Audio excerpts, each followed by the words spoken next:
Hello everyone, I am Tacit and welcome to the Brighter Shores live stream day 53. So today we got a couple of goals. One of them that should hopefully naturally happen without really trying is getting level 2222 total. Funny little number, all twos. Beyond that, as far as actual like level goals and everything, also don't worry, we're not doing smithing the whole time again. No, that was yesterday. We were for the dunking of the bones and the smithing of the bars. We did like over 7,000, but I was just doing a few right now because we're almost actually done with them. So I might actually finish them right now. I'm not sure. We'll do a few more just while we're talking. But anyways, we're not doing this whole stream. No worries. What we're actually doing is 205 merchant. Hopefully 205 merchant. Definitely merchant. Exactly 205. I'm not sure. But ideally up to 205 merchant so that we can get to the next tier of hide. This will also give us a bunch of money that we're going to be needing for tools down the line. Most notably the sickle that we're going to be needing for gather to get it to at least level 25. Beyond that, of course, gather and Bonewright is going to be a pretty big target of our merchant grind.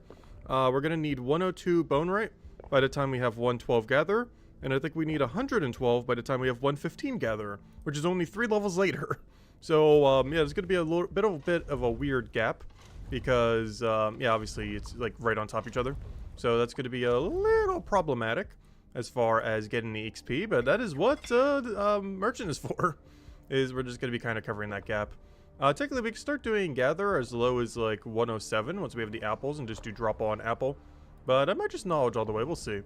We could either knowledge once into there, or, you know, one level into there, one level into there, and then actually do gather. Or simply just do a ton of merchant and just do it all the way, which I might be doing. And then we do gather for a little bit once we get to 112, and then basically return back to merchant.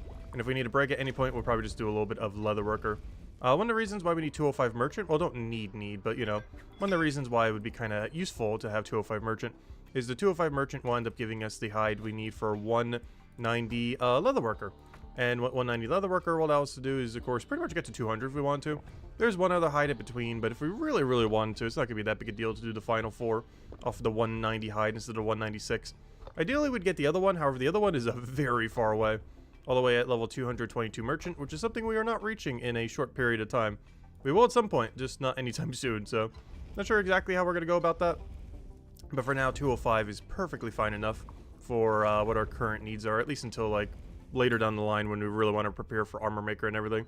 Anyways, hello Mark, hello Isabel, hello Matt Header, hello everyone else. Welcome. Hope you guys been having a wonderful weekend so far. Start of your weekend.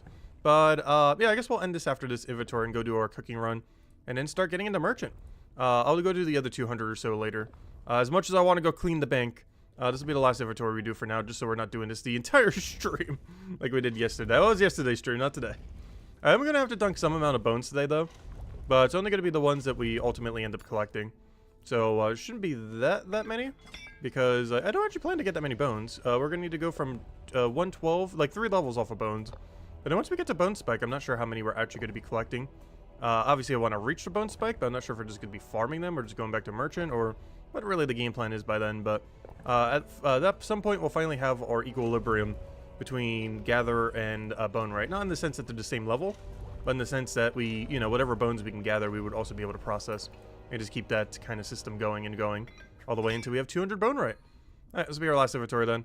And then I think we're going to go do a cooking run because I still have the cooking contract, so I got to do these before we do merchant. And then, yeah, then we can go do merchant then.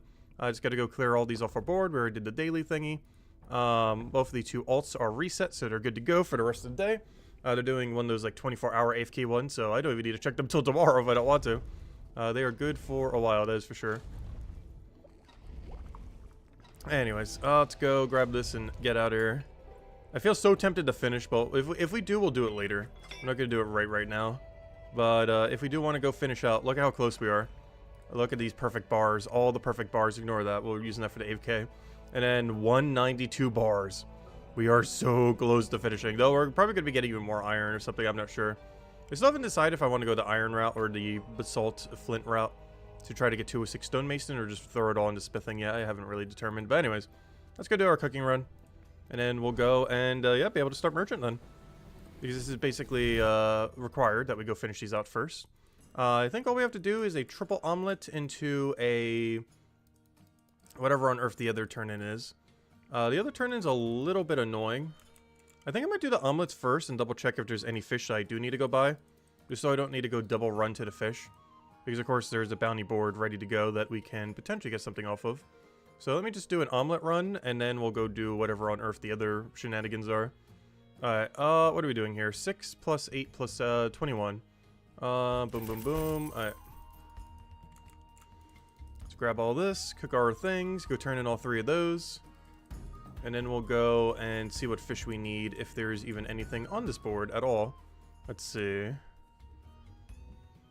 We need nothing. Yep, it is all pointless, unless we want to turn in the 5 sausage thing, but probably not. Alright, so yeah, we could skip everything. Alright, good to know. Alright, let's go do our eggs. Turn in our triple egg, and then we'll go turn in whatever on earth the rest of this mess is. I guess we'll go all the way over there just for the double oyster. I think it's fine. We'll go turn in the 1 mash, the double leek, the double oyster. Get all the eggs in first. And the only reason I'm still poking cooking, we're about to hit like the dead zone though at level 89. I think at level 89 I would actually start knowledging it to 94 at some point. I know it's not really a skill of super high priority right now, but the only reason we'd be leveling it is for the future proofing it of in case cooking is viable down the line. At least we'll have it already started. Because I plan currently to skip completely Scout, Guard, Chef, Fish, and actually, oddly enough, Forager. I'm pretty much skipping all 5 of those for the immediate future. But, I don't know, I still kind of want to poke at Chef here and there just because the bounty board is so strong. So, just a lot of free value per day that's like, we're just leaving on the table if we don't end up poking at it at least a little bit. It's just at 89, every option we have is horrible. Because they all require either Fisher to be high, Forager to be high, or Gatherer to be high. So high that I don't even have the level yet. I think it's like 153 Gatherer to support 88 Chef. Which I can tell you exactly, it's whenever this next leak is. I need, yeah, 153 for this glint leek is required for that current leek dish. Like this one right here. This, where is it? The 2 chicken and leek pie. That requires a 153 gathering leek. It is like a 70-something level recipe. It is kind of crazy. But anyways, let me go turn these in. Oh yeah, let me go get my double XP pot as well. Just so we can do it 1 for 1 run, 1 for the other. Let's get a little bit of extra value while we're out. I can't really do that properly with merchant runs, but due to how close this thing is to a XP threshold like this, it is actually really free to do here. Plus the potions are like half the price here compared to in chapter 4. But there we go. Yeah, I don't use XP pots while doing merchant. Maybe once they make them equipable I would. But at least currently when you have to like juggle them and waste a slot and everything, they just don't seem worth using personally. Alright, so this is a Cohen into a double Little Lucy. Okay, this should be fine. Cohen's right over here. Little Lucy should be over to the southwestern docks. I think it's like the very, very furthest one. So we should be able to get those pretty easily. Also, hello Tate! Welcome, welcome. Good morning. Good afternoon. Hope you've been having a wonderful weekend so far. Oh yeah, where is this guy? He's over here. I was always in that other room for some reason. Alright, let me go turn this in. I wonder what item he wants. Is it omelet, or omelet? I don't know. Oh, I have our omelets. Alright, save for later. Oh, I didn't over encumber yet, did it? No, okay, we're fine. And we're probably dumping that knowledge into Bonewright initially, and then go all in on Gatherer. Actually, maybe we do go finish those bars now that I think about it. So we can get the Bonewright smithing synergy there. It's not that big a deal. Was only 1 person fishing here? What happened to all the fishers? We got like a super dead server there. There's still plenty of people fishing over here. You can tell by all the people selling to the marketplace. Any new big updates coming? Hello, Joey Hart. Yes. The only reason we haven't been getting any is because he took a week off to go skiing. And then he took a week off to go see family and everything for, you know, New Year's and Christmas and everything. So he's been off for like 2 weeks, the main developer of the game. But, yes, queuable action should be in the month of January. We're also likely getting trading in the month of January, as well as potentially some of the combat rework. There's a lot of things that could potentially happen. We just don't know exactly which ones he's going to be prioritizing over other things. But yeah, next month should be a pretty big month. Probably the biggest month we've had yet. Especially if trading actually drops. I'm actually mostly look forward to queuable actions, though. We should make a lot of gathering really, really good. Potentially even some production skills, because you get AFK for so much longer compared to normal. Combat rework? Yeah, they're planning on reworking how combat works. The exact details of which we don't really know, like, at all. But, yeah, they are planning on reworking combat to some degree. As well as adding special attacks, of course. That one's pretty obvious, given the lack of special attacks currently. But, they're planning to do more than just special attacks, though. They plan to actually overhaul the system a little bit. To what degree, we don't really know, but we'll find out. Alright, we did that, we did that. What else do I still need? I need the mash. And I need... Oh wait, I need the sausage in if I'm doing that. What am I still forgetting? I got the mash, I got that. I'm missing like one ingredient. Oh yeah, the leek. I can't wait till we get 4 Gs. Look at that. That is 10 silver right there. Just for 2 leeks. We're going to be making like 4 silver from this exchange. But hey, still profit. But it would be so much more profit if we just had the gatherer level already. Alright, let me go buy the 2 oyster real quick. I should have actually done this on my other way around. I think I had enough inventory space for it. Small mistake, but not too big a deal. Should have bought it when I was walking past it earlier. Oh, there we go. Heard PvP will be worldwide. I'm not sure if we know how PvP exactly going to work. A lot of the details about it we just don't really know. We know that there's going to be PvP League, so it's very unlikely it'll be worldwide directly. Because it's going to have some kind of league system. I'm not sure if you're necessarily going to need to go to a location for it, so in that regard it might be worldwide. We don't know if we're just going to be able to like duel someone out of nowhere, for example. But it's going to have some kind of league system with various brackets. So how exactly that's going to work, we don't really know. Oops, I'm doing the wrong thing. What am I doing? I'm going to do this. Alright, this is everything, right? 2 oyster, 2 chicken and leek, 1... Oh, no! I accidentally bought 2. I only needed 1. Oh, no! I thought it was 222. It's actually 221. Oh, well, I bought an extra one. I'll sell it to the guy. That doesn't mean we lose a little bit of money on that one, but it's fine. Oh, whoops. Could have sworn it was all 2s, but one of them was a 1. Alright. Oh, what else do we need? Put that in there. There should be... Wait, I'm doing this in the wrong order. Alright, oyster, go over here. What do I need to go do for the other one? I haven't done this so long. Wait. We mashed it. Oh, yeah, we got to put it back in the... Wait, what's your next step?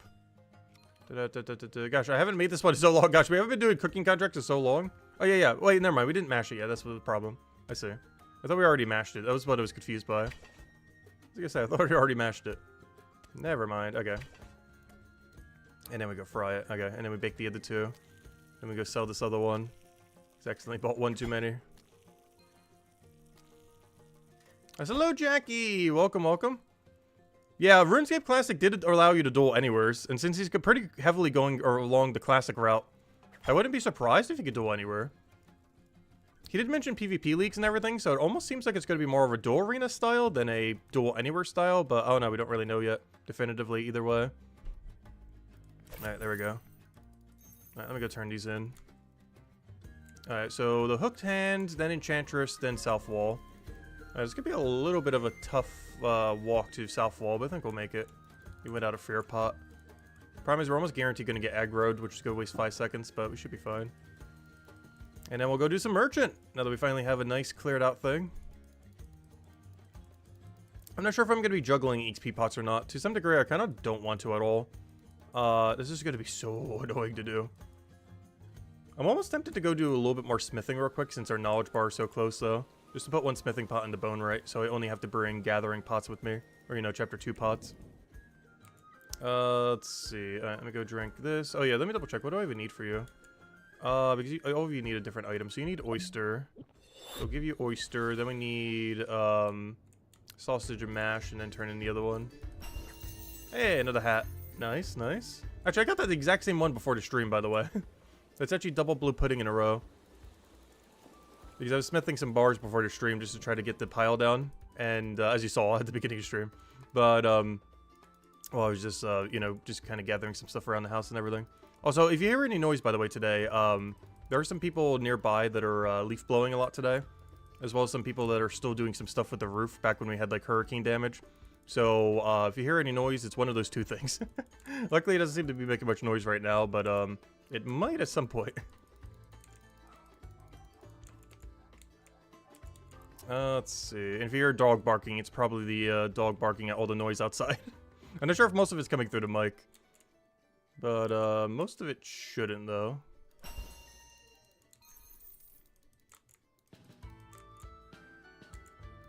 Let's see. RuneScape Classic allowed you to duel anywhere? Yeah. I never actually got to play during Classic, but I am aware of that mechanic. And then, eventually, they replaced it with the Wilderness. Of course, this game currently has no plans to add a Wilderness equivalent, so... At least not yet, anyways. Let's see. But it seems like it's going to be more like a duel arena than anything, from what I can tell. But a lot of the details we just don't know at the moment.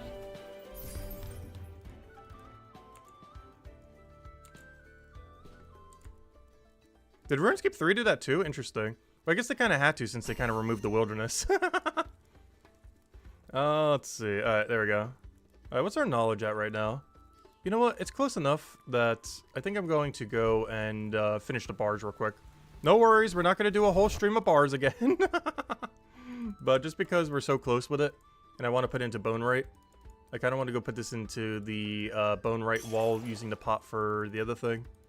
Just so we're nice and clean for when we go into the other activity. Alright, let me go grab the other potion too, so I don't have to double back for a potion. So I'm going to grab all the ones we need for when we go do merchant runs. And then also grab one singular one for the mining activity that we're going to be doing. So we can do that real quick. So I'm going to need one of you, only one. And I'm going to need a couple of you. Let's see, we can actually break it down based on how many we need. And bring almost the exact amount. Because every 4 should be 1. I need to get to 112. Which means I need 6, which means I need 24. Which means I should need exactly that number if I use them one at a time. Well, technically it'll be half that much if I'm doing doubles. Which, oh no, I might preemptively use them, we'll see. But that should be more than enough, even if I use them one at a time. Alright, now let's go over to the mine then. And just get this really, really, really quick. I'm just only going until we get 45% knowledge. And then we're out of here. Oh, hello Tyrion! Welcome, welcome. Honestly, I don't think we're returning to the mine all day.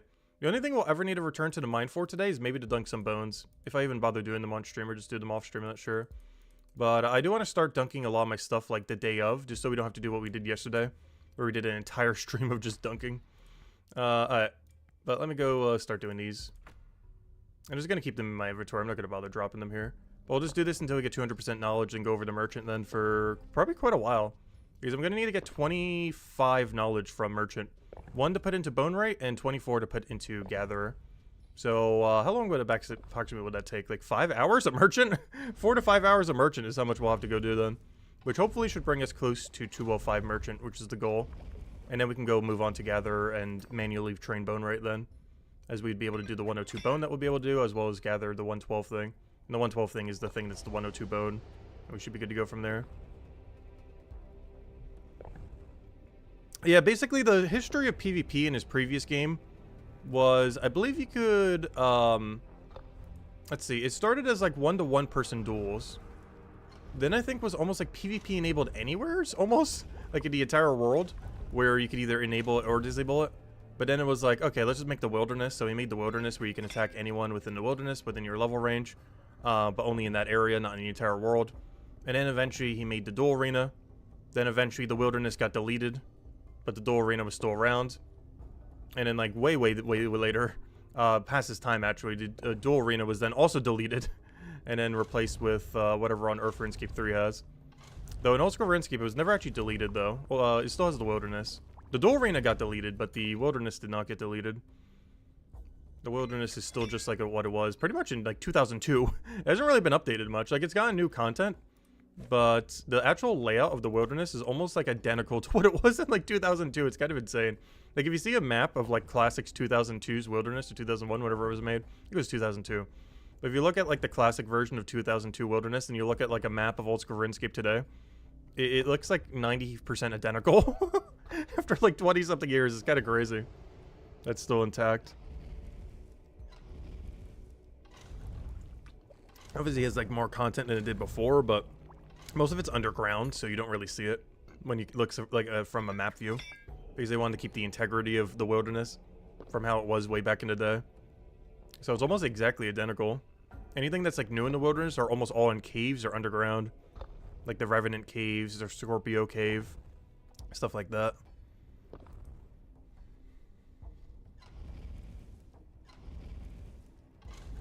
But I'm curious to see what the state of PvP will be like in this game. Though if it's purely just like a staking system, like the only thing you get is loot or gold. Though he did say that you're not going to lose your loot. So the only thing you could really get is like currency.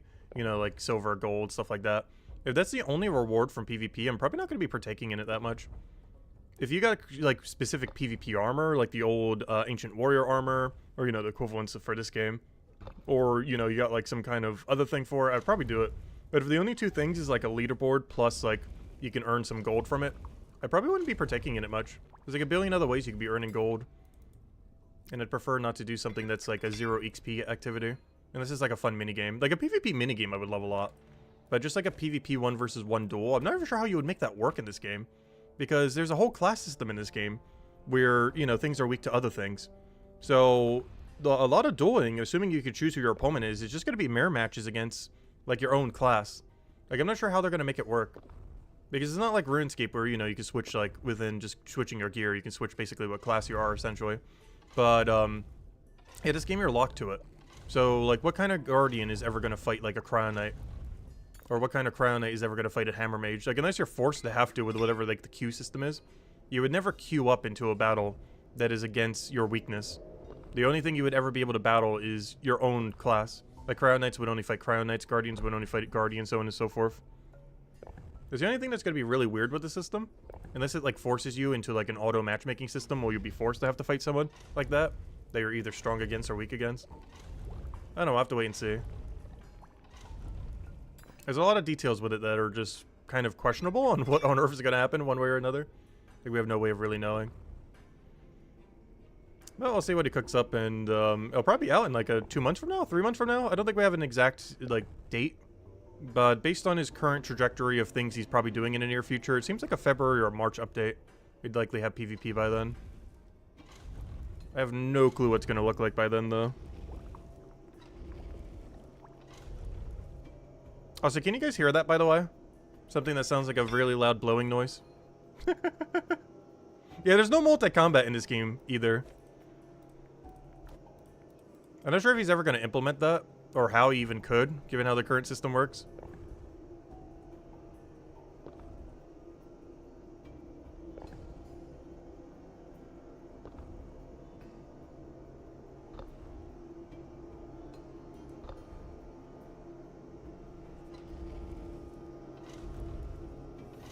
Oh gosh, that is so loud. Can you guys hear that or not hear that? I can't tell based on the thing.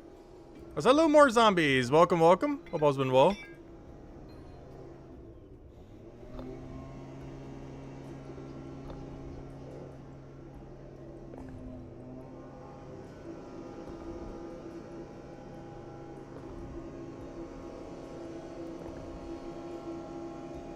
You hear a blower? Okay, yeah. Is it really loud? Because I know in my room it is. I'm not sure any way I can try to cancel it, though.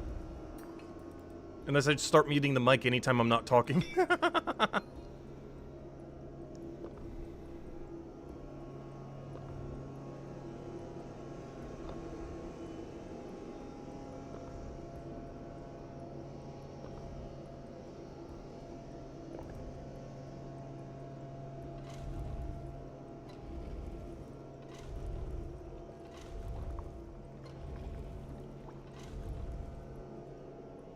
There'll be a dark timeline. We're in Brighter Shores. It's a battle royale for PvP. Honestly, I wouldn't mind that.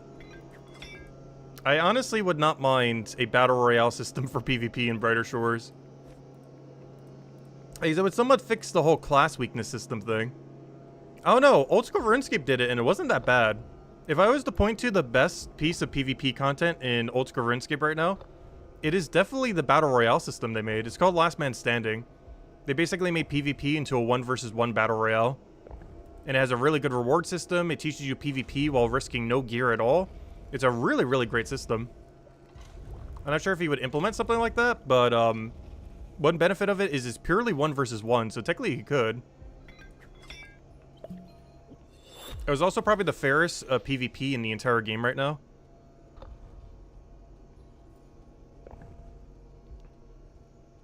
But, I don't know, they actually did pretty good on their Battle Royale system. Wasn't that bad at all.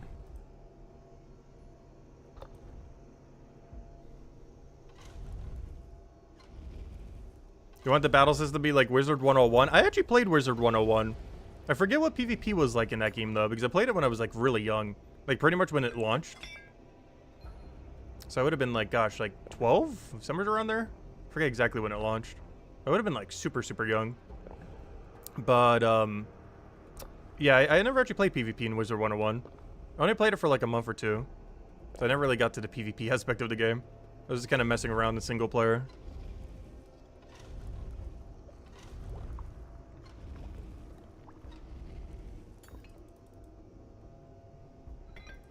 Alright, we're out of here.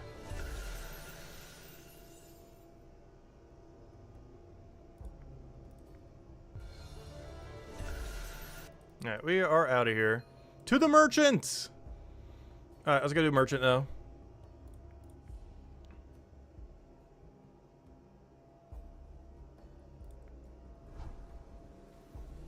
Alright, you know what time it is. It's time to get the timer. Alright, you go over there. Oh, 700 hours played as of today. Alright, let's go get the timer. Let's go get the 2-minute. Boom, boom, boom. Alright, there we go. Put that over there. Put that over there. Alright, should be good to go. Alright, let's go do some merchant. Get the timer going as soon as we get to the message board.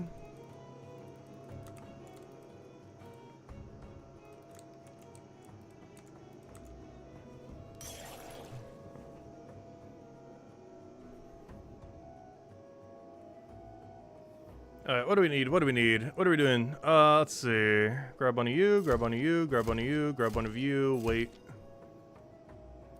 You know what? Maybe grab one of you, we'll see. Just in case we get nothing good. Alright, I just gotta wait for the timer to be synced. And then we'll be good to go. We're out of here. Immediately goes to ad. That's funny. Oh no. That's kind of funny. You're not missing much though right now. Though I know you can't hear me if you're seeing the ad though. But you're just missing the syncing of the times.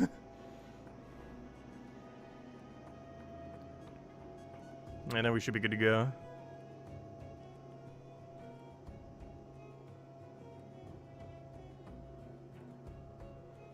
Five, 4, 3, 2, 1. Alright, should be good to go. Alright. What do we need? What do we need? Oh, do we start taking dust? I think I might. I'm gonna go grab a whole inventory of dust. It's a little off route, but it's fine. If I do, it's actually better to abandon this and grab this then. Alright, oh wait, I shouldn't have because then I could have still done the other thing. Okay, that's fine though. Let's just run. So what's the game plan then? Candle into, yeah, I'm just gonna do a wide run. That's fine. I'm just gonna route everything. Because we don't have anything on the ground yet. But I'll start with dust and go from there. Oh, that reminds me. I still never dropped the potion, though. I meant to drop the potion at the place over there.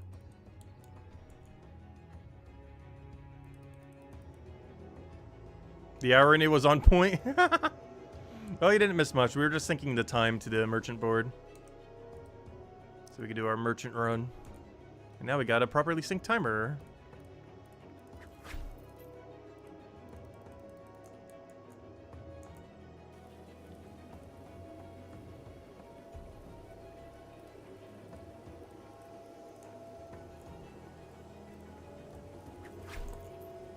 Alright, am I gonna have to abandon the thing I have on me right now? I feel like the answer is yes.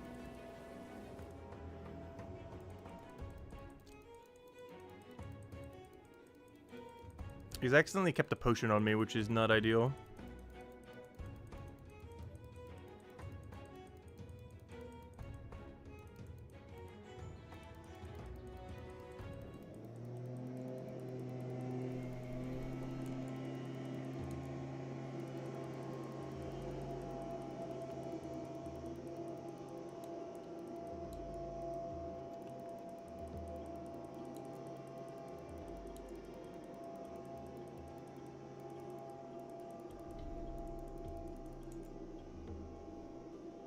Petizio's mining? Ooh.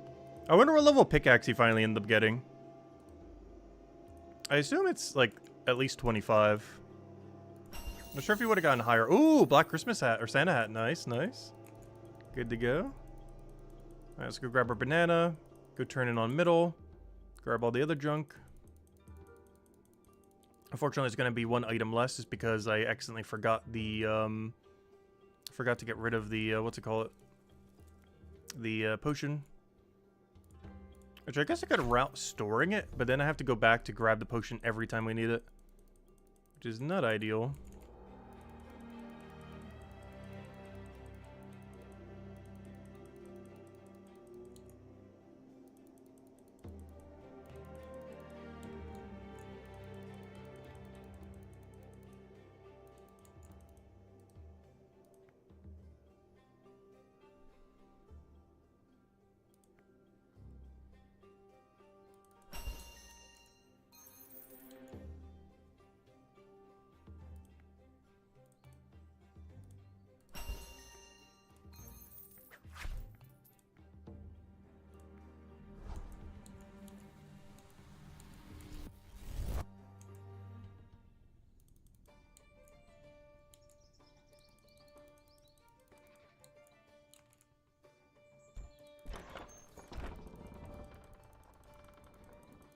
Alright, we're definitely not gonna make it back in time.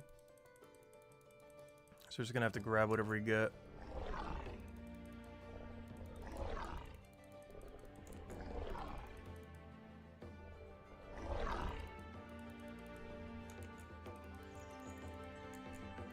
Oh, so luckily we got the aggro skip in the previous room.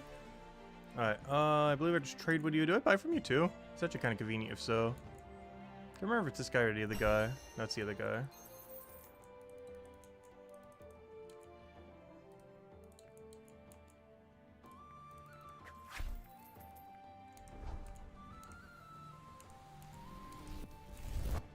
And I remember to actually drop the potion this time. So we don't have a dead slot just from the beginning of a run.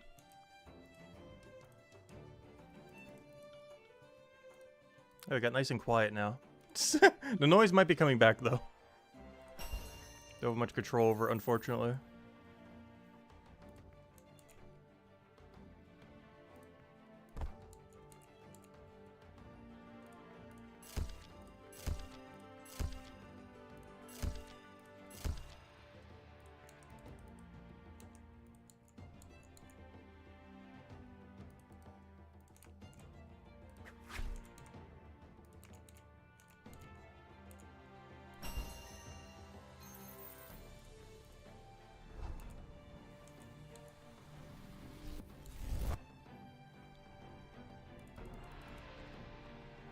I'm just gonna try running with whatever we get today, I think. Is gonna be our strategy. Just grab everything and go. No think, just run. Well, obviously a lot of think, but also just grab everything and run. We're going grab everything and run strategy today. I'm still gonna keep a floor game going on the ones that are really relevant to get. But we're going back to grab everything and run immediately. Without thinking of anything, just immediately run the second we have everything. And see how that works out today.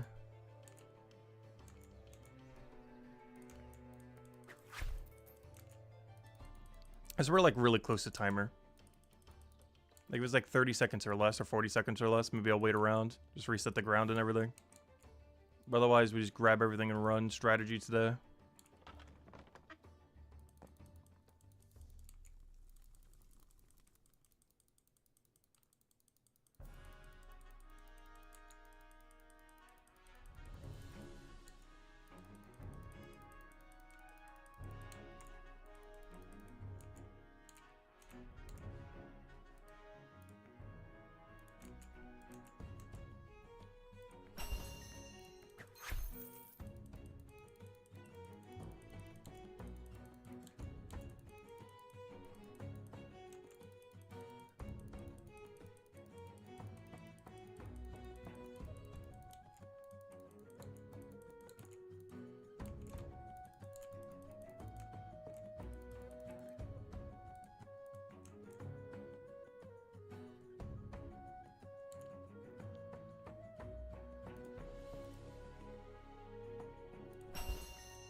I hope to not have to return to him. Which is why I got like 1.5 billion of these spectacles. I want to try avoiding him and keep to the bottom and middle routes if we can. Or, you know, not like vertical middle, but other middle.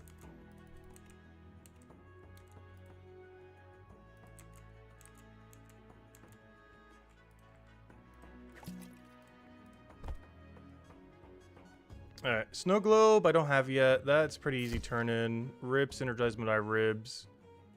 Snow Globe, I haven't actually routed to get Snow Globe yet. As free as it is, it doesn't work for my current route. I'll wait a moment for whatever pops up here though. Wine is bottom. Spectacle is bottom. I kind of want to stock up on wine so we can get a middle turn in on it. That's free. Pumpkin is also free with this setup, though. I guess I get rid of one rib. Just double checking. Yeah, I'm gonna get rid of one rib for that. Okay, anyways, now we run. Is there anything I need off the ground? Yeah, just one set of manacle. Or spectacle. Okay, that should hopefully be a fine inventory. We'll find out when we over encumber. Should be okay, though. We're doing a lot of buy-sell. Yeah, we're doing a double buy-sell at the beginning. We should be fine. We're gonna be exactly full inventory at one point, though. But then we double get rid of an item, so we'll be fine. And then we go around to bottom and buy a whole thing of wine. We should be able to get a full inventory of wine this time. So now 2 of the outskirt ones are done. The only other one I really need to go get is probably Snow Globe. Because that's really all for out a lot of times. And those will probably be our main 3 ground items. Well, the 4th will also be the dust, I guess, the unicorn dust. And those, I think, would be our ground items for today. I think what I'm going to start doing is doing only 4 ground items, so I never over-encumber my floor. I think it's going to be my new strategy going forward. We are only allowed to choose 4 items that are allowed to be on the ground. That way I can never over-encumber my floor, because the max you can have is 16 stacks. So, yeah, we should never over-encumber unless I overbuy of one. Like, I think I have 0 of one when I actually have more than 0. But as long as we do 4 stacks of 4 or less, we should be good. And our 4 for today are probably going to be the glasses, the wine, the snow globe, and the unicorn dust. I think are the 4. Unless I'm forgetting one that really should be done. I think those are the main ones. We're going to go with that strategy today. The 4 floor strategy.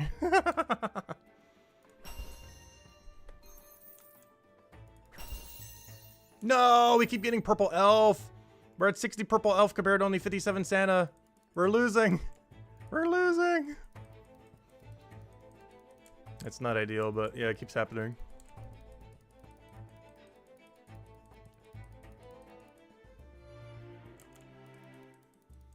We'll pick up the 1 rib. Rib kind of turns in kind of annoyingly, though.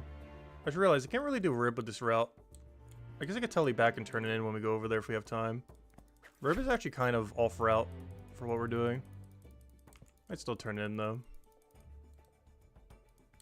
Don't worry, I'll bring you your wine soon. I'm buying it right now.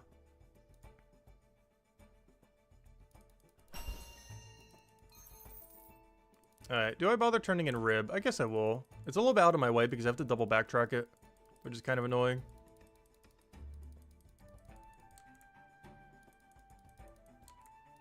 Is I gotta go over here when I wouldn't need to have and then go down there. It's not that far off, though. We are gonna need a double backtrack here. Backtracking to go over here and then backtracking to go back over there. And then we grab a full inventory of wine. And that should be 3 of our grounds set up, though I am about to run out of dust, though. And then the only other item I need to go get is Snow Globe at some point. Actually, maybe I should get Clock instead of Snow Globe. The problem is they both have such good synergy with each other, though. Because I almost forgot, Clock is absurdly good as well.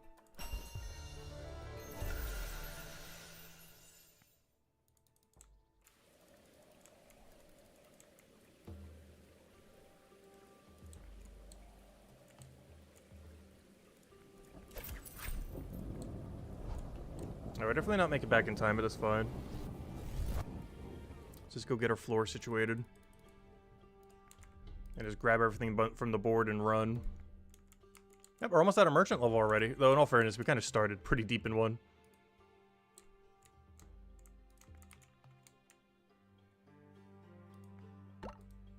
Yeah, we're getting a message. A message of sorts. I wish this guy wasn't standing here. He's in, like, the most annoying location ever. Alright, ooh, free? Somewhat free. A little out of the way. I need to go pick up more of the other thing anyways. You know what? I'm just gonna grab everything. Oh, wait, what's my other task? Wait, what did I not turn in? Oh, the wine. Alright, that's fine. Alright, let me go reset you just real quick as we go head over there. Oh yeah, I need to go grab the, spectacle thing if I'm heading down there. Take some... I don't know, what even is this route? Take some... Boom, boom, boom, boom, boom, boom. I guess I technically don't need wine since I'm gonna be down there anyways. I can just pick it up while I'm over there. Let's see. Morning. See you at the 500 merchant grind? Yeah, we're slowly working on it. We're slowly working on 500 merchant. Obviously not today. We're just getting to 205 today. I'm just using it for the knowledge. I plan to just use it as a knowledge offsetter. Actually, I just realized I don't have the shortcut because I last died when I was doing the other thing. That's funny. I don't know, is that shortcut really needed? Unless I'm going to Toy Stall, I actually don't need it for most of my runs. Because it actually goes wider than just going down middle.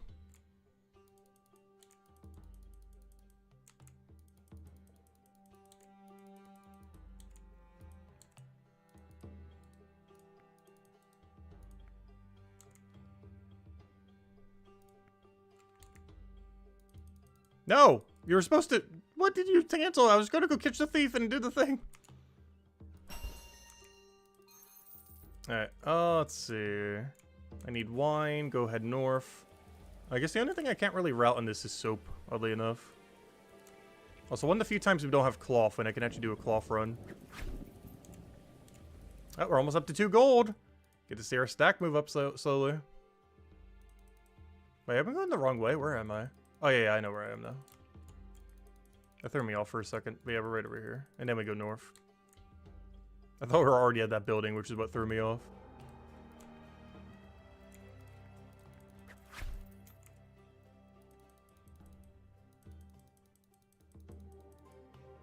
Oh, that guy's doing a stakeout. I didn't realize there was a stakeout in there.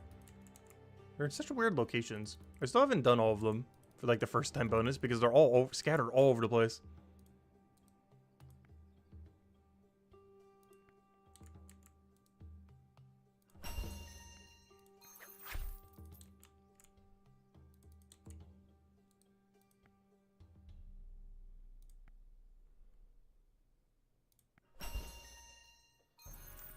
Alright, let me go turn in this so we can go get our rest of our dust. Because I believe I only have 6 on the ground right now. This will be a max stack.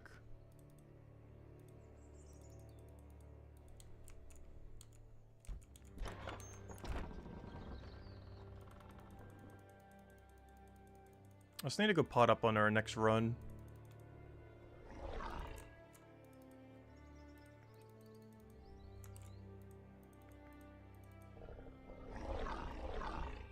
No, I didn't do middle click for some reason. The problem is these tree things are in the way. So if you click on that, you don't actually move.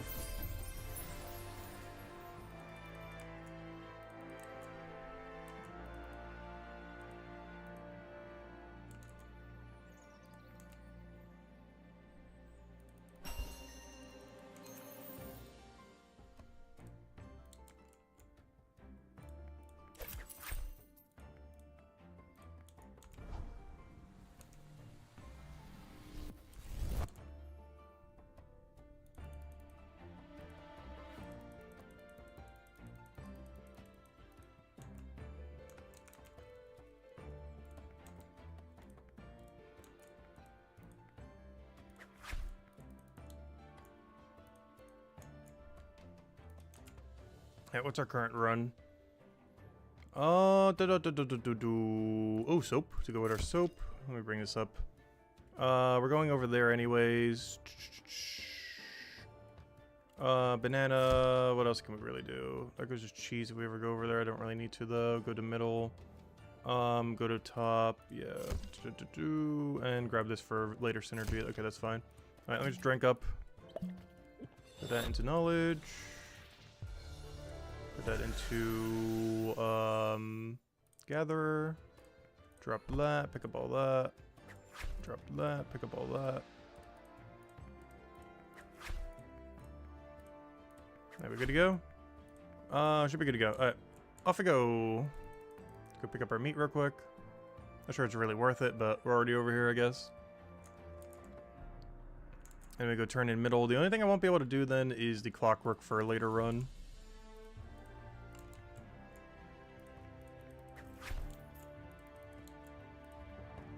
That is perfectly fine.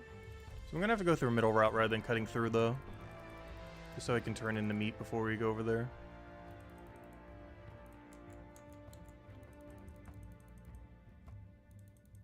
And then we go grab our double soap and we should be good to go.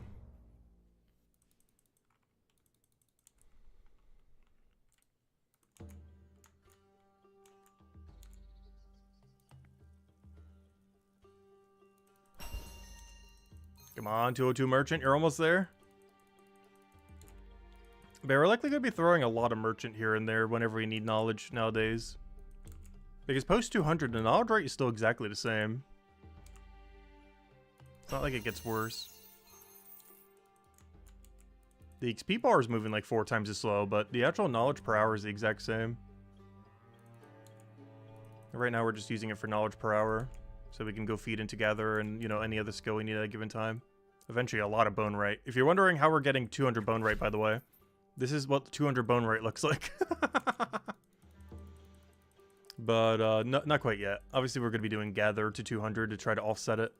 But anything that 200 gather doesn't give the Bonewright is going to be merchant, probably. Obviously, a few other things too, but primarily merchant. Oh, I still haven't bought a clock yet. I still haven't decided if I want to get clock or not. I really should. Instead of having the spectacles, I should do clock instead and just ignore the spectacle one. Also, thank you for the continued support. Nightmare, thank you, thank you. Hope everything's been going well.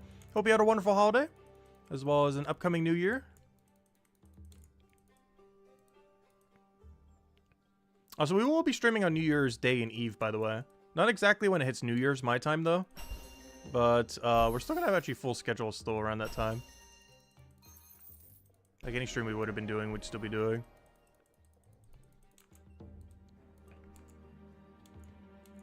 Yeah, we'll still be around.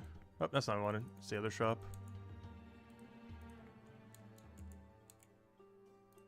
Oh, that's not what I wanted. It's the other item. Any more misclicks want to occur? There we go. You had a great Christmas and dinner? Nice. Yeah, I'm still eating leftovers from it. Probably have enough to last for another day. Like today and tomorrow.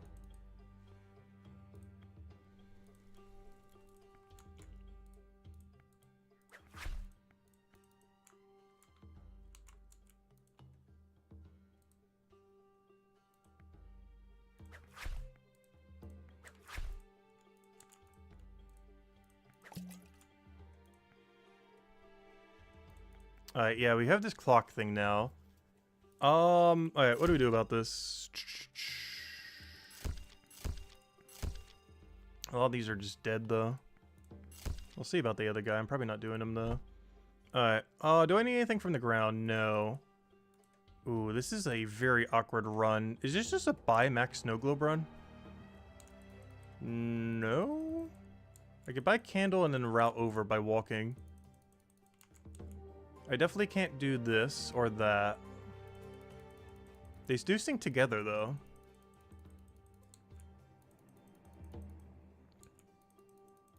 Oh, I forgot burger. Oh, gosh, the whole reason we came here.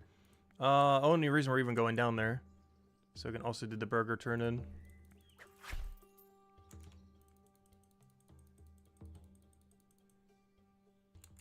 You keep doing cooking, but you don't think your cash is moving either way. Yeah, that's the problem with cooking. Cooking's a money-making skill that doesn't make more money than other money-making skills. It's a big issue that cooking and fishing has right now. It is meant to be a money-making skill, but makes worse money than other money-making skills. The other problem with it is it feeds off of too many other skills. So you need like a billion skills to even be properly getting it to money-making. By that point, it's not even worth it for it anymore. Actually, you know what? I'm going to go through the scenic route. I'm going to take a bit of a different route through here. Just to pre-buy the other two. Oh no, I really don't have a reason to go do the other thing though. This is the problem. I definitely want to make it back before this merchant board, so whatever we can get in within that time is what we do. I think the play, I think I know the play. We're gonna go through middle, ignore this clockwork dragon. Because I have no reason to really go to Cyclops for only one item. But I'm gonna go buy a full inventory of pocket watch. I just gotta make it there within a minute and 20 seconds somehow. Which I'm not sure if that's going to happen, but we'll see how far we get.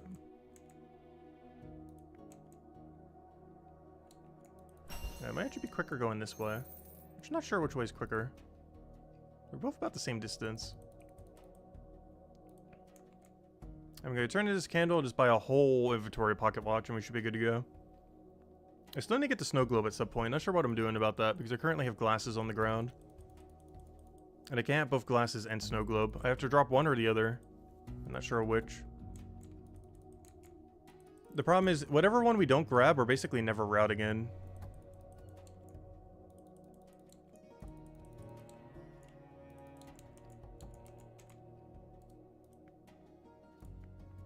Hello, Cervelian! Welcome, welcome.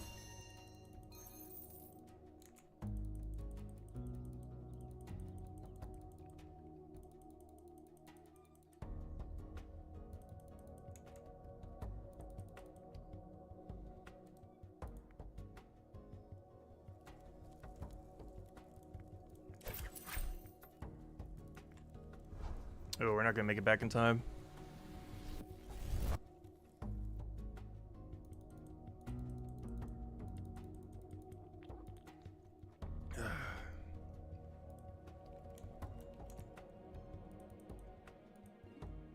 Yeah, how's our ground looking? We should be fine.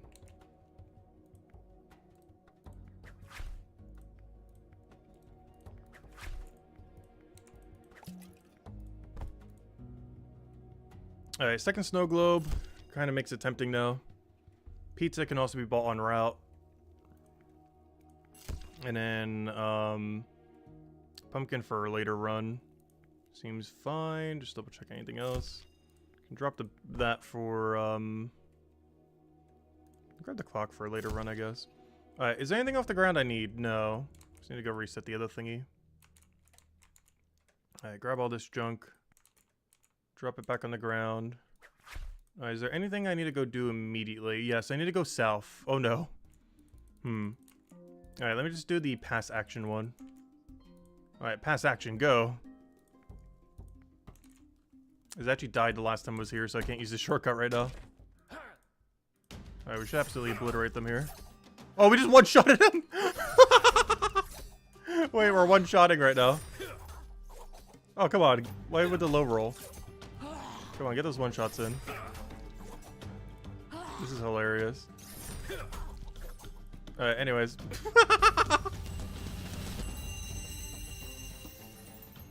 That's funny.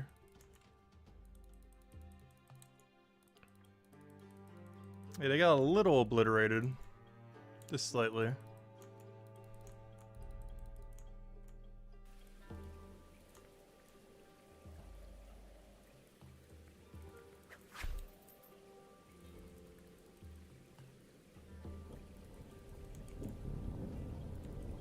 I just realized I can't buy pumpkin on this route, can I?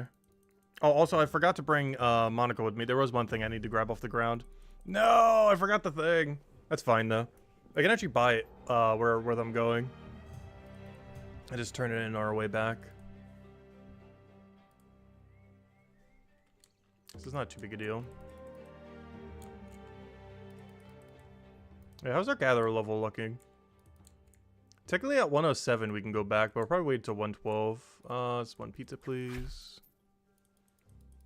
I mean 212, I mean. Oh, that reminds me, I keep not utilizing the other thing. There we go. Get the ultra try-hard setup going.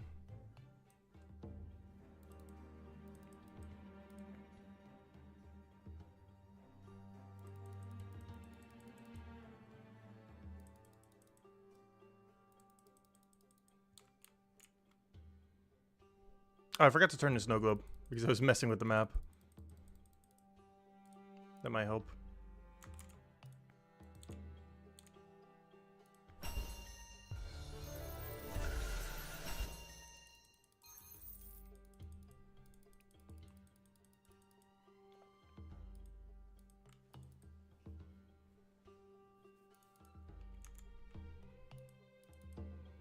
Gosh, these hags are scary.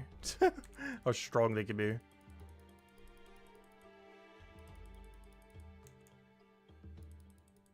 So hello, MK Jets. Welcome, welcome, and thank you for the like. Greatly appreciate it.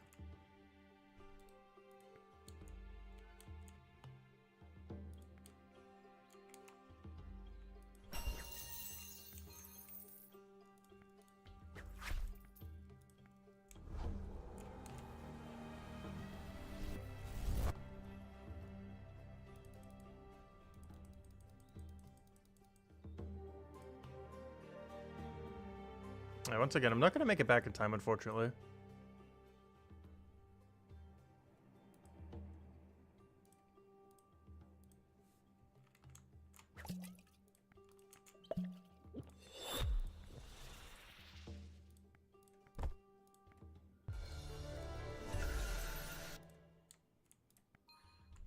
Alright, what do we need? What do we need? Curry's kind of out of the way, but still probably worth it. I could do it with that, with some synergy. Grab that on our way back, and we're good to go. Let me go turn this in and tele over. Or I could just walk over. I don't want to just walk over. Do I reset the whole ground, though? There's something I never know when to do. Like, when should I go reset ground? I feel I need to do it every time, but it's such a waste to do every single time.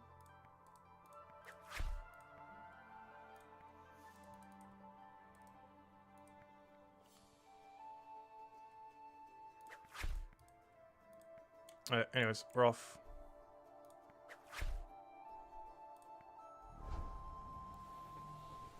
I just realized I won't be able to turn in curry with this route. And obviously we can't do clockwork. It is very far off route for what we're currently doing.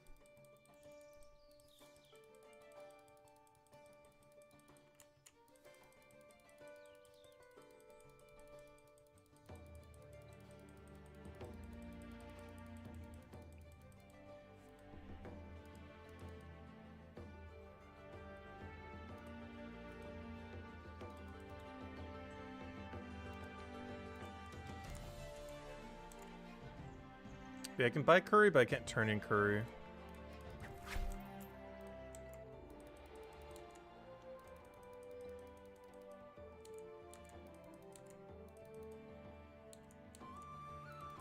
What's the other thing that's awkward is how am I doing clockwork as well? Oh no, it's all falling apart.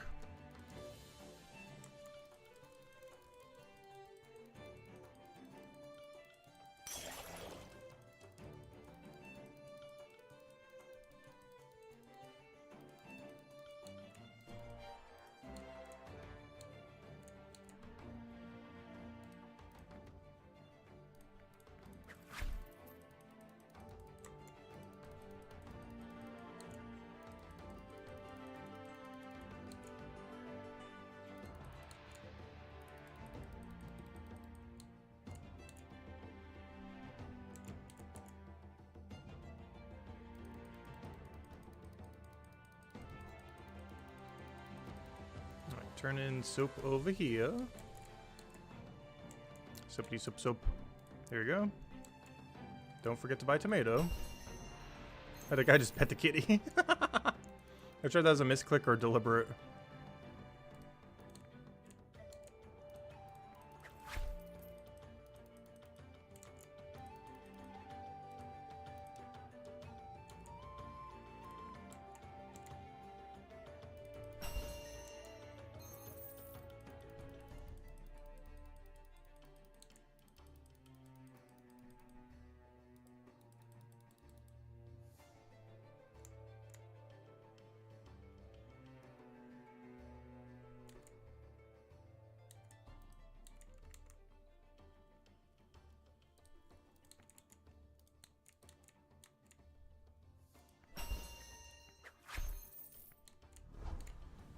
We're doing really bad at making it back on time, though. Every time we get back, it's like just slightly short.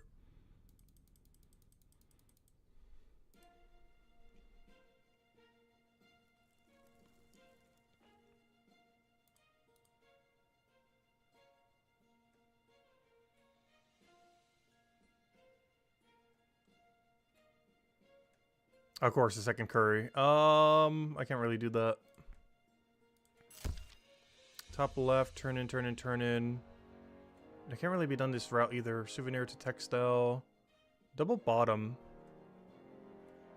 The line's free on our route right now, though. I might just have to ignore the other thing then. Alright, we're just gonna have to go with that. Oh, let's see. Oh no, do I drop Ruborg then and just do the other thing? Because the other thing double turns in bottom. I just do that. Abandon. Abandon. Take. No, it should be fine with that.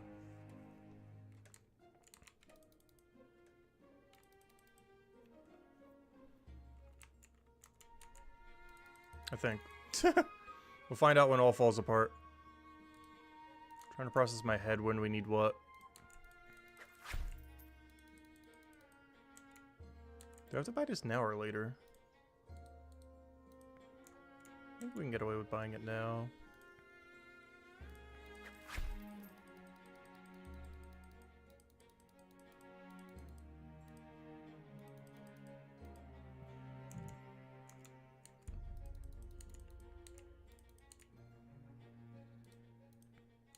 I just realized, how am I supposed to turn in curry?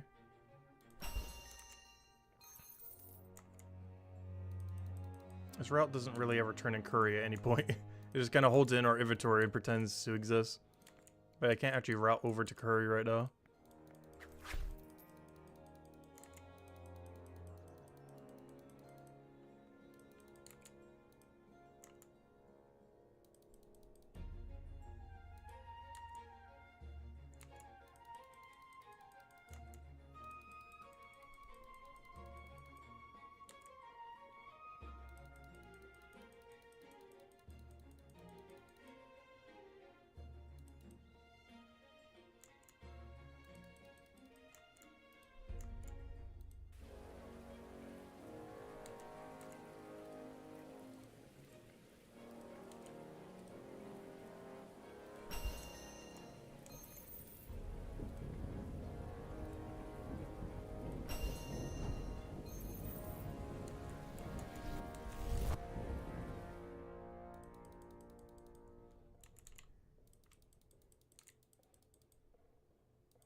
Alright, rhubarb, another gosh, it wants me to really turn in curry.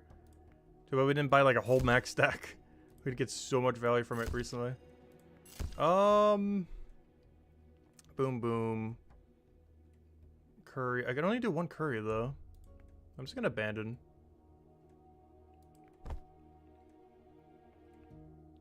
As we go there, do there, go to the bottom. The problem is we have both a top route and a bottom route going at the same time. I don't know, let's wait and see.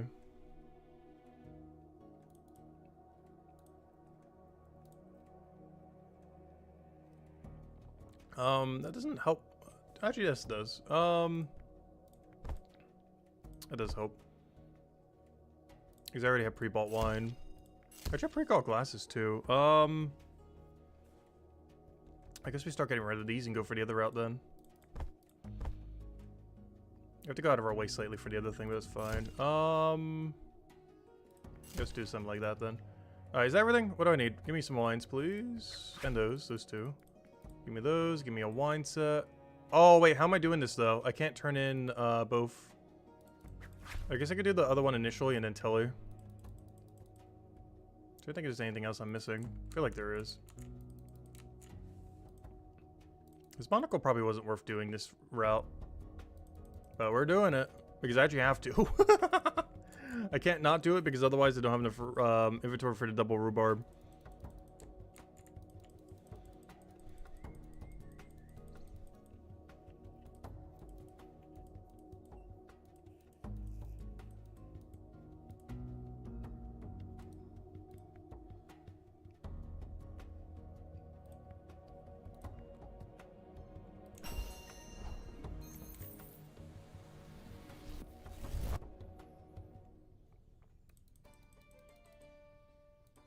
Hey, the curry finally gets to get turned in.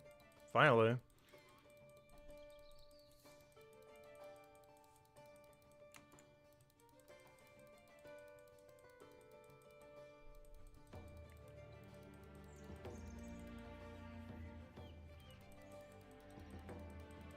Actually, I might even just telly from the soap stall.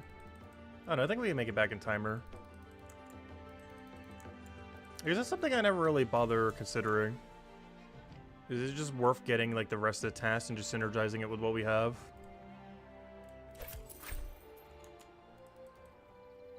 It might just be worthwhile to actually just sell the double rhubarb, or you know, sell the curry, sell the double rhubarb, and just telly back, rather than turning in middle for 2 items.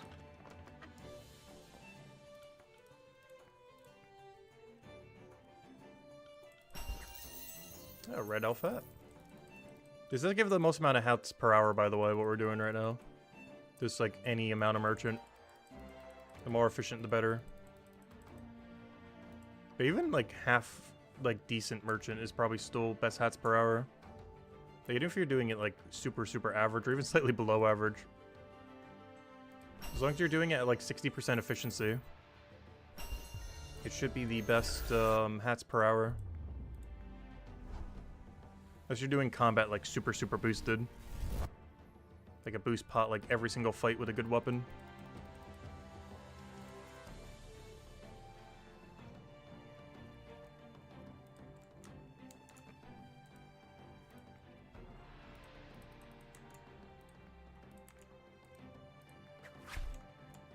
Oh, did I just start deleting a stack? No, that's my other thing. Never mind. We're good, we're good.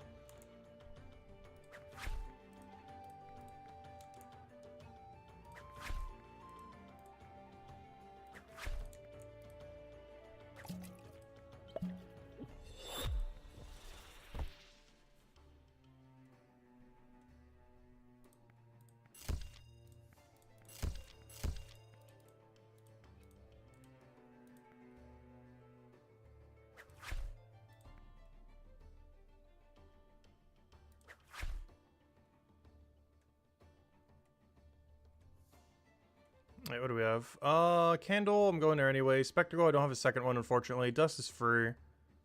Do we route this? I would have to route it first if we do.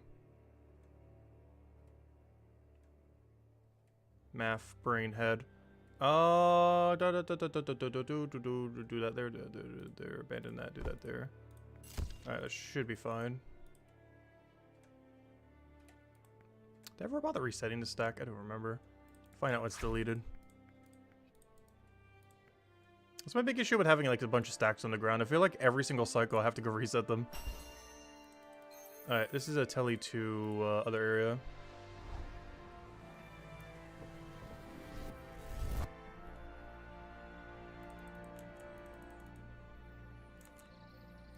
I don't think we turned into pizza this time. Oh no, we'll have pizza and candle in our inventory. I'm gonna just wait till we have to do a top cycle and just tele back. Oh, did I ever use the boost? I didn't. I used the potion, but forgot to use the boost from the potion. There we go. We're almost there. We're getting there. But yeah, we have two options. We can either get 107 Gather and then just drop Apple. Or we can keep knowledging it all the way. Still haven't decided which yet. I'm considering knowledging it all the way. We'll see. Oh, wine. I was like, isn't there something I'm supposed to do with you? There is.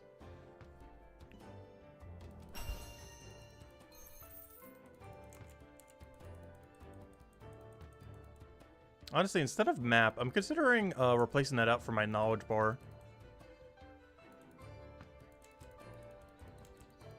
So I never forget it.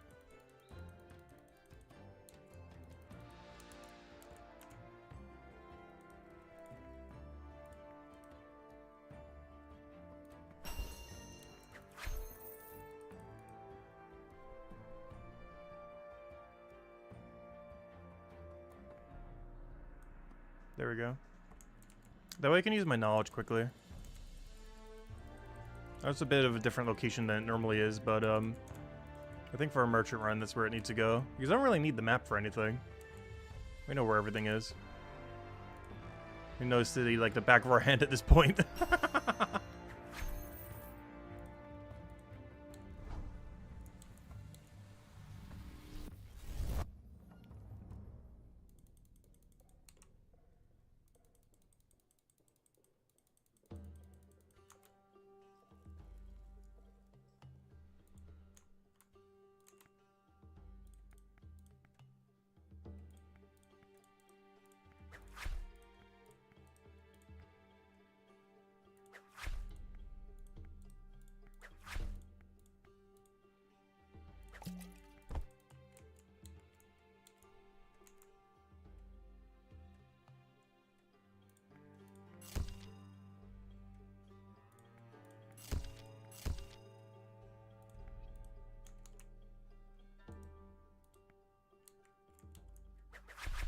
Are we just running with this? We might be.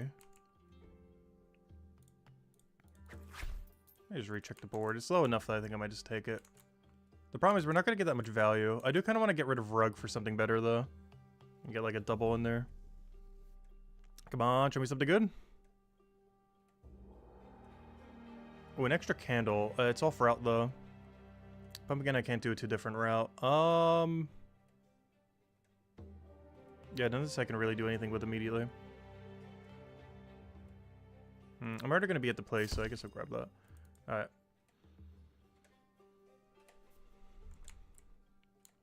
I keep thinking too much at the message board. We just gotta grab anything that looks not horrible and just run.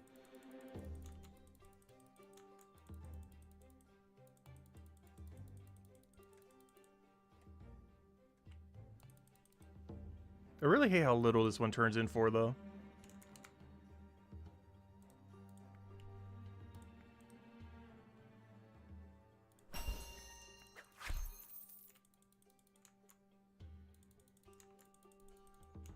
Just because something's a good task doesn't mean we have to take it necessarily. If it doesn't fit for our current route, or if we don't have a slot to go put another good one in. Oh, nothing to trade you.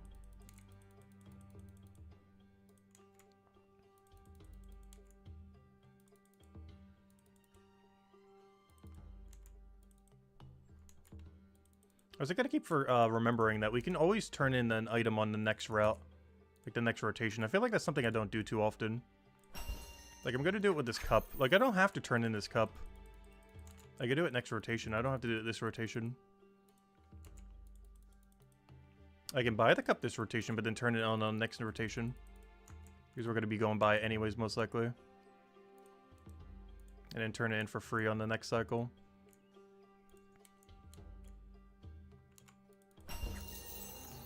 Only problem with that is that means you can bring one less task with you, though. That's the biggest issue with doing that, is every single item you do that for, you can't put a task in that location. It's very rare that you get 6 perfect tasks, though.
I just realized I was gonna have to go over there anyways. I didn't actually need to grab the wine off the ground.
I got too many wines, didn't I? We're all wined up. Alright, why are they so bad? Stop. Why are they so horrible?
Alright, I do not have enough inventory?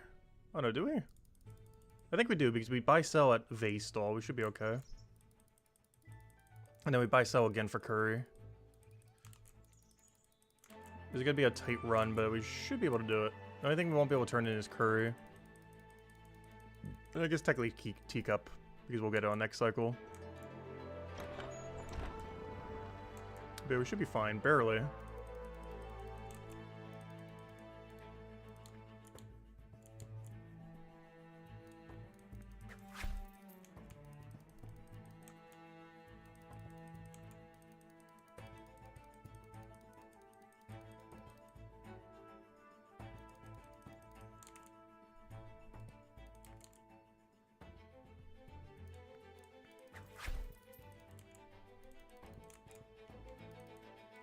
Alright, let me go trade with you. So we're gonna do a buy-sell on him.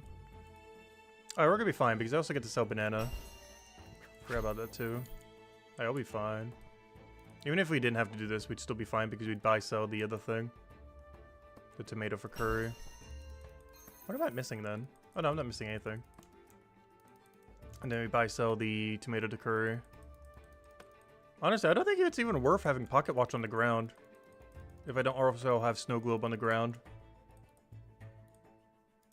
Because I'd rather have the snow globe than the pocket watch. I feel like I just cycle pocket watch every single time anyways. Like every other run I'm just walking by it.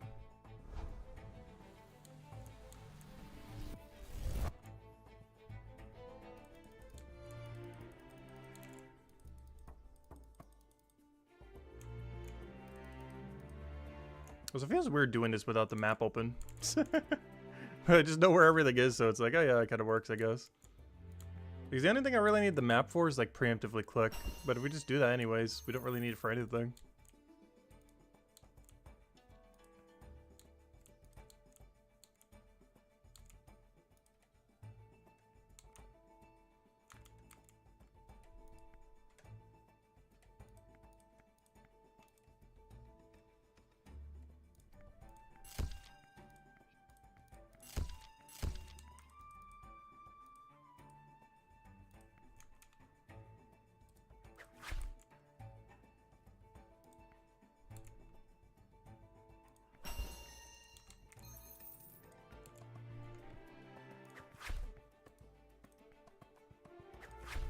I got a billion wines, don't I? I got a double wine stack.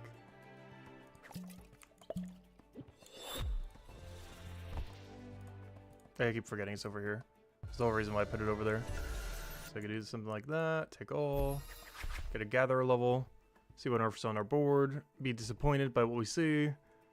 Let's see. Pizza I can't do. I don't have it on me.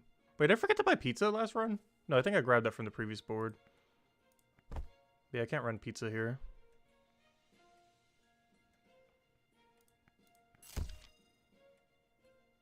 I can't run a second curry either. But the rest I can. Alright, where are we running? Did I just run there? Is this a run there angle? Yeah. I think so. I don't think I need to turn it in this cup right now, but we're already here. Problem is we got a double turn in. I really shouldn't have taken ribs then. I should have taken something else instead of ribs. Because I forgot we already had cup on us. But because now I need to backtrack to do ribs the same way that I just did for cup later.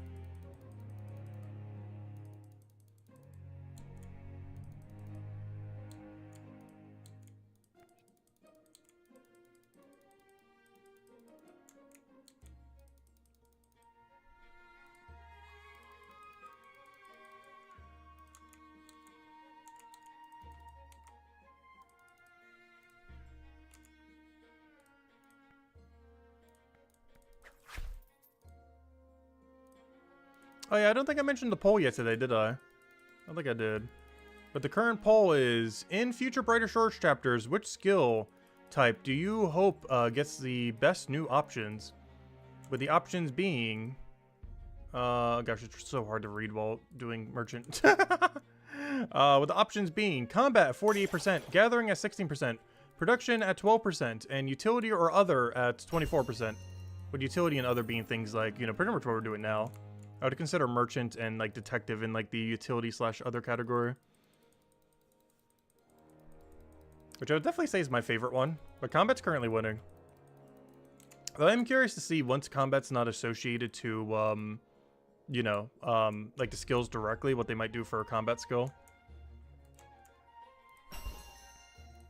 See exactly what he does with that in the future.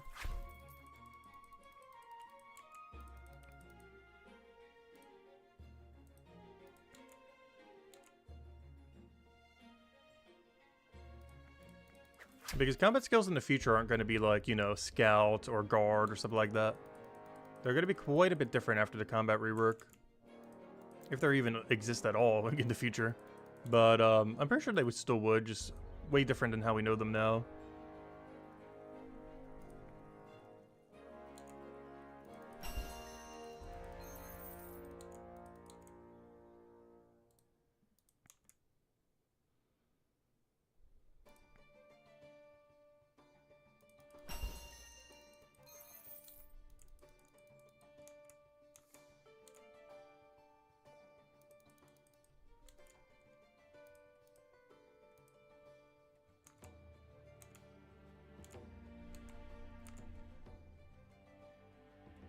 Oh, free dust turn-in, love it.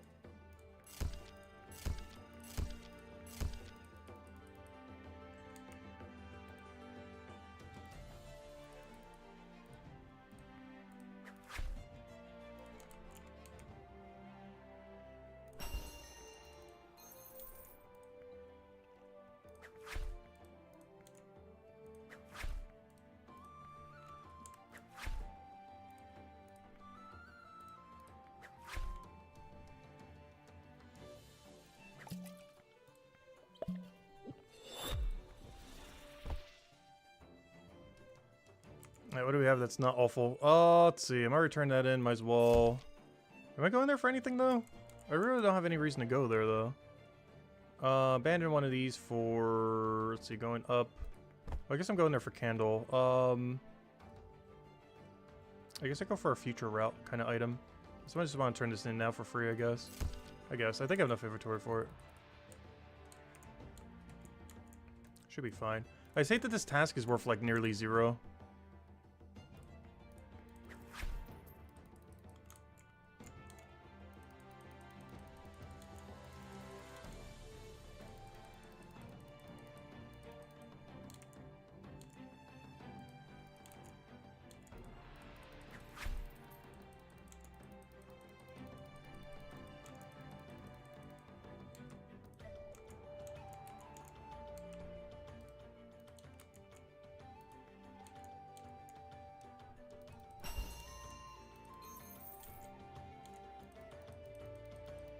Ooh, I just realized something. How do I buy candle but also double souvenir?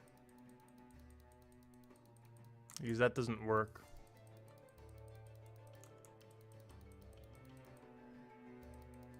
I'm just gonna have to do candle then. I'm just gonna have to do double souvenir actually. Any way you do this is not correct. They just don't synergize to each other. I could always do this and then walk up, I guess. I guess that works. It's not that far. We're already here.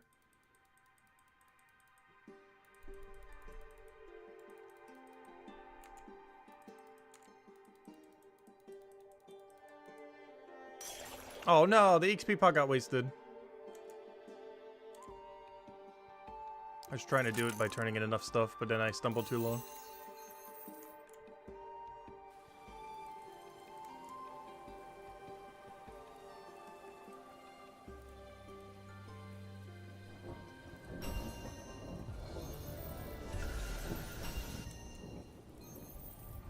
Oh yeah, candle. I might just buy candle and telly back then.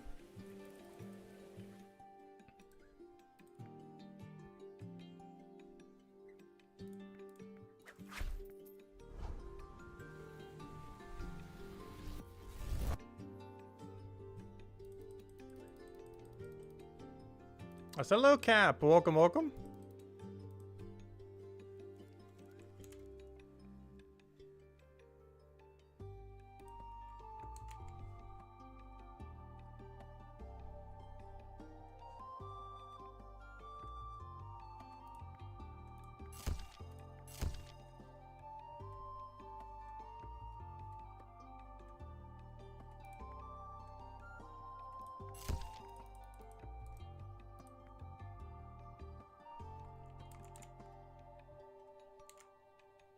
I just realized I don't have the inventory for it. No! I don't have inventory to turn in wine. That's fine, though. Let's do it when we do a middle cycle. We're gonna have to turn in rug there anyways at a later cycle.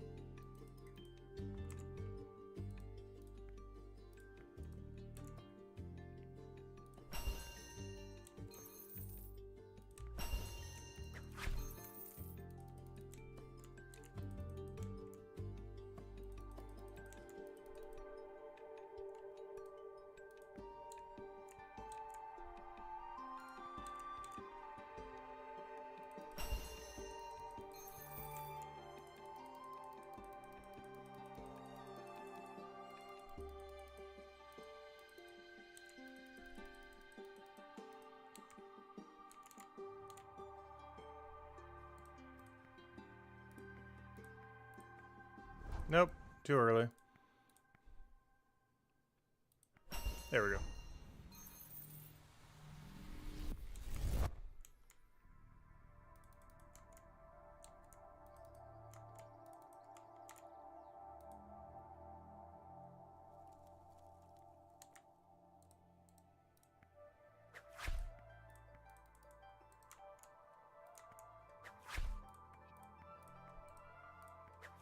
How are both of these a max stack?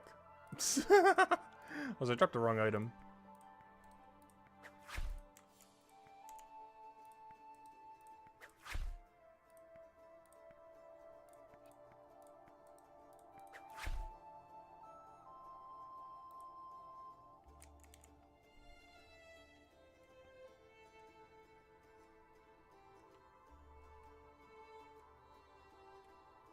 Why is it so bad? I'm never sure what to click here. It's all like assisting items that don't even synergize with each other.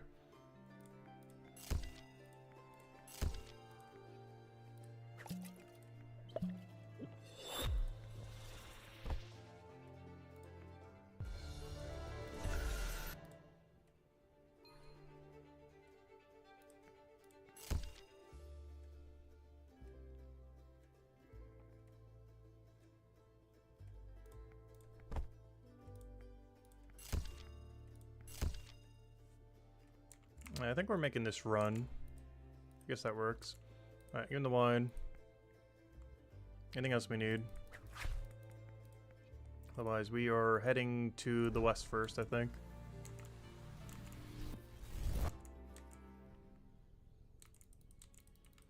Is there any problem with grabbing all three? The spectacles, candle, and bath salt? They have a weird, like, synergy, anti-synergy kind of thing. Where you can't really do all three, but you can do, like, two of them. Like, they have, like, a triple synergy, but kind of don't. Because one of them returns on the other one. So one of them you always have to delay.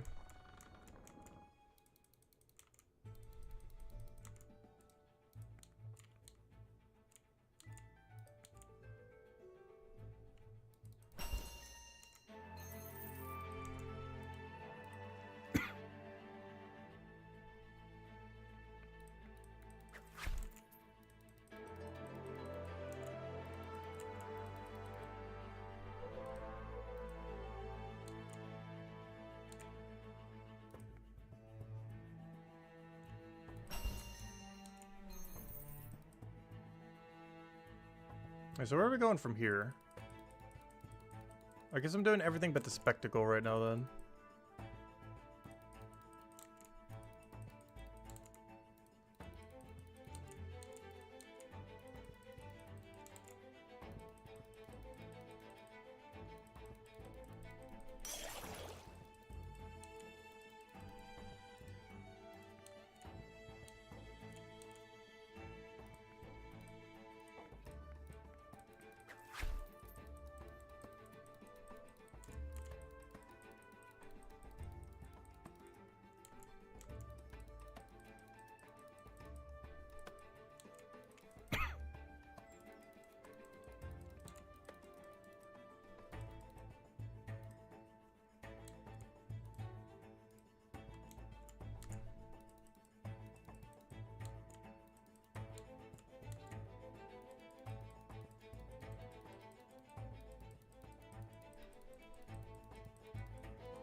And I'm probably just going to buy a full inventory of them so we don't have to go back for a while.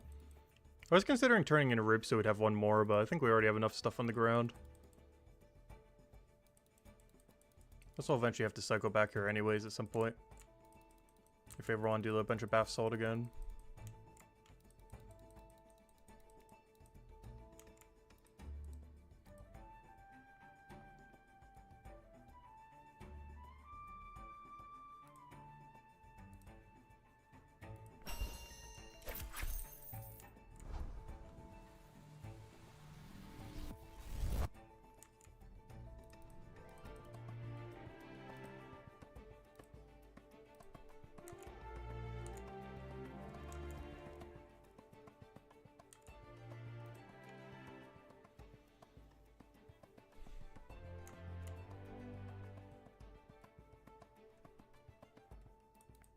No! I didn't realize we were that close to the board. Oh, my timer's starting to get out of sync then. Oh no.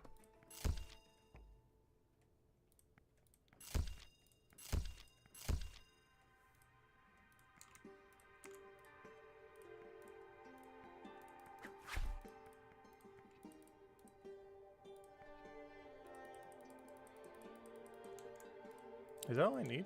Looks like it. Let's go get painting. I have no clue if this works out, by the way.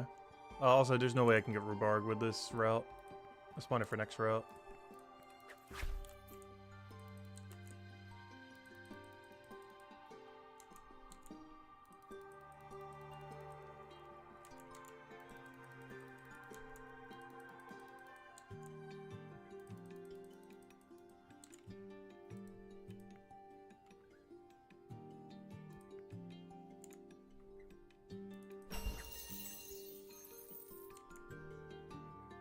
Oh, I forgot to buy the thing.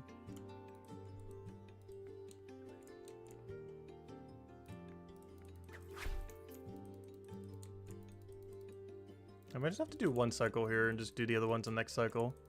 Which means I don't need the painting on me, though. I do need to buy it, I guess, just so we don't need to do it later. Only problem is if we need another painting. Because then we can do rhubarb and the painting into whatever else.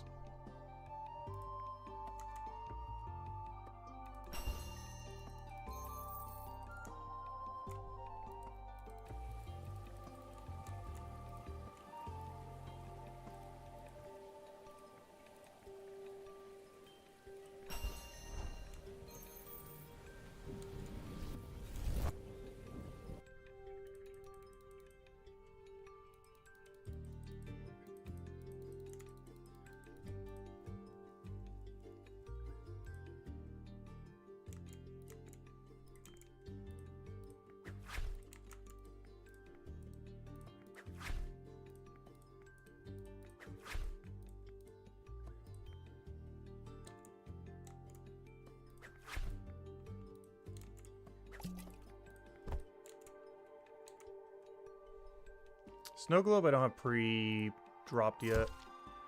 I guess we're going top first, unless we're going around, in which case we can go all the way over. Grab that, should be okay. Alright, off we go. Let's grab our painting. Are we starting at top left though? I guess we are.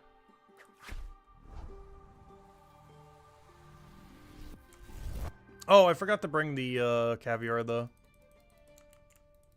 Oh no, it's not that big a deal. Such a small turn in. I'm not sure why I even turned it in.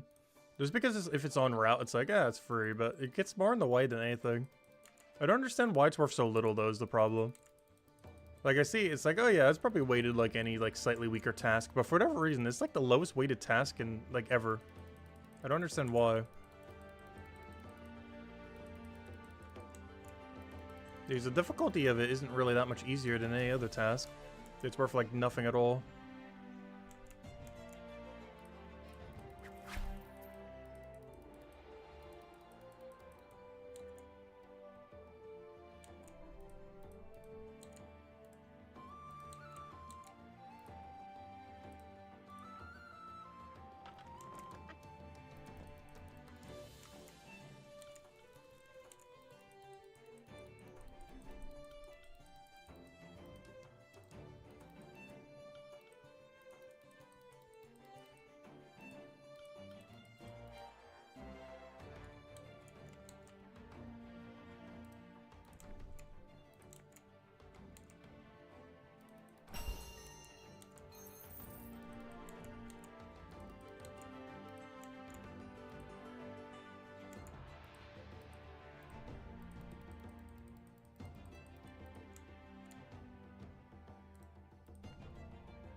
So I got all these pocket watches. We have not used a single one yet. That is so bad. I have a whole max stack just sitting there. It's like, nope, none.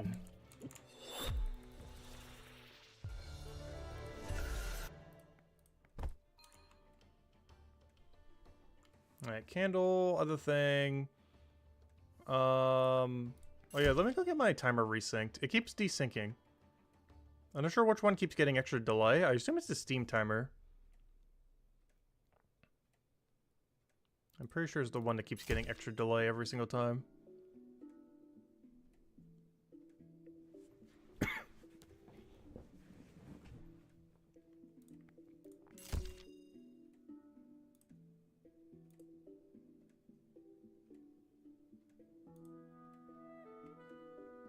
That should be a little better for now. Alright, what are we doing? Let's see. Painting, other thing just go in the middle. Candle, painting. Painting's on route. Are we just doing the middle then thing?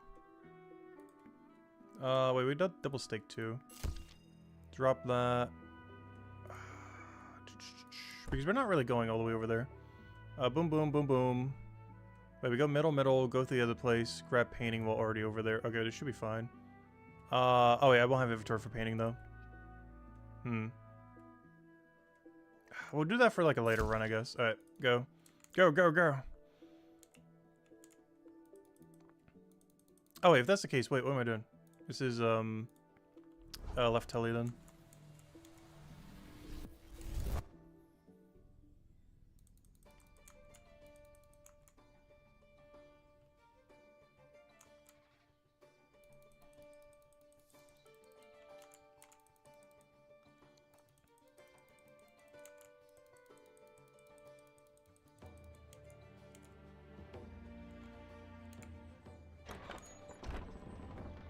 Good evening, B. Welcome, welcome. What was well?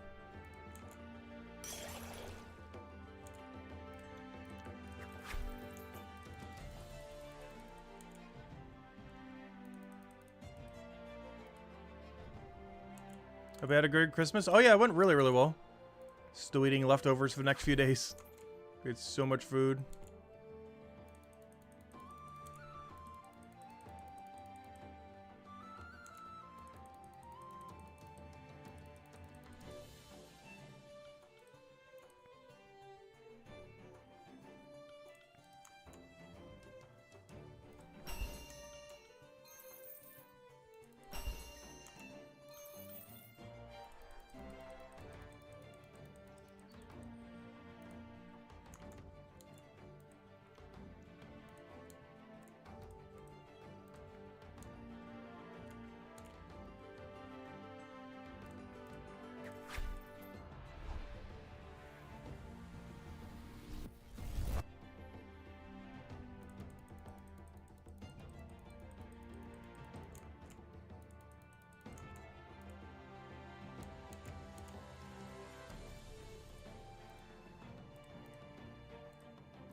Do I have Spectacle on the ground? I do.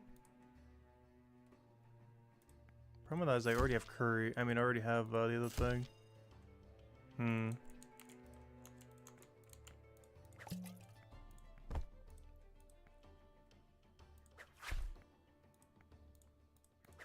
Also, gosh, these things on the ground. I'm honestly about to have, like, nothing on the ground soon at this point. Getting tired of the ground juggle.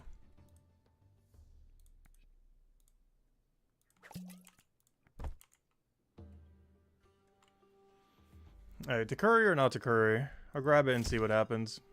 It's probably not worth it, though. Can I do a middle to side? No, because I'd have too many on the side I would have to go grab. I have no synergy for cloth. It's probably just abandoned.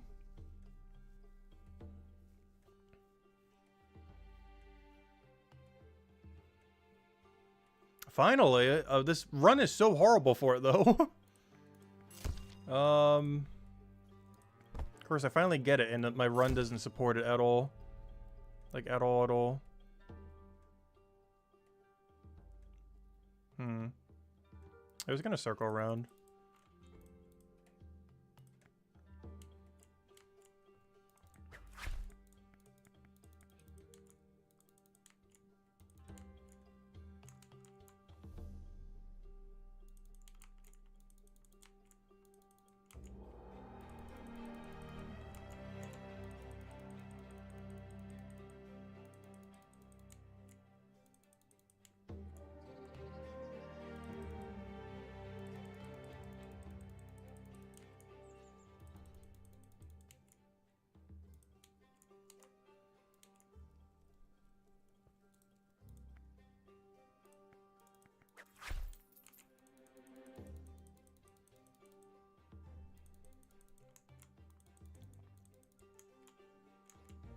Maybe I just double turn in here and just telly back. Actually, it's not even double, just a single turn in.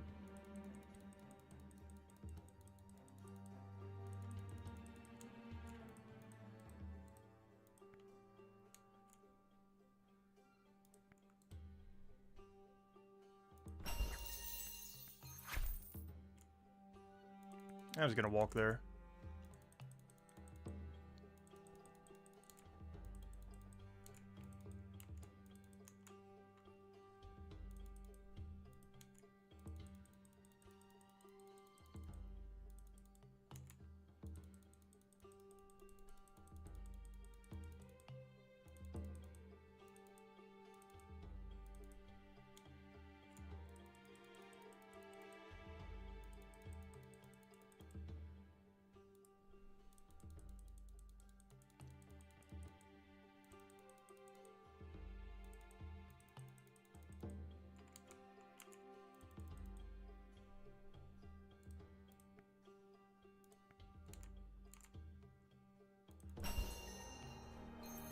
Hey, 3 gold. Still like nothing though. We need like 17 for our gatherer grind eventually. It's one of the other reasons for doing merchant, eventually some of that leatherworker. Is we are like dirt poor right now. And as soon as we get that next upgrade, we'll be dirt poor again. All over again.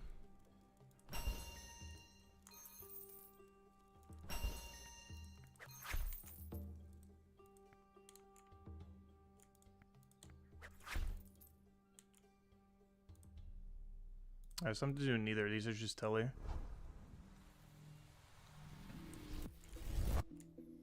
But I don't even think it's worth keeping pocket watch on the ground. I keep cycling it too often. Like, it doesn't pop up enough, and I keep cycling it. Like, we're already at the shop already. So hello again, Isabel. Welcome, welcome. Hope your holiday's been going well.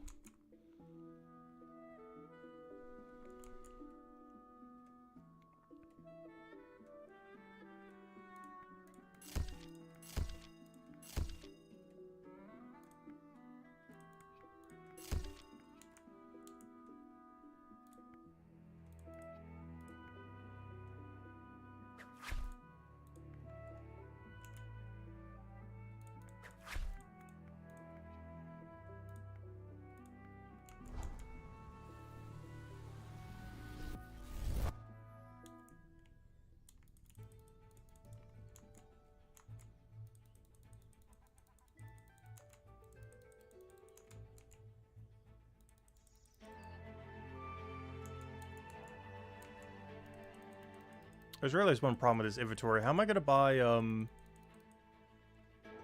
tomato or ribs or anything?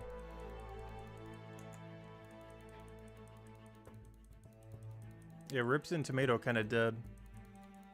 I still should come back to them though. I must have to get them on a different cycle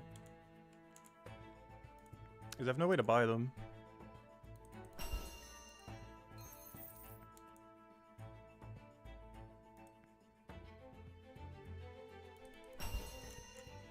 Now we could. Or to be backtracking all the way over there.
Oh, really? I got a singular potion in my thing. That's funny. Forgot I was still there.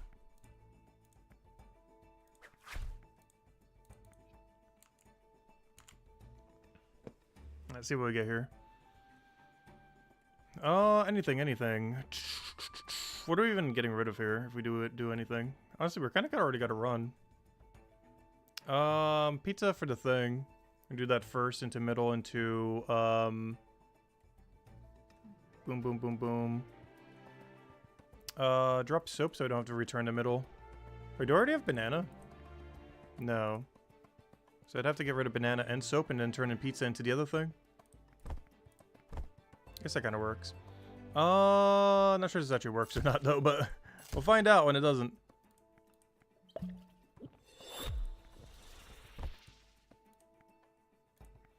That's a good telly.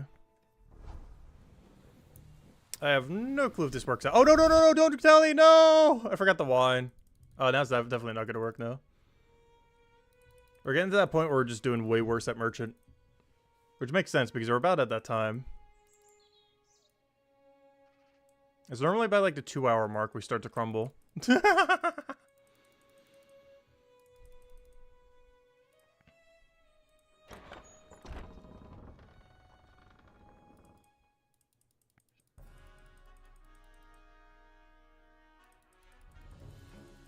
Merchants basically just DoorDash, pretty much.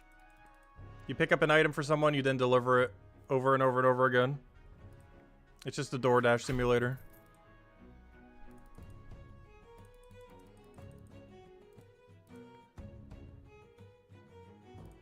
Oh, I would turn in wine if I remembered to grab it.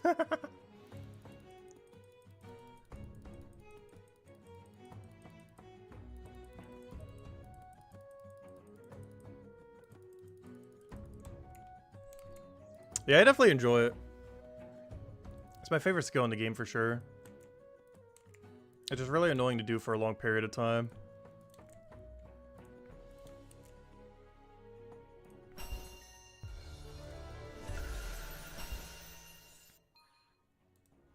Requires too much effort.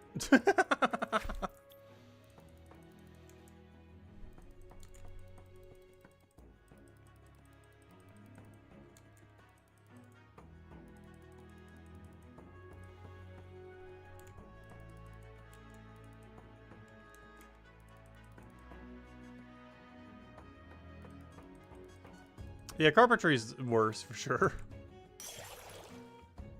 The only upside of carpentry is similar to every other skill pretty much, in that you know, it's like absurdly straightforward.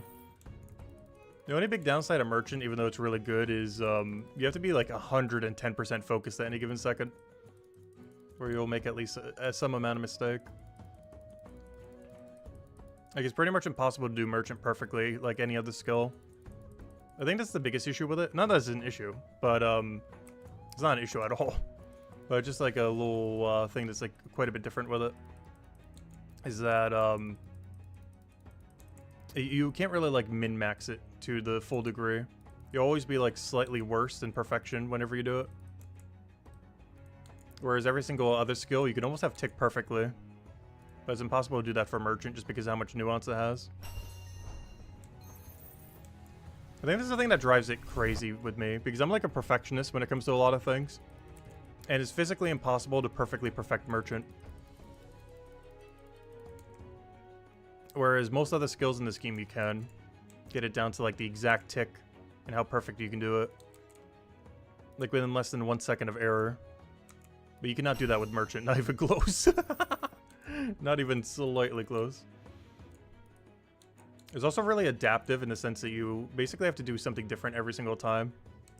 Whereas almost every other skill in this game is the same thing over and over again. Alright, what on earth are we doing here? I hate a lot of it. Do I have Spectre on the ground? Please tell me I still have one left. I'm about to go run it. Alright, let me go reset my floor because I'm hating this floor right now. Got too much junk all over the place. No, I ran out of spectacle. So this run can't really do much then.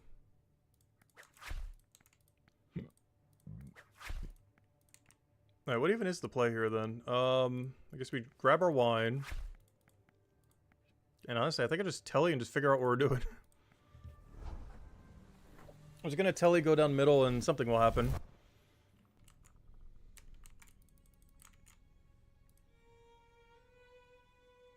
Will we have a New Year's event? No, I don't think this game's getting a New Year's event. I'm not sure any game that I'm playing that has a New Year's event, now that I think about it.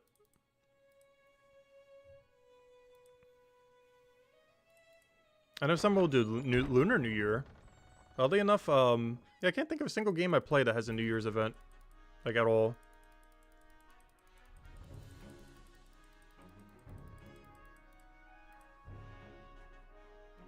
Because most games are still just running their Christmas event.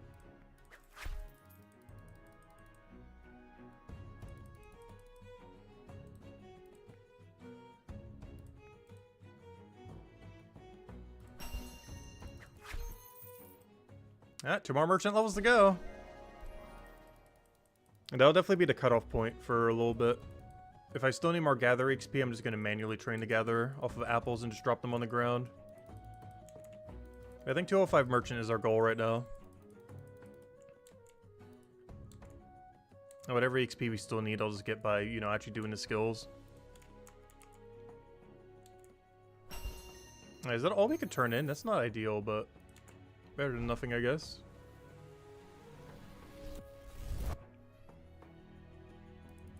We are getting a good bath salt into spectacle synergy, though.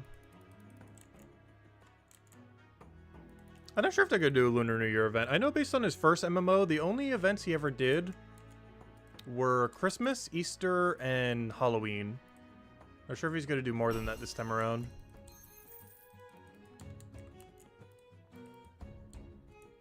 I don't know, find out.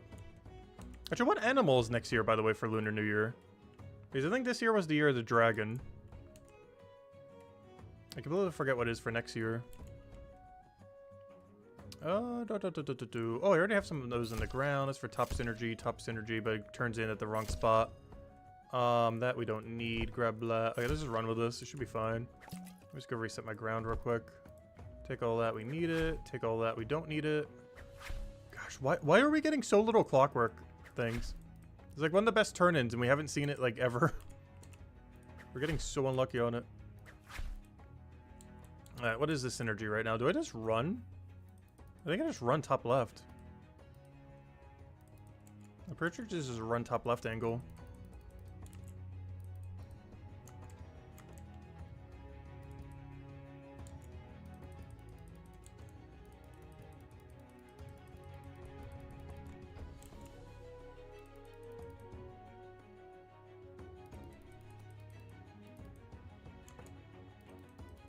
I'm trying to think. What is it going to be our situation by the end of this turn-in? I just realized I can't turn in wine, can I? I can, but I have to not turn in double bath salt into the other thing. Is that worth it? I guess. It means we have to hold double bath salt. Which is kind of awkward. At that point, I might as well just get triple. Oh no, I can't because I need one set of soap. I'm just going to turn both of these into middle. And then just do the bath salt into spectacle run on the next run. It'll be snake.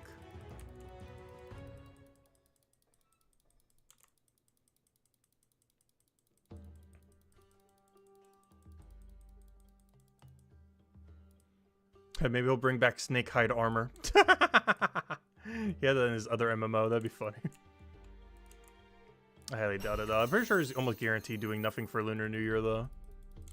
I'm like 95% certain he's not. I don't know, maybe we'll.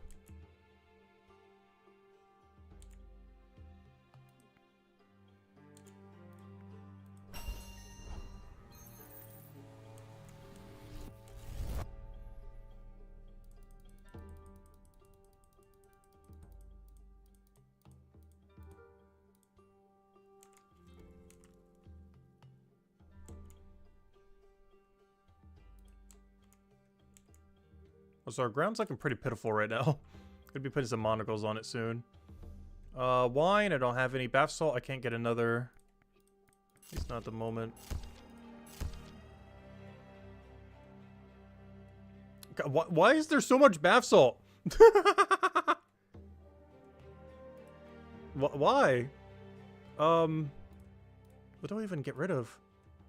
I'm already gonna be at the other shop, and then the other shop, but then the wine is free. Ah, I don't know what to take. What even is this? I guess? Why not, I guess? Sure, we'll go turn in 24 bath salts. Because why not? Actually, I don't even need to grab the other one. I just leave everything as is. I was gonna go to the shop, just buy 24 and just turn them in.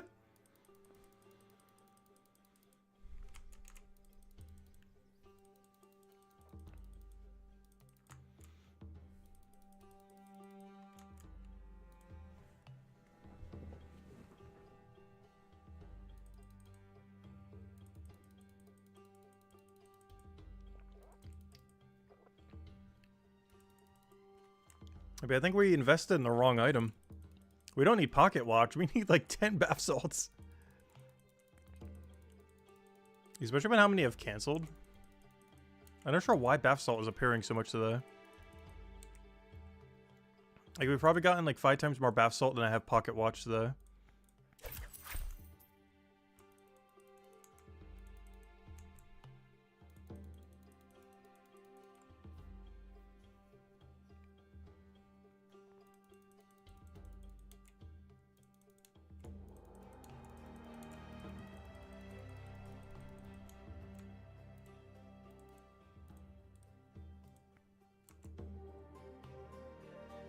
Yep, someone's doing the quest. The fortune hold quest. That's where you get your olives.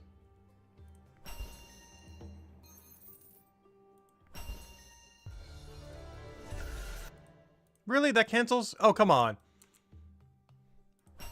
Why did they make it like that? Even cancels that. I know it cancels, I just didn't really think it would also cancel that. But yeah, it just cancels everything.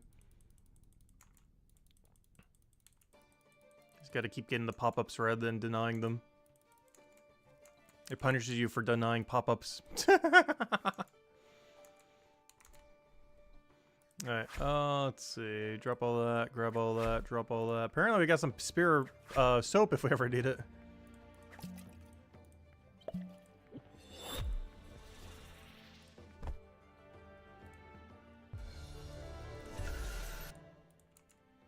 There you go, 108 Forger.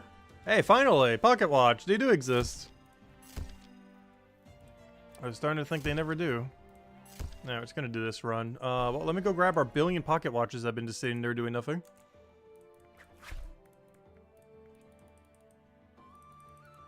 This will also be the perfect time to buy a full inventory of wine.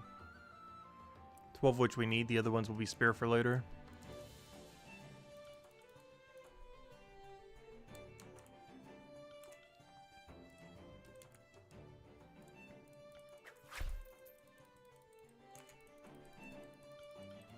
I really hope if this game ever gets the first dragon boss, I really hope it's in chapter 4.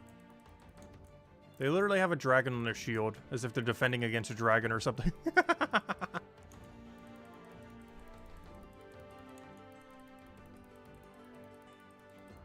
Because the first time he ever added a dragon, he put it in the wilderness, which there's no even remotely close equivalence to that in this game.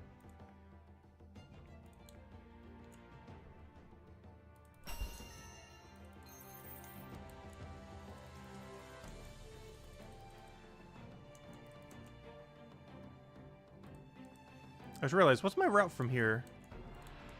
I guess I just go down? I didn't really think that through. Wait. It's kind of awkward route because I need to go to the souvenir thing and then grab the other thing. You hate how the backpack is in 6 per row? Yeah, you gotta stretch it weirdly. I think you have to stretch it like this far for it to do that. The main reason I don't do that is it takes up so much screen.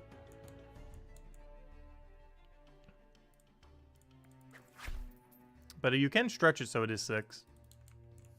It just takes up like twice as much space is the problem.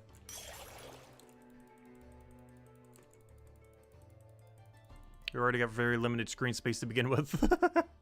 Make it even smaller.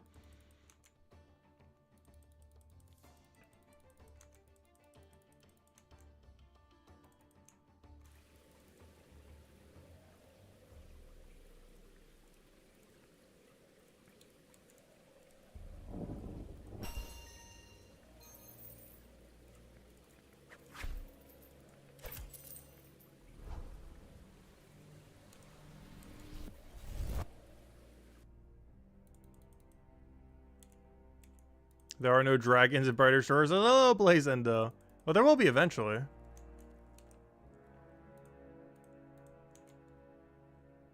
It's more so a matter of when than if. Obviously, it could be a while.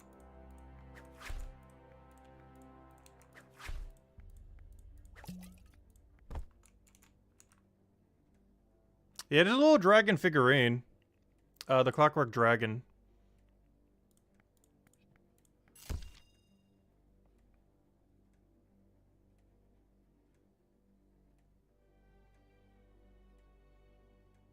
Oh, more bath salt, I guess.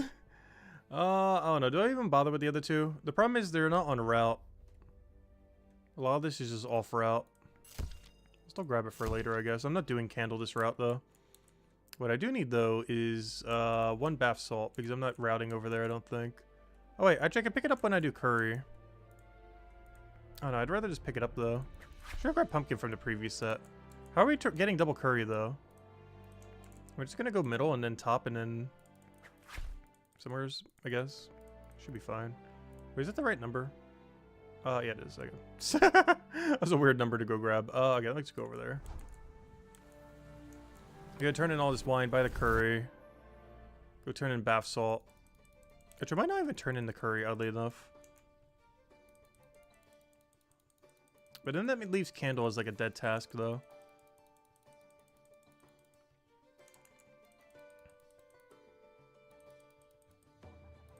That's why 6 per row is better. Well, normally I don't grab 12 at a time. Also, you can easily tell where the 6s are in this. It's just a grid. You gotta play it like Tetris. You just gotta Tetris your inventory. It's the Tetris layout. But it's still in 6 stacks. They're just weirdly shaped 6 stacks.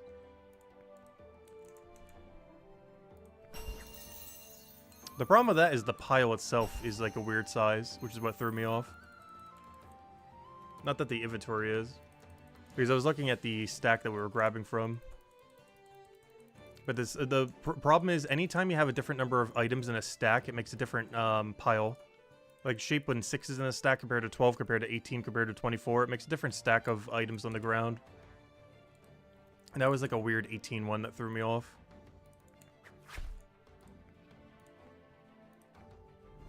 Wait, where am I going?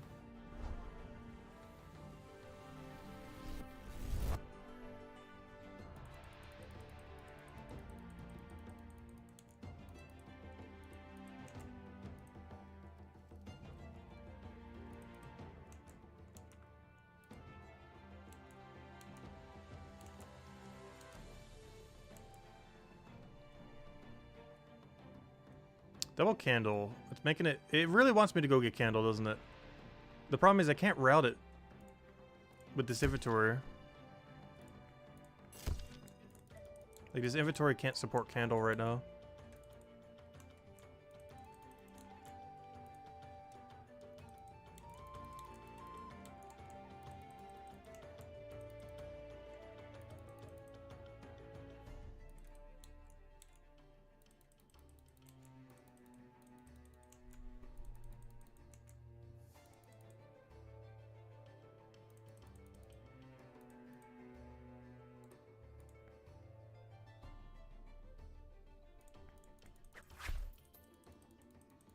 Is it worth going here just to turn in 1 single bath salt? Probably not. Maybe I'll grab like 1 single monocle while I'm here in case I can get this energy into the good old candle. I forgot how many I have at base, but whatever it is probably not enough. Olives, get your olives. I find that funny whenever you work for a stall. Your guy basically just tries to sell the item. He just stands in that middle area and is like, hey, come and get your whatever. There's so many different dialogues it has for it. There's a couple.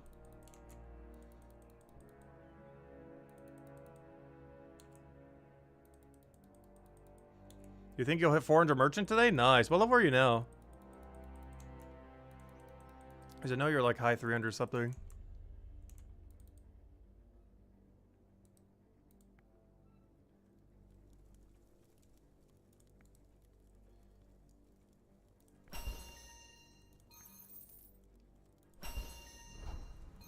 Oh yeah, you'll definitely get it then. That should be really easy then. If you only need like 8 more levels. I plan to get 1 3/4 today, which should also be really easy to do.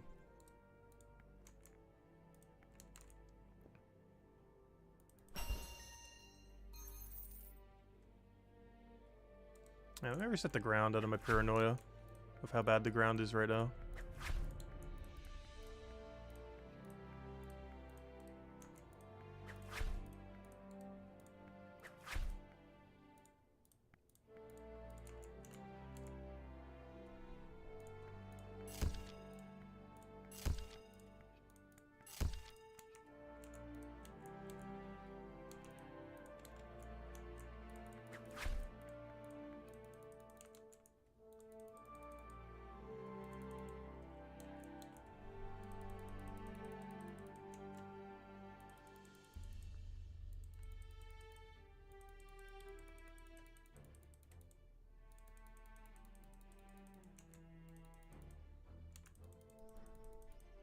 But my main goal for merchant days is 205. Then the next time we grind, it's gonna be 211. And honestly, I'm considering just doing the 211 AFK all the way till 216. Should only be like what, 4 days of AFK. There's 4 days that we could be getting different XP, but I don't know. So I haven't decided if I'm manually grinding it or not. It's just our XP rate's gonna be pretty bad around that range. Because we're still at pre-200 rate. I'm not sure how big the jump is when you get to post-200. Like, some of them haven't been that much. Like, the mining jump wasn't that much at all. Like, the 197 was actually better than the 207 mining method.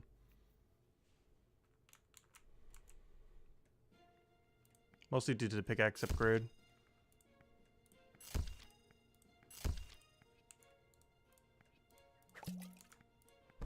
Oh, so did I just reset the ground? That's one of my biggest issues with these ground items. I feel I need to reset them like every time because I don't know what their ground timer is. I need the ground item timer plugin. I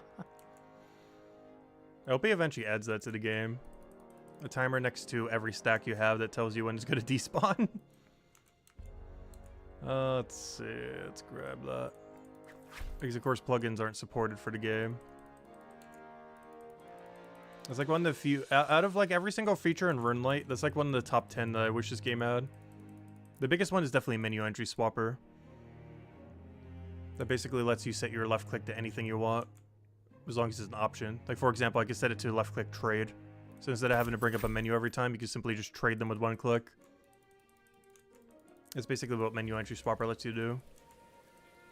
So instead of having a menu come up here, it would simply just click trade immediately with one click. I just realized, how do I plan to do this? Wait. How do I plan to buy double cloth if I don't have that much inventory space? Mistakes have been made. I'm not sure how I expected to buy double cloth there. In my brain, it's like, oh yeah, I'll do double cloth and then go turn in the candle. But that's impossible because that's 5 sets of items when you go only hold 4. That's not gonna work. You do it about every 2 runs? Yeah, I've been doing it about every 2 runs, but then I get paranoid about it and do it almost every run. Because I forget if I did it on the previous run or not.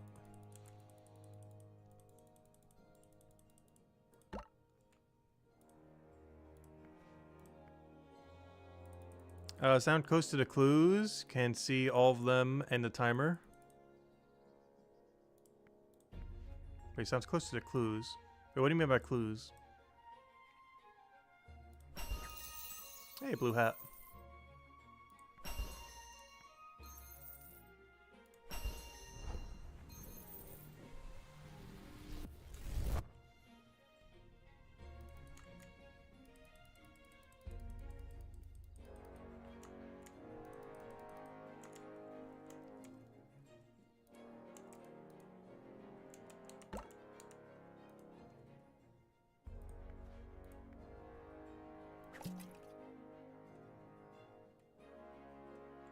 Oh yeah, in old school RuneScape, there's a timer on almost everything, if you have the plugin for it.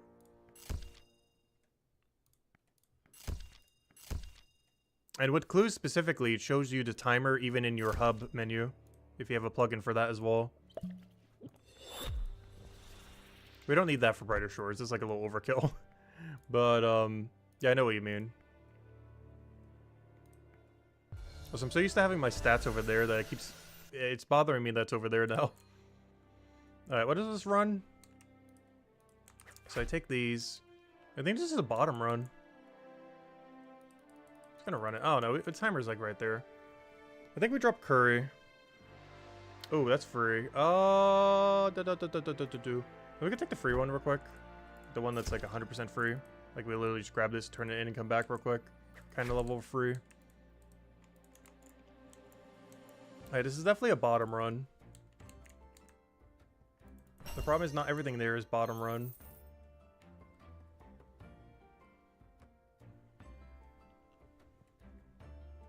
Like most of this is not bottom run.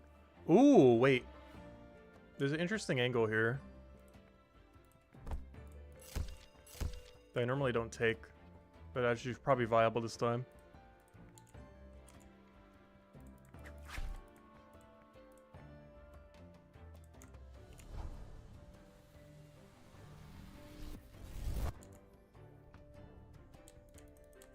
This also gives me the chance to finally buy Snow Globe, which I've been putting off for 2.5 hours now.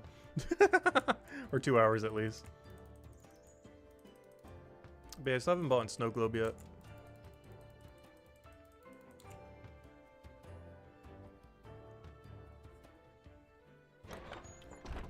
And his current route Snow Globe, which is why I mentioned that.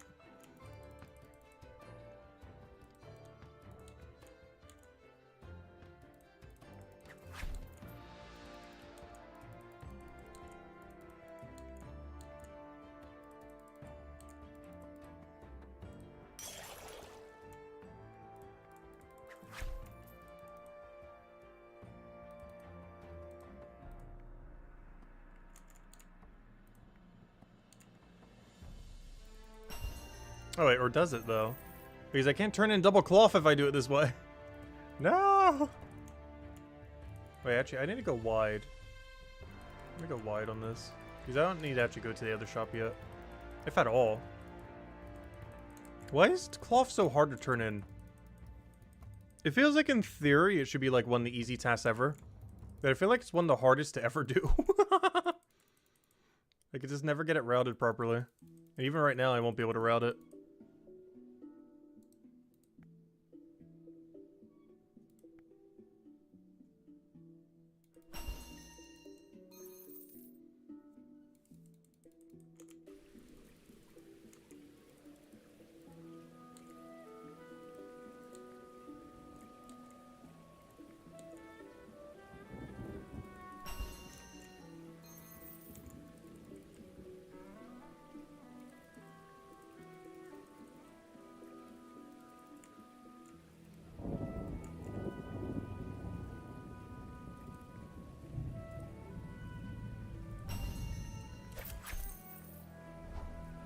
There we go. We finally got our snow globe. It only took 2.5 hours, but we got it.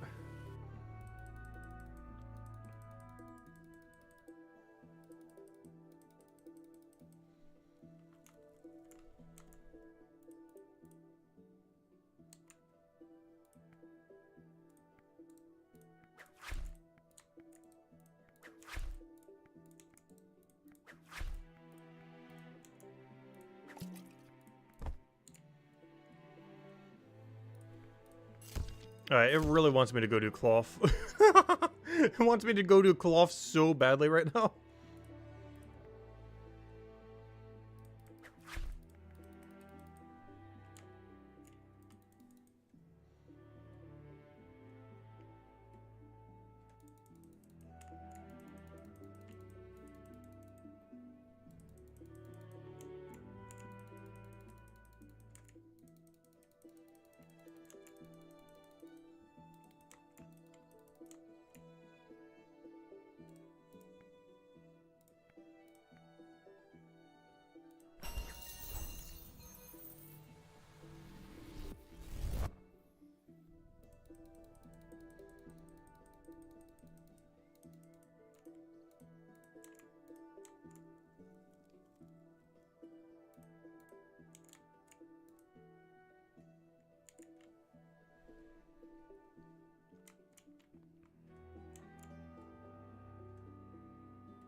It's finally time to go grab cloth. We've been putting it off for so long. It is finally time. I even buy the clockwork thing just so you can turn it on middle as well. I think we have enough floor space that we can pick it up. I don't think it has like the best turn-in value, but it's really free to do, like wine, where you just turn in right on middle. It's a little bit further, but it's not that far. Normally you're heading over there anyways for something.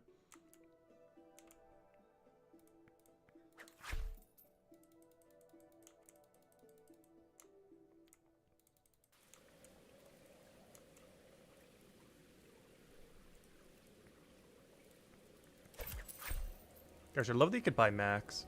The drop all and buy max update, as well as the auto buy thing, are such good quality of life for this thing. It's actually amazing how many times Merchant has indirectly gotten buffed since launch. It has to be at least 20% quicker now compared to launch day. Not because they ever directly buffed it, just because of every single way they've indirectly buffed it.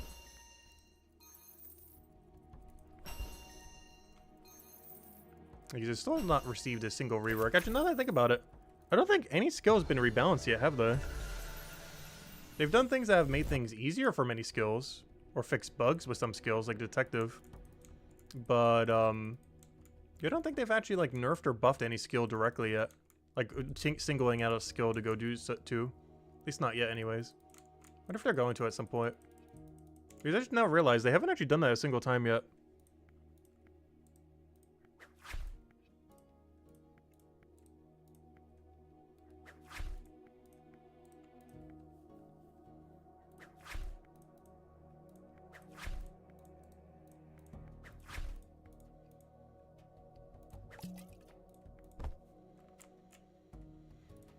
Oh, I'm out of dust. Oh no.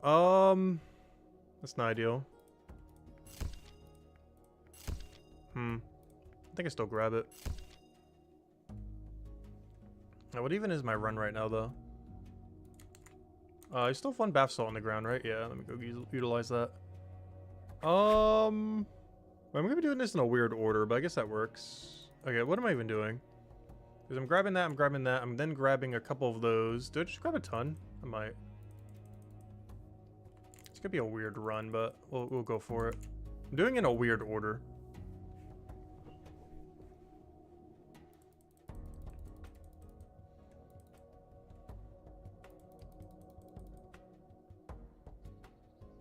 Yeah, I ended up doing the same thing. I ended up getting a lot of merchant levels because I thought they were going to nerf it into the ground. But then they never did, so I stopped trying to get merchant levels. Because it seemed like they weren't going to nerf it at any point. And they never did. So I was like, oh, I'll just let it sit for now. The most efficient thing we could be doing right now is just rush 200 merchant. I'm just not sure if I have the brain capacity to go do that over the course of a month. But, no, we're only going for 205 for now.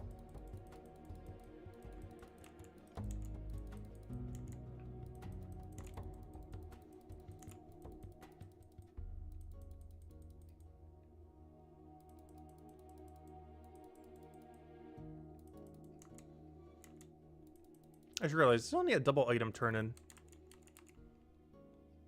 That's fine.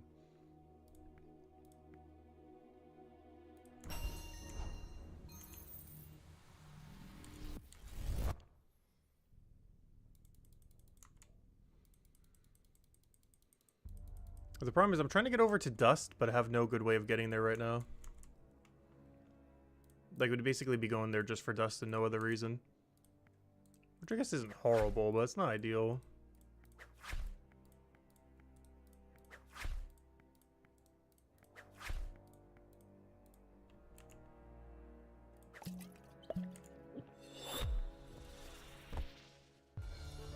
Alright, Gather is almost there.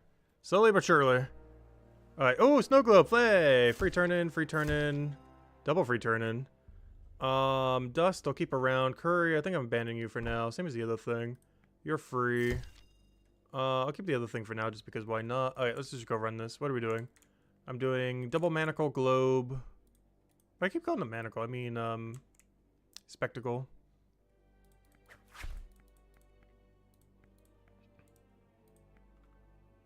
I just realized I shouldn't have done it that way. I'm gonna have to manually drop 6. Haven't done that in a while. I think that might be the first time I dropped something since drop all. Like dropping them one at a time.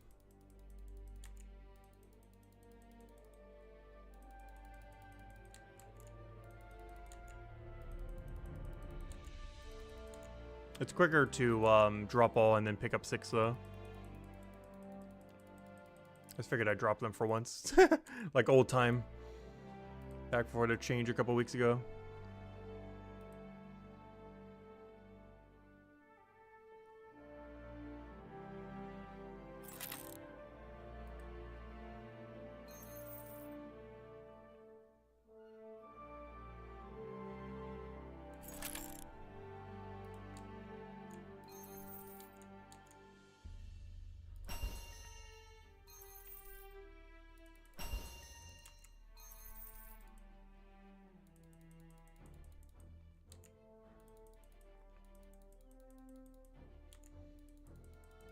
But yeah, I'm still kind of surprised they haven't nerfed Merchant. It was actually one of the things I was going to make for the poll today, but decided on the current poll that we have going.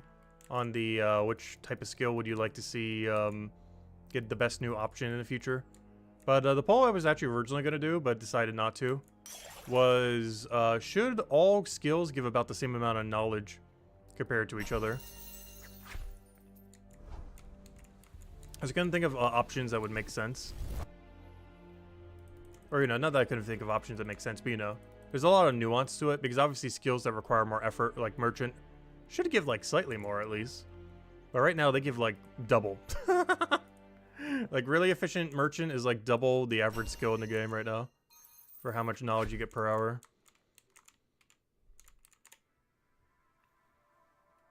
Which, to some degree, makes sense, because it is the most intense skill in the game. But is also kind of broken.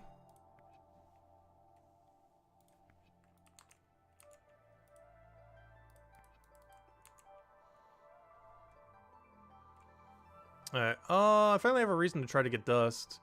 Wait, did I buy a bunch of clockwork things? I can turn those in for free. Wine is also free. Souvenir I don't need. I'm gonna just go do that and turn in the other thing. Is that everything? I think that's everything. Alright, we're good to go, I think. Oh, I can't really do vase this cycle, though. I'm gonna go grab our billion items. Because I think this is just a center run at this point. Just telly over there, do everything, telly back. Do I think I'm forgetting something? I don't feel like I am. Though we definitely are. So I'm not even going to buy vase this cycle, I don't think.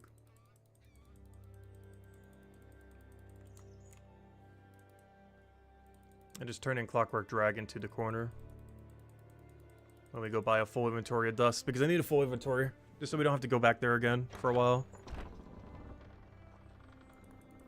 Because the only reason I ever have to go there is for dust, so the less we need to go there, the better.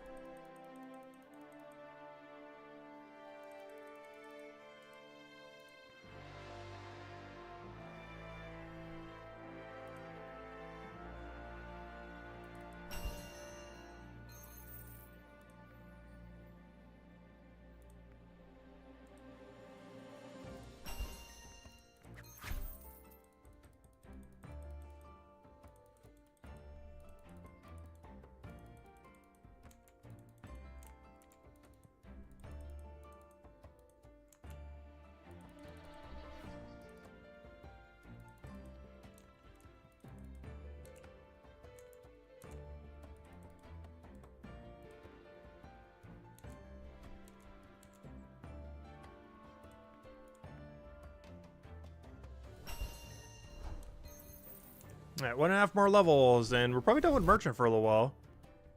The only thing I'll probably need it for again is to get Bonewright up.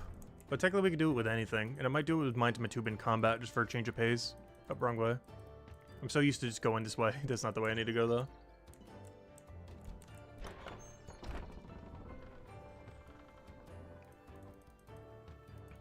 Because the game plan at this point is at 205 Merchant. Whatever the difference is, if that doesn't get us to 112 Gatherer, we just finish, you know, manually grinding 112 Gatherer. Then after 112 Gatherer, hey, Detective Santa.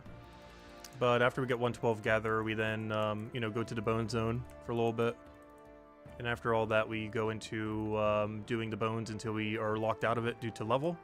I can do the 102 bones, but the problem is at 115, the bone spikes, I believe, require 112 Bonewright, like 3 levels later. We're not going to have enough to go do it. Because the bones from 112 to 115 are going to get us like 1 level at best. So that means we'd have to knowledge for like 9 levels, which means, hey, time to go bring out Minefighter. It's either that or Merchant again. Oh, no, we'll see. But I'm pretty sure I'm going to do Minefighter just for a little bit more variety. Main goal of Merchant today is just to get to 205.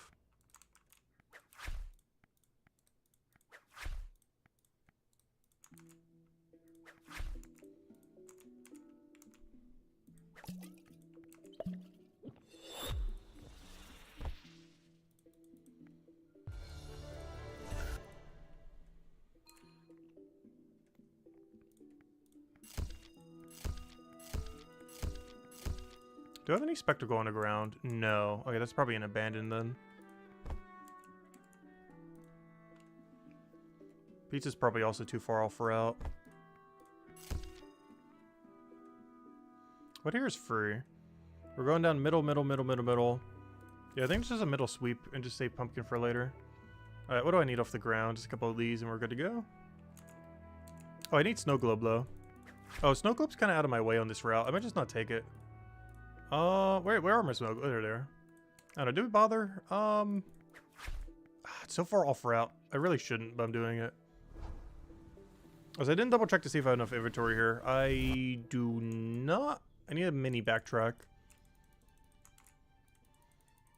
I'll be able to clear my inventory at the clockwork stall. But the problem is the wine stall is a small backtrack. It's not that bad though. Alternatively, I can go get pumpkin and turn in middle. I don't think it's worth it. Yeah, I'm still turning in snow globe all the way off route. That's worth it though. Alright, I'm gonna go grab this.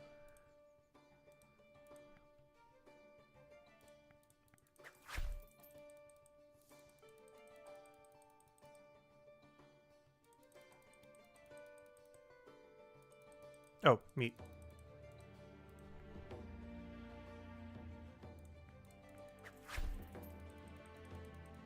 Yeah, the only mini backtrack I gotta do is if I want to grab vase here or not, and I think I do. Because right now I would buy it, but I don't have inventory, so I gotta go clear inventory by trading this one. It's not that far of a backtrack. Only problem is we have to double backtrack it, or technically triple. Because we went through it once, then back again.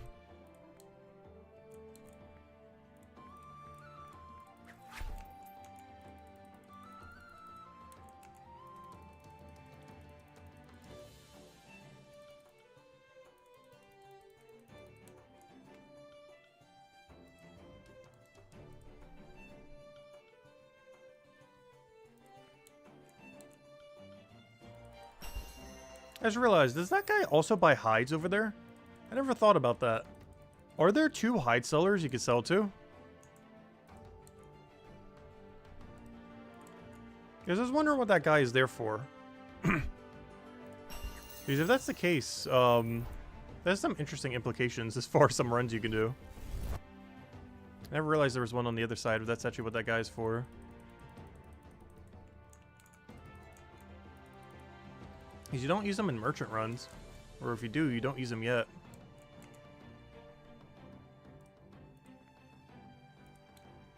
There are a few vendors that seem to be kind of unused. Like that one in that middle alley. I think he sells like spice or something. He sells something, but you never need him for a merchant run.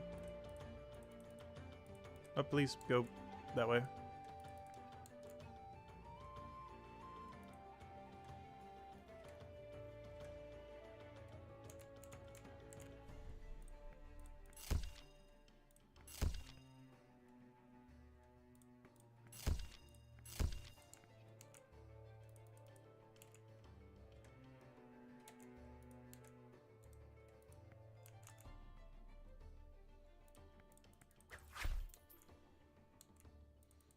Oh, just for passives? Okay.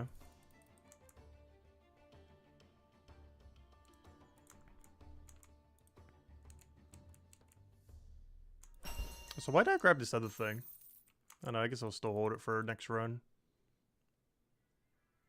Because I definitely got to get a better run than what on earth we have in our inventory right now.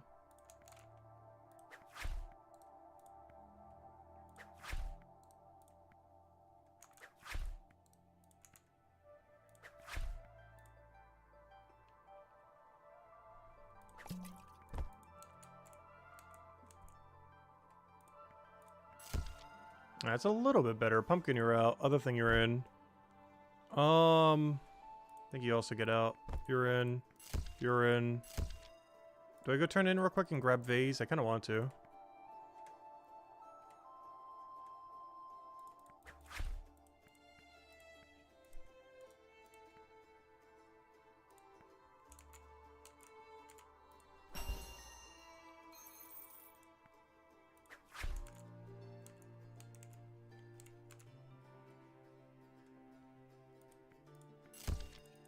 Alright, that's a okay run. Alright, let's go do it. Buy double candle, turn in double at the other place. Turn in double candle, and then, actually, I don't take double vase right now, do I? I have no way to get back to middle. I gotta wait on double vase. I'm not sure why I always like taking vase. It's probably because I like doing middle route. You know, the good old middle sweep. But sometimes I take it when I really shouldn't be. Like right now. Where there's no synergy with what we're actually doing. It's just you go down middle so much, I always just think in the back of my head, it's like, oh yeah, we'll eventually have synergy for it. But the fact that we're not getting immediate value from it compared to something else that we might be able to is a loss of value. Even though it's a pretty free turn-in.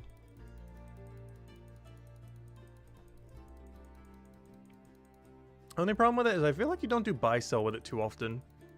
You just kind of buy it then sell it, but you don't do a buy-sell at the same location compared to some other items where they're really common that you do buy-sell. Like the soap stall, where you're almost always buy-selling with candle. Or even the meat stall, where you're almost always buy-selling with soap or something else.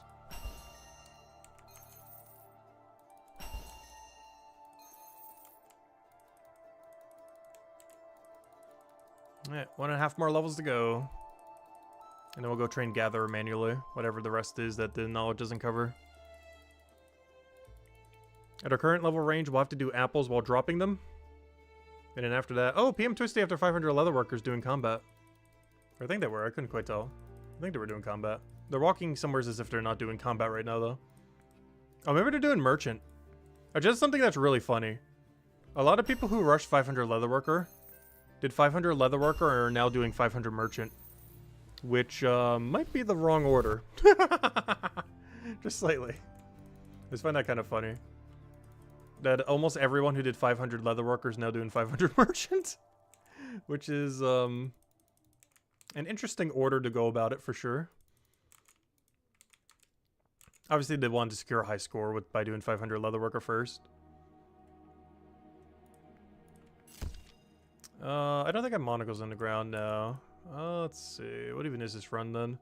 Snow globe, banana, rug. I can kind of turn in well over there, I guess. Not much we can do with that. I guess we'll grab it in case we get synergy. I don't think so, though. Alright, off we go. Do I even need anything? No, we just run. Oh, wait, snow globe, yeah. I need 6 snow globe for the corner.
After next merchant run, I think that gets us to 204. Yeah, he's got one more to go then. Well, not one more run, but you know, one more level. And by then we should be about level 111 gather or so. Like 110, 111. So we're gonna have to farm apples and drop them for like a level or so. I might even bank one set just for the sake of it. I can't remember what potion it's used for though, the apple. I want to say it's one of the Arbory potions, I think. Oops, wrong shop. Completely forgot off the top of my head. So I might bank one inventory and then trash the rest.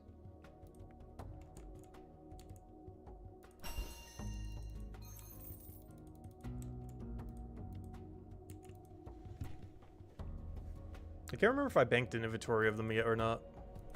Actually, it's an easy way to tell. Did I do the first time bonus on them yet?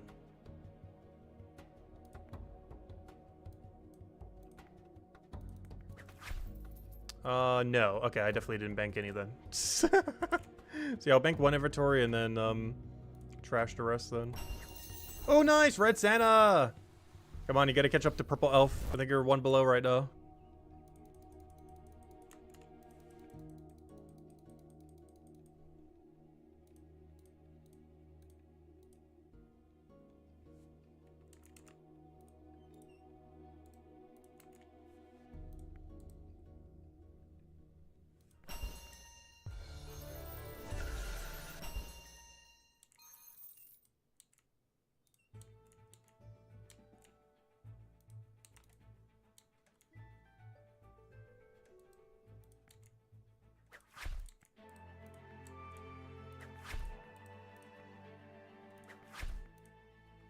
Our ground game is looking pretty small right now.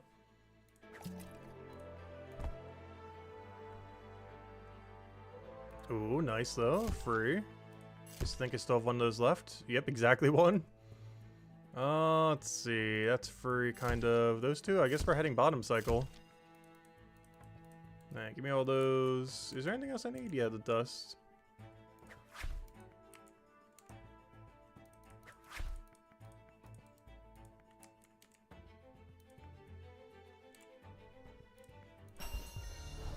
I forgot, I still haven't delayed this today.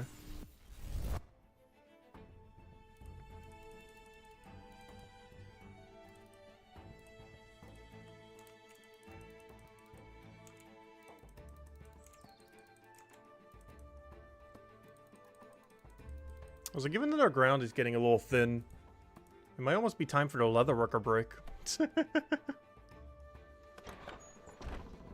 I know, we'll see. Just our ground is so small right now that it's probably the time to do it. If we're going to take a break from Merchant. I'll probably do a mix of like Leatherworker Merchant. So we're doing like a half and half. I personally don't like doing it that way, but I think I will. Just did a nice little mix.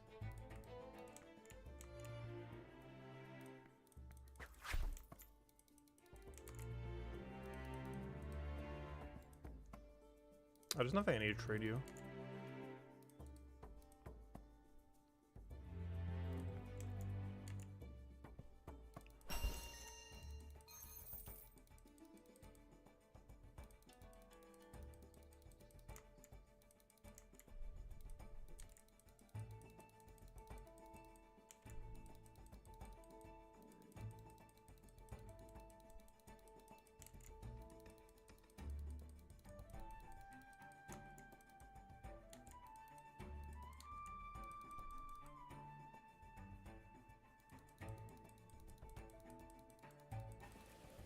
Alright, we can bring this over here.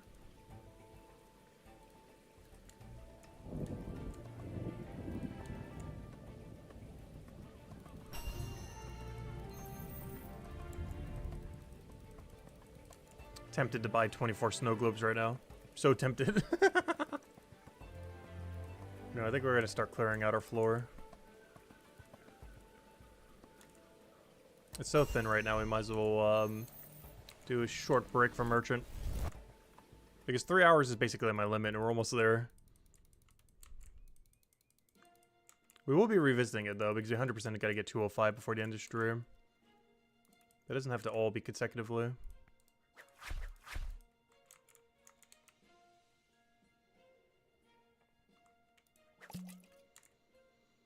Alright, what do we have? Dust free, I can get rid of that. No snow globe here, unfortunately. But maybe we'll get lucky. Ooh, to wine or not to wine? We'll wine and drop that, I think. Alright, let me go turn this dust in and we'll see what we have there. The most ideal thing would be snow globe into just a top ultra turn-in. Like the middle top. The vertical top. Alright, come on, show me a perfect vertical top run. Snow globe and like another wine or something. Wrong wine. Also no snow globe. Let's see. Boom, boom, boom. Rug. Oh no, I guess we'll keep doing it until we can get snow globe then.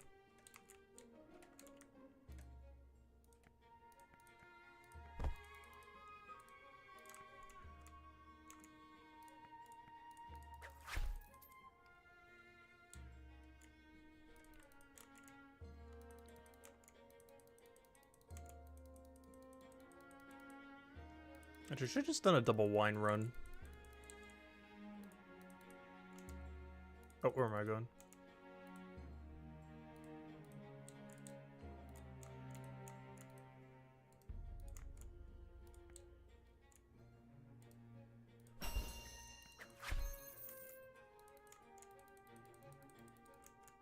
If I did the other double wine, I have to come here anyways for snow globe turn-in.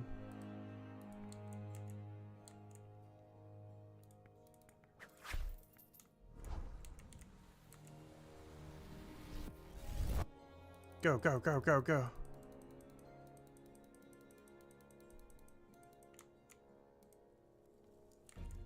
I should make it in time.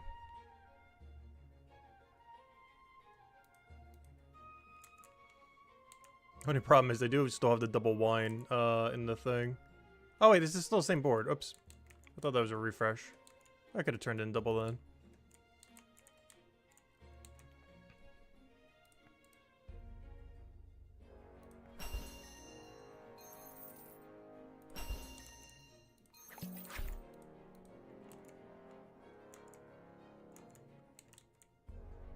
Now, what do we have? Wrong wine. Let's see. Bottom. We still need that for later. I'm gonna be on path for that. Rug is kind of awkward. I guess I drop a rug? Like physically drop it? I have no clue. Alright, hey, we definitely go down there. Let me just drop everything we have. Boom. Boom. Alright, this is definitely a burger into... No, don't go over there. Why is there even a pathing over there? But let me go, burger into... Candle into double wine. And then telly.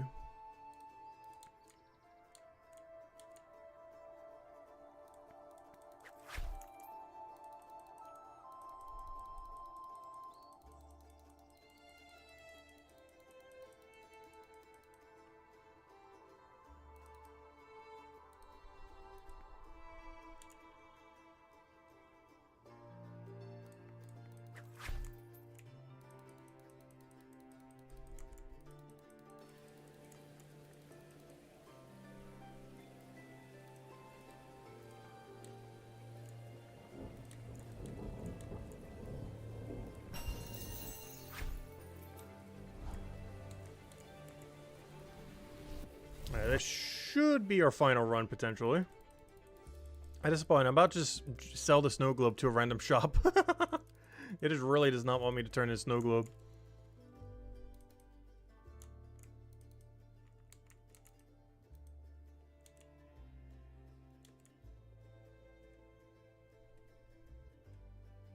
Yeah, it just really does not want me to turn in snow globe.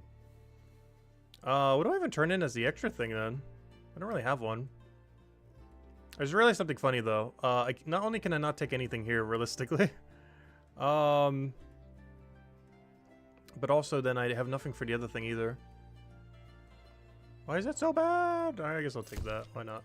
Alright, anyways. Let's go turn in what we have here. Yeah, let me go pre-pot.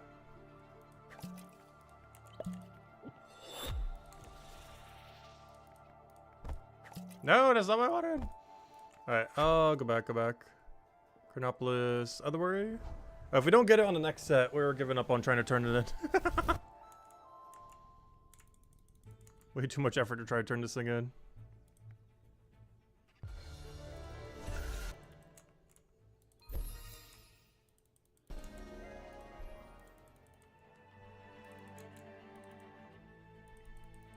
So why on earth the apple's blue?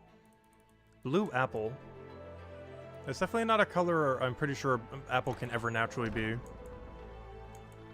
Like, there's so many possible colors of apples, and you chose blue. I think it's because the other item it gets mixed with is also blue. Which is, I'm pretty sure, the logic behind it.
I should be able to make it back in a minute.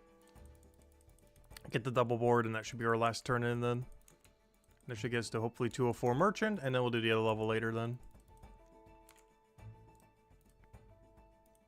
Alright, do that. Kelly back.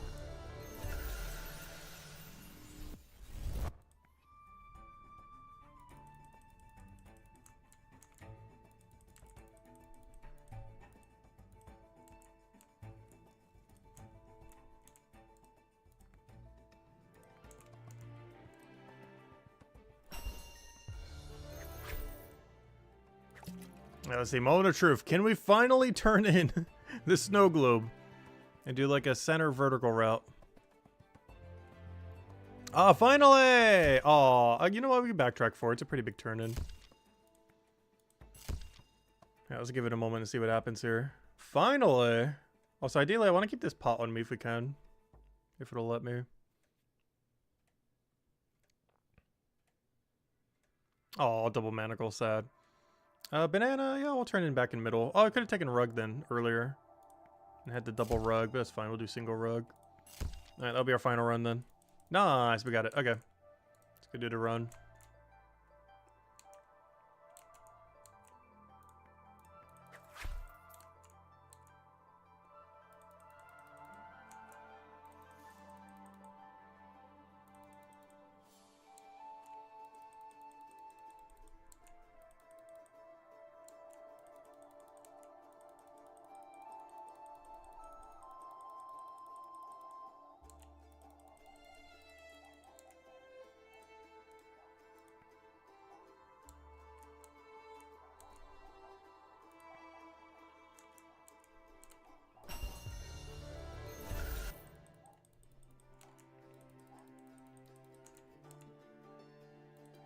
I just realized, how am I going to do the other thing? I guess I just hold it the whole time? Do I even have the inventory to hold it the whole time? Actually, I think I do, oddly enough. Oh, yeah, I would still have to buy a rug, though.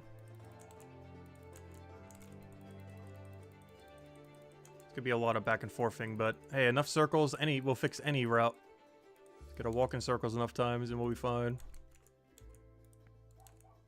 Then we're going to have to come back to him again.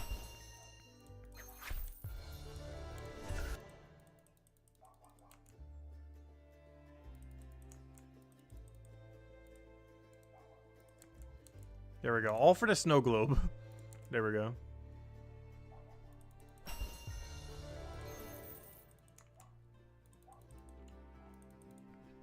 And I think we might Leatherworker for like a level or something. Just as a break, and then we decide if we go back to Merchant or just do Gather at that point. Not sure which one I'm leaning towards. Gather more directly helps what we're trying to do. But at some point in the stream I need to do Merchant, but I was considering just doing it when we go do Bonewright. But then I can also just do Combat when we go do Bonewright.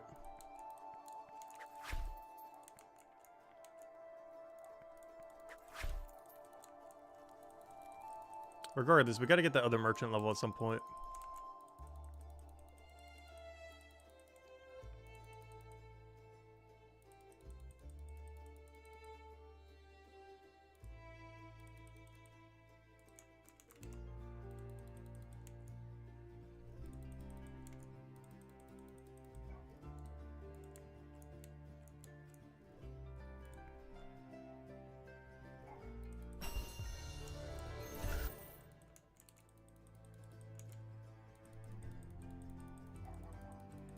So luckily, we don't need that Merchant level to do Leatherworker further. I actually don't need it until level 190. I just want to get it to future-proof it for when we do. And because Merchant's just really quick knowledge. And a tree.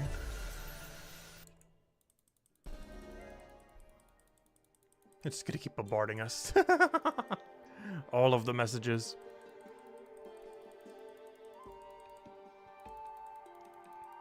Honestly, instead of Leatherworker, I think I might just go straight to Gather. Just go get the XP from the source. Instead of middlemaning it. Grab like one inventory, then drop the rest. I'm not sure what the cycle is for Apple Tree, but we'll find out. Haven't done it since like level 6. Alright, let's go to the trees. Alright, Timer, you've served us well. But we do not need you at the moment.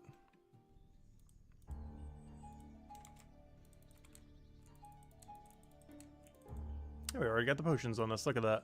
How convenient. I did the wrong tile.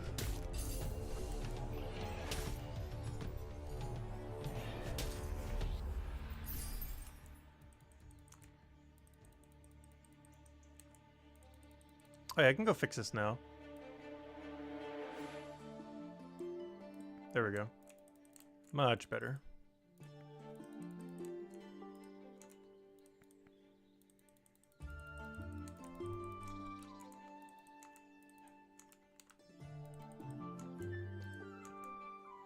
Yeah, what on earth does an apple cycle look like?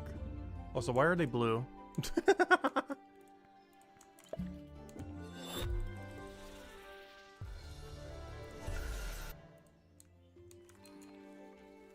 They're Myrtle apples. No, Myrtle apple.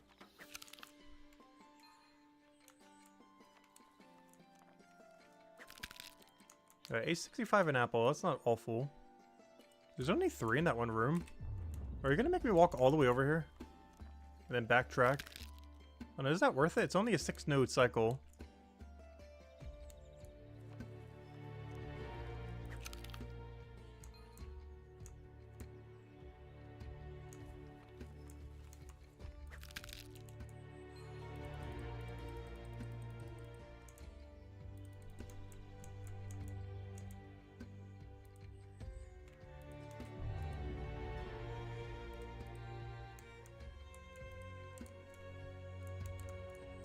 Yeah, these aren't worth it. Hold. I'll still do one inventory because I need them. Yeah, we're back to acknowledging it. Hold, hold, hold. Wait. These are 100% not worth it.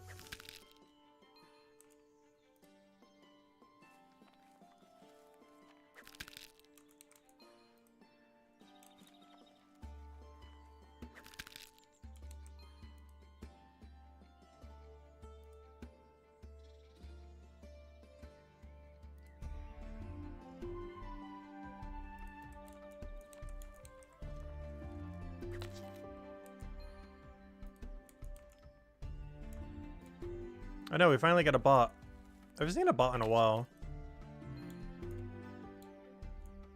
One of those like spam bot things in chat. YouTube's been pretty good about it lately.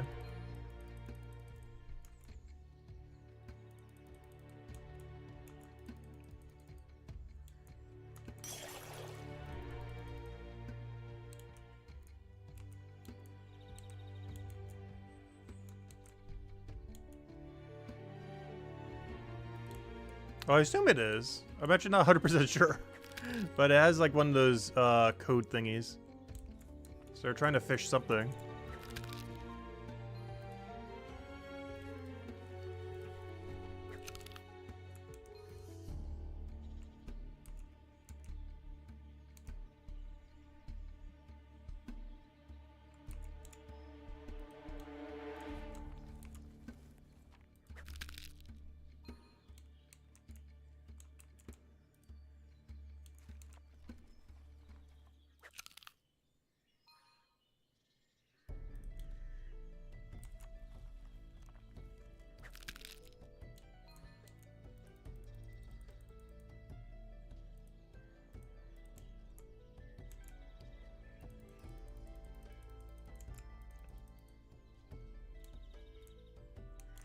Alright, we're definitely just doing this one inventory for when we go make 23 later of whatever on earth this is. This is a... Oh, this is the weaker XP pot. Oh, I think this is for the 6%. Yeah, this one's definitely not worth it. Well, still one inventory for the first time bonus thing. And for the first time for the alchemy thing, of course. But yeah, I believe these are for the 6% hope fars. But yeah, these definitely aren't worth making.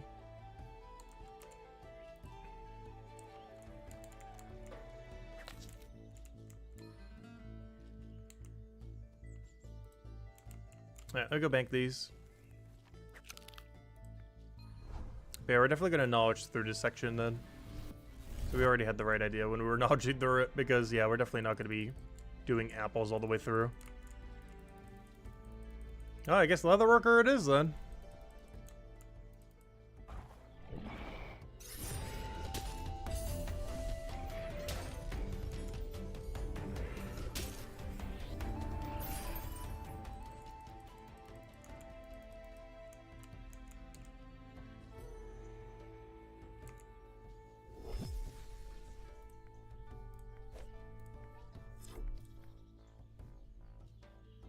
Where am I going? Oh yeah, Chronopolis Market.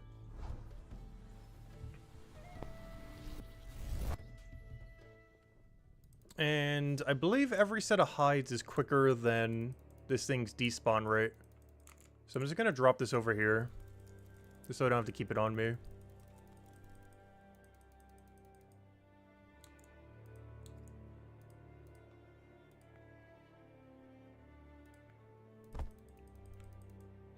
I'm just gonna pick that up every time. Though if I do forget to pick it up, it will despawn. I probably want to go for one Leatherworker level. We need the money before we get to sickle anyways.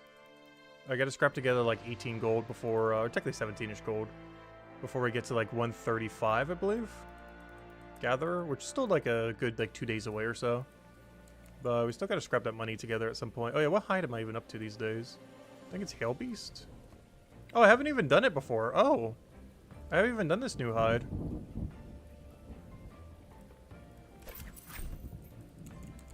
Don't even have the first time bonus on this thing. I have no clue what the pathing is for it then. Haven't done this one in a very long time. Soaking tub.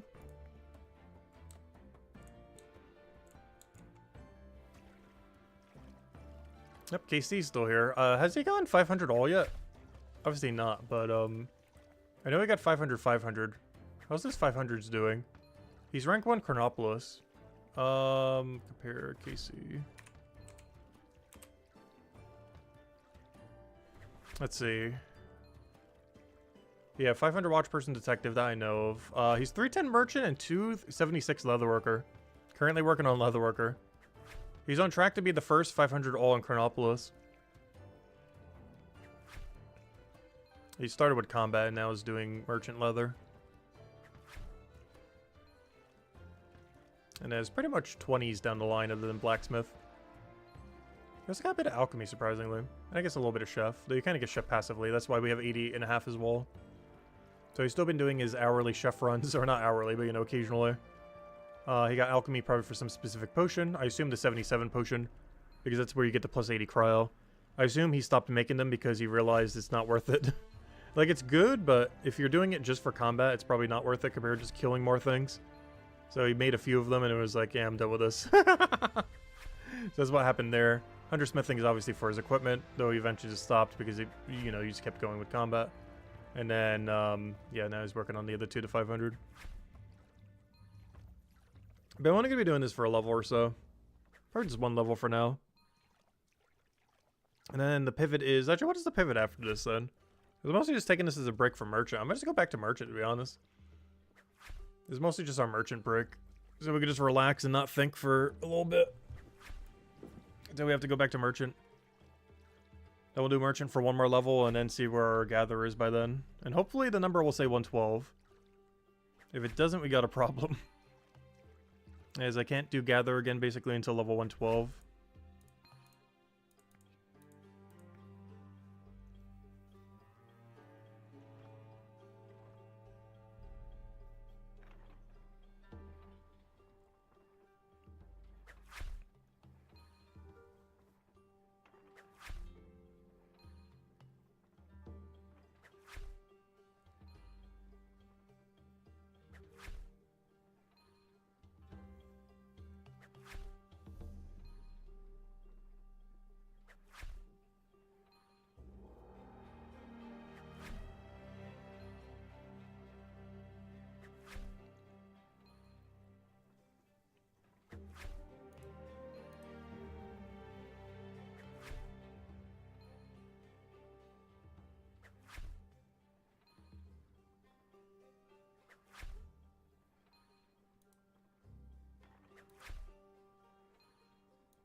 Yeah, they really got up a first time bonus. We're going to get our first time bonus and our bar is barely even going to move up a pixel here.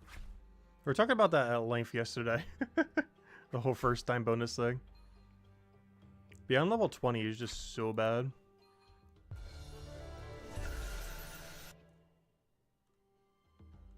Let's see how much it goes up by. Okay, it moved a little bit. Barely though. That's less than 1% the total we even need for a level. It's not even a post 200 skill. This is pre 200. And it moved up like 1% of a bar for the first time bonus.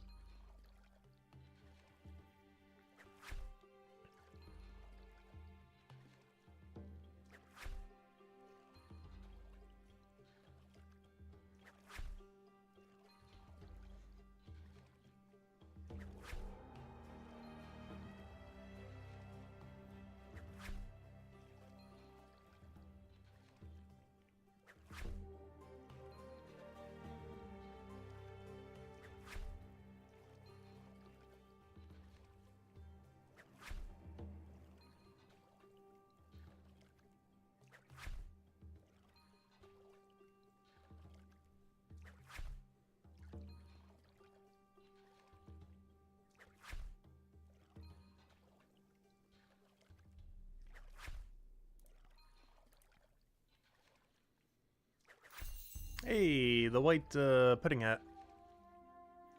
That one looks so cozy compared to some of the other ones. Definitely the coziest looking one of all the Christmas hats, that's for sure. Something about the snow with like the little snow bead at the top.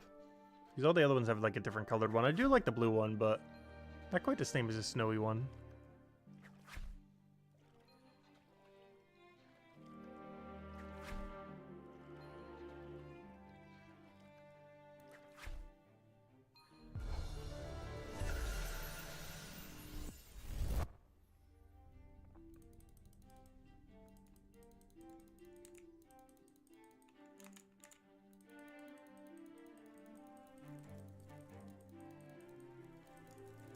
A few more inventories and it should be a level.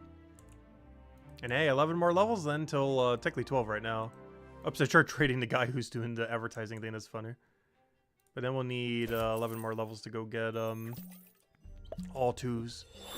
Because this one side goal of this stream. We'll easily hit it. I'm pretty sure. We should. I don't see why we won't. But yeah, there's one side goal of this stream. Hit 2222.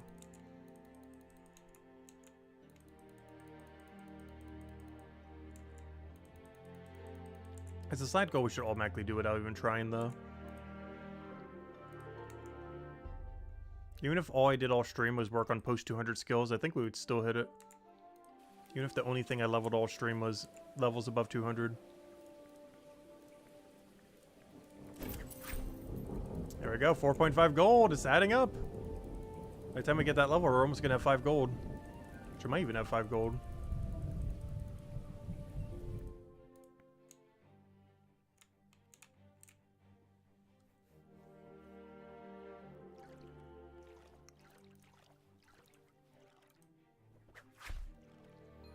We need 17 as our next money goal.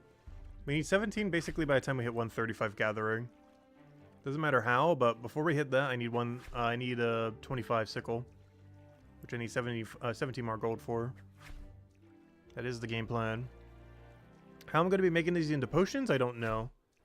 Because even though I will be getting the dock leaf, I will not be getting the sage. So I'm not sure how I'm going to make the potions, because the sage costs like 4.5 silver each or something. But it's way too far from a bank to bother banking, even at that cost.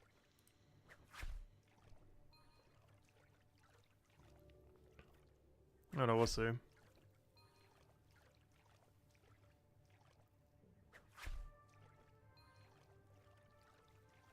It just seems like a waste to bank all the sage if I'm not going to do anything with it, though.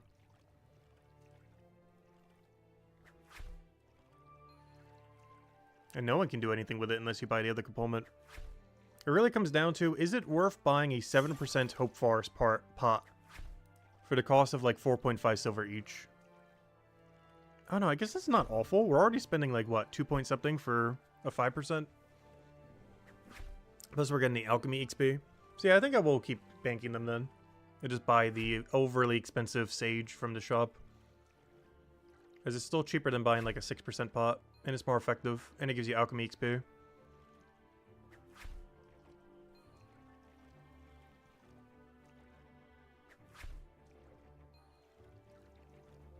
And think about it this way. It's 2% less carpentry we have to do. That's the main thing that motivates me to get it.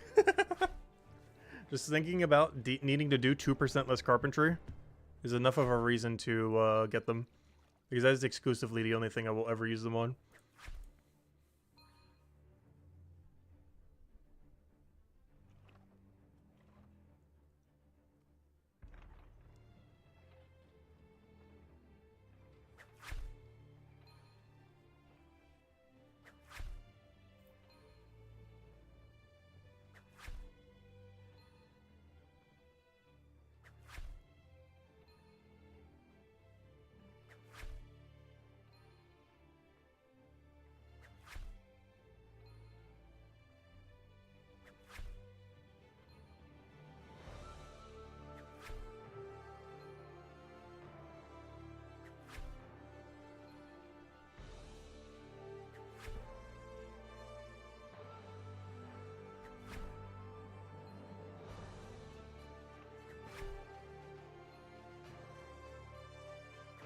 And next inventory after this one, we should be good to go.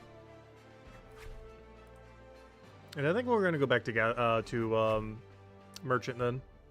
Get our Merchant level, throw the rest into Gatherer. And that should hopefully be the rest that we need. If it's not, I'm not sure what the backup plan is. We'll need to do something for a little bit longer then. One Merchant level should get us there. Worst comes to worst, I guess if we just keep doing Merchant until we do have 112 Gatherer, would probably be the play then.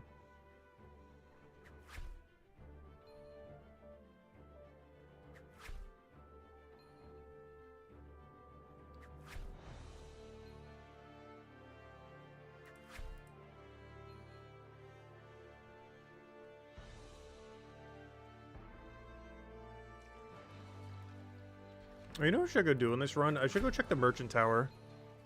Just so we can start preemptively getting our next run ready.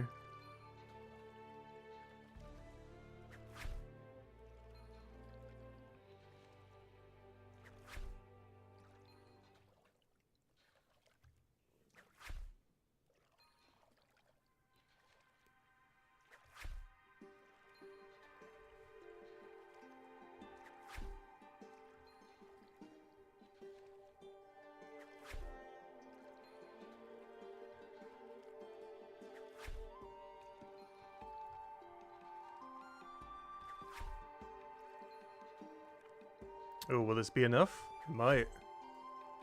That's one less run we'll have to do then.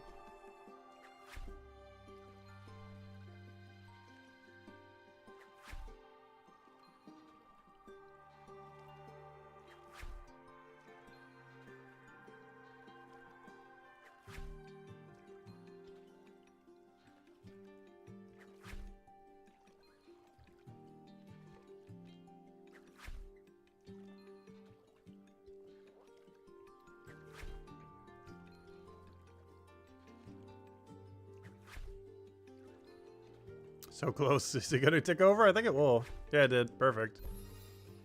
Alright, never mind. That's already our final run of Leatherworker then. Back to Merchant we go. We took our leather break. What was that? 2 inventories? 3? Barely any, but... Objective complete.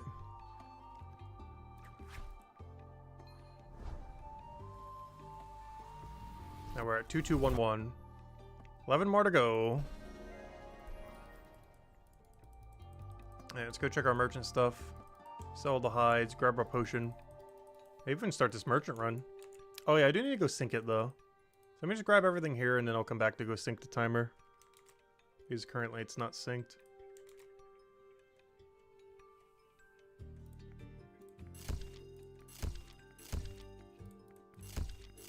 I might as well do it now, it's so close to timer.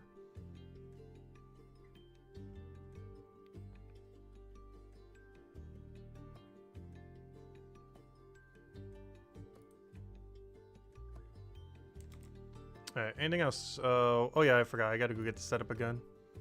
Alright, let me go move this back over. And then put that there. Alright, there we go. Alright, anything else we need? Anything not horrible here? What even is this route? Oh, let's see. Get rid of you, get rid of you.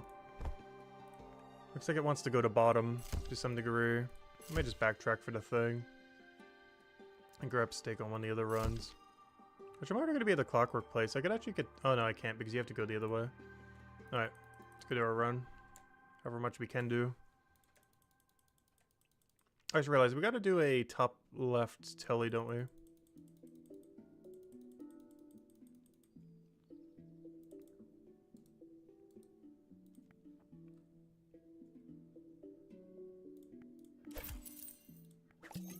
Not there.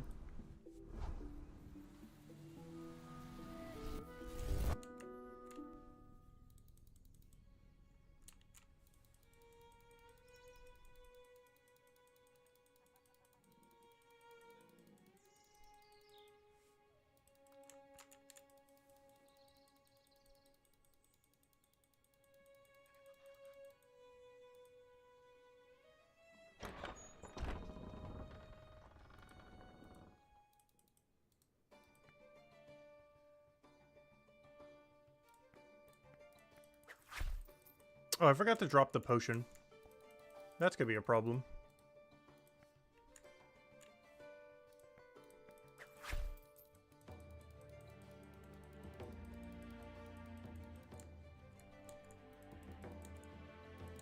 I might just end on Snow Globe then.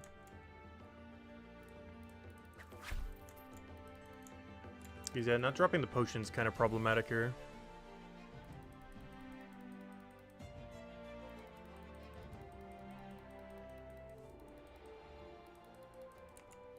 And then we just do a proper bottom run to the left area.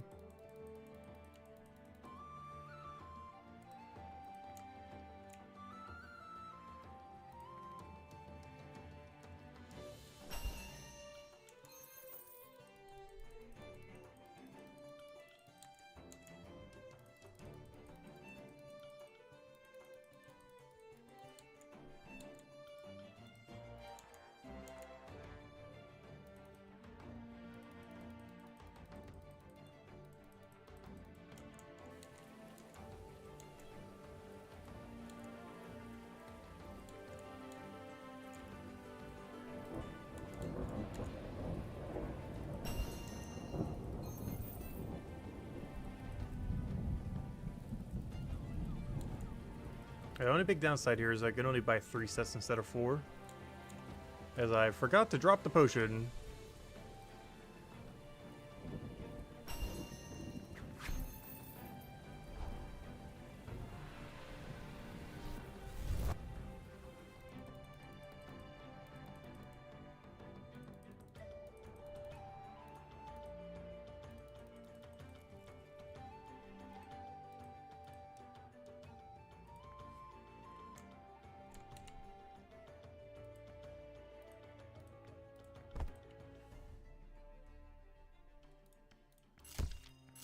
I don't have dust yet. That's fine though. The only problem with this is we're combining a good top left run with a good bottom run. And we can't do both. So we see which one wins out here. It is good top left is the winner.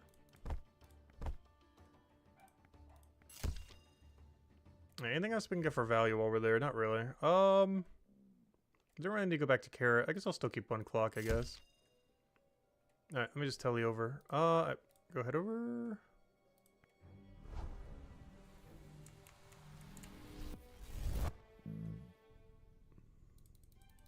Also, I don't think I'm going to drop pocket watches to the ground. If we want to route pocket watch, I'm just going to route it from top left to right rather than turning in.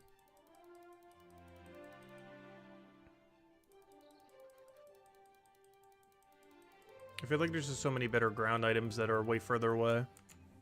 Because I feel like anytime I do pocket watch, we're already routing through that area anyways. This means I won't be able to do a quick turn in for it.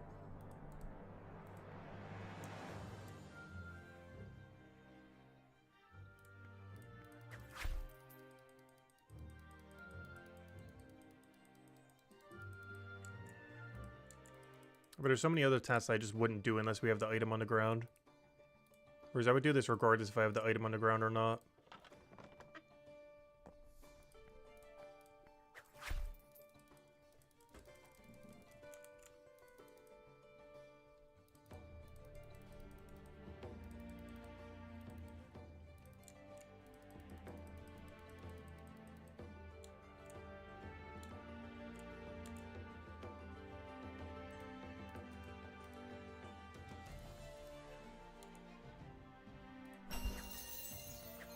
Ooh, back-to-back white pudding. Let's see if we can get the triple. I think I've gotten more than 3 of the same hat in a row. Which means we rolled 3 1 and 20s before, but never the 4th.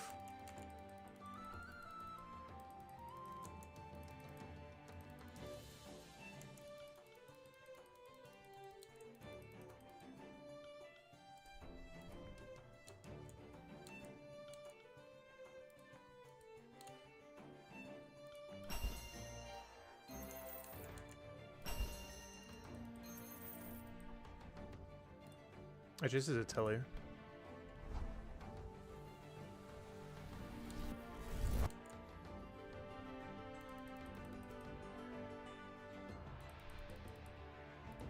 Oh, so I should have bought... Oh, no, I couldn't have. Never mind. I was gonna say, I should have bought a few more of these at least, though. I guess I technically could have done a double set.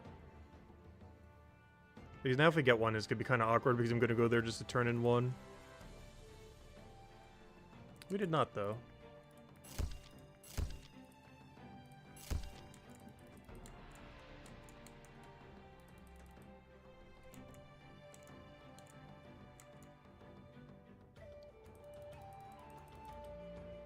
Oh, I should have done top left first.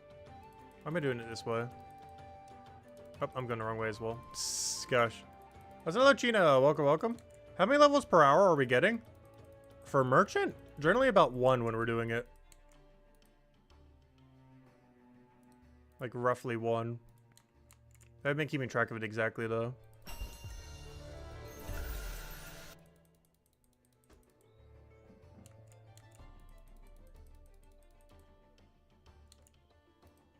I should realize it's a souvenir stall guy. It's not the middle guy.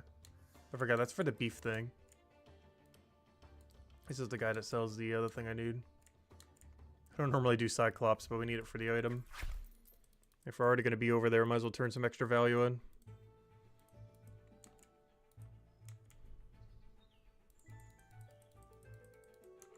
Yeah, honestly, Clockwork Dragon is not awful.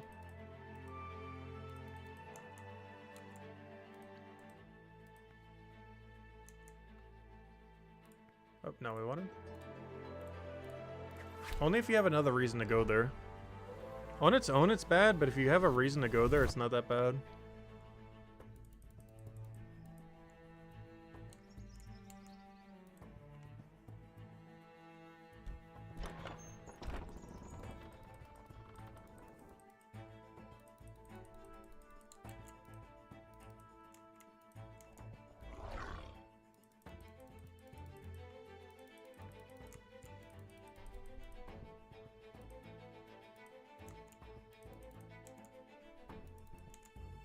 Also, so far we've been able to get pretty much every aggro skip when going through that road.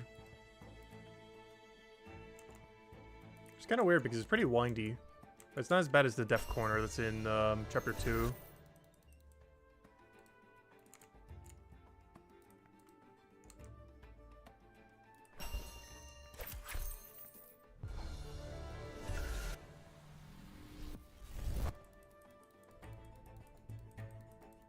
What on earth happened to my camera? That was weird. Camera didn't know what it wanted to do there.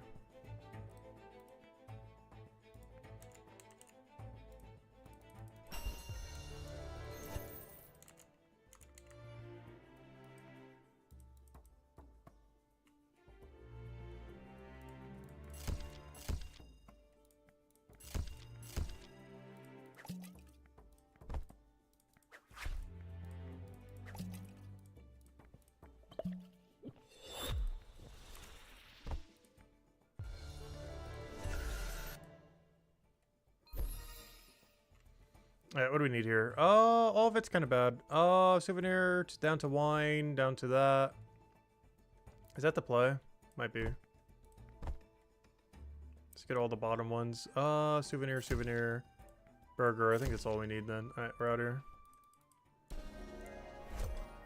Okay, we should be getting about 1.5 gatherer levels per hour and 1 merchant level per hour. But supposed to 100 merchant. It's about roughly what we're getting per hour. Hard to tell exactly though because I'm not keeping track of it like exact.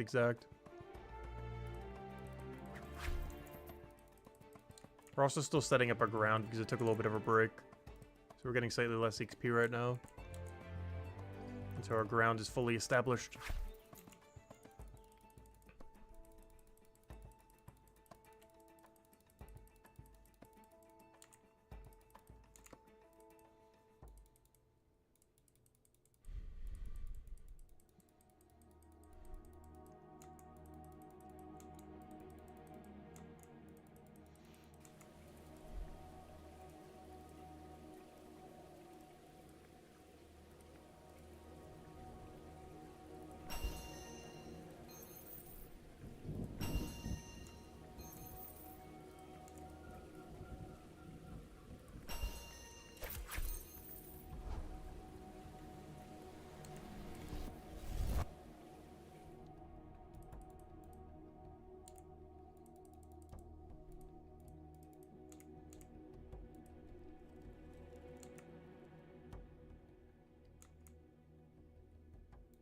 Alright, can we make it in time? I highly doubt it. 4, 3, 2, 1. Oh, never mind. That wasn't even a thing. Snow globe. Did I drop snow globes? I think I did. Double vase. Pizza. Cloth? Let me go do cloth turn in. I already see the angle that I want to go do. Gonna buy cloth, then go buy a full inventory of the other thing. I do have snow globe on the ground, right? Yeah. Okay, then we have fully established our ground then. Then we just gotta maintain the ground. Alright, this will be a fully established ground. And after that, we can actually start doing merchant.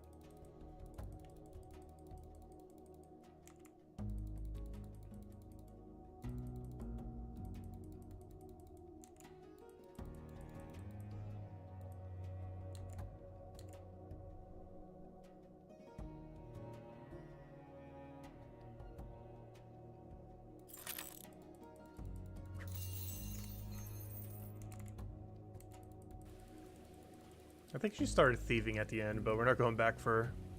Alright, 1 cloth, please.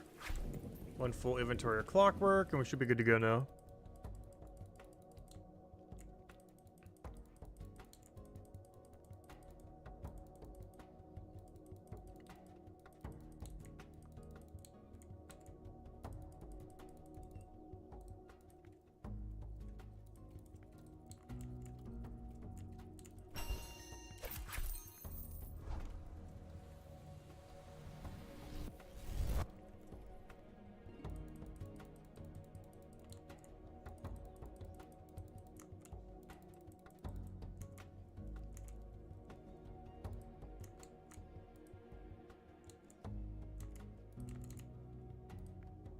Wait, we're actually gonna make it back in time?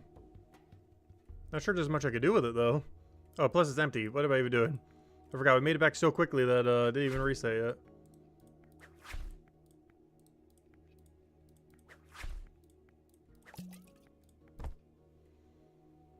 Alright, what do we have? All of it's bad. I guess triple vase. Are we just doing middle into vase? Apparently. Middle sweep to vase, sure. Only thing I need is my 6 wine, and we're good to go. Poor Snow Globe. I will turn you in at some point. Don't you worry. I've had that Snow Globe task for like the last few minutes. Like the last like 2 or 3 runs. And we've had them on the ground the entire time and just never been able to turn them in. Because they've all been all for out. Oh, I just realized. I bought Clockwork and forgot to bring the Clockwork, didn't I? Whoops. I literally just bought a full inventory of it. I have the space for it. It's not like we're going to over-encumber. Because I trade out the wine when I buy the triple vase.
Yeah, let's actually bring the Clockwork this time. Alright, wine, sure, that's out of the way, out of the way. Oh, this is bad, I'll grab this in case we do. Grab that in case we do, I guess. Well, this just isn't worth it.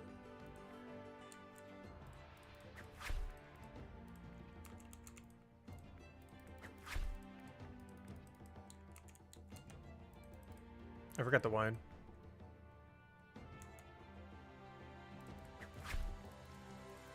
Am I gonna over-encumber if I buy the other thing? I don't think I do, because there's not much I need to buy, because I already have everything on us.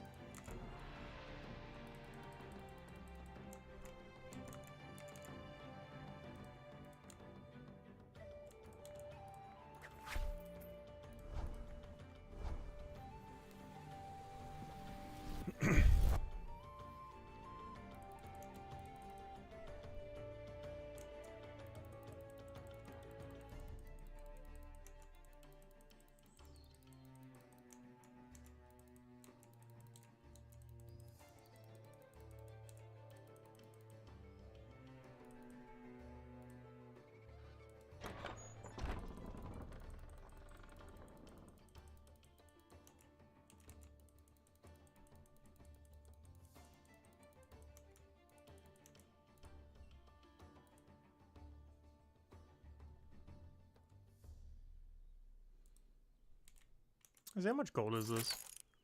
We got, I can see. Oh, it's enough to bring us to 5, though.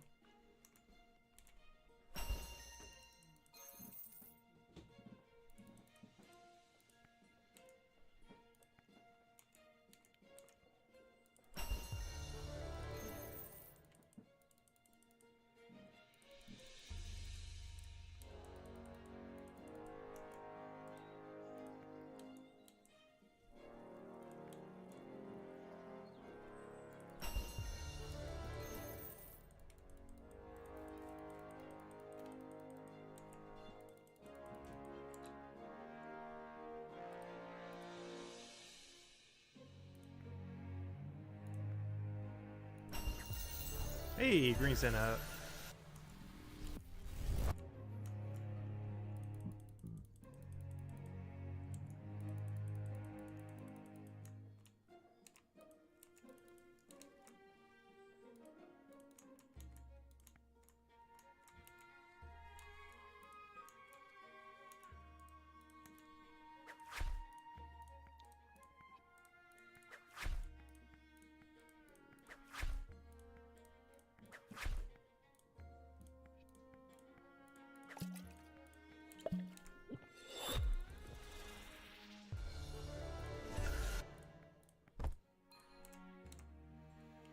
Alright, what do we have here? Double soap shop. Gotta go top left anyways. Gotta go top left anyways. Gotta go technically over there anyways. Yeah. And just drop you for... I don't know, maybe I need to go bottom. Trying to think, what do I need to restock up on bottom? We're kind of good for now. I guess I could have dropped it. Alright, let me just go grab this. Hopefully I have enough inventory. We'll find out when we don't. Alright, so this is a pumpkin, then by the... Oh, I'm gonna have not have enough. No! There's no turn in beforehand. Alright, what do we do about this? I could always just not do bath salt, I guess? Because it's all for out anyways.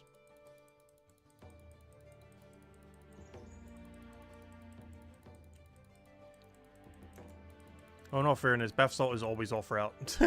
Even if it's on route, it's all for out because you gotta go down the alleyway to the middle of nowhere.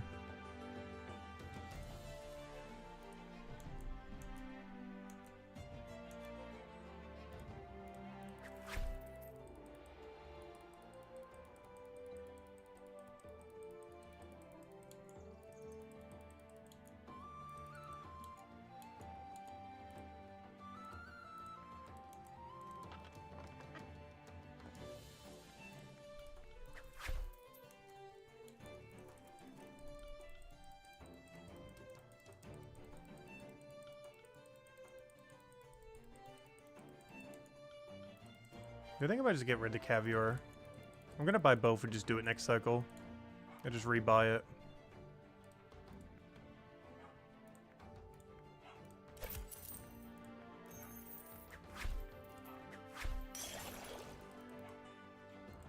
And then we go middle here. And then next route we go top right.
Let's see what we get here.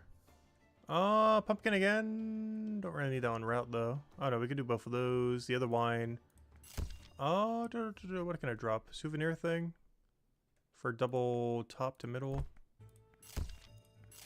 Alright, and then we just run this route then. And then next is like top left to middle.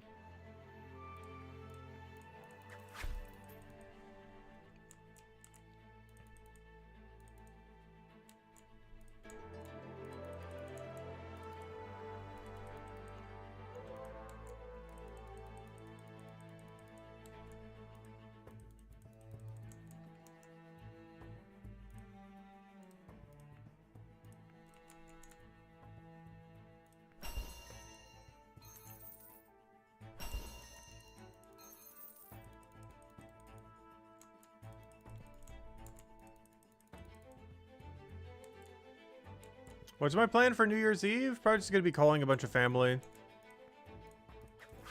Wishing them all Happy New Year and everything. So we won't be streaming at that time. I'll probably be ending around like 2 hours earlier. Or, you know, probably like a 10-hour stream on the 31st. Just so I have time to do everything and eat beforehand.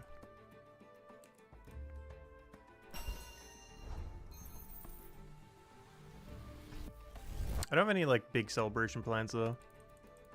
There's a lot of family to call, a bunch of people to text.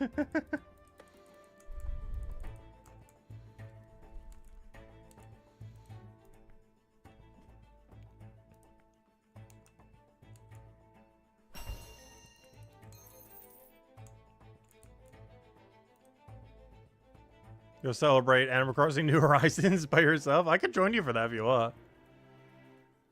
Not sure how active I'd be on at the time, but I could still join you for it.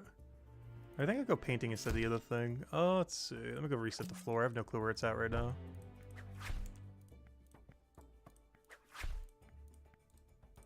They all log in.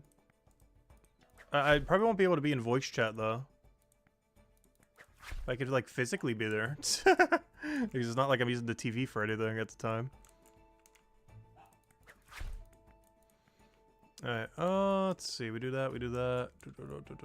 Is that everything? I think that's everything. What do I feel like I'm forgetting? Oh, yeah, painting. Or something. Oh, wait, what am I doing? This is a free turn-in. I don't need to bring it with me.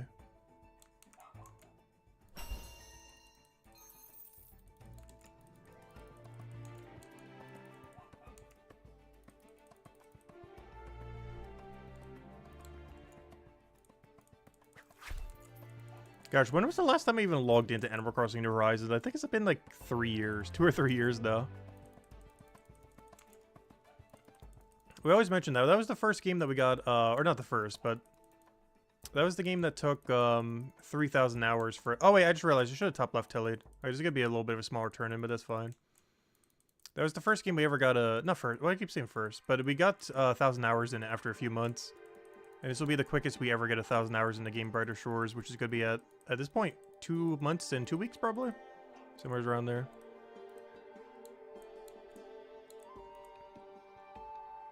You still play it daily? Really?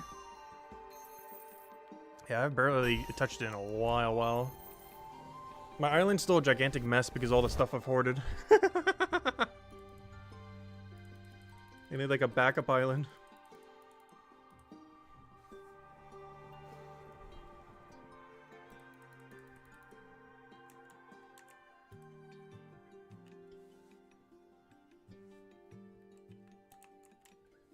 You been trying to get max cash? Nice. I think I got like a third the way there.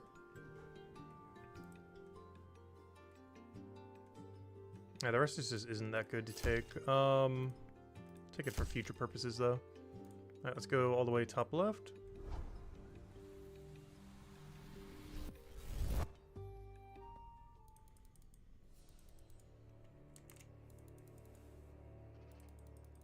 I just realized, did I have Clockwork Doll there? Because Clockwork Doll is actually better than Sandwich. It's better than Burger if you're going from the final spot being Clockwork. Which it would be if I'm turning in Banana. So I made a small... Oh, I'm also going the wrong way. So I made a small mistake there because I should have grabbed Clockwork instead. As our endpoint is going to be Banana, which is the Clockwork, which would have been I just buy it immediately. This we not only have to backtrack slightly to go get Burger, but we also have to backtrack to go all the way down, and it gives less points. So I'm probably just not even doing it. But that would have been a good Clockwork angle.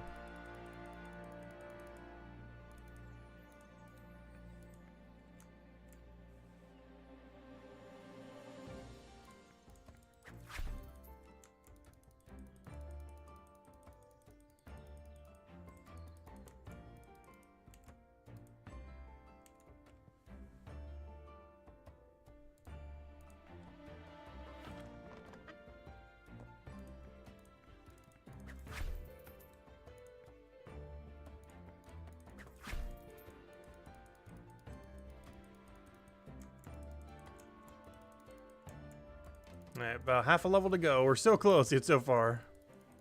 We're getting there though. Just gotta figure out how to do the final gatherer level by the time we get there. Because I think we're gonna be slightly short on XP. So, well, on earth am I trading you?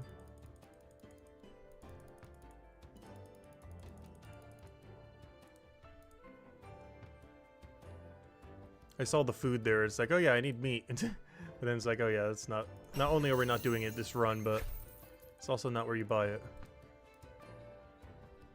He only sells the raw stuff, not the cooked stuff. Alright, what am I doing? Save for later. Alright, let's go back.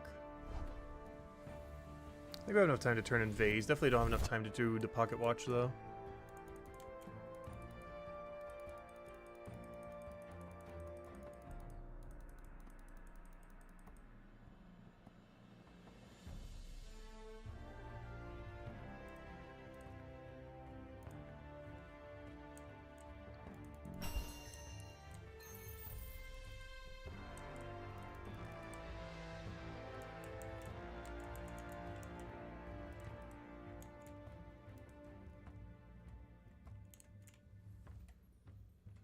Alright, show me a good board.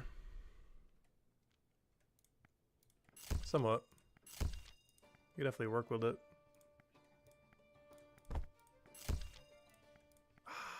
I feel so bad leaving candle on the floor. It is not taking it, but I don't think it synergizes with what I'm about to go do. Same reason we dropped burger.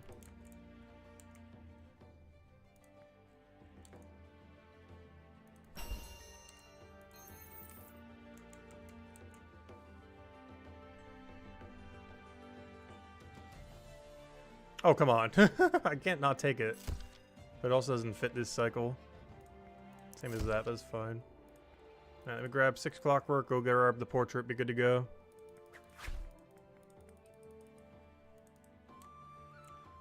Gotta backtrack a little bit for portrait, but it's fine.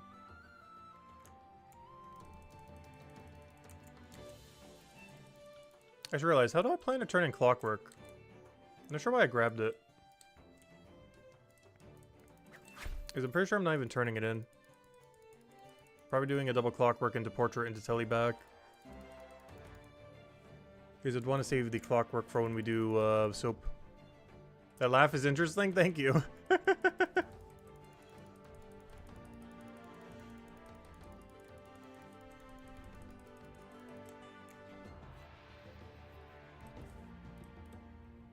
Hope you're doing well. Oh yeah, I've been doing pretty well. Holiday's been well. Hope your holiday's also been amazing. And of course, New Year's in a few days from now. Right around the corner. Alright, we're halfway there. It should also get us to 111 gathering. Once we get those 2 points in. Alright, let me go put this in here. I'm not going to bother buying soap here. Let's see if I can erase the clock. I don't think we're going to make it, but we're going to try.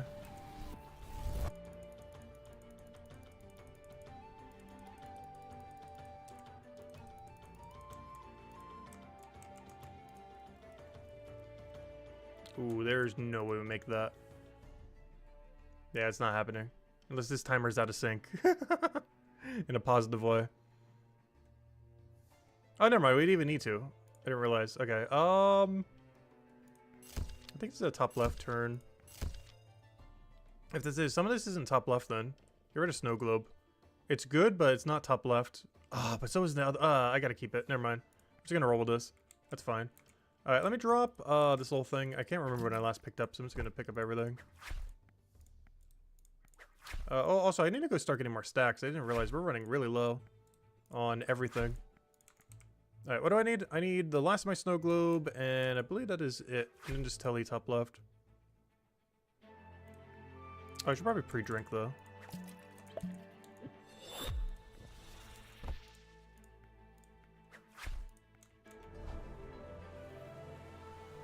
How do you think we'll merchant the combat skills into one? Oh, merging all the combat skills into one.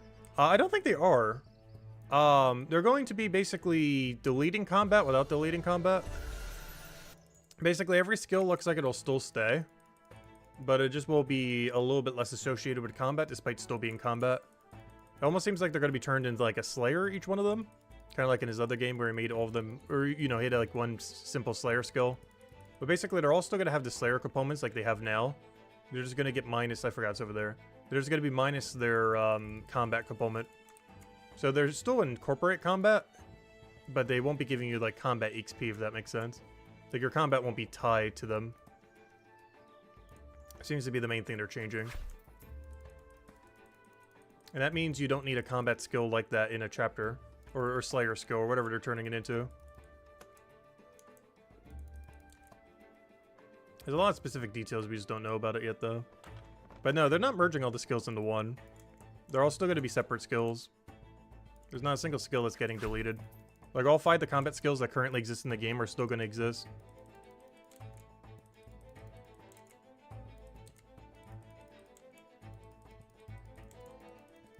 Well, they're making it so all these lose their association with combat, basically. You would still do combat with them, but they don't raise your combat efficiency, basically. They might still have a requirement for gear or something else, but, wait, where am I going here? Where am I going? What am I doing right now? This is the only bad thing about doing merchant. It is so bad to talk, read, and do merchant at the same time. Alright, let's see. Let's put this over here. Oh, I forgot to buy soap. In all fairness, I don't think I had the inventory to buy soap.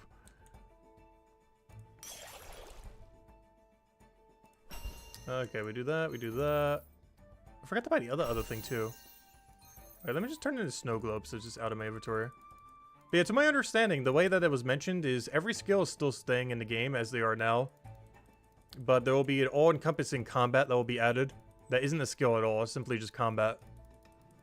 But then all of these skills will lose their association with raising or combat, essentially. It's just going to be done with a separate system of some kind. But that's the way that they're kind of merging it in a sense. In that one other combat, which isn't necessarily a skill, is going to be the all-encompassing thing that is just combat now. But all these will still be what they are right now. Like, you're still going to have, like, level ranges, most likely. Potentially even gear checks on it. They'll probably not on gear checks, necessarily. But they'll basically all be turned into, like, a little mini Slayer. Or whatever he plans to do to kind of revamp them. It seems like the most likely option. Oh, alright, give me that. Good thing we didn't go there. We're gonna actually get a lot of value here. Oh gosh, is this top left first and then go over? What even is this route? Because I gotta get double soap. Minus... I think I get rid of candle here. There's no way we route candle into this. I have those on the ground. I might just grab it. Oh, tomato I can't really do either. I guess I'll grab it for a later time. Alright. Is it a top left, buy full inventory, go from there kind of situation? Oh, I can't do clockwork then. That's fine. The others are more important. Alright, let me just head over there then. But no, from what I've heard, no skills being deleted. They're just making one all-encompassing combat. That way you don't need like a combat skill in chapter 6 or 7 or 8 if they don't want to. Because that's their whole goal, is to make it so you don't need, like, you know, a guard every chapter or a scout every chapter. Chapter 6 is the first one that could technically not have one.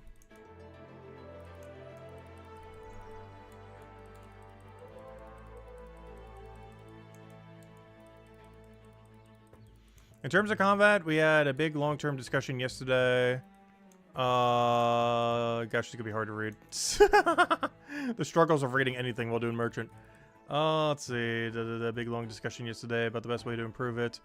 We know that a separate combat profession per episode isn't popular, and think we now come up with a way of avoiding needing a separate combat profession per episode and avoiding the problems I described with caused us to implement it this way in the first place. Yeah, that's exactly what I said. They're not combining them.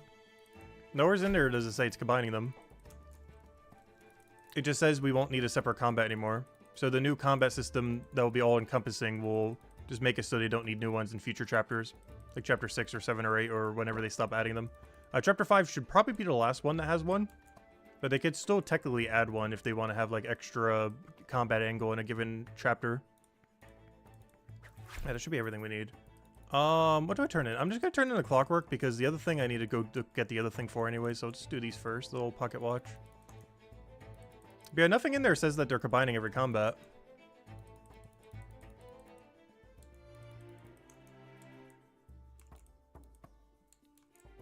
I'm going the wrong way. Where am I going?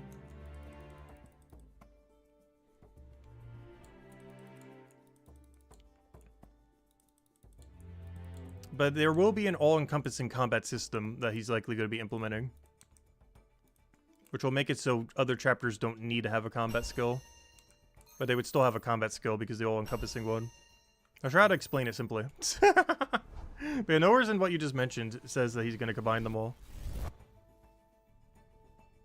It was actually the one I was mentioning, as in they're not going to be combining it.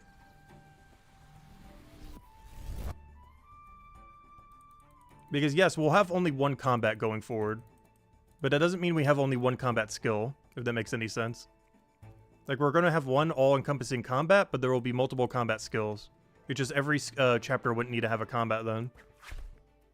Because the combat skill divides. But all, like, your progression for combat would mostly be under one single new combat system. But it would make it so you wouldn't need to have it in every chapter.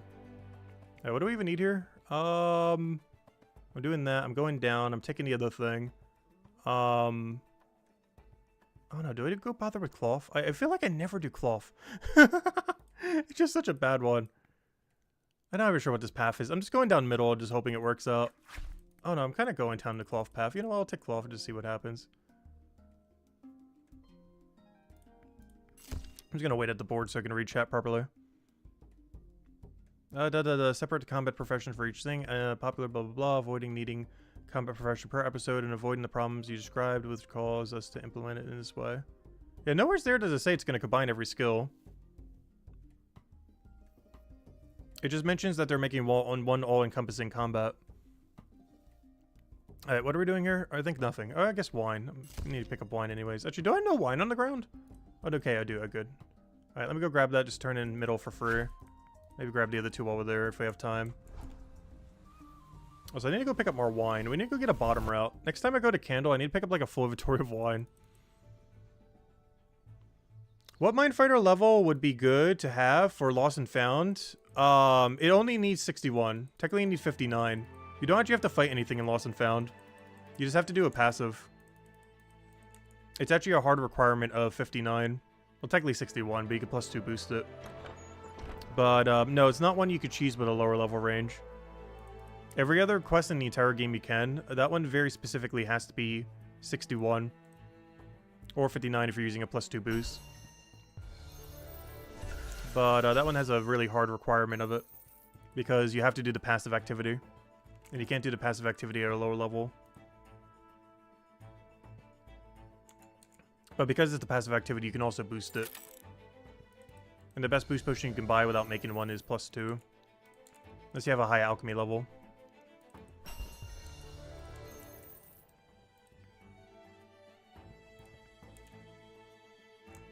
I don't think I'll bother getting Candle here. I'm just going to tele back. How do you think the easy battle penalty is going to work in the future? I have no clue. I am curious how that will work. Obviously, he has to have some amount of penalty. Otherwise, the meta would be just to farm absurdly low-level unit. But I have no clue how the penalty is going to work. There's a lot of details about it that we just don't know about. That he hasn't mentioned anywhere publicly. Or even at all.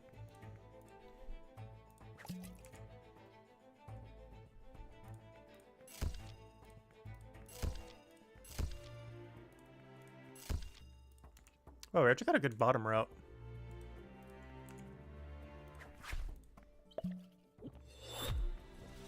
I gotta stock up on something. I have no clue what. But something needs to become a bigger stack on the ground because I'm running out of ground. I have consumed like my entire ground at this point. I guess given my route right now, I buy, I guess I buy 12 clock.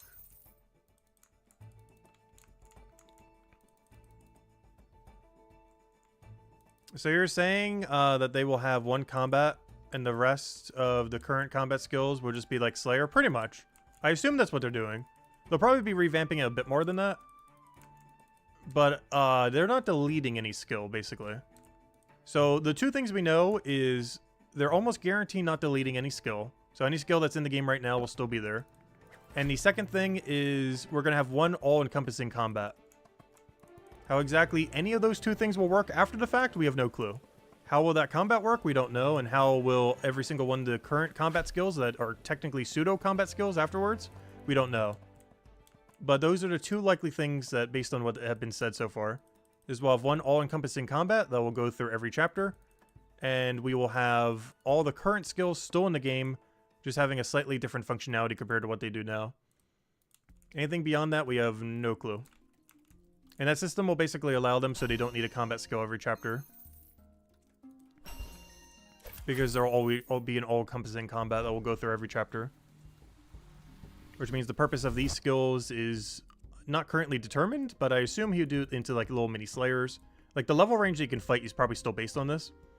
Like if I was level 50 scout but had like 100 something combat, you know, this would still be the range I could probably still only fight. Like you're still restricted based on that most likely. But no, we'll have to wait and see. Alright, let's go see what's on this board right over here. Alright. Anything good? Anything good? Oh no, more candle! Do I go just for one candle? That doesn't seem worth it. As good as candle is, I don't think it's worth it for one singular candle. I will start getting this though, oddly enough. It's because I plan to go restock in top left, so you know what? Anything top left we can get, let me go grab it real quick. And then go head over to the outskirt. Raid dens are either going to get buffed or nerfed like crazy with the combat rework. Yeah. It's one of the reasons I've been trying to do raid dens. I still want to get them more operational. I've been putting that a little bit on the back burner, but I want to go get the raid dens to like 300 before evolution of combat hits this game. Just in case it gets nerfed into the ground. Also, in case queuable actions make better AFK activities. That's the main reason I want to go do it too. Because queuable actions are coming to the game probably within the next few weeks. And I need to go like power grind this. Honestly, that might be our next pivot going into tomorrow already. I meant to have that done by Christmas and never did. And now we're already like, what, 3 days past Christmas? But yeah, I really need to get on the grind for detective. You know, detective watch person. Because it's going to guarantee get nerfed. Not in the sense that it directly might get nerfed. But it's going to get nerfed in the sense that better AFK activities will exist. Like queuable action leatherworker, or queuable action mining, or queuable action woodcutting, or queuable action like anything. Which might be better activities AFK than doing detective thingy. Might even be longer AFK as well when it comes to things like leatherworker if it works on it. I just realized we have a 4 turn in. I don't think I ever 4 turned in this guy. I didn't even think about that till just now. Yeah, there we go. 4 turning on him. Oh, that's clean. I didn't even realize that's what we had. Until I saw that trade screen, it just like, came to me. It's like, oh, we got a 4 turn in. I kind of forgot. That also goes to the same spot, doesn't it?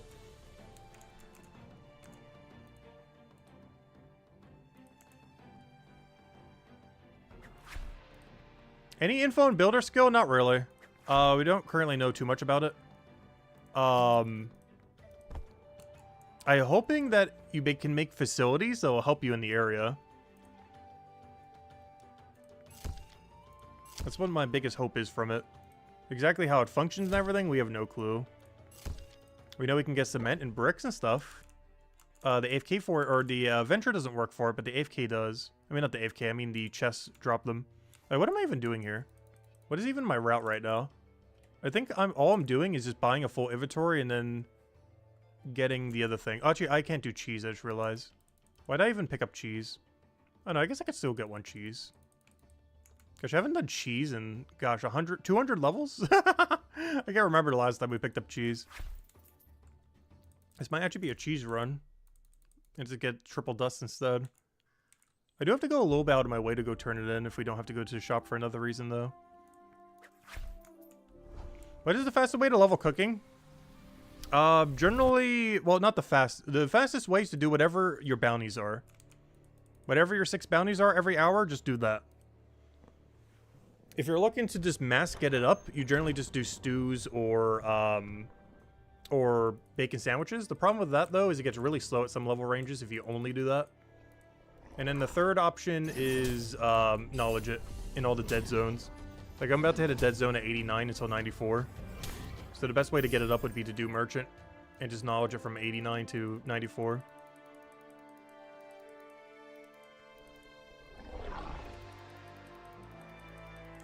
Yeah, we got the aggro skip on him. Gosh, I can't remember the last time I turned in cheese. I think it's been like 180 levels since I last did cheese. But here we are, grabbing a set of cheese. We're already here, might as well. Task wouldn't give me anything better.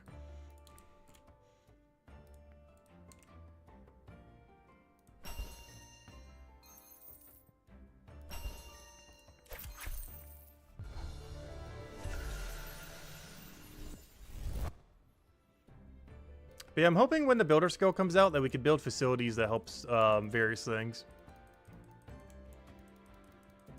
Like be able to unlock like a potion storage or, you know, a shop that sells, you know, something useful. Things like that. Kind of like how Merchant and Detective already do that. Where they have like a secondary utility. Whereas Merchant gives you discounts from shops and Detective gives you shortcuts. I'm hoping for some kind of utility from that, from Builder. What does beyond that? Who knows? Because there is very little info on it right now. Like at all.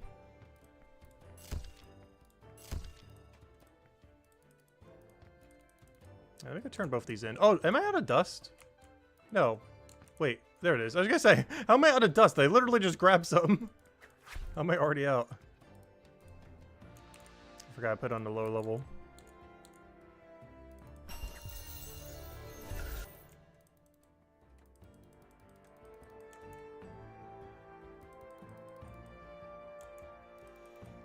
The current combat skills aren't too identical.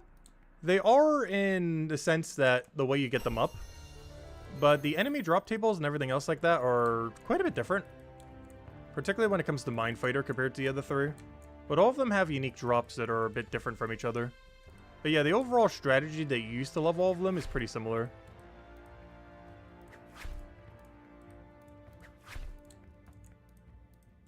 I would say the two biggest outliers is Scout and Mindfighter. Scout because there's no stationary unit, and Mindfighter because of the drop table is very different compared to any other combat skill. Ooh, what is this run? This is not looking good.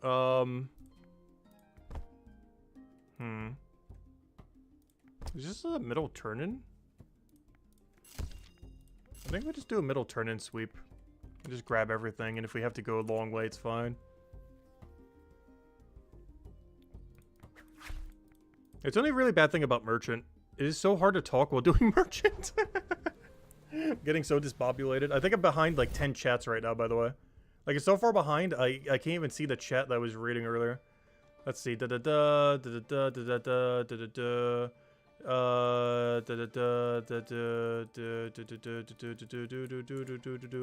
they're trying not to make it so they don't have to separate combat, so they don't ever need to add new combats in the future. They could still add a combat like skill, but they wouldn't need to anymore. Let's see. You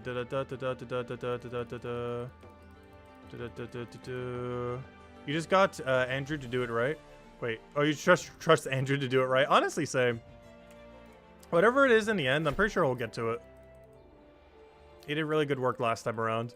Especially when you compare it, like, from Classic to where it eventually got to. By, like, 2007 or so.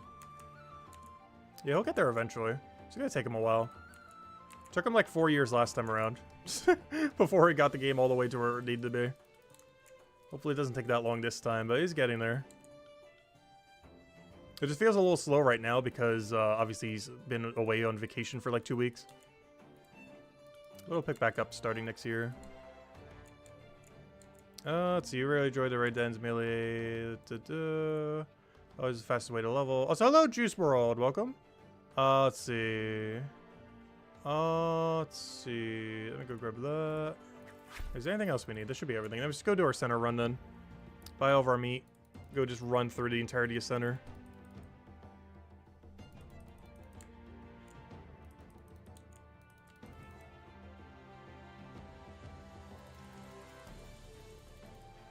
Oh, another comment I didn't read.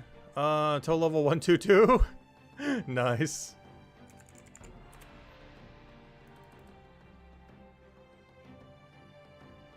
We'll have inverse of that soon. We'll have the 22221. Oh, I forgot to grab my meat. Alright, grab that, grab that. Is that the right one? Yeah, there we go. Alright, and now we just walk through center. Turning in everything until we get back to the merchant tower. Turn in one of you, turn in one of you. Actually, I gotta turn it into 4 different shopkeepers. It's kind of annoying. I think it's still worth it, though. One for you. Basically, every shopkeeper on our way back, we gotta turn something into. One for you. At least it works out nicely. Oh, we almost got our goal of 205. I'm still gonna need to scrap together a little bit more gather XP somehow, though. We'll figure something out.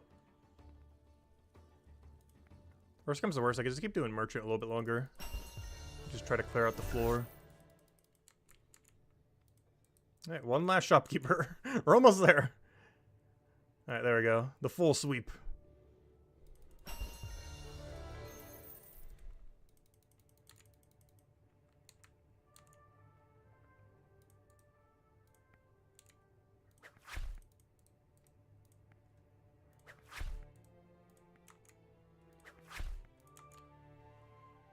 Yeah, let's see what the damage is. What's our next task list? Something good. Come on. Banana?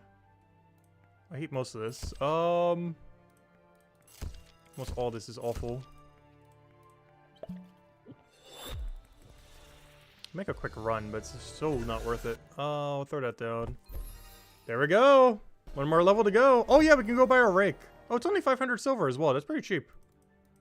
I didn't realize it was that low. Oh wait, why'd I go this way? I went the long way around. Oh, because I went for portrait. I see. Never mind, I didn't go the long way around. I see why I went here now. Never mind, that wasn't a mistake.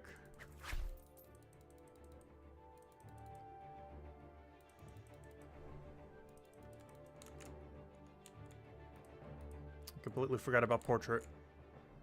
Alright, there we go. Now we can go over there. I do have to go through center though because of the meat turning.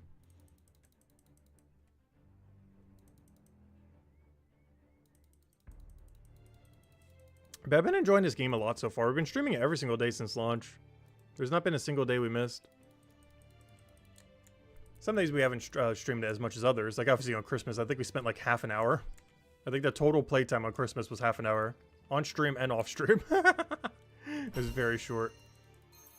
But we've still been playing it every day. Normally for about like 12-ish hours, give or take a little bit. Like this stream's probably still going for like another 6-7 hours or so. Somewhere around there. But oddly enough, we're gonna have most of the goals we want to get done already done. I keep forgetting how broken Merchant is. I was expecting this to take way longer, and now we're like gonna be 4.5 hours in. And it's like, oh wait, I got every objective done already. But also, hello here. Welcome, welcome.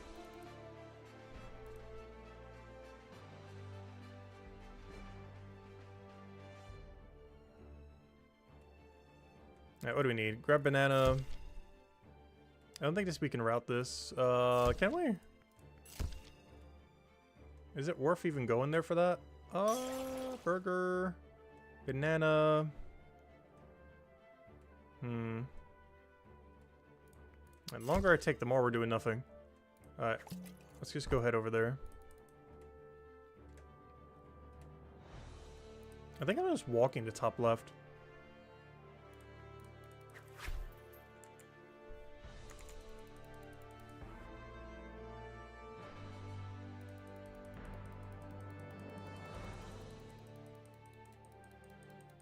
Imagine it'd be even worse than now. What, the combat system?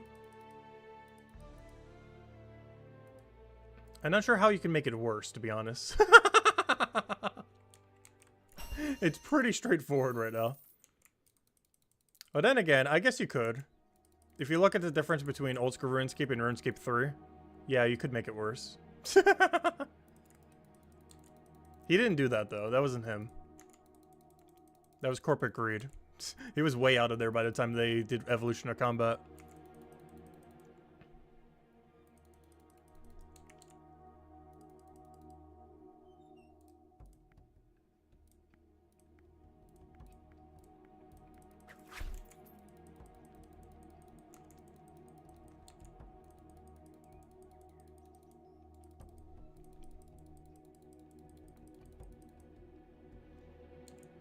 Hello, Naveen. Welcome, welcome.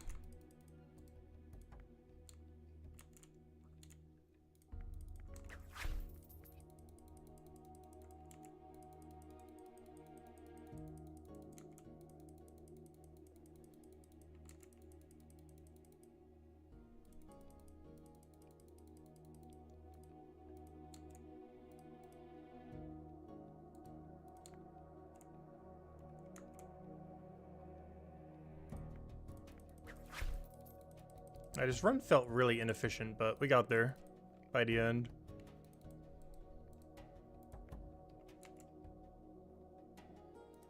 Up, wrong shop.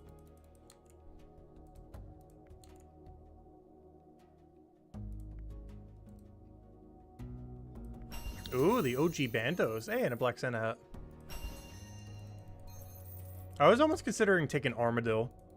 I just didn't want to take a RuneScape name because I had a feeling, you know, not everyone's coming from RuneScape, so they wouldn't get the reference. But, yeah, I was considering taking Armadillo. But, which is basically the opposite of Bandos. Let's see. Take that. Grab the other one. Head back to the tower. Actually, doesn't Armadillo actually kill Bandos in RuneScape 3? Pretty sure that's a thing. I never played, but I'm pretty sure that's a thing in the lore at some point. That Armadillo quite literally actually killed the god of Bandos.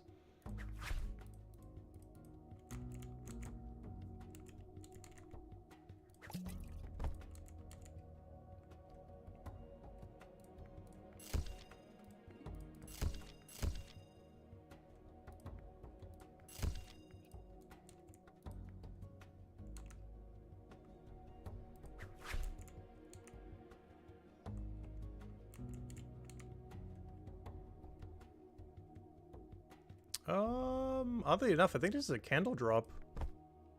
It pains me to do it, but I'm pretty sure it is. Double vase. Can I just middle sweep? What even is this pathing? Like I said, grab banana while I'm over there. The problem is, how on earth do I turn in candle? It's like so far off route. Oh, we'll figure something out.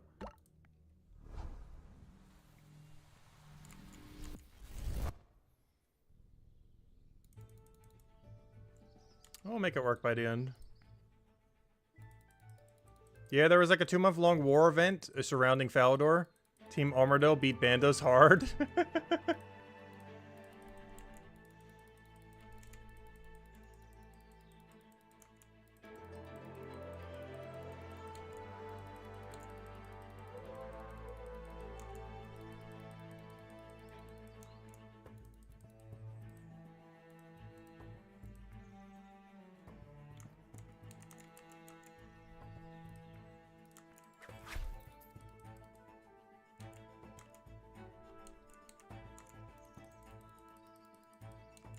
Oh, so I think this is the last merchant run we gotta get in. Just want to do a little bit extra for knowledge, which we do need. Just need a banana. I just realized, how am I doing... I should have took the other vase. I just realized, how am I grabbing soap if I have bath salt on me? I should just drop bath salt at the place, but oh well. Yeah, just run is all over the place. But we'll get there in the end. Gonna have like one less item. It's not too bad though.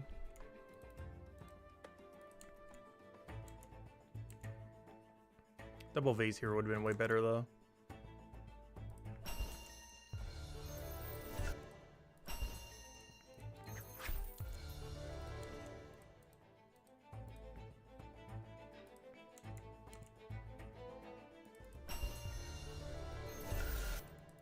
I know how inefficient this is, but I'm about to go walk all the way north just to turn this bath salt, so I don't need to do it later. This is so absurdly out of pathing, but yeah, I just don't want to have to deal with it. As long as we make it back in 1 minute 20 seconds, this is fine. This isn't as big of a waste of time as it seems, even though it is. As long as we make it back before that timer, we should be okay.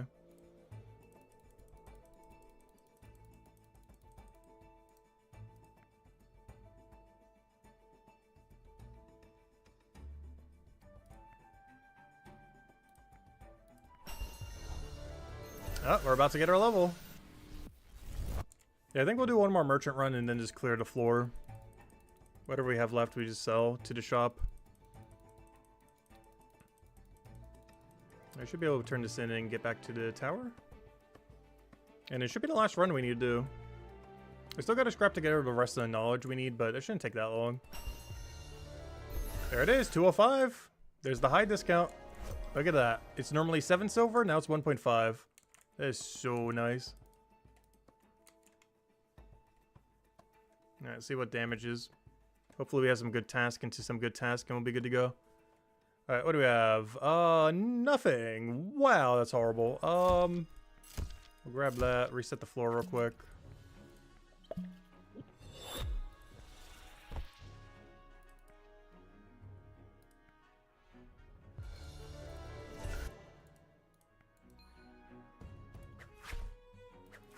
Alright, whatever we don't get as a task, I'm just gonna sell to the shop. Oh, apparently I'm selling all of it. Alright, double soap into middle, into anything else for middle? I don't have any wine. I can technically go down and turn in a burger real quick, I guess. I guess technically if we're going there, I might as well just turn in clockwork since we're going there anyways. Alright, that should be fine. Alright, let me sell this junk. Let me pick up the potion too. Let me go get rid of all this. And then we just got to scrap together half of a level. It shouldn't be that hard. Half of a gathering level. Not sure if I'm going to bother training it manually. I don't think it's worth.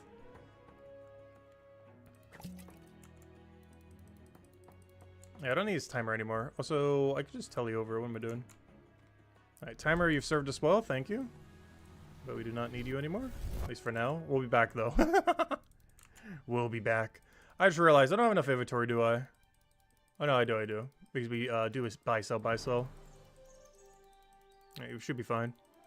As I got to scrap together, like about 130% knowledge. And that would get us to the rest of the gather we need. Trying to think of what we should go do to go do that. Technically, we could do absolutely anything in the game, obviously. I don't know, do I have some alchemy supplies? Maybe we do some alchemy. Let's do an alchemy brick. I'm gonna go do alchemy until we get enough for it, I think. Why not? It's a good excuse to go do a little bit of alchemy. The only problem is I don't think I have any buy sells in the bank right now. Ooh, I could buy sell the sage if I don't want to make potions out of it. I think it's better to make potions out of it, though. Alright, what did I come here for? Oh, just soap. Okay. I'm gonna go buy the soap.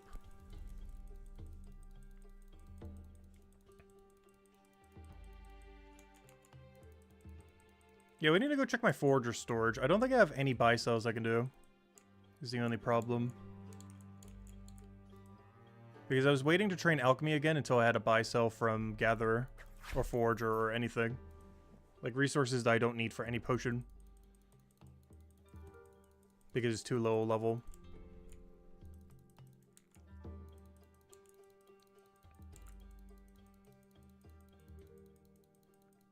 I guess I could just straight up buy the ingredients, but I don't know. This seems a little bit less efficient.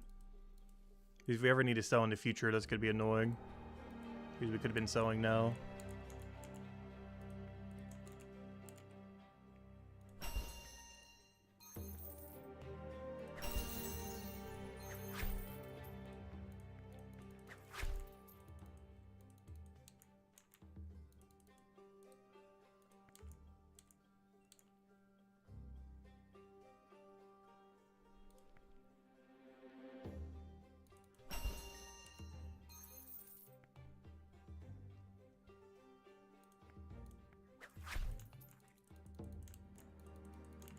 I just realized I do have to go down here now. Because if I go the other way... Oh no, could I have done it the other way?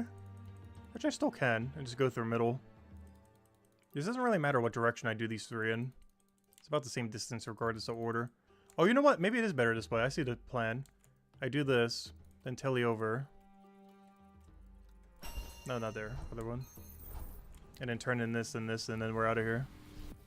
And then we gotta scrap together whatever knowledge is still left between there. By doing something. I still haven't decided. I don't know. The problem with alchemy is I gotta go buy the supplies. I don't think there's anything I just outright make from my bank.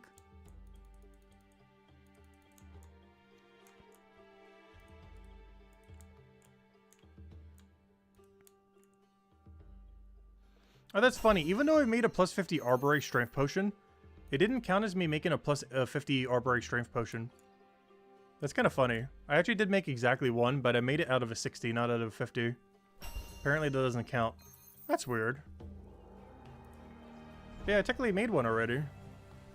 But it doesn't count because I made it through alternative means.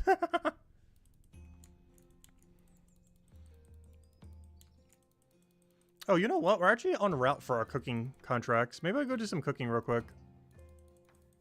Keep poking at that. Because we can grab one right now, and then our next message board will be ready in like 7 minutes. So I think that'll be the play. Go get a cooking run, and that should be most of the rest of the knowledge we need. And in the downtime, we'll go do alchemy, I guess. Also, thank you, Sir Valiant, for the continued support. Greatly appreciated. Thank you, thank you. Helps out a lot. Alright, omelets are free. That small amount of sausage and mash is probably okay. Ah, it's not good, though. At least they're both at like the same turn-in spot with a low number. Alright, let's go and do some alchemy real quick. Let me just see what my bank is, if nothing else. Even if I don't do some alchemy right now, I just want to see what our bank situation is. See if there is any buy sell we got to do or any other weird shenanigan. Alright, what is our bank looking like? Oh yeah, I got one red cabbage from the thing. 23, 23. What is this used for again? Oh yeah, this is used for the weaker healing pot. Do I care about this? I guess I do. The problem is the other component, I don't think I can do at my current foraging level.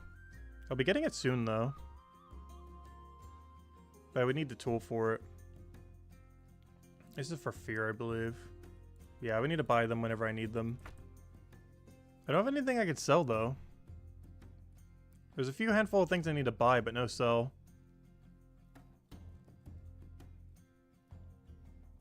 I'm gonna go grab the last of my dust. Let's go make 2 of these potions real quick. Sell the other tongue then. What class are in this game? Any necromancy? There's necromancy damage and likely special attacks in the future. But there's no necromancy skill at the moment. But there is necromancy damage. Like the necrome. Which I'm trying to show it. Where is it? It's over here. Yeah, there is necrome damage. Oh, it doesn't show it when you hover it? Yeah, that skull is necrome. But there's no necrome class, unfortunately. Only for ice, nature, and electricity.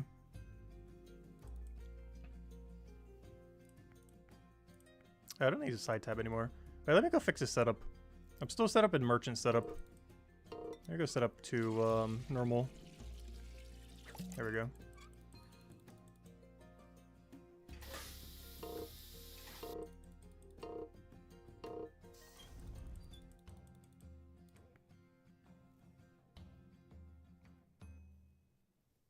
Evolution of combat hurts your brain. I never actually tried it yet, so I'm not sure.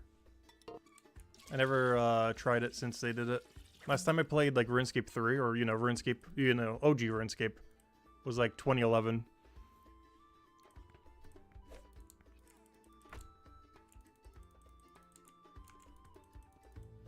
Alright, we got a little bit of downtime.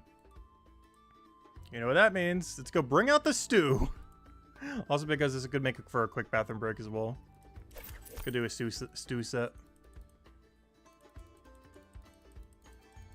But yeah, the current classes right now are Cryonate, or Cryonite, Guardian, and Hammer Mage. Where Cryonite is for ice magic, the Guardian is for nature magic, and the Hammer Mage is for Tempest Day magic, or you know, lightning magic. And there is fire and death magic, or necrome, but there's no class for either fire or death currently. How do you know what level weapon needs to kill a certain offline AFK melee? There's currently no way to check. The wiki had numbers for it at one point, but when I last checked, they didn't, so I have no clue what's up with that. But, yeah, there's no way to check, and the game doesn't really relay that info particularly well. It's something that they definitely need to fix in the future for sure. Because I was trying to find that when I was doing the alt accounts, and then, yeah, I couldn't find it anywhere. Because it was a lot harder to gear them compared to, you know, the main account. They can easily just craft whatever it needs.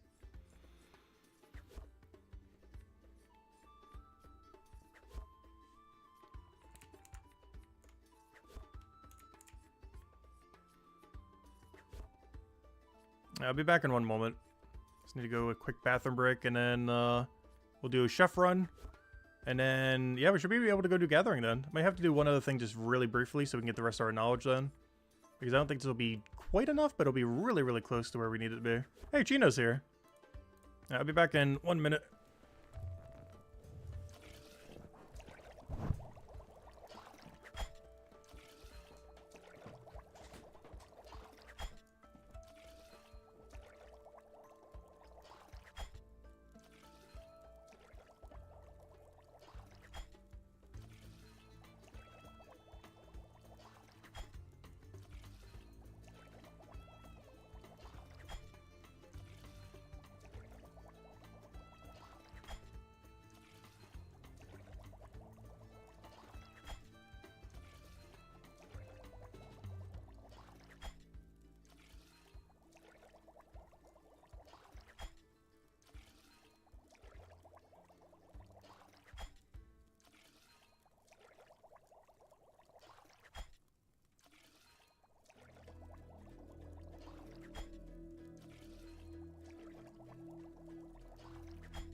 We're back. And he's still going.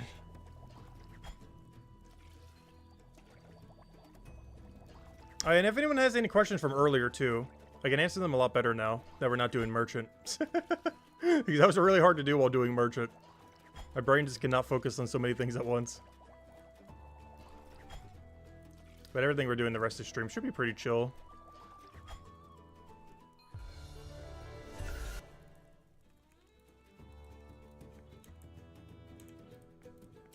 Let's see what the damage is.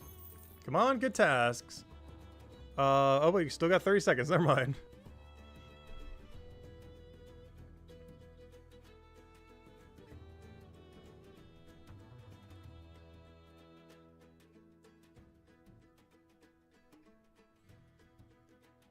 Any moment now.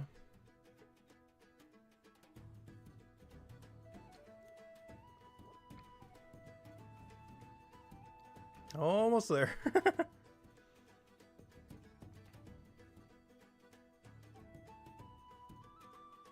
Ooh, that's huge. That's probably still worth it, even with that many. Yeah, I think that we're taking everything. That's fine. Alright, let's go grab everything we need. That'll be our cooking run. And hopefully this gets us most of the knowledge we need. Whatever we still need, let's do like a little bit of gathering, just drop it on the ground or something. If we somehow aren't there by then.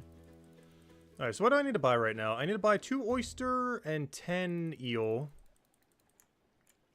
Also, I think on some of these we do lose money, but it's worth it for the XP. Alright, 2 oyster. And where's the eels? Eel. How many do I need? 8. Alright, let's go buy everything else we need.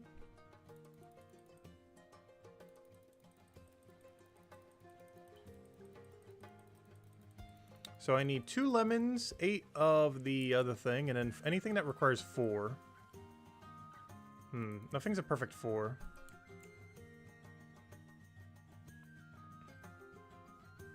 Alright, we'll go and grab 8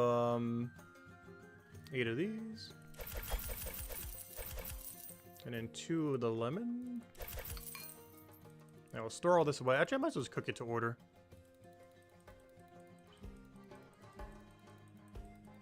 Then we need 8 egg, 7. What does that come out to? More than I have inventory space for. Whatever it is, I do not have the inventory for it.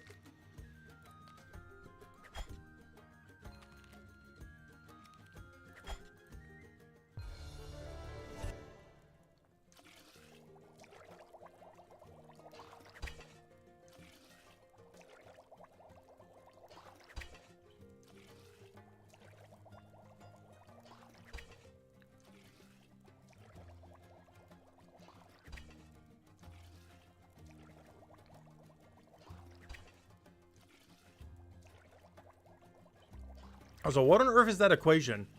F parentheses x, half of x, plus 1/4 of x, plus, to the squared, plus 3/4.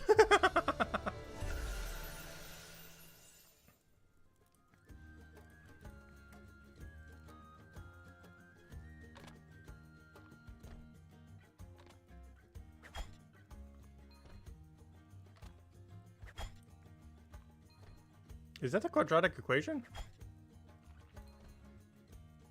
That's kind of funny. I don't remember any upper level math at all. I was able to do it really well at the time, but I've retained like 5% of it.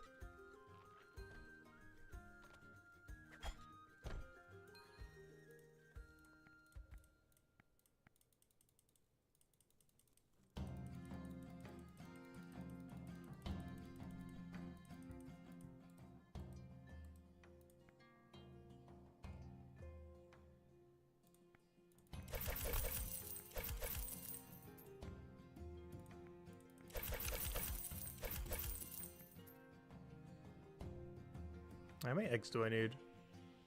8. Wait, one thing I never checked. Do I even have enough inventory to hold all this? I assume I do. They're pretty small numbers. 5, 8, 12, 15, 14, 22. Barely. Yeah, that's enough. As long as the number's 23 or lower, we hit 22, so we're fine. Technically 24 or lower once you have a equipable potion.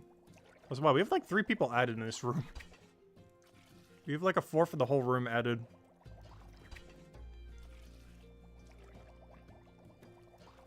Apparently it's cooking day today. It could also be because it's right at the reset time. Because I believe it resets at the same time for everyone, doesn't it? Does anyone know? Pretty sure it does. The reset time for the board. I think it's 5 after the hour for everyone. So the place will get really crowded around this time. Because anyone doing their hourly cooking run would be here. Technically it's bi-hourly depending on how you do it. You need 2 boards to be able to stack 6 properly.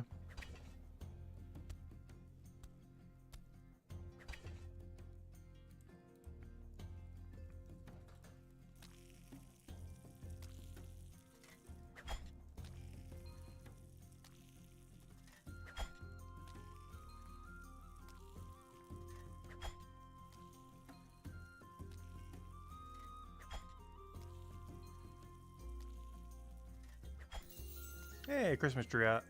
I still need to go finish getting the rest of them on the alts at some point.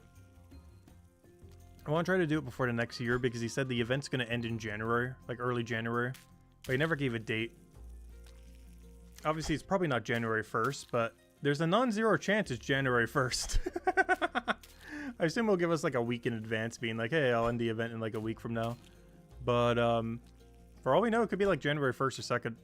So I want to finish it before then. Maybe that's what we do for one of our mini streams. Maybe that's our mini stream for Monday then. In 2 days from now.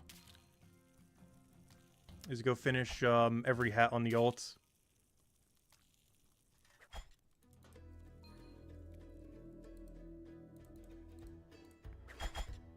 Okay, I miscounted somewheres.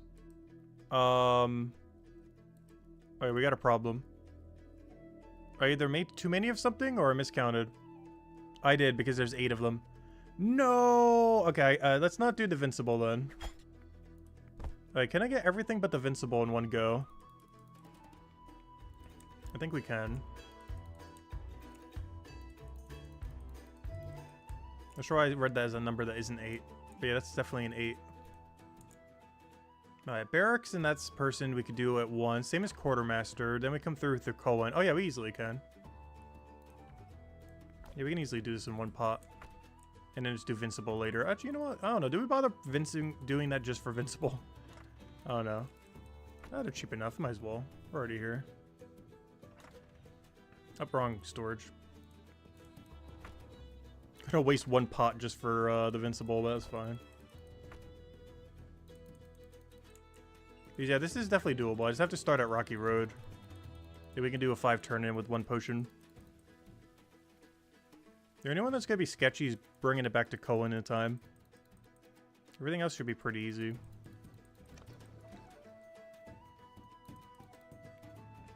Because we gotta figure out what order we gotta do it in while I'm walking over here.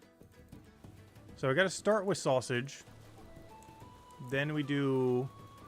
It's gonna be sausage, egg, sausage, egg. Okay, sausage, egg. That's easy. And then oyster goes to the other guy. That's really easy then. Sausage, egg, sausage, egg.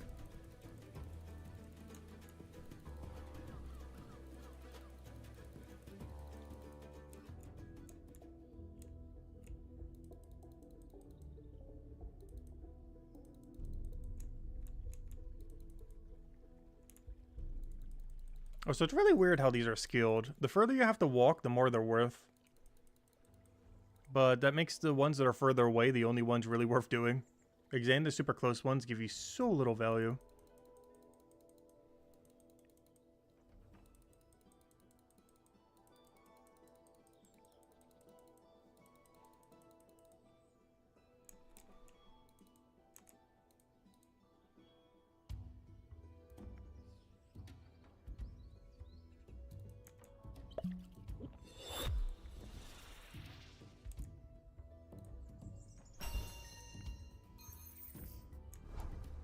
Hey, 6 gold. We're getting there.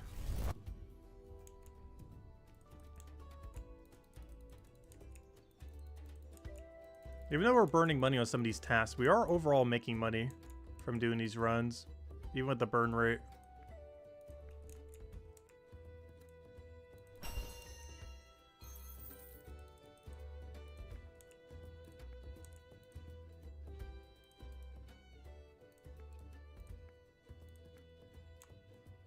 Hand it from behind. I didn't realize you could do it from that angle. Normally I do it from up there where he is. Whoops. Apparently still works though. Alright, the only one that's going to be sketchy is, are we going to have enough time to get back to Cohen? I think we do, but I think it's better efficiency-wise if we go grab the oyster first. Or not the oyster, the eel. Just so we don't have to double backtrack here. Oh, we're officially in the dead zone. We no longer have any good tasks. We will no longer get omelet on our board now. So we are in the deadest zone of cooking right now. The best way to go get it up would be to go either AFK stews, which would take forever, or to knowledge it the rest of the way. Or to burn money doing the actual objectives.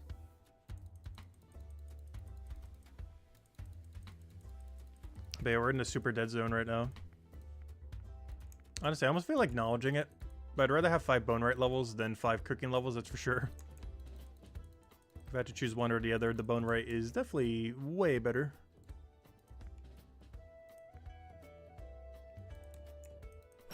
Hello, look at that. We almost had enough time to make it to Invincible. I'm not going to be able to, but we almost did. You got 5.5.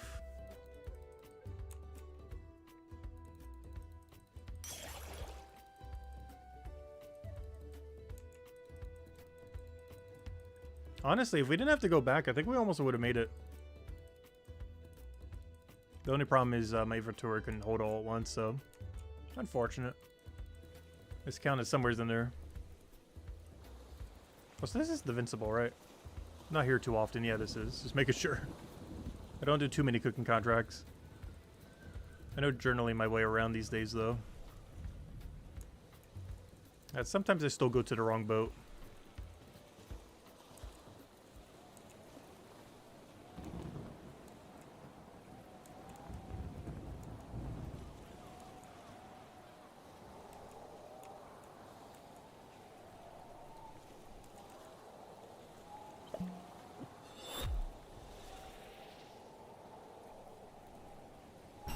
Alright, there we go.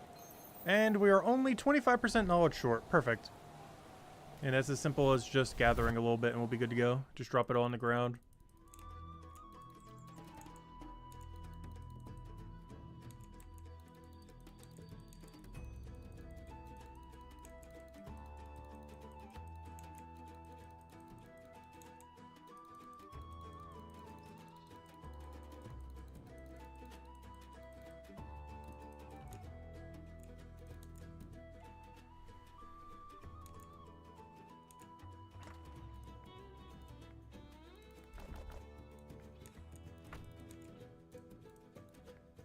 Yeah, or should we go gather? I guess I'll just gather the highest tier thing we can.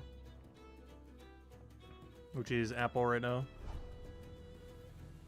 And then we'll go move on to our actual bone. Hey, that reminds me, I need to go geared for chapter 3. Because we're gonna have to do the kill method. Let's see. There we go. Mine's a Metubin. Hey, we get to finally do some combat. Kind of. Like we are and aren't doing combat. It's hard to explain. It'll make a lot more sense when we actually get to the bone. I just need to scrap together 25% more knowledge and we'll be good to go. I could technically do this on anything, but we're just going to do it on Gatherer, why not?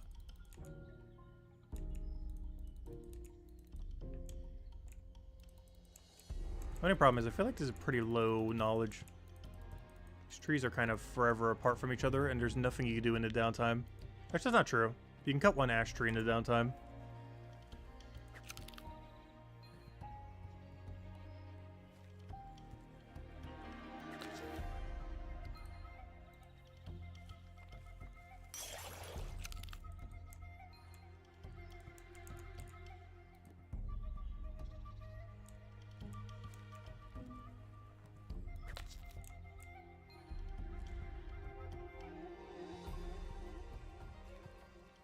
Hey, these are for the XP pots too, so maybe I will keep them. Because we're already going to have to tele back to bank anyway, so... But just not sure what their other component is the problem. I know it's a higher level. I think it's the 120 berries. Okay, those are easy to bank. Okay, that's not too big a deal then. Yeah, we'll keep these.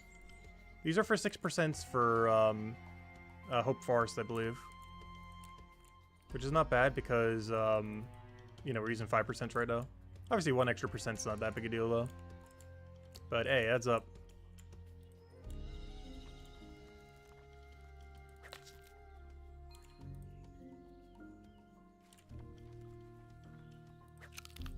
I plan to go a lot heavier on the 7% though. But we're mostly just doing this for 1 knowledge level. As soon as we get a full inventory, we should pretty much be there. And then I'll get it on the brambles to get to where we need to get to.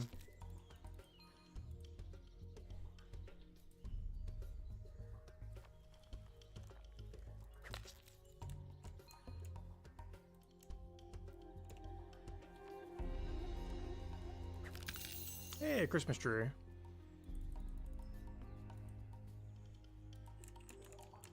Are any of these trees on the ground? You are. Aha, I found one. Yeah, this is a tree we would grab every cycle.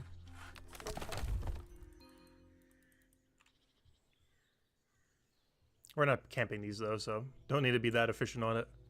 But you might be able to double tree. But one tree gives you enough time to fully get back into gathering. Seems to be the case for a lot of the gathering nodes. You can get like 1 tree in the downtime. Any that don't let you get 1 tree are actually kind of bad.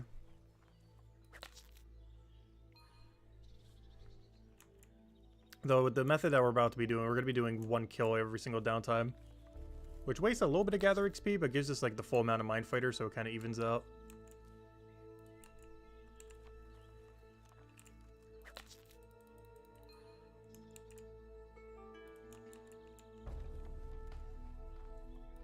Alright, there we go. Yeah, we should get enough knowledge from this run that we'll be good to go as well. Let's go and chop down this 1 tree. Use our potion, and we should be where we need to be.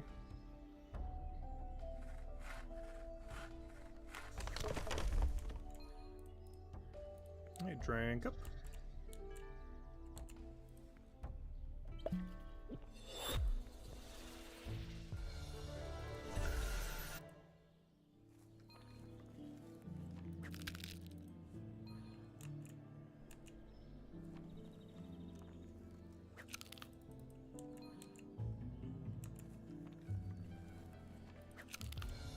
There we go. And just even it out, we'll get 2 more. We're already here, might as well. We don't technically need them, but we're not for the XP anyways. There we go. Technically, we even need to do this for that, but there we go. We're finally back to horns. Now, before I teleport away, let me not forget to get my 5% XP bonus, because that would be a big fail. Because we got this at level 111. And this is a permanent 5% XP for every bone we ever touch. And both of the next 2 things we need to gather are both bones, as well as the main thing we need in general from the gatherer skill. Is that this guy or the other guy? I forget who sells this rake. Oh wait, never mind. I was already there. What am I doing? I forgot. It's this guy over here. I was actually already on top of where they are. Oh, whoops. I forgot. You're the one who sells the rake.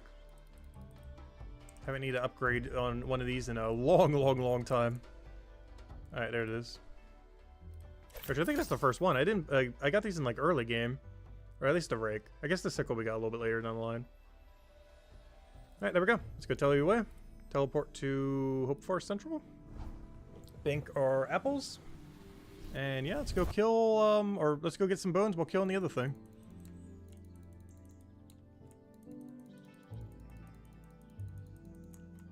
It's time to return to the bone zone. No!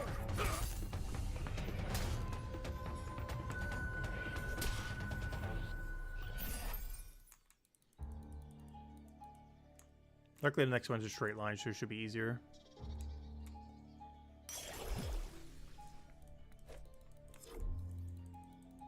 That corner, that dreaded corner. I hate that corner so much. So hard to aggro skip on.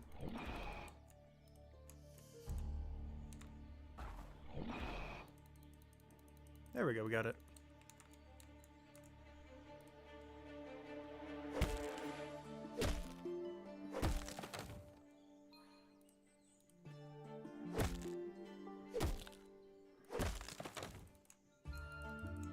Alright, game plan. Start touching the bones. Is there any order I should do this in? It doesn't really matter. They're all going to be respawned by the time we come back. There it is. This is tier 3 ram horn, I believe. Which means it's a pretty useless one, but I only have to do it for 3 levels, so yeah, it shouldn't matter that much. At this point, 2 3/4 of a level, given that we knowledge the other thing. And my next knowledge is probably also going into this, just to speed it along, because the next bone is the one we really care about. This one we're just doing because it's at our current level range. But I really don't need a lot of this one. The rear one is the one at 115.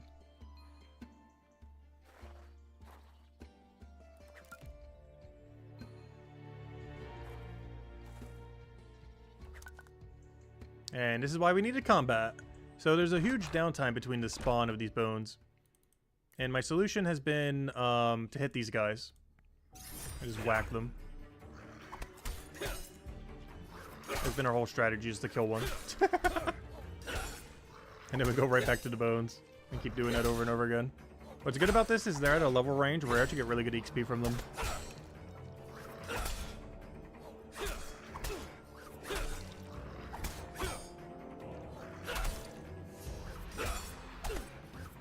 And we might get a random good drop. That is not one of them, though.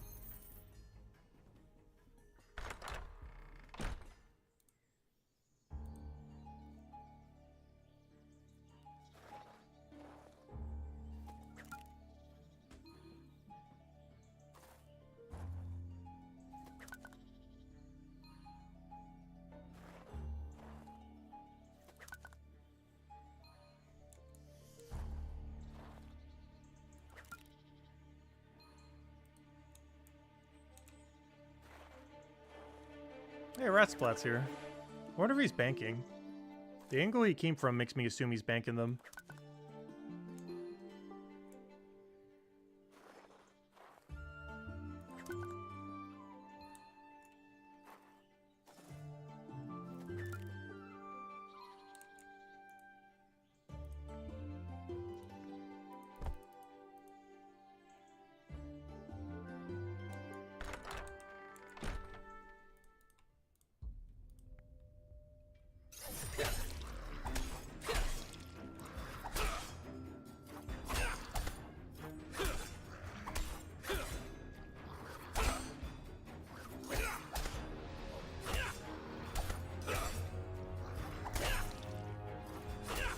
That's a cool looking shield with the color on it.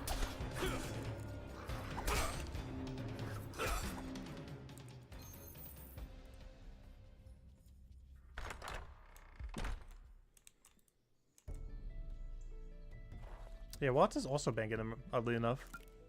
But he's taking the mine way through.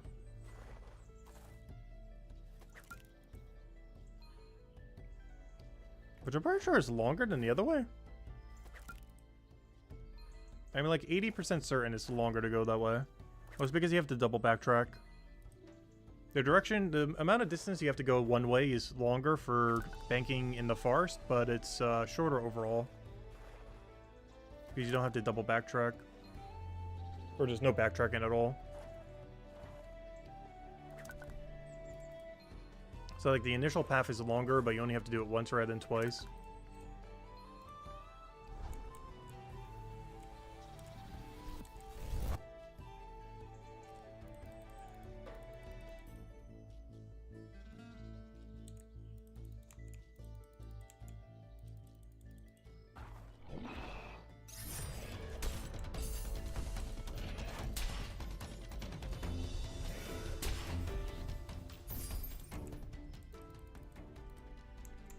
I can't wait till there's a closer bank than this to a teleport.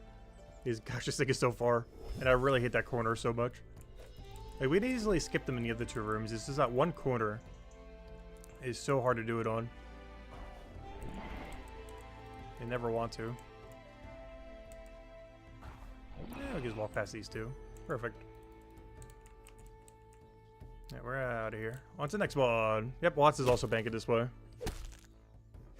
Well, I was thinking the mines then. Was he also doing the combat? I haven't actually seen anyone else do that yet. The one combat in between bones. I know people do that for other things. I haven't seen anyone do it on this specific bone, though.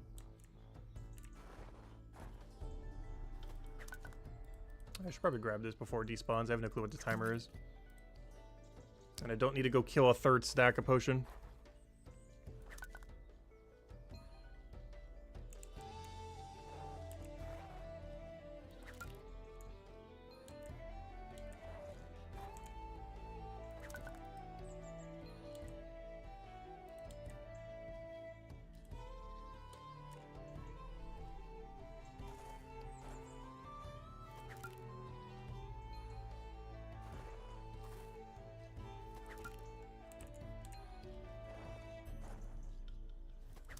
With any knowledge I get what I'm going to be putting on Gatherer. At least for now. Once we hit 115, I probably won't. But then again, it's going to be tier 3 bone spikes, though. Maybe I should. It's not tier 4 yet. It's still in the dead zone. Yeah, the tongues are slower. If this was tier 2 tongue, I would take them. It's only tier 1 tongue, though.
Very interesting. It does look like Ratsplat is banking them, from I can tell.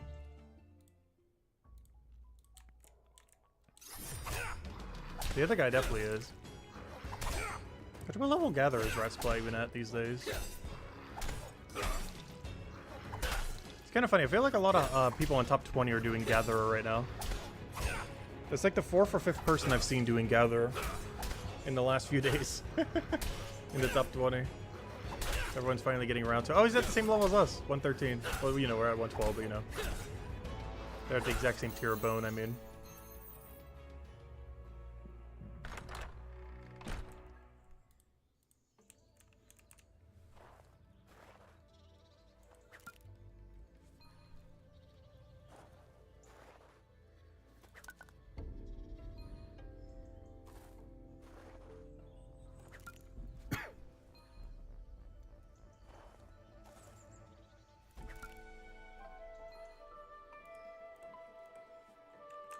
Yeah, they're definitely banking. Otherwise, they'd be here right now. Oh, there he is. Unless he's throwing a tree each time. Oh! He's not banking. He's doing the bramble in between or something. Never mind, he's dropping all. He's a dropper. We got a dropper!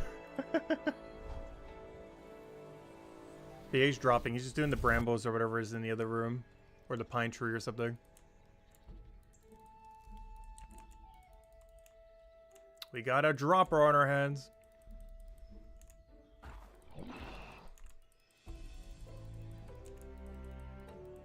Which is probably the way to go, but I figured we're doing this for such a few levels that it doesn't really matter. Get like a few hundred banked. We're only here for like 2.5 more levels anyways.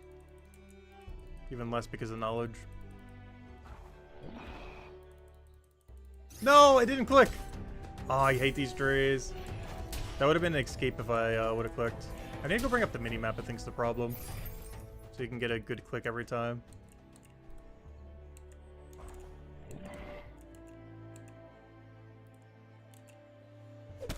Otherwise I'm going to accidentally misclick the very tall trees everywhere. Yeah, that's what he's doing. He's doing bramble.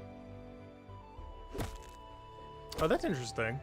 He's doing 8 bones, 8 bramble.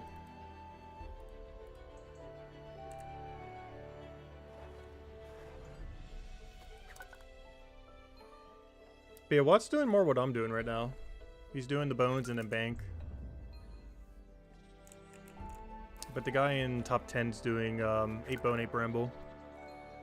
The problem with that for me is my woodcutting... My current woodcutting range is not too good to do bramble on. Like, it's not bad. Bramble's always good. We're at a level range where it wouldn't be the best option I could be doing for woodcutting. Whereas the thing I'm killing in Mindfighter is the best thing I can be killing for Mindfighter. Well, other than Tentacle.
All those tongues on the ground, all those healing pots that aren't ever gonna get made.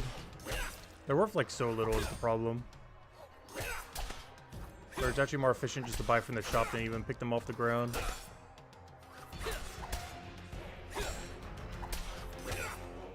The next tier up's a bit of a different story though.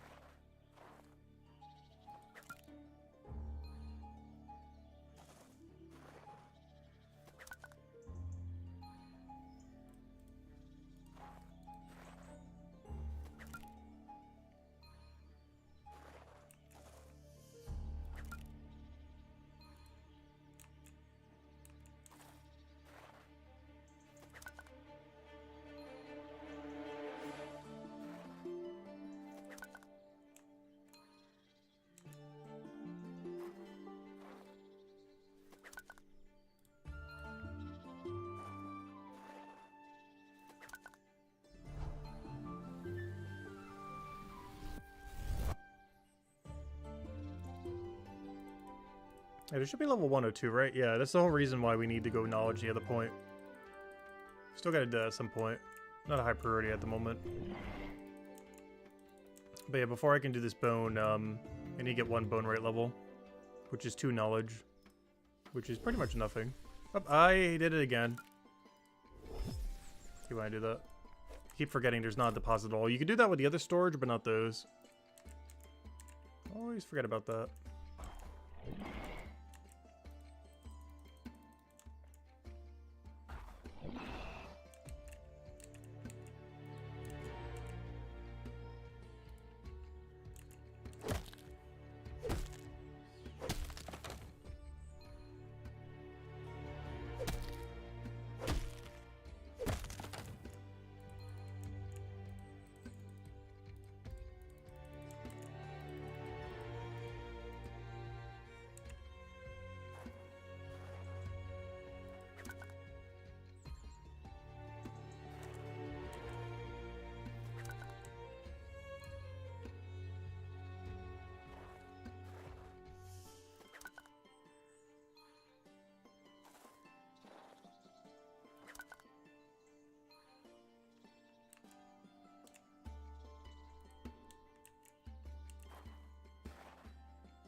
I want to save it for later in case I can get enough gathering XP to get a level. Just to get that little bit of extra XP from it. It's not a lot, but it'll add up. Any bit we can get.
Okay, as far as Mind Fighter right now, I think we can pretty comfortably take Tentacles right now.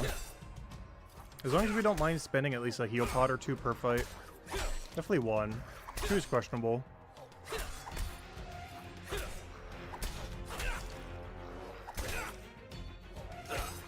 We do get to kill one every single route later. On one of our upcoming mining levels, we actually get to do that a lot. I think at level 246 mining. Problem is we are a mile away from 246 mining. But at 246 mining, I can do the Tentacles. Is one of the reasons I've been kind of putting off Mind Fighter. Is we get one free tentacle kill every cycle when we go do those. And, yeah, we're not quite there yet. 246 mining's a little bit of a grind. Just a small one. I gotta start doing it soon, though. Because my smithing level keeps going up every single day. Because I've been using as our main passive. And, yeah, that mining level is starting to fall behind. It's 4 levels behind right now. By tomorrow, it's going to be over 5 behind. And the gap's only going to get bigger if I don't keep training it. Another hat for the pile.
Okay, we are going to gain a whole level before we need to use the other knowledge. Perfect. I wasn't sure if we'd get enough, but oh yeah, we definitely will. It's nice actually using something at our level range for once. I always feel like we're like doing something way below it. But gosh, the XP rate's actually pretty good when you're doing something directly at it. Pre-200.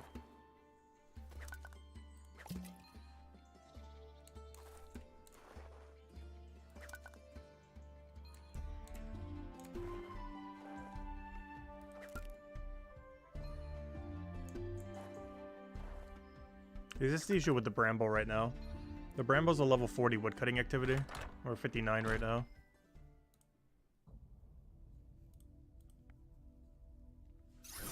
Like, it's still good. But I'm pretty sure our XP rate is better at Suave right now. Plus, I need the Suave Logs Bank for carpentry.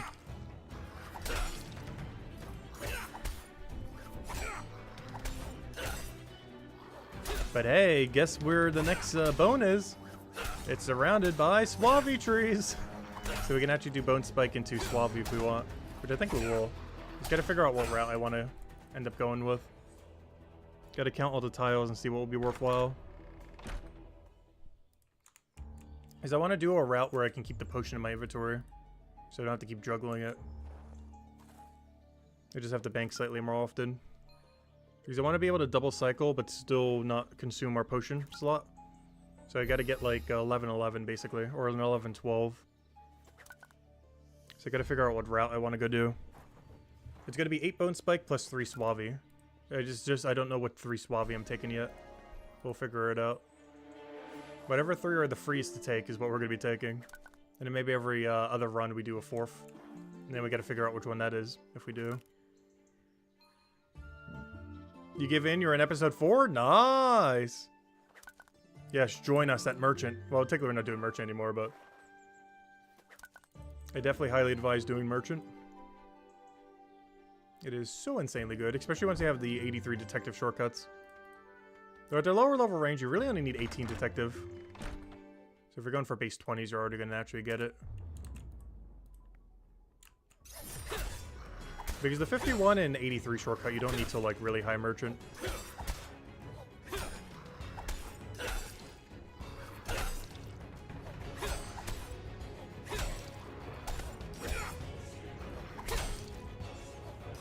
You're going 10 hours straight? Oh gosh, I could never do that. Good luck though.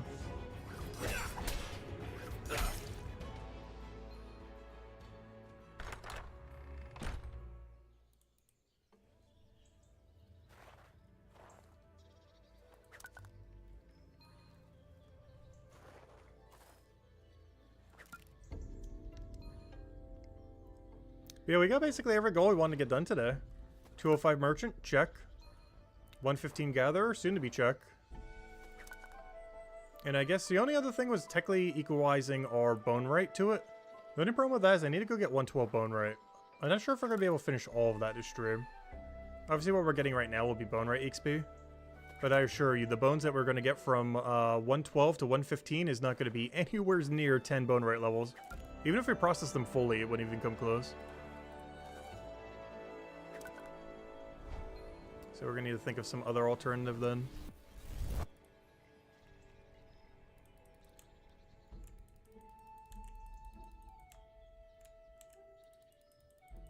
What time is it right now? Oh, we still have plenty of time. It's only been 5 hours. We still got half of a stream. Perfect. Alright, maybe we can still get it done then. Because I got to scrap together, like, basically 11 Bonewright levels somehow. Technically 10.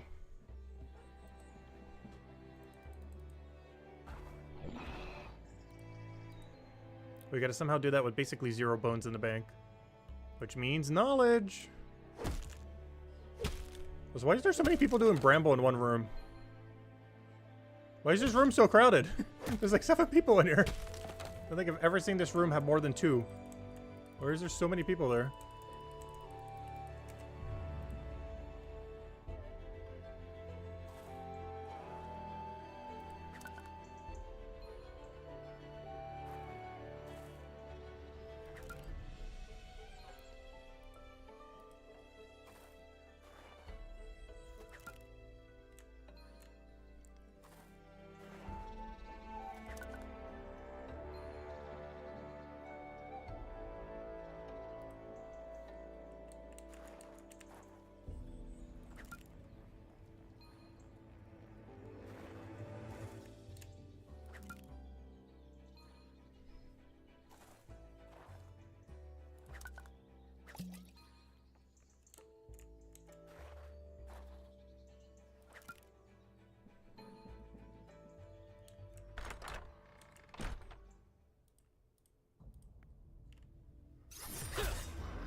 So luckily the high surety thing goes on top, so if we ever do get a better drop, we should be able to see it immediately. It would be very obvious, the tell on it. Alright, let me go grab this, grab that, put them together, drop that, good to go. Alright, 1.5 more levels to go. We're halfway there. Then we can move on to a real bone.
Ooh, a drop that isn't nothing. Is that an upgrade? Oh, wow. Yeah, it's physical. Might as well. And yellow. Oh, we actually got an upgrade. A visual downgrade, though, but... Interesting, and I'll put this over there to go sell later. Hey, we actually got a gear upgrade. Look at that. Use that for when we get to tentacles. Let's see, what else really needs an upgrade from there? Boots. Oh, I never upgraded my shield. Yeah, boots and helm need the most. Though any will get an upgrade if it's a tier 3 or higher. Except for maybe legs. In which case it would have to be a tier 4. Yeah, that's from the day we went to go farm the hats. That was day 1 of hats being released. We ended up getting that. I know because that was off the jelly. Because they were level 58.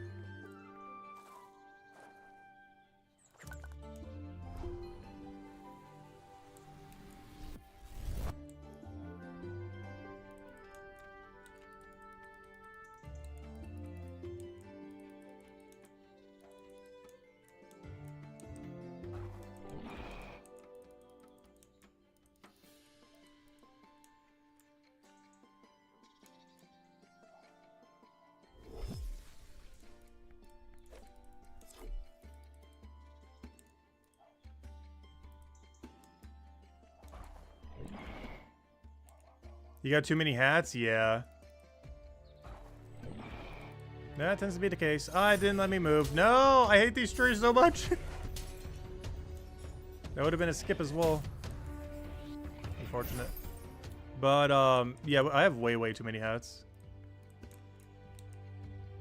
Our lowest one is 36. Our highest one is at 60. Unfortunately, purple, elf has taken over our Santas. Our 58 red Santa is still lower than our 60 purple elf. Hopefully it'll make a comeback at some point.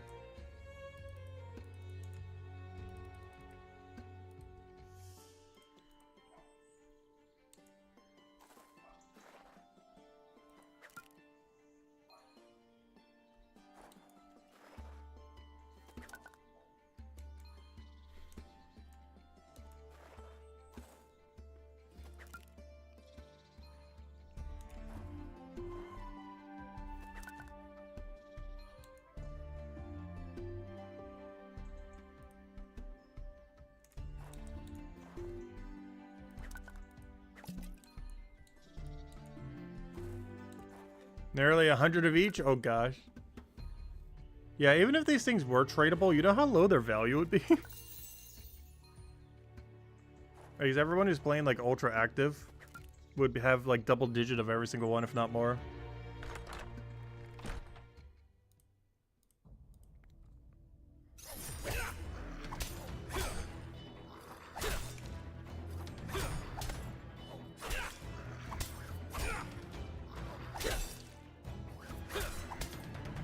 Why is this one hurting so hard? How am I losing this fight?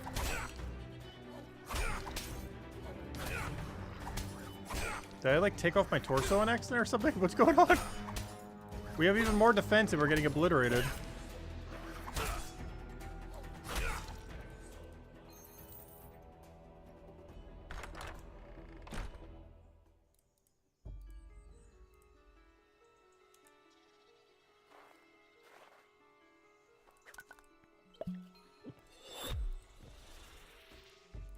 I hate that you can't pre-drop.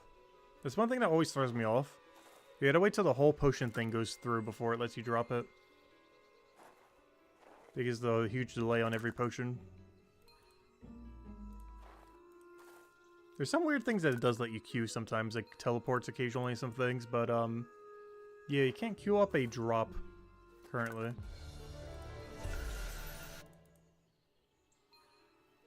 Gotta wait till the whole animation goes through, otherwise it cancels your drop.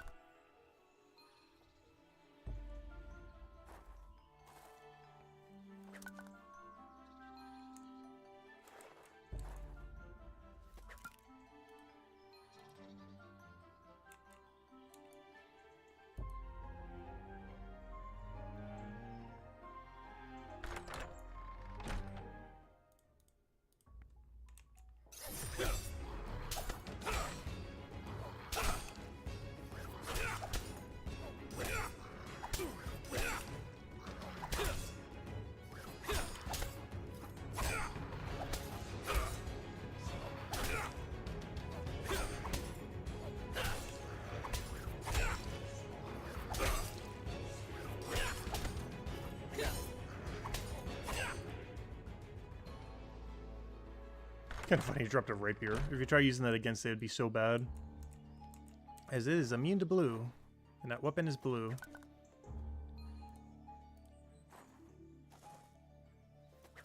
So apparently Rat Splat's already moved on to the next spike. We'll be joining him soon. I'm pretty sure the second we go there, we're going to see him. Hey, that reminds me, I never did upgrade the handsaw, did I? We got to level 10, but we never got beyond that.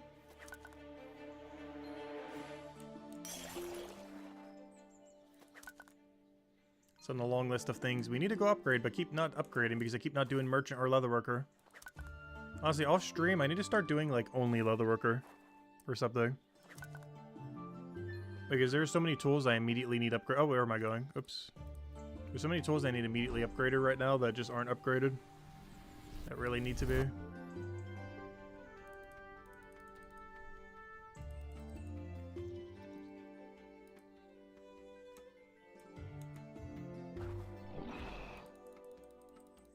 Of course.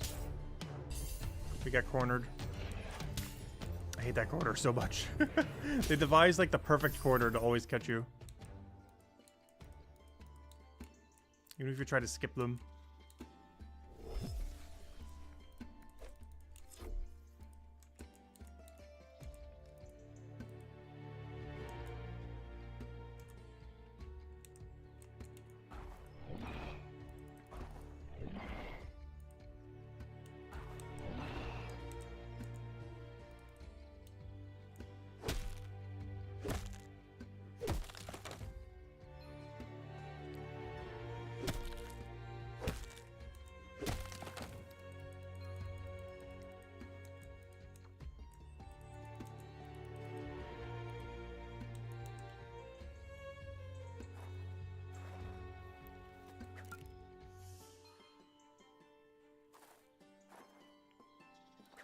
Also, I wonder if any of those people that we see in that square are bots. Because I just realized, when it comes to free-to-play, I think that's the highest knowledge per hour that is in combat. He's doing Bramble. Ideally Bramble Suave, but you can also just do Bramble. Like 8 Bramble, 1 Suave, but you can also just do 8 Bramble. It's not that much worse.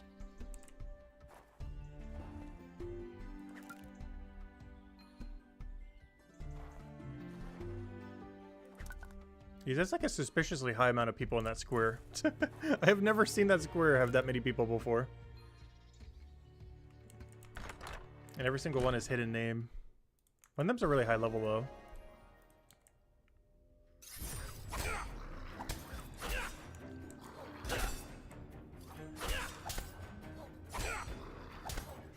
Because I'm pretty sure the only thing that's quicker knowledge per hour and free to play is combat.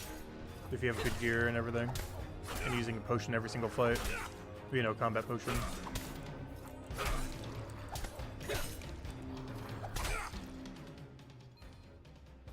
Brambles are annoying to bot? Why would they be, though?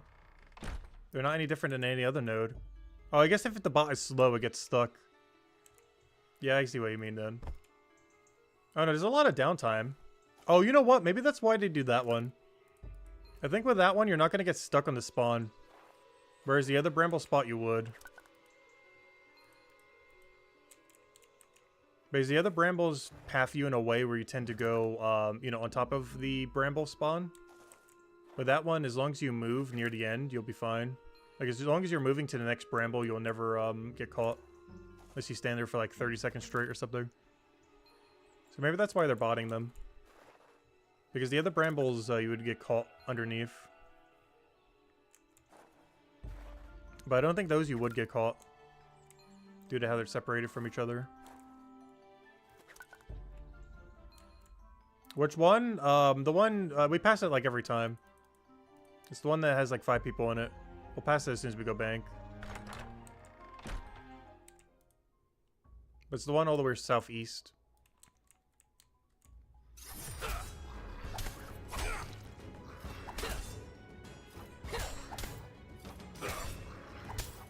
I know, I can go test it this cycle. Just gotta make sure that I go reset the potion. But I don't think it ever paths you over top of one. I think it might all the way at the end.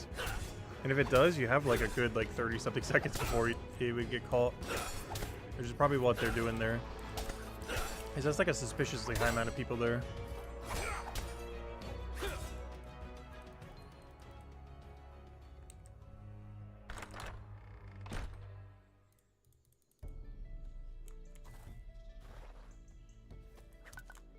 It would also explain why they're not doing Bramble Suave. Because that spot's actually worse to do. But they're probably doing it because they don't get pathed onto a stuck spot. Oh no, I'll go check it when I do it. But it's because of Southwest priority. It's always going to put you on the south and eastern tile of it. Oh wait, actually, no, that spot would actually make you... Never mind. Wait, let me see. Yeah, the very last spot will path you onto it. So you actually would still get stuck, but you'd have to stand there for like 30 seconds. Which I assume the bots aren't doing. But yeah, it would have to be the other way around. It would have to be vertically, not horizontal. But they made it horizontal, so you actually would get pathed to this tile. I hate this corner so much. I have like a vendetta against this corner right here. That choke point is just so annoying. Like, you notice we were never really going to get caught unless I misclick when we go through a straight line. But something about this one right here, because of the corner. They always get pathing that just hit you. If you ever try skipping them.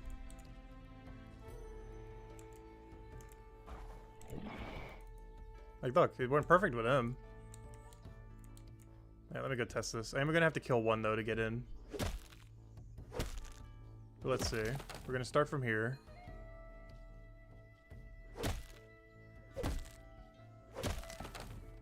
Yeah, you do get pathed on it. It would have to be the other verticality for it not to get pathed. And if you did that one, you get forced right here. And then we get forced right here. Then we get forced there. Then when we go here, we're going to get forced there. Yeah, this one doesn't quite work. It would be if it was the other orientation, though.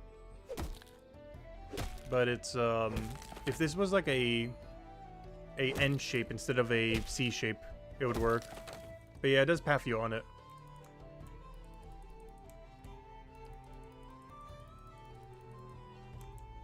First time you've seen us? Oh, are one of those your accounts? I was gonna say, that's a suspiciously high amount of people there. It would make sense.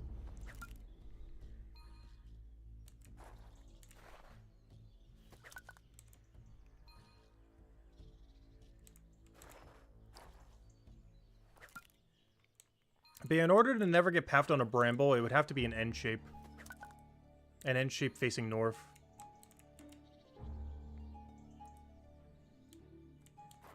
Which I don't think any of them are shaped that way.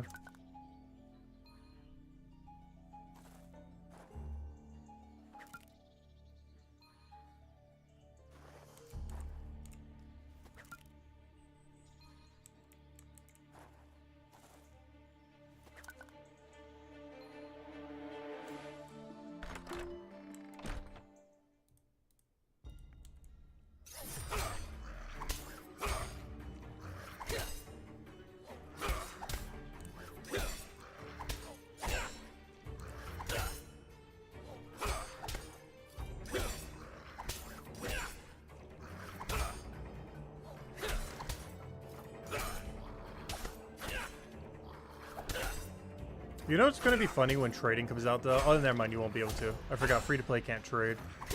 I was going to say, oh, nice, Red Santa. I was going to say, you know what's going to get botted like crazy? Well, I guess you...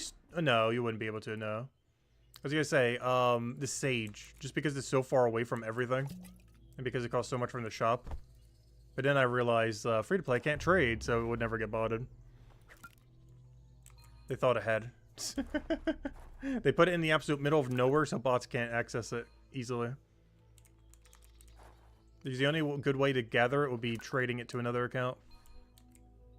So you never have to leave. But obviously isn't doable right now, but will be once trading comes out. But yeah, trading's member locked. The what? The Sage. They're only 4.5 silver each though. But I think the higher tier ones are quite a bit. It's the furthest resource in the entire game from a bank. So when trading comes out, there's probably going to be a meta where you trade them off to people. But free-to-play can't trade.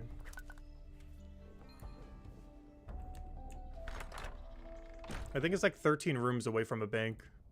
It's like 12 or 13. Something absurd.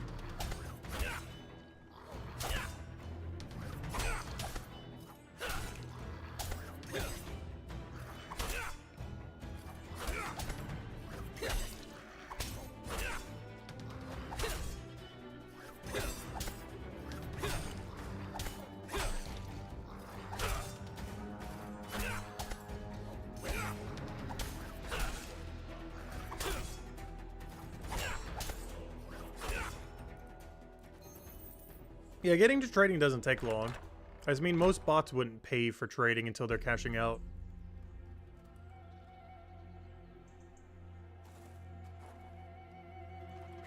So most of them are likely to only farm free-to-play. There's many other reasons I kind of been focusing on the member skills as well. You might notice whenever we go check our leaderboard that there are two that are quite a bit of outlier compared to the other two.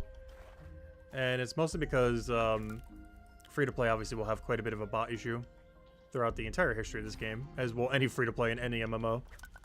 But, so I've been focusing mostly on member skills. With the main exceptions going to be Gatherer, Woodcutting, Carpentry, and Forager. I mean, not Forager, I mean Alchemy. Just because they're too useful to not get up.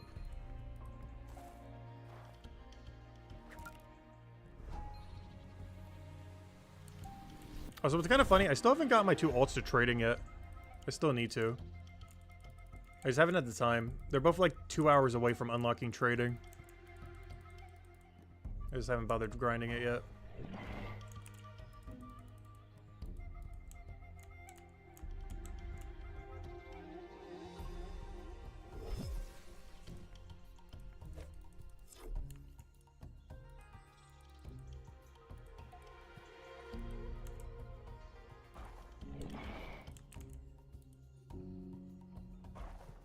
I'm not gonna get caught. Oh no, nice!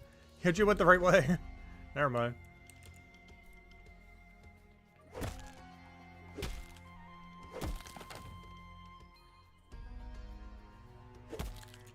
That was a tick perfect dodge right there. I thought we were one tick late, but we were actually on tick.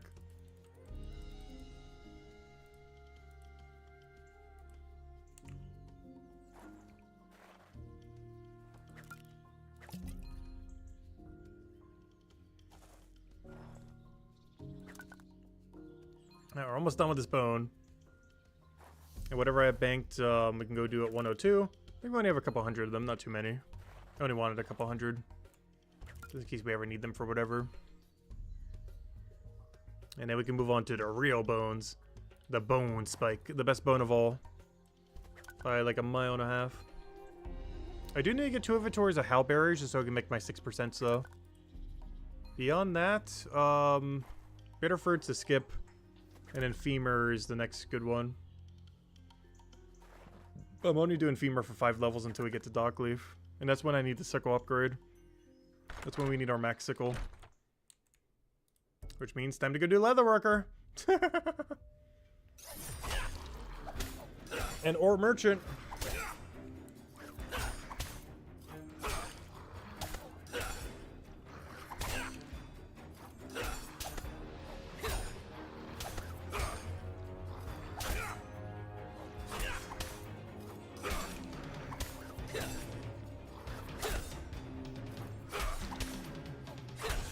So a lot of armor drops you get are like a random color. I wonder if they deliberately did that. Or added a bunch of greens and reds to Chapter 2. So that whenever you get an armor, it's primarily going to be colored with that. It's a weird design choice. Because there's an absurdly high amount of reds and greens in Chapter 2. And because of that, whenever you get an armor piece drop, they are most commonly green or red. Just because of how many of them there are in Chapter 2.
Yeah, one more knowledge point, we should be good to go. I just throw this in, collect the rest of our bones, and we are on to the real bone. The only problem with the real bone is my Bonewright level's too low for it. Still gonna gather a small amount of it though. But that's when we really need to go on the Bonewright grind. Which means, do we just pivot to Minefighter then, or just do mining? I'm not sure yet. I keep mentioning I need to go do the mining grind. We might go back to doing the really efficient iron route that we were doing the other day. I still haven't decided if I should do iron or basalt flint.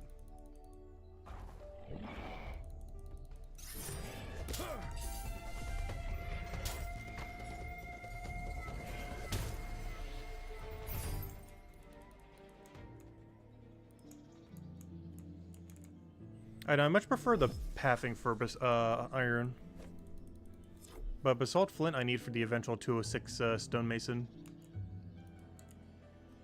Oh no, we don't immediately need it anytime soon. It's really low priority. Nope. One tick too late.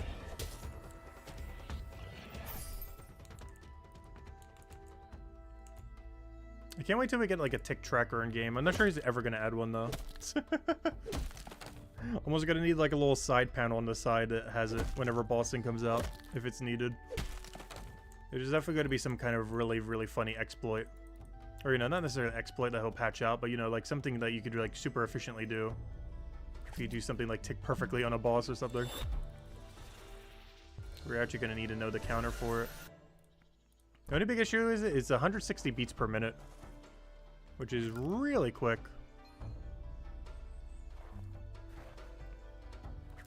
It gives you less than half a second reaction time for things. Unless there's a 2-tick window, in which case you have way longer.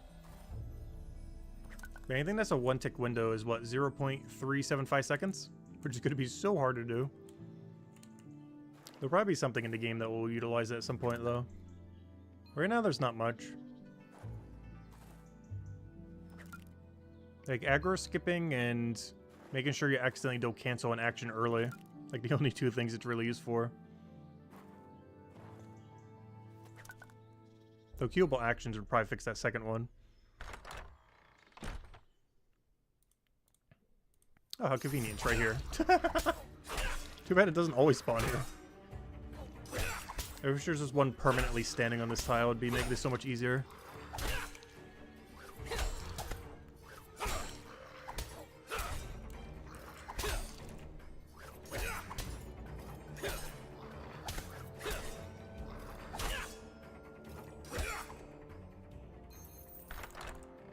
Hey, I just realized that's another one of those doors that double tile spit you out. We were testing a couple doors earlier, and some of them spit you out one tile, and one of them spit you out two. That's one of the 2-tile spitters, I think. We'll go check when we go back in. But I'm pretty sure that advanced as 2 tiles rather than 1. We were messing with a bunch of, like, low doors earlier.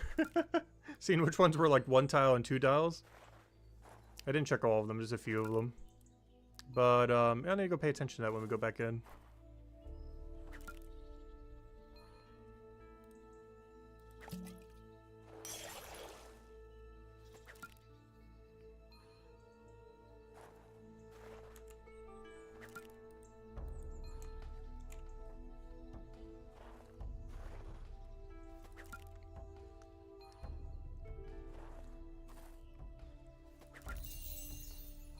Christmas tree. Let's see, is it a 1 or 2 tile? Because unless I moved, that was a 2 tile. Yep, it's a 2 tile. It spits you out 2 tiles ahead.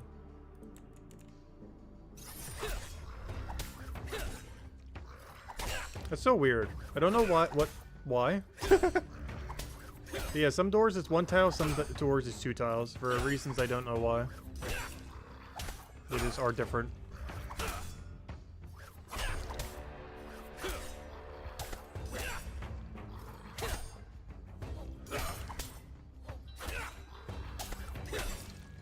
What would be even funnier is if the other way around it only spits you out 1. Let's see.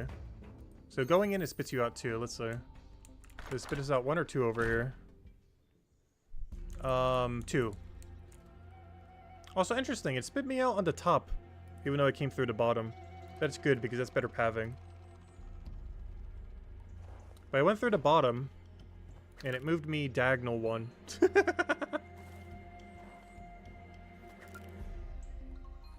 Though that one, it makes sense, because you would definitely want to be there, regardless of how you go through that door. That one makes a lot of sense. The other ones... I feel like the one in Chronopolis makes sense too, because otherwise it would block your vision if you spawn too close to the door.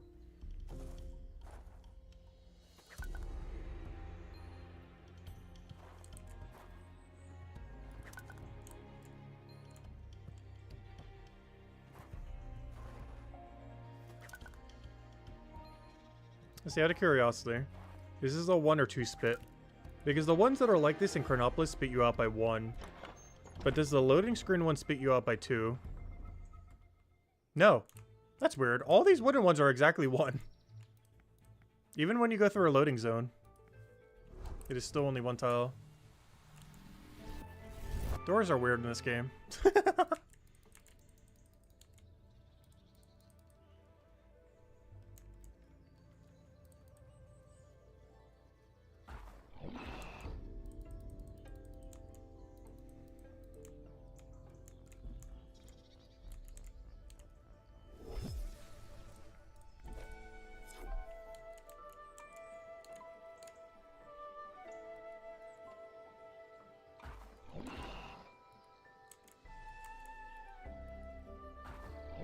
No, wrong tile. No, no, no, no. Yes. That was almost really bad. Luckily, when they're moving, you have more than one tick window. It's really weird. I'm not sure why you coded it differently in this game. In his other game, when you do a walk under on an enemy, they will immediately hit you. But they're actually stalled while they're moving away from you. Like, if you move under them, and then they move away from being under you, their attack is stalled for the whole duration of their move. Which is like 2 or 3 ticks long, which is about 1 second long. Because in his original game, they actually hit you immediately. Like, with literally no delay. If you were to do the exact same thing.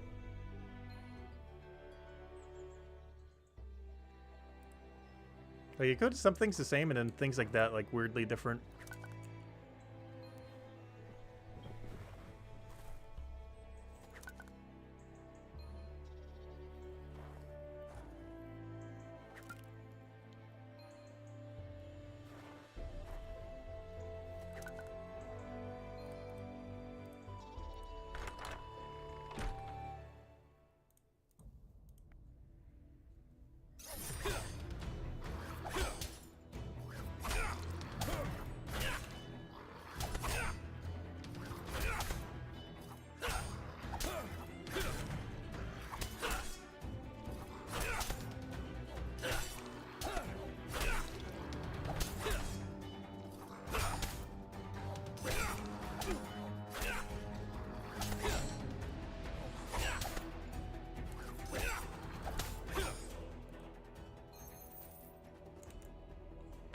It should be the last inventory you need to do.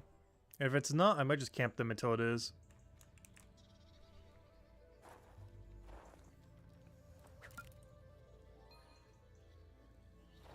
But this should be the last one until we need to go to the spikes. And I can just tell you over there, I don't need a bank. Because we're already going to be on the bank.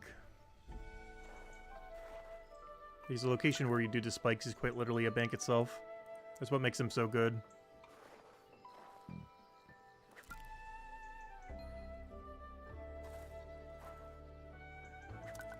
I might as well grab it now. It looks like 2 more might actually be enough.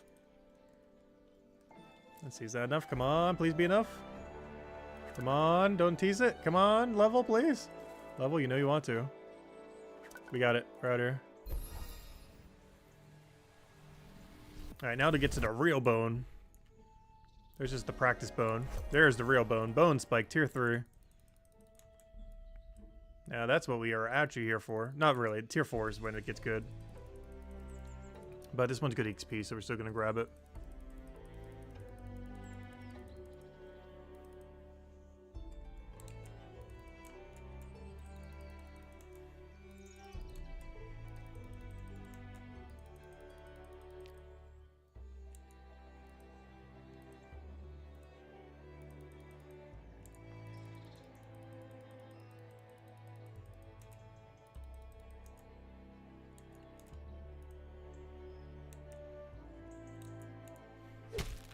Yeah, let's see how many people are at the good Suave spot. Alright, still gotta figure out what I'm doing for my 3 Suave. Gotta find the 3 most efficient Suave. Alright, let's go see. How's the Bramble Suave going? No one? What, did everyone give up when they got 500? Not a single person? Really?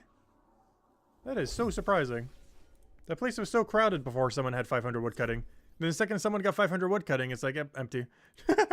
Okay, so this is 0 tile Suave tree. So this one is obviously one of them.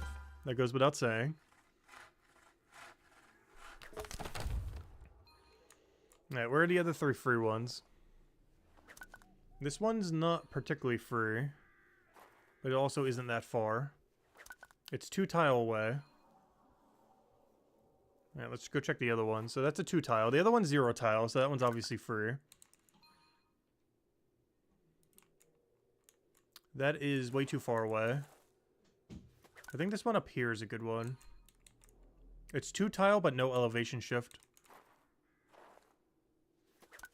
And east-west priority already puts you at the right side. Actually, it's only a 1 tile. So this is also a good one. And I think that other 2 tile we saw earlier is the other good one then. This one's a 2 tile, but you gotta go weirdly and then back down. Actually, it's a 3 tile because you have to go around. So yeah, those are the 3 trees then. Alright, we have found them. I have found my 3 trees. So that means we do every tree in here. And then the only extra tree we add is the one that is on the ground floor in the other area. Because this is a 0 tile tree. The next one is a 2 tile tree with a jump. And the other one's a 1 tile tree with no jump. So it should be the path. And the best part is I never need to drop the potion. We do have the bank slightly more often, but it's fine. The bank is like right there. It's 1 tile away. I think we'll live. Oops, I forgot to go take the tree. Whoops. Yeah, that one's a little bit out of our way, but I guess it's worth it. I could always just drop it, I guess. I just do 2 tree only. I just bank every 20. That would be bad if the bank was far away, but the bank is like 1 tile. I think we can live. I'm just gonna do double Suave then. I'll grab this one and the one that's 0 tile.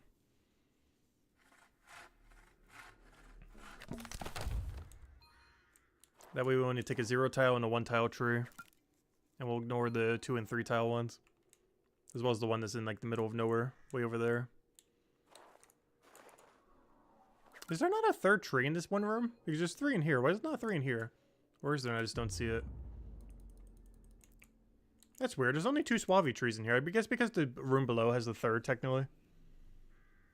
Oops, I forgot. Oh, wait. This is actually perfect. Because now I can bank here, too. Ooh. And now I can bank there. And then go back to there. It's not going to work every cycle, though, because I'm going to have a different number next cycle. Compared to first cycle. And because of... oh, I keep doing that. And because of east-west priority, it should make us go south 1 tile. Should direct me south. Yep, there it goes. Perfect. Yeah, I like this place. It's definitely grown on me. I still hate that it has no music, though. But as far as a skilling spot, this is like the gathering woodcutting spot now. Particularly Gatherer. After seeing how bad every other bone is, we're not doing anything but this and Femur. And the only reason we have to do Femur is because of the level ranges, but also because, well, it's also the most valuable bone. And also because I need something for a shield. I'm just going to use Femur for shield.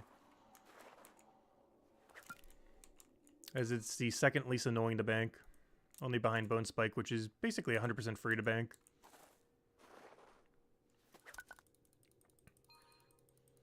Not sure how many levels I plan to do right now. Oh, so I just realized.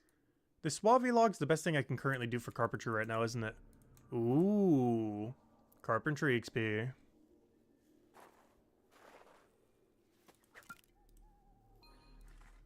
Yeah, this is the highest tier log I can currently do.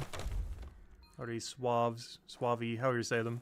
I always keep calling them Suave. I'm pretty sure they're called Suaves. But Suave sounds cooler. Pretty sure the E is silent. Because it's applying to the AU in the word.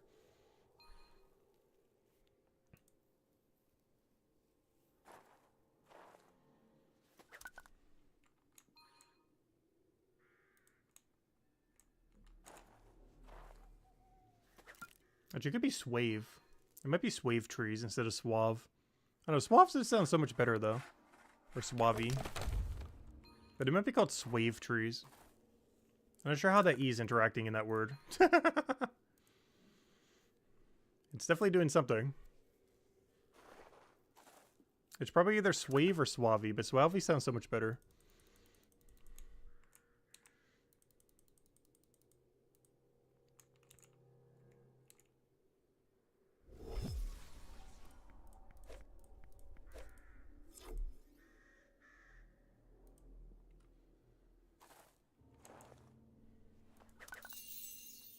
Oh, I keep getting the generic-y hats. At least our pile of them is big now. Oh, that's not the one I need, though. I need the orange one, not the red one.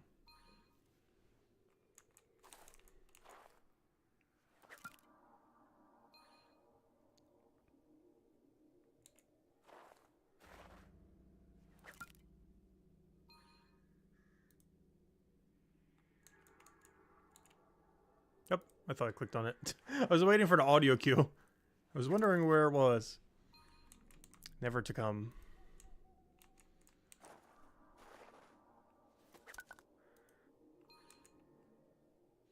I just realized, how long do we have to do Suave for? Yous are dead. Ash, I need for the resource. Not because it's good XP. Oh, no, I guess Ash aren't that annoying to bank.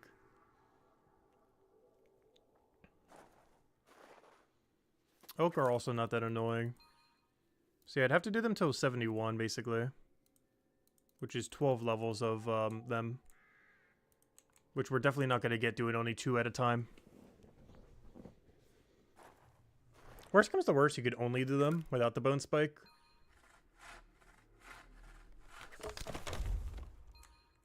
I'm sure that's worth it, though. I'd almost rather just get more bone spike. And just get an ungodly amount of tier 3 go-up bone spike. Especially tier 4 and 5 when we get them later. And the eventual inevitable tier 6.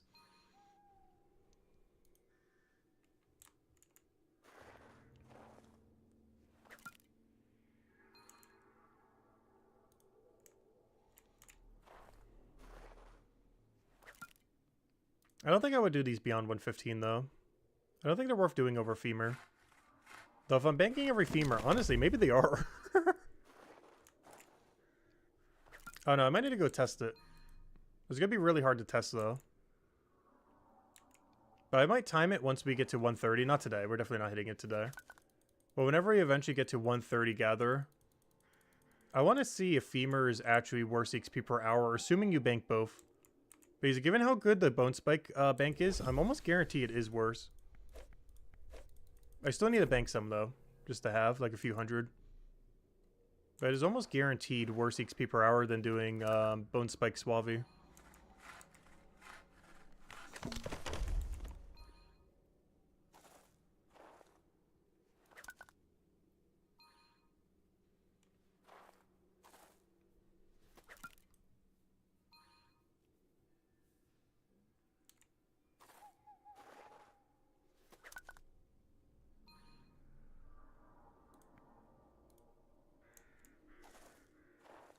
Yeah, this bone is level 112, right? No, 116 is even worse! Oh no! Oh gosh, we gotta go on the Bonewright grind. How are we gonna do that? Well, time to go back to Merchant!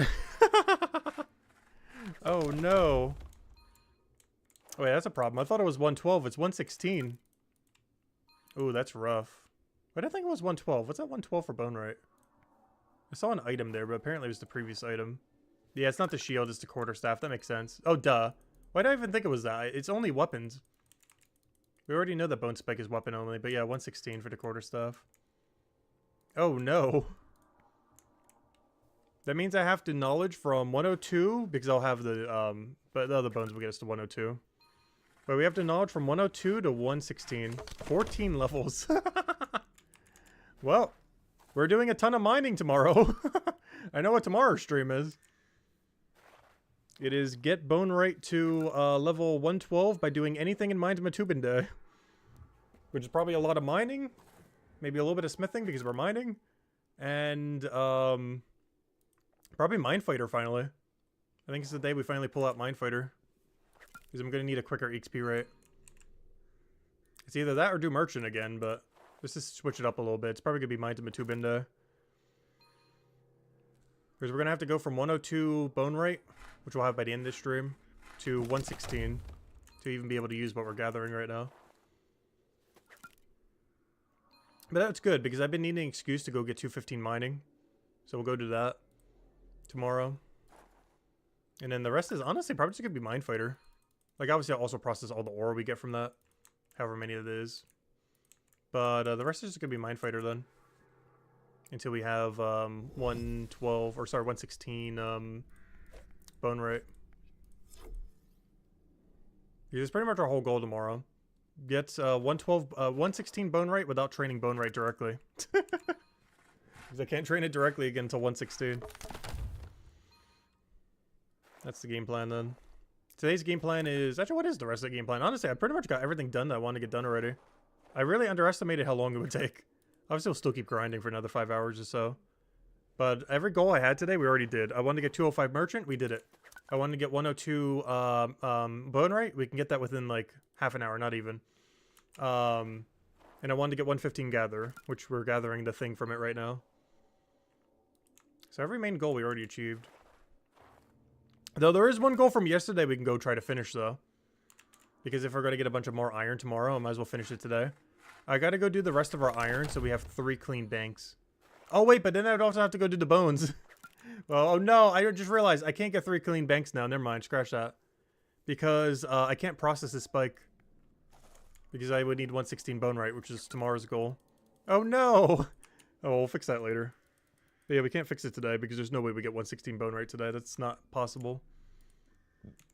We can merchant for every last second today and we still won't hit that. That's to be a tomorrow goal.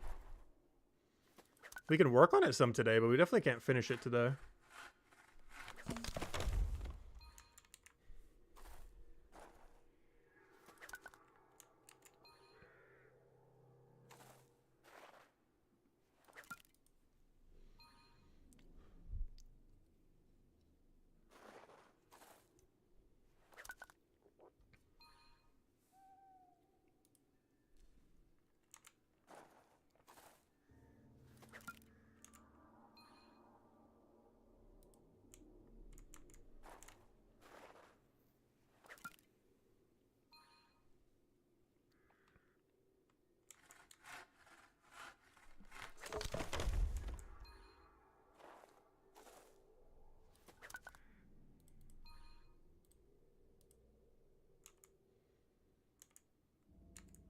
Gosh, this place is so quiet. Honestly, anytime we spend a lot of time here, I almost want to go find, like, some kind of playlist to go play. I don't actually have any made because I, like, never listen to music. This place is just, like, so absent of it. Also, whenever I forget to bank, what's kind of funny about this cycle is it actually perfectly goes and has exactly 3. So I can bank without actually messing up even when I mess up. You got level 3 Merchant? Nice! You're almost there. Merchant really starts to start at level 20. Though in all fairness, almost every skill kind of starts at level 20. But particularly Merchant.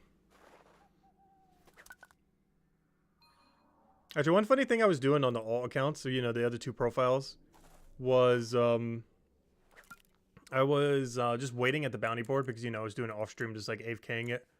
And for the first levels, I got them triple carrot into triple soap. I just did the triple soap, then did the triple carrot, and then boom. They got them to like level 6 in one go. Worked out pretty nicely. And then you had enough unlocked that you had the full bounty board. Because one annoying thing at level 0 is you only have 2 tasks you can do. So I just waited at the board until I had 6 and 6, or you know, 3 and 3 for 6 total. Because whenever you first go to the bounty board, all you have is a single carrot task and a single soap task. So if you want to get good value from it, you gotta wait like 4 minutes at the board. And then triple them.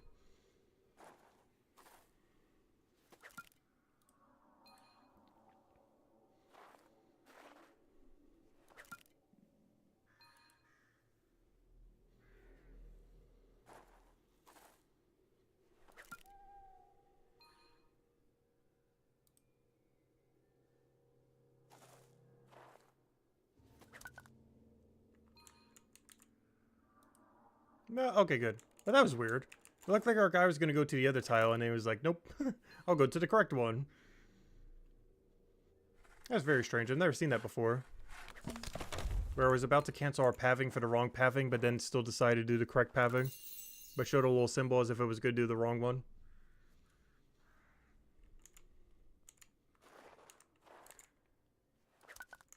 Because that's what happens when you click too early. From your manual walk, is you'll path the wrong way. But it showed the symbol as if it was going to, but then decided not to.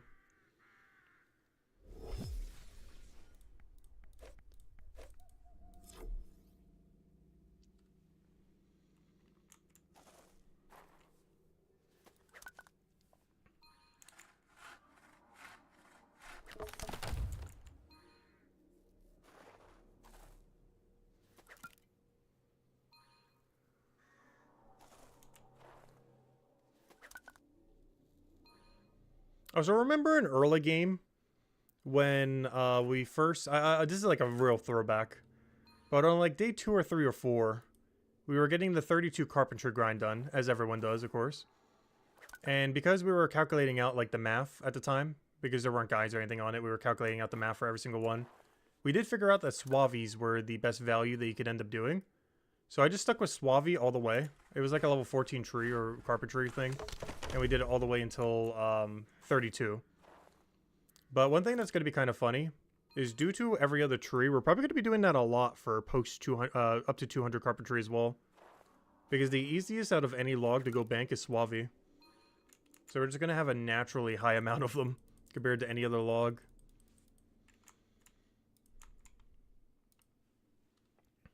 There are quite a few other ones that we'll still be doing though. Ash because I need them for shield. Actually, those are probably going to be the biggest two actually. Suave and Ash. Ash because I need them for shield, and Suave because I need them for weapon.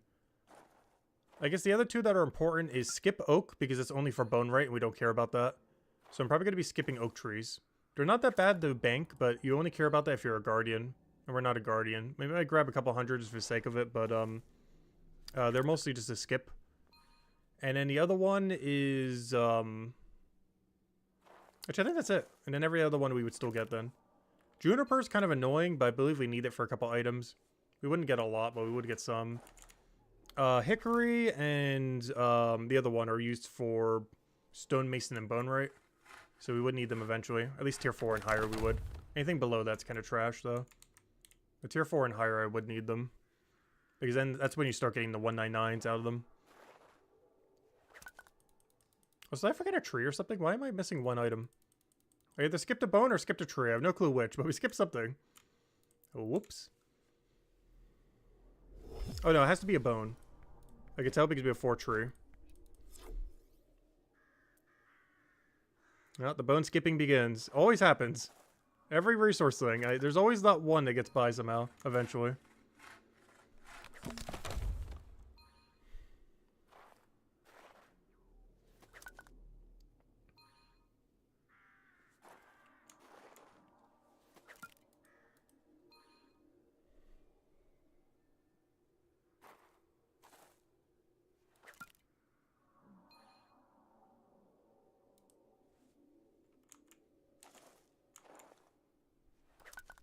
Oh, a manual paffer over here.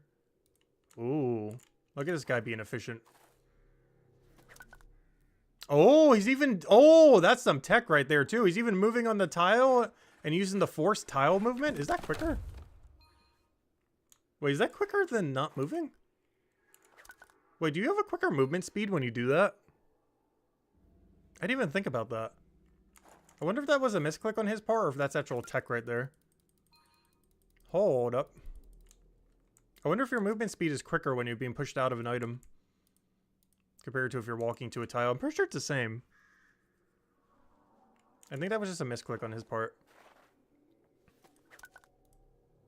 I'm almost guaranteed that it's not quicker. It's the same time. It doesn't lose you time, but I don't believe it's quicker. It should be the exact same amount of time compared to just clicking on it.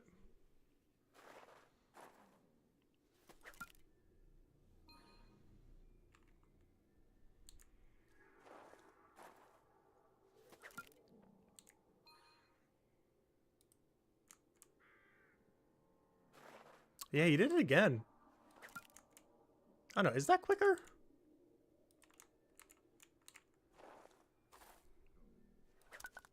I feel like movement speed's pretty consistent throughout the game.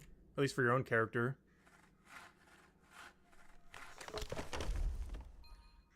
It's hard to tell.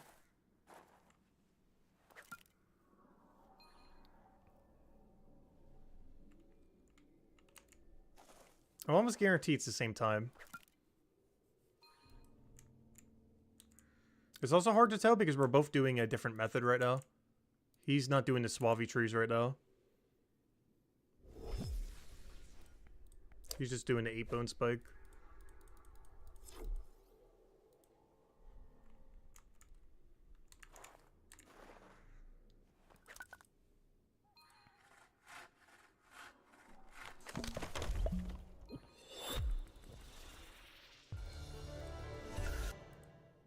Oh, wait, I shouldn't put that into Gather. I should have put that into Bonewright. Wait, why do I even have these potions on me? Wait. I actually shouldn't be putting these in Gather. Like, at all. Maybe we should. This is only tier 3 bone. Yeah, we do. Never mind. I lied. Yeah, we do keep putting it together. If this was tier 4, that's a different story. Because tier 3 is still the dead zone where these don't really matter that much. It's the tier 4 ones and above that really matter. Because then you can start getting up to 199 and every other number.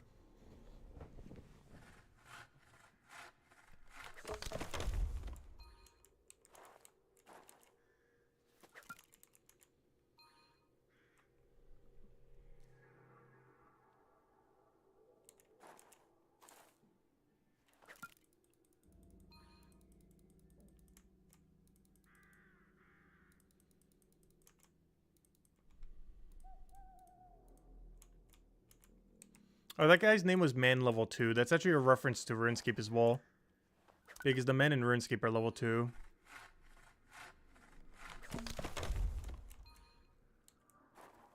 Or, you know, the units that you can kill that are called men. They have a surprisingly good drop table as well, which is kind of funny.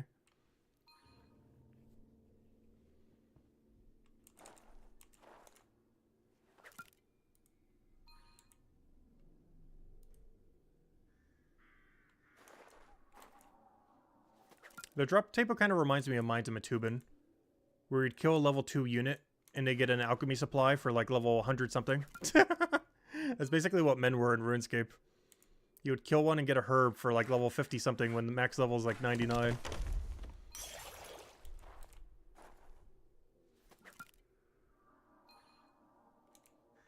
These Mines of Matubin has that issue early on, where you kill a level 0 and you get a level 35 alchemy supply.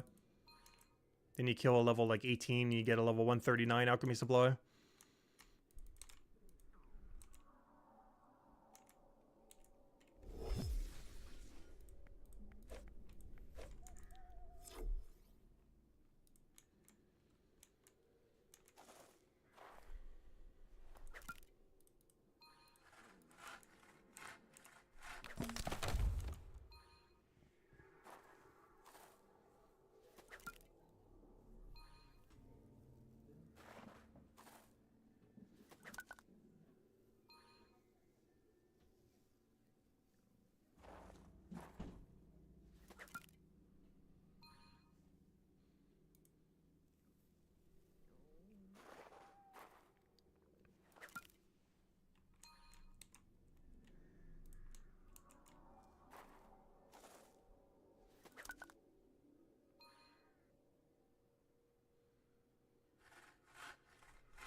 Hey, there's Apathetic.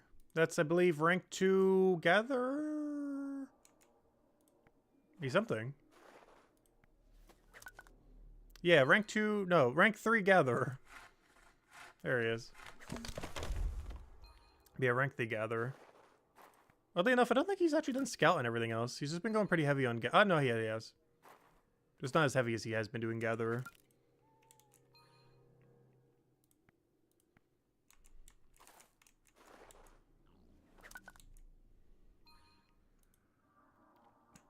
And he's 100% free-to-play, I'm pretty sure. He's just farming like crazy free-to-play. Probably until like trading or special attacks or something come out. Or who knows, maybe staying free-to-play forever. He definitely chose the right class to do that though, Guardian. Guardian definitely gains the biggest benefit from staying free-to-play. Like if you're going free-to-play only, you definitely want to go Guardian route. Or if you're planning on staying free-to-play for a long duration, just not have to spend the monthly fee thing. Because everything that you need to get Guardian rolling is all in Chapter 2. The only area that you can do good damage against the final unit is in Scout. Gather feeds you Bonewright, which makes all your weapons. Woodcutting and Carpentry feeds you Bonewright, which gives you all your weapons. And shields. And yeah, you're good to go then.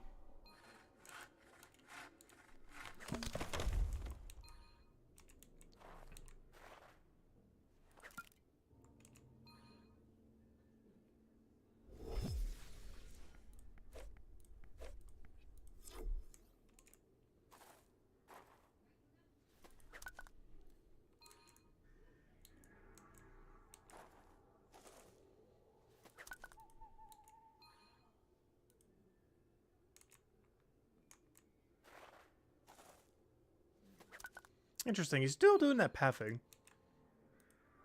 I'm almost guaranteed it's the exact same amount of time.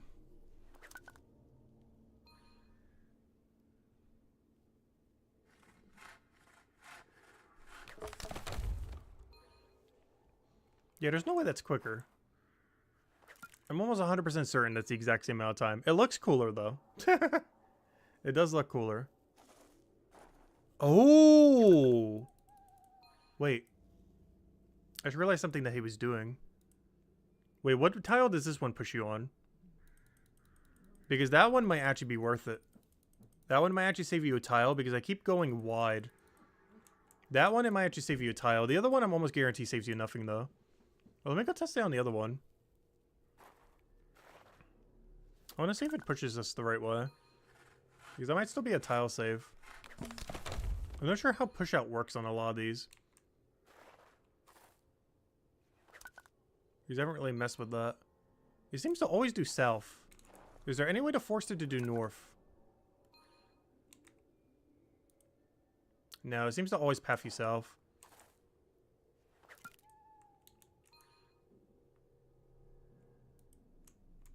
If you get pushed out from under an object. I just need to go count those tiles. He keeps doing it at a diagonal. Oh no, I did it too early. Wasted a tile. I want to see something here. What angle do I come in from every time? Can we save a tile here? Because you can't push yourself south. That doesn't help you there. If I click on this, I'm going to be at this tile. And I'm going to be forced to that tile. No, it's the same amount anyway you look at it. Unless you can find a way to push yourself north from here. I'm pretty sure it always pushes you south. Yeah, it does. I don't think there's any way you could push yourself north. Oh! Oh, that's tech right there. If your current pathing is going north, it'll push you north. Oh, that's tech. Wait. Oh. I did not know that until today. Oh, yeah, it's really weird timing, though. But if you're... No, wait. Let's see. Yeah. Oh, that is such weird timing, though. I wonder why I never noticed it till now. Oh, wait, that's huge tech. It's really... That's how you can prioritize it, because otherwise it pushes you south. But if you do it at the right tick, it pushes you north. And you save a tile. Oh, that's huge. What do we do for one tile? The things we do. Yep.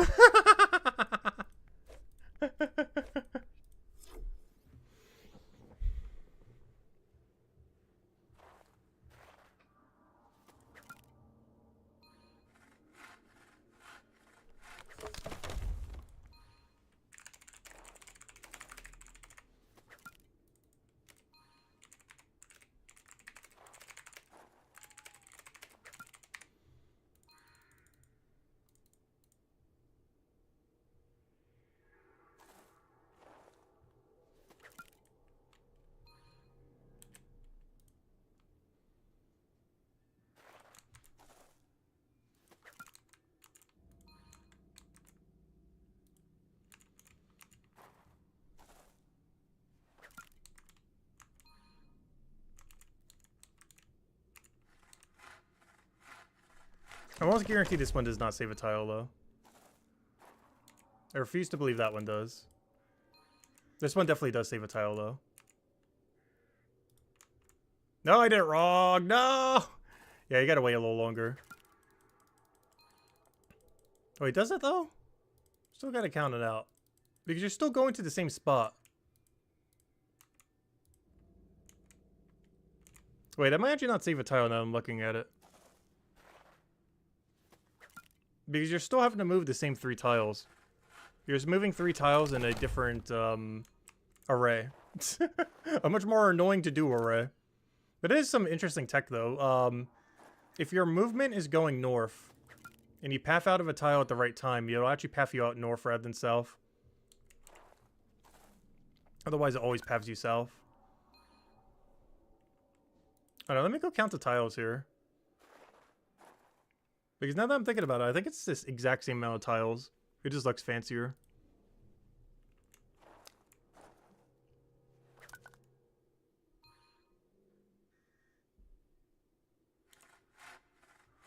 Like, Sammy's doing this. Like, this is the exact same amount of tiles as the other thing. Alright, let me go count real quick. Time to do some math. Alright, I will be forced to be here. If I click on it, I will be moved here, and it will move here, here. I have moved 3 tiles. If I go from here, I will go here, be forced here. Yeah, I'll be 1 tile up, won't I? No, that's still 3 tiles, though. Yeah, I think it's tile neutral. Doesn't matter if you do it this way. That is cool tech, though. But, it's tile neutral, so it doesn't matter. It's the exact same amount of tiles. It is cool, though. I never actually realized that. I always thought it just moved you south, but if you're moving north and do it at the exact right tick, it moves you north instead of south.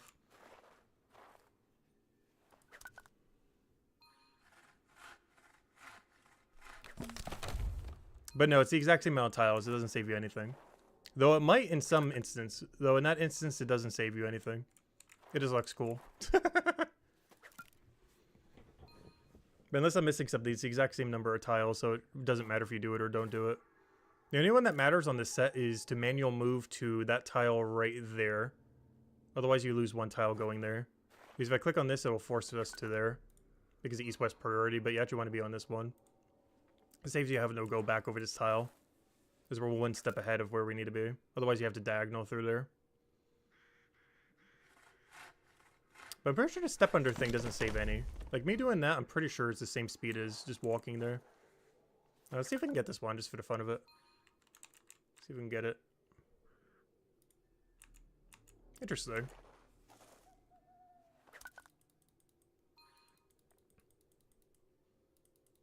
I'm almost guaranteed that doesn't save anything, though, but it does look cool. There'll be some use keys for it, though I don't think that's the case.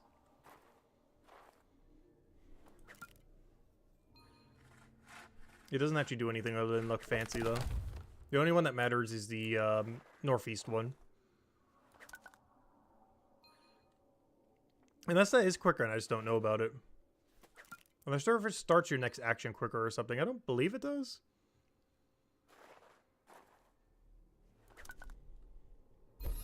Hey, gatherer level.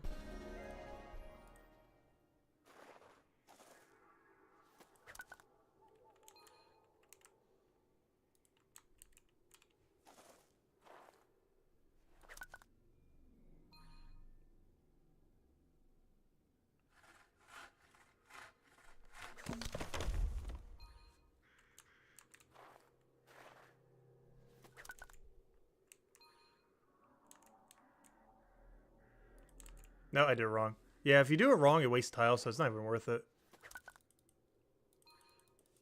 I'm just going to keep clicking on that one. It's something to keep in mind down the line, though.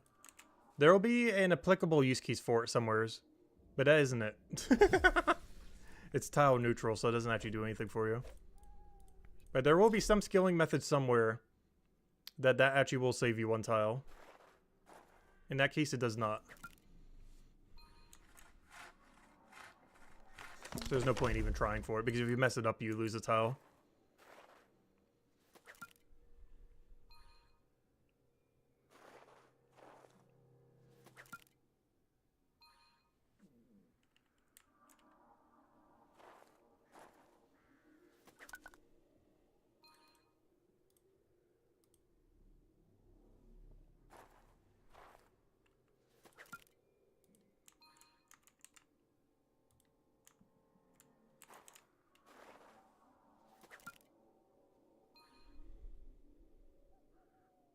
Interesting. He's doing it too on this one. Is this quicker and I just don't know about it?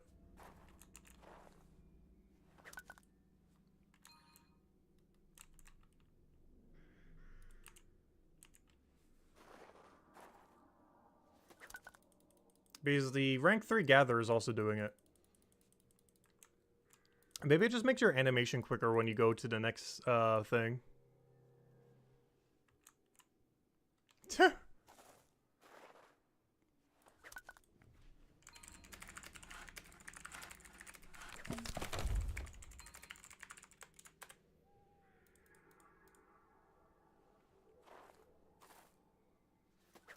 Okay, it does? Okay.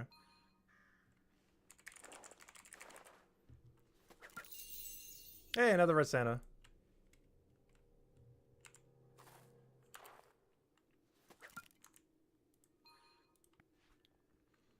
Alright, well, the rank 3 gatherer says yes.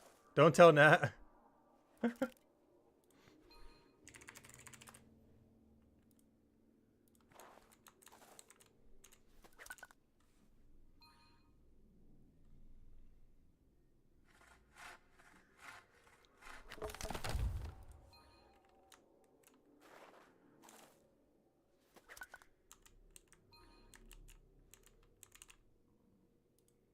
I did it wrong. I hate this one. I just gotta wait longer than I think it is. If you do it too early, it'll cancel your movement and path you south. Oh, where am I going?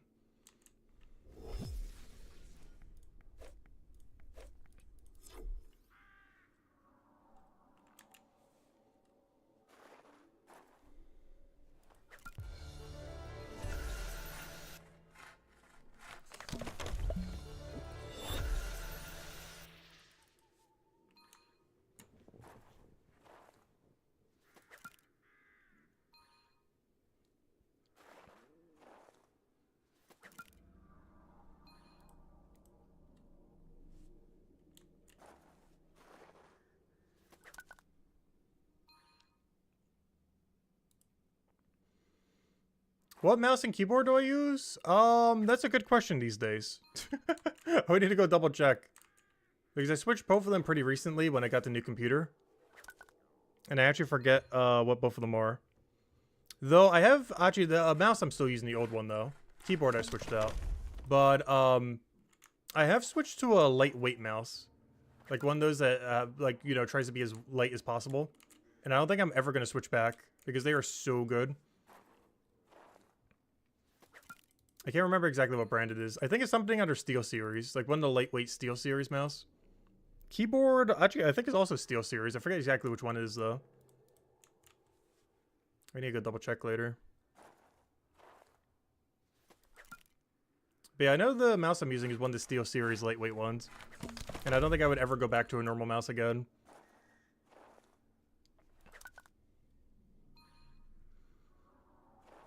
These just move so easily.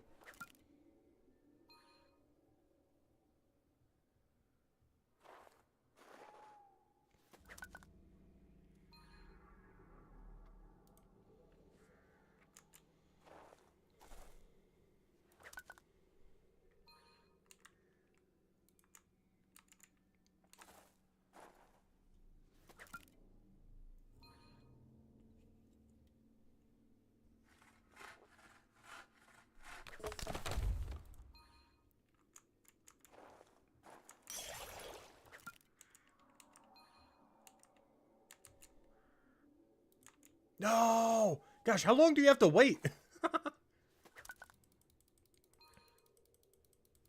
I keep doing it one tick too early every time.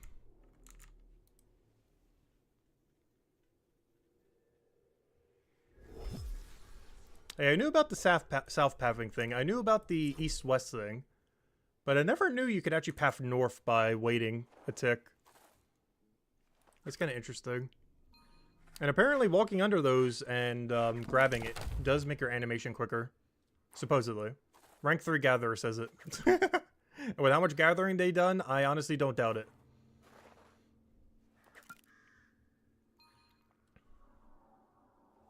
If it is, it's like one tick at best, though.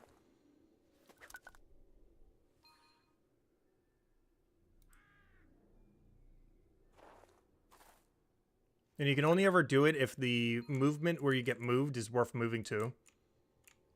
If you get forced to a tile that's bad, then it's not worth doing it, because you're wasting more than what you're gaining.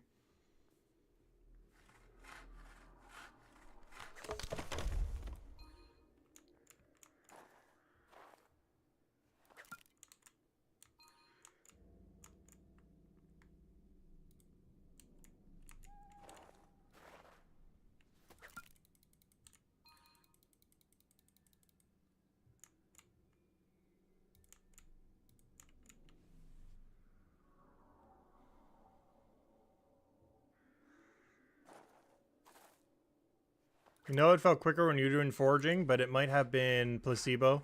Yeah, it definitely looks cool. I'm not sure if it's quicker or not. Rank 3 Gatherer says yes. I haven't timed it to see. I don't feel like it's saving any time, though. Tile-wise, it's tile neutral. So it'd have to be the animation itself that's quicker. Because it's tile neutral, so it's not saving you any tiles at all.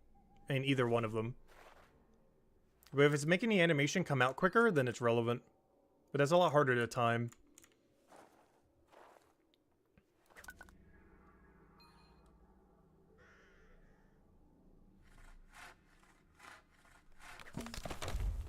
It's really easy to tell if you're gaining or losing a tile, but really hard to tell if you're gaining or losing an animation. It's a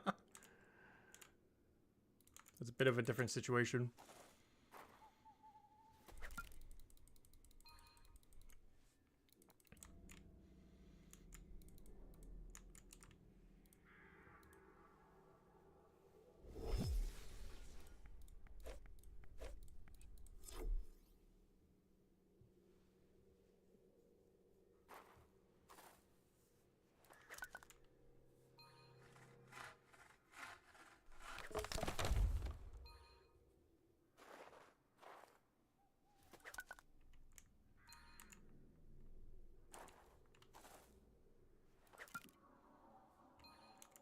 But we're already like a month into the game, or 2 months technically. We already got tick manipulation. Before we had movement manipulation, but we already have tick manipulation now, if that actually does work. That'd be the first instance of tick manipulation in Brighter Shores, because everything else was just optimized movement. But if that actually makes your animation go quicker, then that's the first thing I've seen that has tick manipulation related in Brighter Shores so far. Which, if that actually does work, that's so cool. It's so easy to do, too. This one's a little bit harder, but I'm starting to get the timing on it.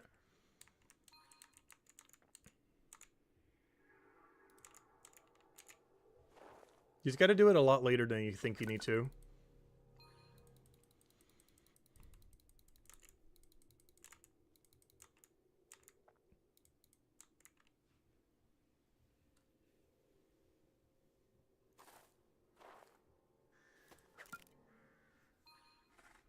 Gosh, I love this area. This has actually quickly gone to become like my top 5 favorite skilling method in the game. Double Suave into 8 Bone Spike.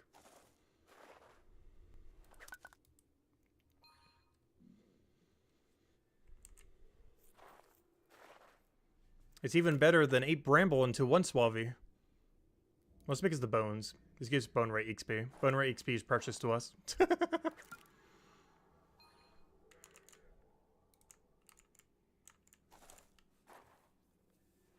The only problem is, this banks more bones than Suave. Actually, that's fine, because if you make the tier 4 one, it's actually even. Oh, wait, that's actually perfect. I wonder if they did that deliberately.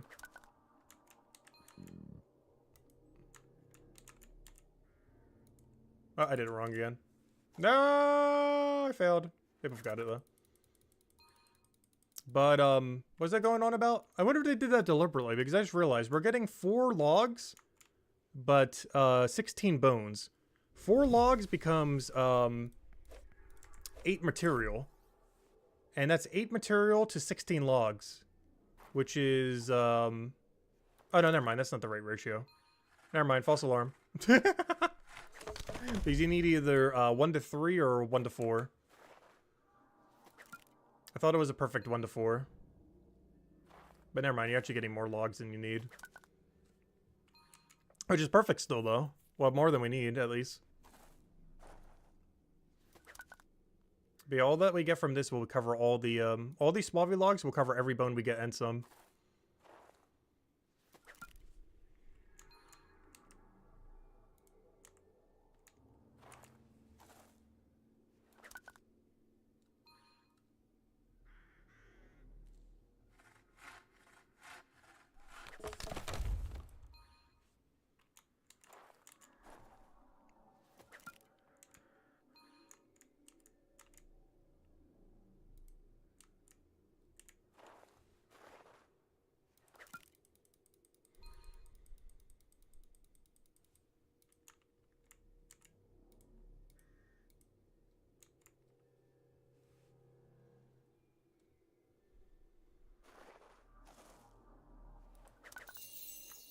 Hey, green alpha, nice. I think that was our lowest. Now it's not anymore. Still the pudding cup orange or yellow, whatever it was. Orange, yeah, orange. Oh wow, yellow really caught up. It was our lowest at one point. Same as our yellow tree, just shot up out of nowhere for some reason.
Also, I just realized we almost gained a woodcutting level.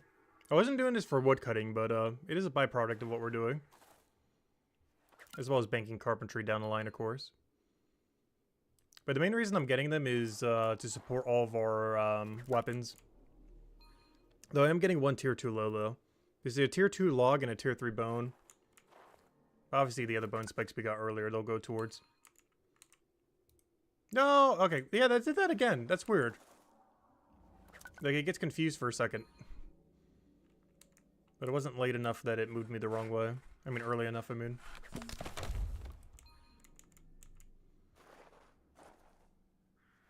Alright, so what's our end goal here? I guess we'll go till 60 woodcutting.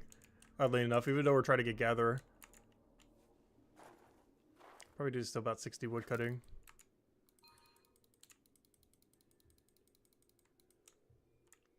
And then I think we're heading to Mines of Matubin.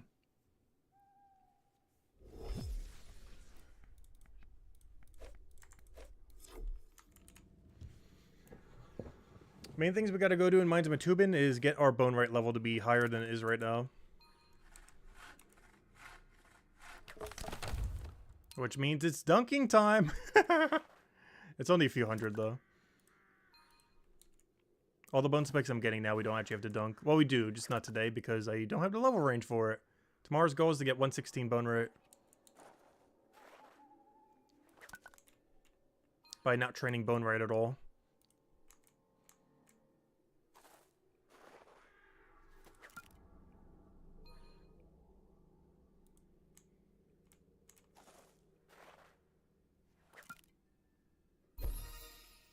Gather level coming in.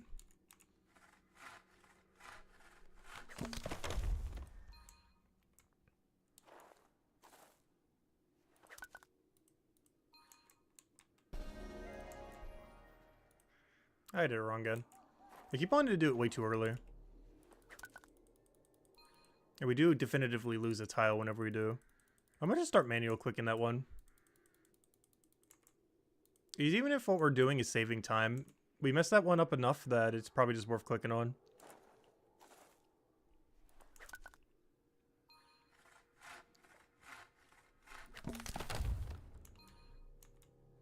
So I'm probably going to save this knowledge for Bonewright. Just so we can immediately go for the 102. So we can start dunking. Actually, maybe that's what we go until. We keep going until we have a double stacked bar. There should also be around 60 wood cutting, so perfect. Yeah, we need a double stacked bar so I can go get Bonewright to 102 so I can go dunk the previous bone. Not this one, but the couple hundred of the ram bone we got.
I was like, given we have so many Spirit Tier 2s, one thing I could actually do for a little bit of Bonewright XP as well is actually make the poles. We can make a ton of poles for Bonewright. Yep, I misclicked. But we can make a ton of poles for the mid-range. I'm not sure how much XP they are worth each. Probably not worth it. But we're able to make the pole at, let me see, to exactly what level. Yeah, it's a 66. We can make a bunch of 66 poles. Is that worth it? I have no clue.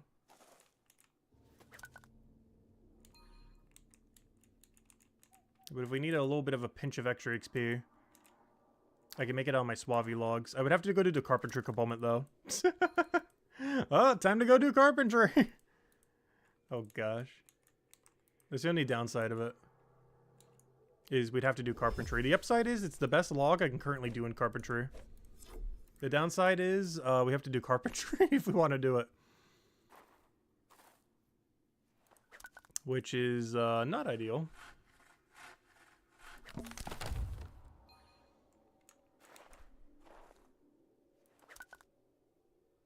I think we do it with just knowledge. I'll save them for when we need actual weapons later. It seems like a waste for how low XP it would be. Like, it would definitely get us a few levels, but we'd have to go out of our way too long for carpentry.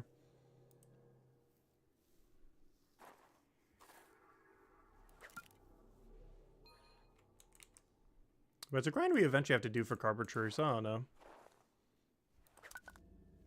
It's in like a weird in-between. I'd rather save the material for upgrading, but that's probably about like 5 levels we're leaving on the table.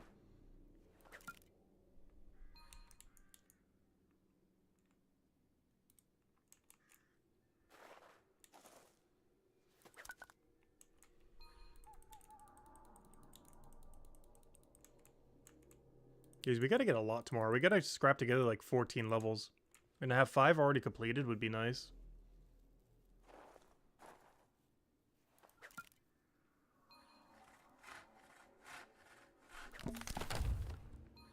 Plus, I could technically keep all the 4 stars I get from it.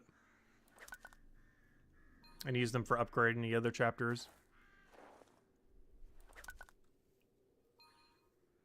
There's going to be a lot of junk, but I don't plan to really do much production in the near future. So it might actually be worthwhile.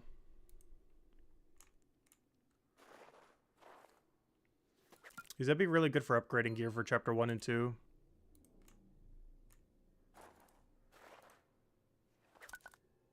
Level 15 merchant? Nice, you're almost there. You've almost started the merchant skill.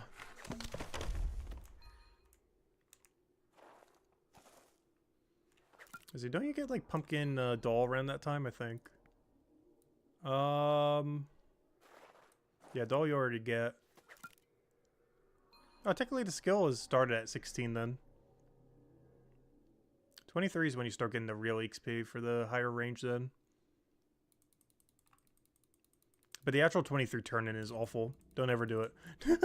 Especially at that level range. You do it like once for the one-time bonus. Yeah, doll pumpkin is when it gets really good at 18. I mean 28, I mean. Is this when you get your first like really, really good synergy?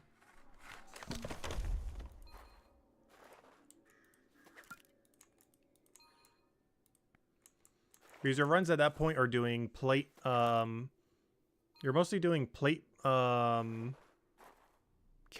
You're mostly doing plate carrot into doll into pumpkin. And if you can try to get soap in there, the problem is you don't have shortcut for soap. You don't have 55 merchant nor the 83 detective.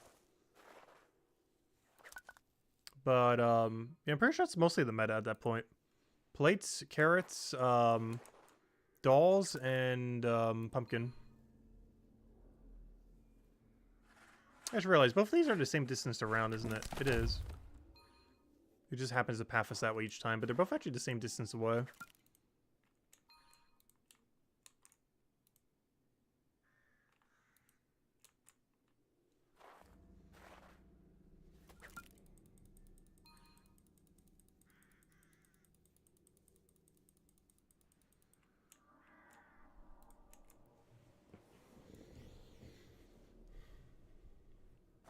And as Isabel mentioned, definitely feel free to leave a like on our stream. Helps us out and is greatly appreciated. And helps people find the channel.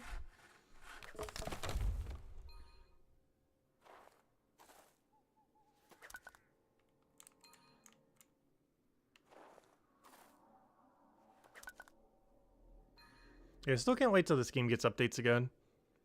We're on like a 2-week dry streak of no updates. It's the 28th right now, and the last update was on the 13th. But obviously it's because he's been taken off for the holiday. Which makes sense. But I can't wait till like every few days. Like every single day we're just going to be wondering, oh, is today the day he drops like a mega patch out of nowhere? Because I miss missing that. Like just any random day we could just wake up and be like, oh yeah, the game changed forever today.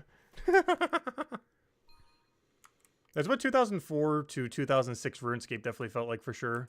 When he was still running everything as well. Like any random day, like the whole game could change forever. Or just one random update out of nowhere. That's pretty much the state Brighter Shores is in right now. Just a random Tuesday, he's just going to release a patch that just revolutionizes the game. And he doesn't even mention it ahead of time, he's just going to just do it. Like the combat rework, he probably won't even mention, like, oh, I'll be doing it in like 1 week from today. It's just going to be like a random Wednesday one day, and it's like, oh, the whole combat system's reworked. There it goes.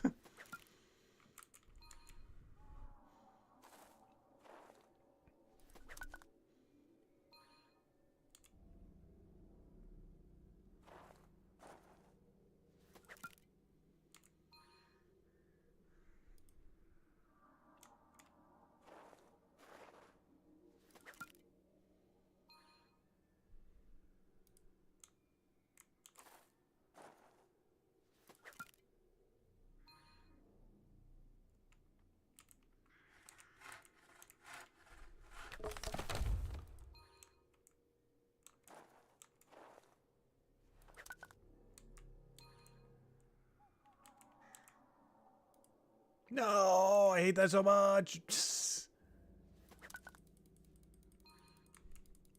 I keep wanting to do it too early. Every time. Even though we've gone through this dozens of times, I still do it too early. Hey, Unbi's here. Now let's see, does Unbi do it? No, I don't think he will. I don't even think Unbi's going to do the east-west priority thing. He wasn't earlier. Let's see. It's kind of funny because we've been at like the same gathering level, I believe. So we keep like moving the same activity to same activity. Interesting. He's throwing the extra tree. I was considering that tree. I opted not to. He threw an extra tree in the other thing too. He really wants to prioritize extra woodcutting XP. As he did the exact same thing in the other area. He threw an extra tree that isn't really worth it, but he wants more woodcutting XP, so he went for it. Let's see. Does he do east-west here? No. Oh, because he's going for tree. So it doesn't actually waste him a tile if he does it.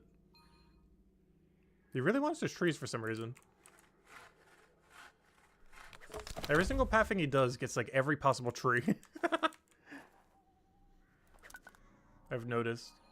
He really doesn't want to do woodcutting on its own.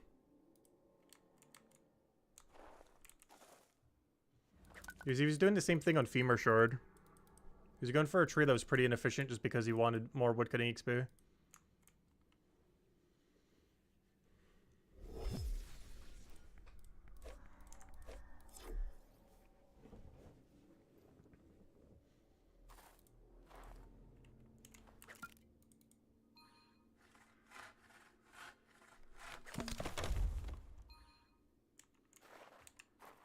Yeah, I think he's just trying to keep his woodcutting up. So he's kind of just doing whenever he can get his trees in. Yeah, generally you do skip Juniper. I think at the super high level range, you're forced to have to do Juniper. Like post 200. But I'm pretty sure pre 200, unless you need it for a certain item, it's actually better to be doing Brambles around that time. Because they normally unlock around the Brambles, and Brambles are just so good.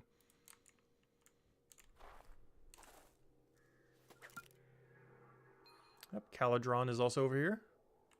Doing his gather grind for his Bonewright. I mean, for his Guardian. Also, I do have to say, I feel like Guardians gain the biggest amount of advantage in this game. Especially when you think of what the Gather skill is.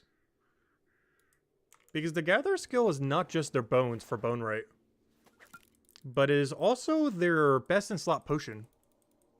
Because that's something I didn't think about until the other day. When I was going over where all the potions were. Where, it's one of the reasons why we're skipping Forager. It's because for Yellow, which is Hammer Mage, of course, you get both of them from Forager. For Guardian, you get both of them from Gatherer, which is also where you get your bones for Gatherer, for your Bonewright. So you get to double dip it. And for Cryo Knights, it's the worst of both cases because one of them is from Forager and the other one is from Gatherer. So it's like in like the middle ground of both of them. But the better one's from Gatherer, so Gatherer matters more. But not only do they get their best in slot potion from doing Gatherer, but they also get both of them, the lower one and the higher one. But they also get all the equipment they need for their weapons and shield. Well, other than the carpentry woodcutting thing, that's a different thing. But I see why Bonewright actually requires so much. It's mostly because of how much value Guardians get from double dipping Gatherer. since they don't need to go for a secondary skill to go do their potion. Whereas both Cryo Knight and Hammer Mage do. Like, we have to go for Gatherer, and Hammer Mages have to go for Forager.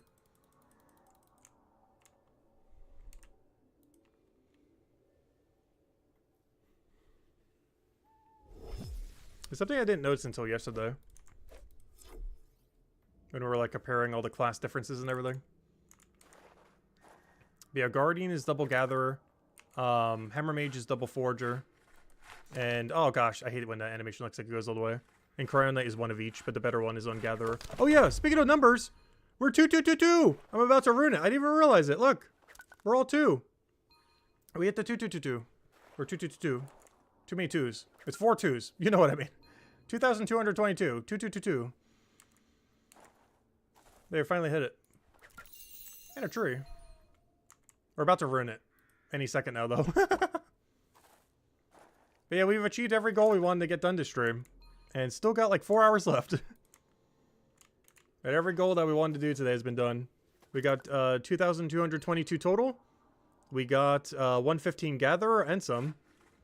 We got 102 Bonewright. Actually, we haven't done that yet. That I just still need to go do. Oh, someone's trying to message me. Thank you. Oh, so who just tried to add me? Let's see. Can I figure it out by looking at this list? Because the answer is probably no. I can't tell who on earth is the new person on this list. There's too many names.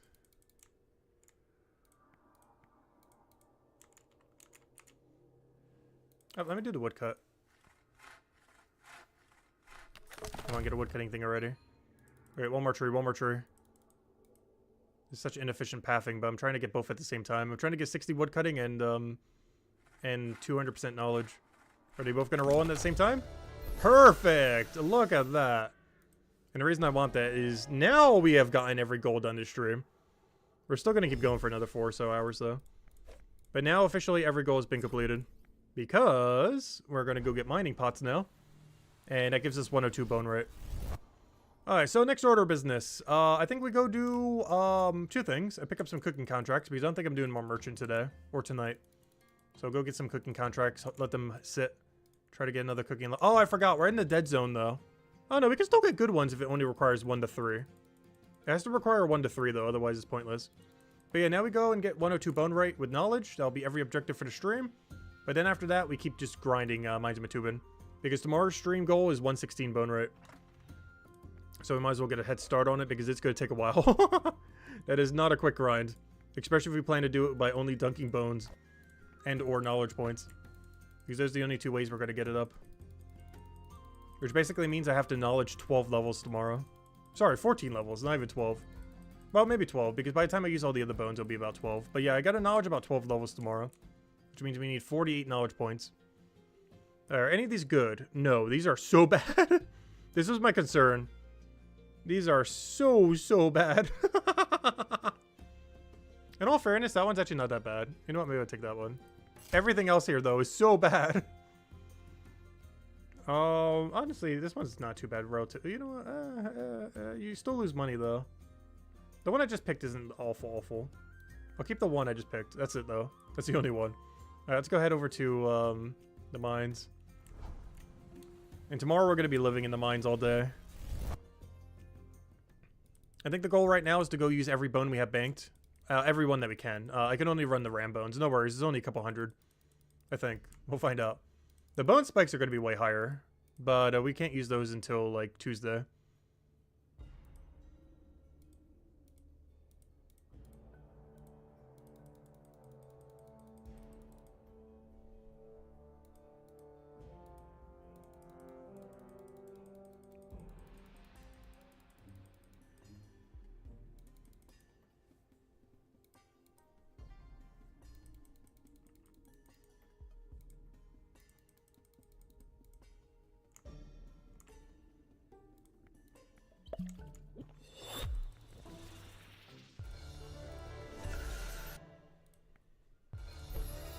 Oh, that was already enough? Oh, I'm gonna still keep going. Alright, we got... Where are they? We got 280 to go do. That's not bad. We did 7,000 yesterday. I think we can handle 280 today. That's all we have to do. I might even go finish the iron because we only have 200 something of those two. Though I'm going to have to mine more, so probably not, actually. I'll just do the bones for now. Now I just got to figure out if I want to go do stone or iron. It really comes down to, do I want to work towards 206 stonemason I'm not going to be using for a very, very, very long period of time? Or do I want to go get the smithing level up that is the actual level that matters? And one of those seems a little bit more enticing than the other. Plus, I actually prefer the iron route. It's a cool little, like, drop trick thing you could do. To save a few tiles. But all tiles matter. Gotta save those, like, 1 second here and there.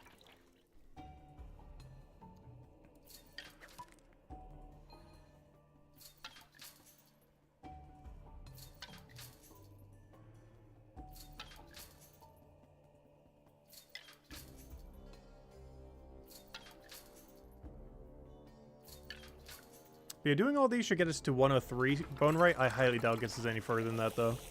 Well, you know, partially through that level. But beyond that, not much.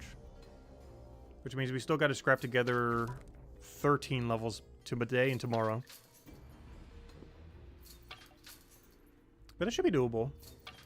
But yeah, we got to train Bonewright by not training Bonewright. The classic way of training Bonewright that pretty much everyone uses. Train it without training it.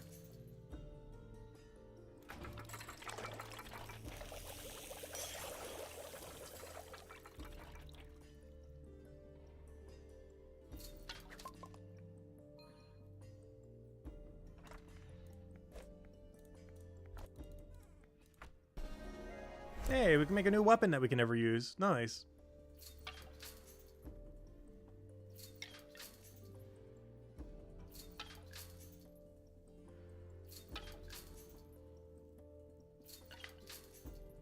Oh, so what do you guys think? Should we do Mine Fighter or mining after this?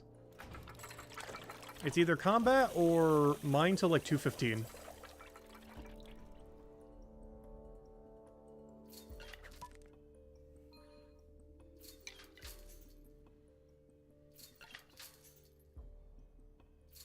These are the only two things we could do in Mine to Batubin right now. Bonewright we're locked out of. Stonemason I have no supplies. And smithing I have basically no supplies until I do mining. Mining would be what you would do? Honestly, I was considering it. The main reason being, I can get the 215 AFK functioning tonight. Literally tonight. So maybe we'll go the mining route. Because at 215 we get the new AFK method. So maybe we'll try unlocking that today. I was going to do that a different stream, but we have so much extra excess time today that I didn't expect to have. Because I was way overestimating how long all that would take. Getting 2222 total, getting 115 gather, and getting 102 Bonewright. Oh, and 205 merchant. Those goals got there way quicker than I expected. Also because I keep underestimating how much free XP you get from merchant. Not just for merchant XP per hour, but also knowledge per hour. I keep forgetting merchant's the most broken skill in the entire game by like a mile. And every time I remember it, it's like, why am I not doing merchant at any given second? I don't want to do more merchant today, though. But anytime I ever get done doing merchant, or even start doing merchant, and see like what happened after merchant, it always reminds me we should only be spending every last second doing only merchant. I'm not going to. It's what we should be doing. It's not what we are going to be doing. But we should be doing that. Hey, Mightiest is here. Oh, wait, that's not what's his name. It's still really high, though. I always keep thinking this guy's the other M. I always keep thinking this guy's Meadow. Because both their names start with M. So they're the same word to me. But the amount of times I think Mightiest is Meadow is so high. I always keep thinking he's like the rank 2 guy. He's really high, but he's not rank 2. He's like rank, something high. Higher than us, that's for sure. Yeah, he's like rank 9 right now.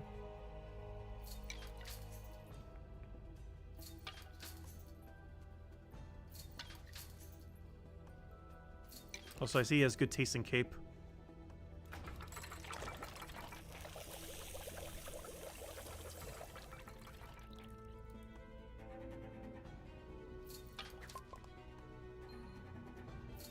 I just realized, how many people in top 20 are wearing the 200 mining keep right now?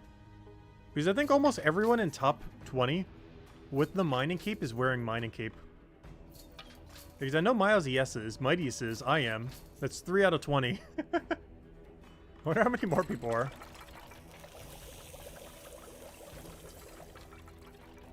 There has to be at least like 50% of every single person who can be wearing the 200 mining cape, I think, is in the top 20 right now. Assuming they even have the 200 to be able to wear it. It's definitely one of the top 5 best capes in the game. It's a really good one. I like how it shines in the light whenever light reflects on it.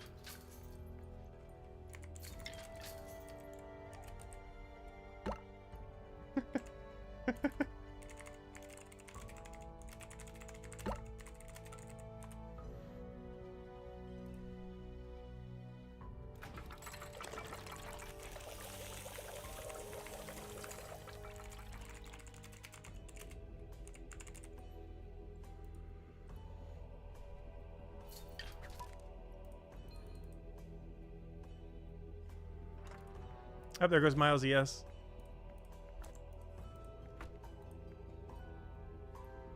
Yeah, mining keeps really clean. And Christmassy. Yeah, it is pretty Christmassy. That's actually one of the reasons I end up getting it too. Because we're switching between a bunch of Christmas outfits, and it's like, yeah, you know what? Let's go get the green cape to go matched. Ugh.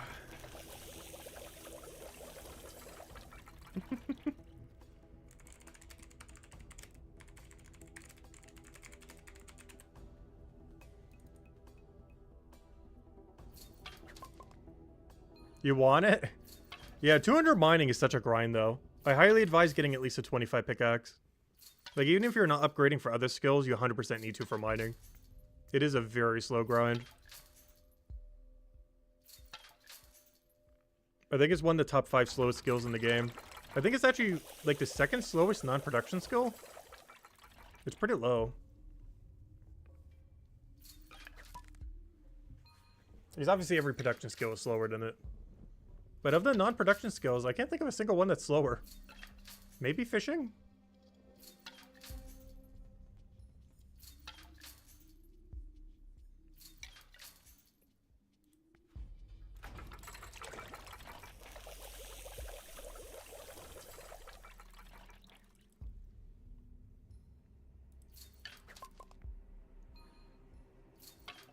The big issue with fishing is your nodes are always moving. At least with mining, our nodes are each stationary.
Hello, Matt. Welcome, welcome. Oh yeah, Brighter Shores is really addicting. Definitely advise trying it out. It's 100% free to play on Steam. Still has a ways to go. Still in early access, but it's getting there.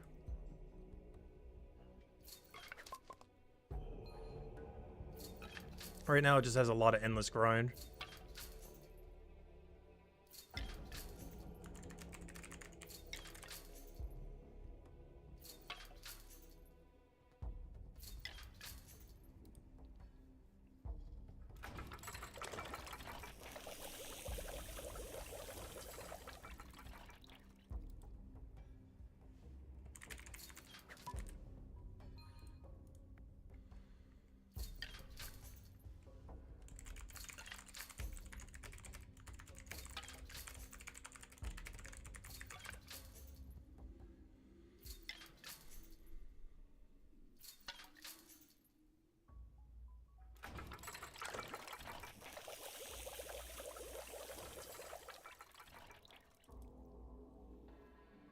You recently got into RuneScape? Yeah, this is actually made by the same creator of the RuneScape.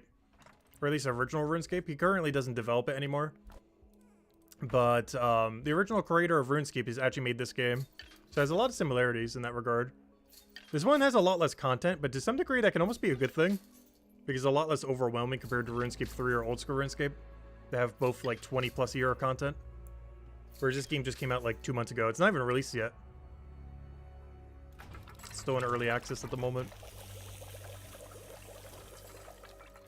Because RuneScape 3 and old school RuneScape almost have too much content. Or, you know, like a pretty overwhelming amount. Whereas this one is pretty manageable. And it separates it in chapters, so you always know what to focus on in any given chapter.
I just realized I'm not chatting at all. I keep doing text in game, but not actually speaking. So anyone just listening is probably have no clue what's going on right now. My bad. I've been talking with the rank 9 guy, Mightiest, as well as the rest of the room, because the rest of them started chiming in as well. I haven't actually been relaying anything verbally though. Just text on screen.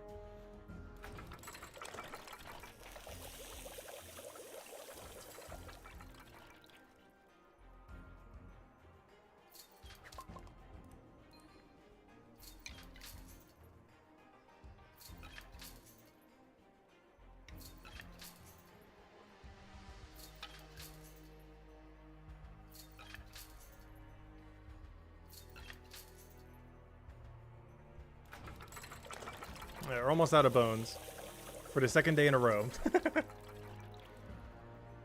We're gonna have a lot of bone spikes to do later, but that's what the 116 Bonewright grind for tomorrow is, and as well as today. I think the last grind we'll try to finish today then is 215 mining then. I think that's doable within the rest of the stream. That might be a little bit too ambitious though. Because now that I think about it, 215 mining does take a while. That's not a quick grind. I wish it was.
I just realized by the time we're done dunking these, next cooking contract should be ready.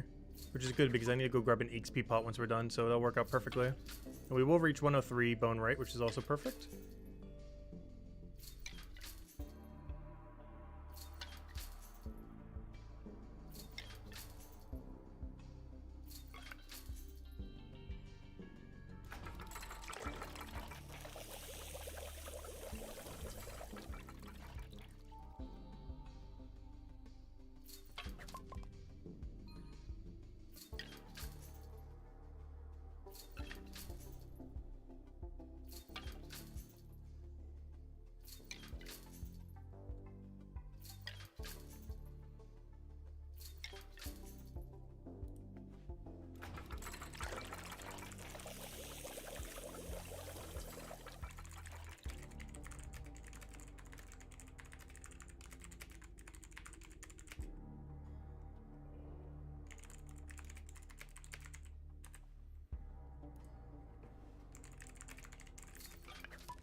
Alright, I think we only have 3 more inventories and we'll be good to go.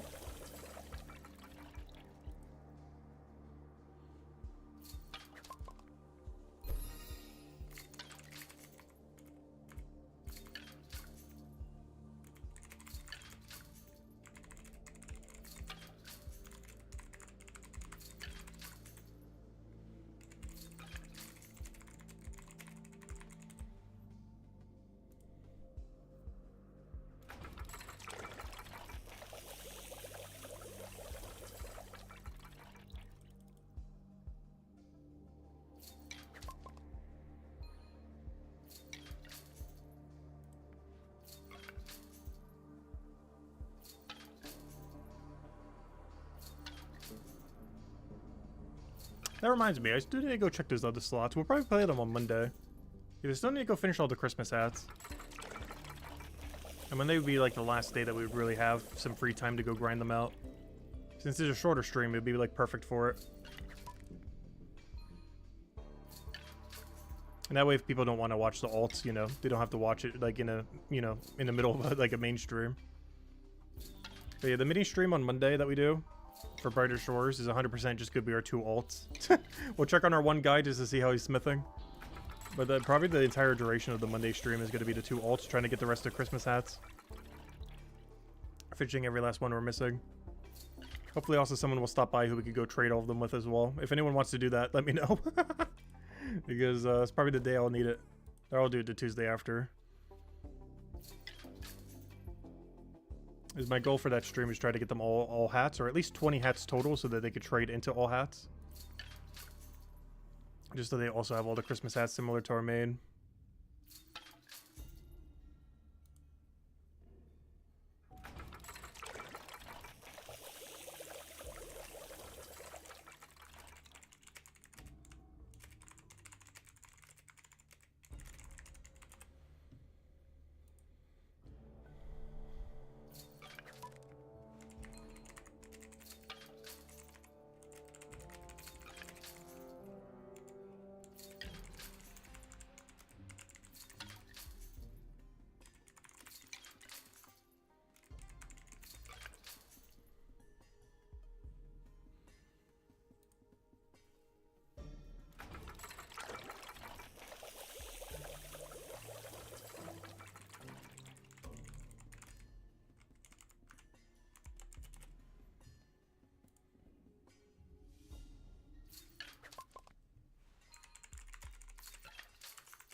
Level 20? Nice, Mad Hatter.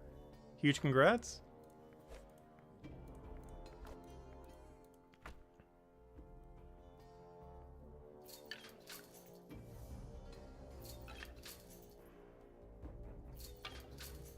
So what is Mightius's level distribution? Yeah, he's kind of been doing a little bit of everything. He's not doing any post 200 though, which is interesting. Other than watch person and detective. That's like a different category of post 200 though. But yeah, aside from that, he hasn't done any post 200. Interesting.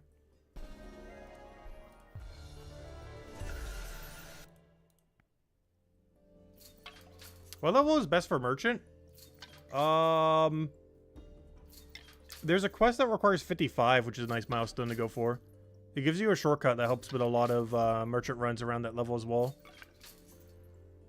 It also gives you pretty much like a free level and a half into Leatherworker and Merchant at the time, if you do it at exact level range. It requires 55 Merchant, 50 Leatherworker, and the ability to kill, I think, like a level 58 or something? I don't remember because I killed it in seconds because I was level 100 something at the time. But yeah, the Battle of Fortune Hold. It gives you a shortcut for Merchant as well as a ton of XP drops, which if you do it exactly at the requirements, it gives you quite a bit. It's a relatively short quest. The only big issue with it is you do have to, if you don't have like a really high alchemy level, you gotta AFK the Merchant olives for like 10 hours or something. That's the only big downside of it. I think you could skip it with like level 90 something or 100 something alchemy. But without it, you have to do one of the AFKs for an entire night in order to get enough olives to finish the quest. The only big downside with the quest, yeah, 8 hours for 8 of them.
You'll tune in soon? Nice.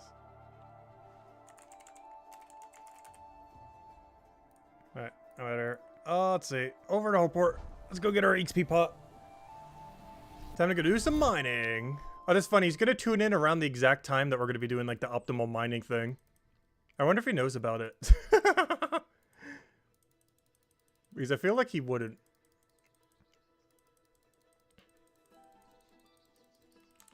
Not that he would play inefficiently, but you know. It's one of those like weird like efficiency things I feel like most people aren't going to bother with. But hey, it saves time. Alright, let me go get all real mining pots. I do not have that many though. Let's see. I'll just grab every last one I have, I guess. You know, I might even buy more just to speed it up. We'll be fine.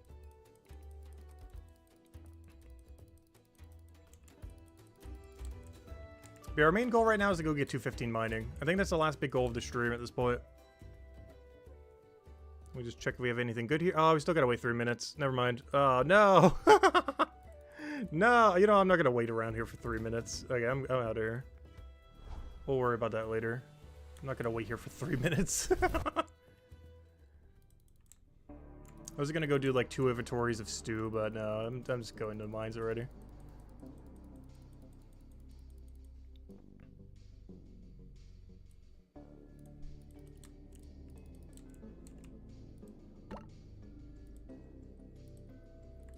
I just realized I don't have mightiest added, do I?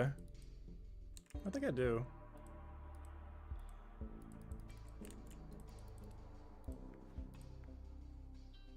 Co-op fishing cod at level 70, so nice. Yeah. Let's see, yeah, let's see.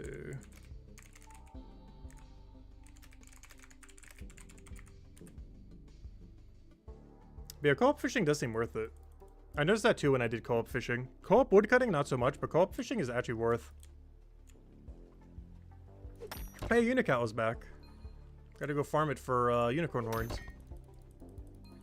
It used to be an alchemy supply in the other game. And oddly enough, to this day, it is still the best way to get it. It was added in 2007. And it's still the best way to get unicorn horns to this date. It's almost like 20 years later. It's such an obscure reference, though.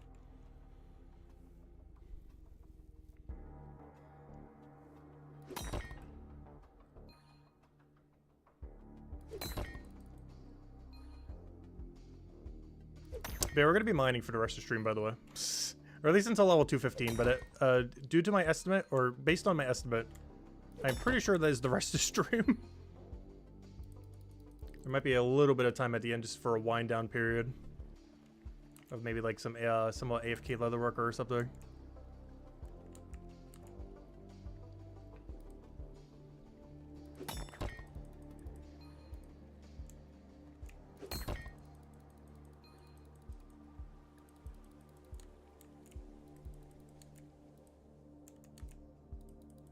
Why is that? I always see Grumpy Old Man every day.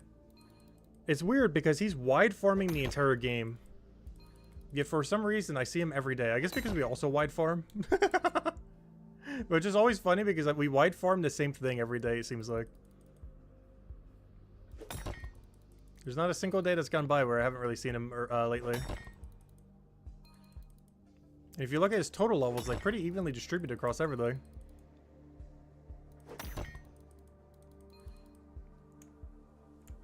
Like, he's definitely been focusing a little bit more on Mines of Matubin. It's still pretty even across the board.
Oh, I forgot to go use the point. I should probably go do that. Put that in the Bonewright. I was like, I feel like I'm forgetting something. I used the potion, but that didn't actually do anything with it. I found a mistake. Yeah, obviously, we're putting everything in the Bonewright. That's the whole reason why we're doing stuff in Mines of Matubin. And why tomorrow is basically us being locked to Mines of Matubin. It won't be any mining, though. If we're doing anything in Mines of Matubin tomorrow, I guess it's, I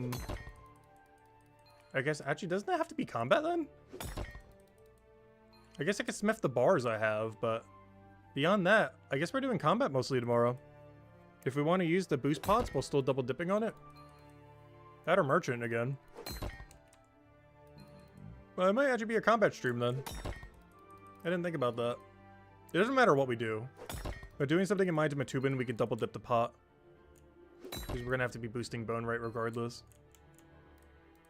So it's slightly better value doing it on something in this area. It's not required, but slightly better.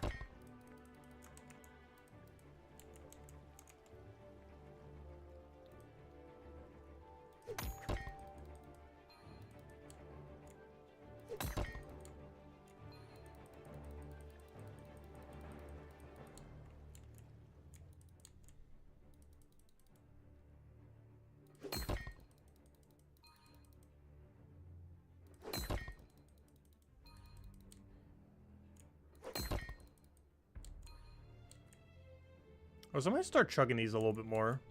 There's enough downtime for us to drink them almost every other cycle. So I might start using them a bit. The only problem is if I start chucking them, I'm going to run out because I only have 29 left, but obviously we just buy more.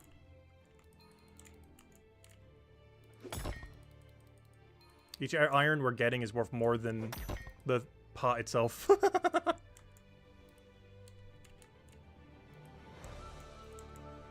Actually, even their sell price to a bank or to a shop is more. These things sell for almost 1.3. These things cost like 2 point something.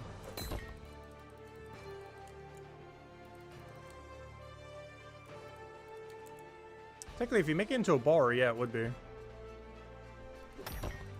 Especially if you made it into a product. Because I think the average product we were making from it was around like 12, 13. So each one is worth like 4-ish. Which means it's more than a pot. Sorry, they're worth like 3 point something then. Which is enough to afford an XP pot, which is one single iron.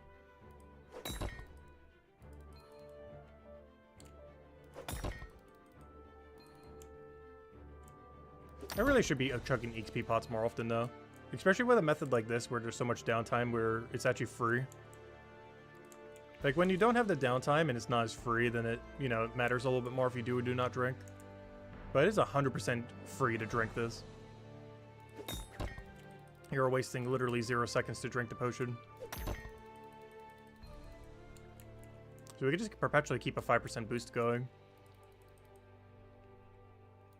Though if we are going to do that, I'm going to run out in the next hour.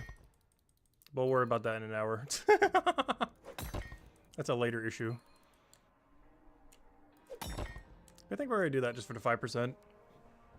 It's burning less than 100 silver an hour. It's pretty free. I believe it also increases the amount of knowledge you get by 5% too, which is pretty huge. Which is 5% more Bonewright XP.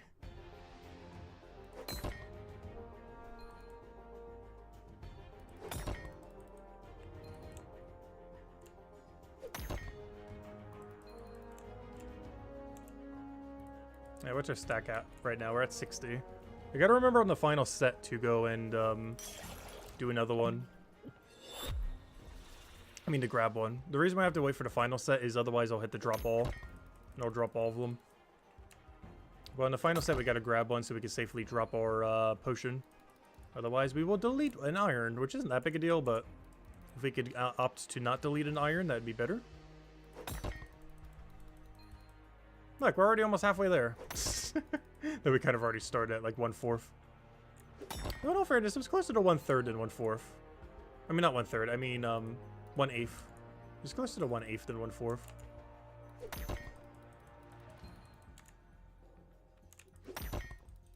So we already gotten a decent amount of XP. Still gonna take a while though. But that means we could do the mining AFK tonight. And that is very, very useful. Because that's the material we start to use at 226 smithing. And the less we need to buy, the more money we save. You only have to do it till 223 though. Anything beyond that's not worth it.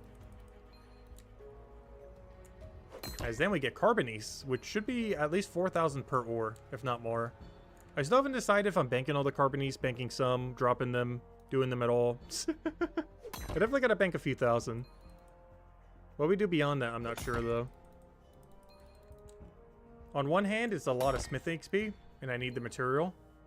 On the other hand, the bank is 9 tiles away. Or 9 rooms, I mean, not 9 tiles. I wish it was 9 tiles. But it's 9 rooms away to get to a bank. Which is exceedingly far.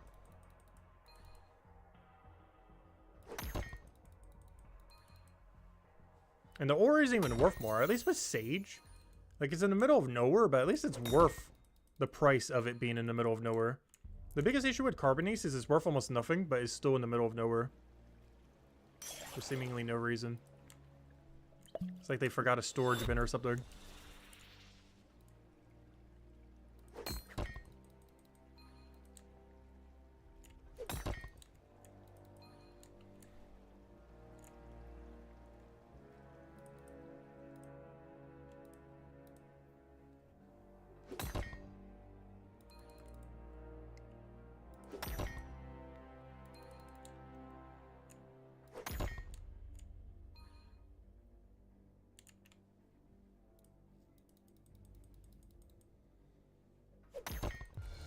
Oh, I almost spam clicked that. That would have been bad.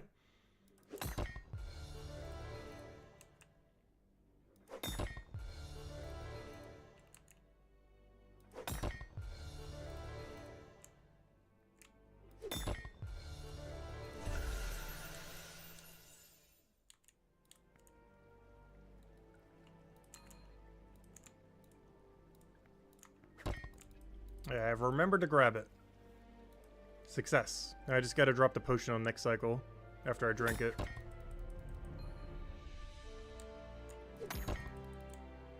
Which I might not drink it next cycle. Oh no, should we? We'd be mostly banking next cycle though.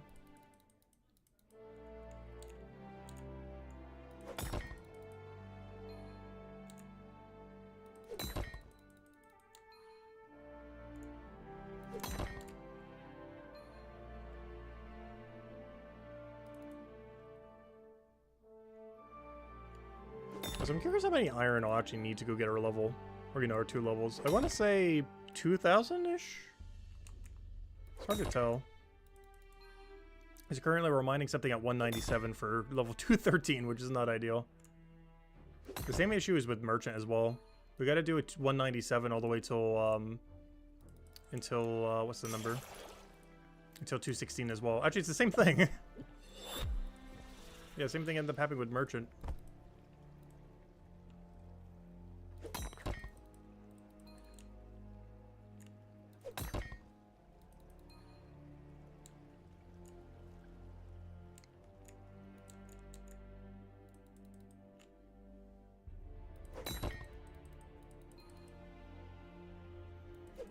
One interesting thing we could do here. We're gonna actually see how long it takes to bank. We've been kind of based on our potion. Oh wait, it's not gonna be at a good interval though. It would have to be under a minute to show seconds. I really hope they make the duration of higher tier potions better down the line. 2 minutes just not cutting it. Come on, at least like 1 minute per potion tier.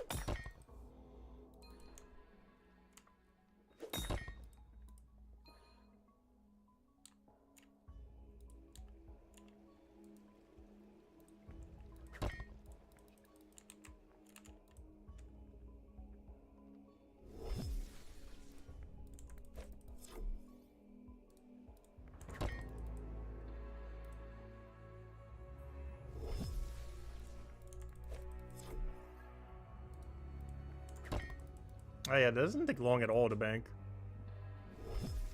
We're about 1/4 a bar, which is what, 30 seconds? So it's gonna take around 45 seconds to bank. That's not bad. It takes about 45 seconds to bank 120 iron. 120 iron if you were to buy it from a shop. I believe it's over 4 silver each. Oh, there we go. But yeah, it takes about 45 seconds or so. Yeah, let's even say 50 seconds. Let's be generous. And say it took even longer. Because, you know, getting back into cycle and everything, counting that as time. So it took 50 seconds to bank 120 iron. 120 iron if you buy it from the shop. I think it's like 4 silver each. Actually, I can tell you exactly. Wiki. Wiki, where are you? Come out, Wiki. Come here, Wiki. Alright, 1 second. Let me go get this inventory cleared. So we're on a perfect set. But, Wiki, tell me iron ore, please. Iron ore. Iron ore. Tier 5 iron ore. I'm gonna do some exact math right now. It's 5.72. Alright, calculator, go. 5.72 times. Actually, this is a bad way of doing it. I should do it based on 5. Oh no, this is fine. This is how much silver it is. 5.72 times 120. It banks, in under a minute, you bank 686 silver worth. So yeah, they're 100% worth banking, that's for sure. Obviously, it's not taking you that long to collect it and everything. Or, you know, it's a different time frame. But yeah, that is 686 silver worth of iron every time we bank, compared to buying it.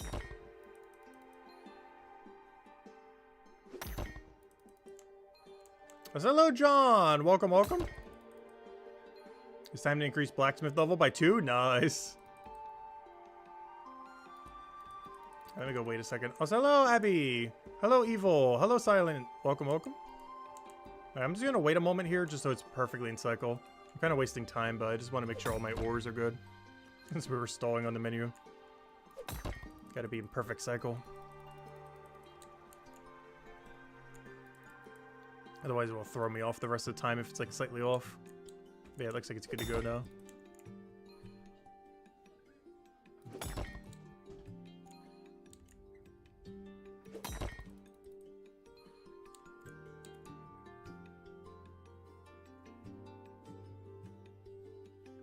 Oh no. Okay, good. I was gonna say, it better respawn. And that's why I waited. Now they'll respawn as soon as we go to them.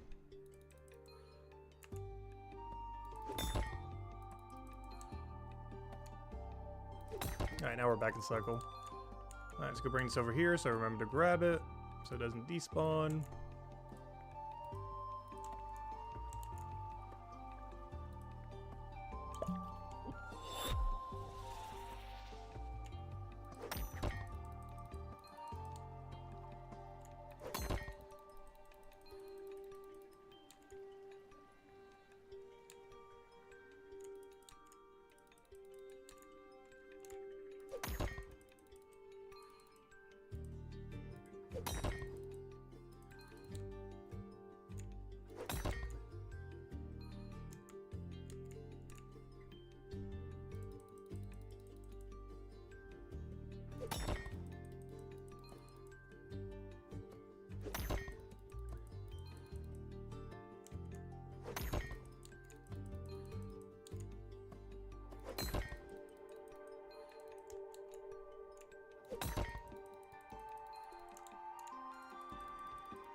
I just noticed this guy's name as well as Clap Hands.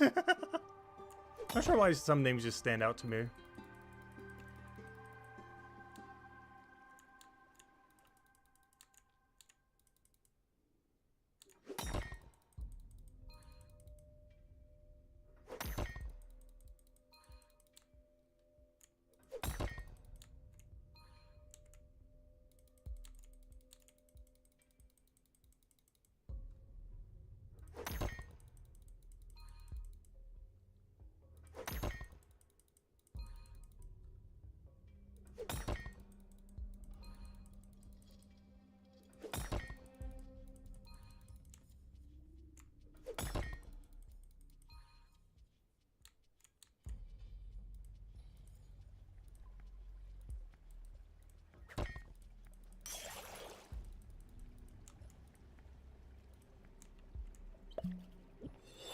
Yeah, I probably should do it in the between. There's too much downtime if you do it in the immediate one, otherwise we waste time drinking. Only problem doing the other way around is we waste some XP. But it's better than wasting time on the next hit. It'll cost us slightly more potions, but we don't lose XP at all.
But I'm gonna wait to boost here.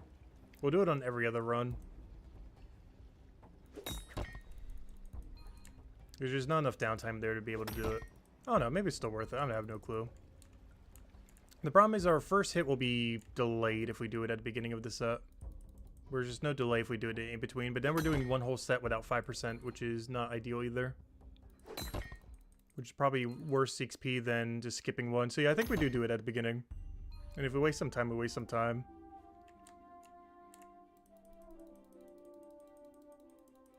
Because not having 5% for 10 is probably more XP waste than wasting like one tick.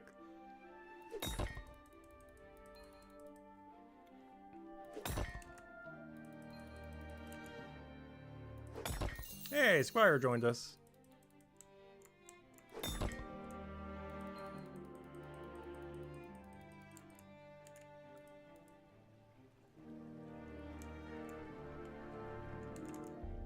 Oh, so there's a lot of people mining iron right now.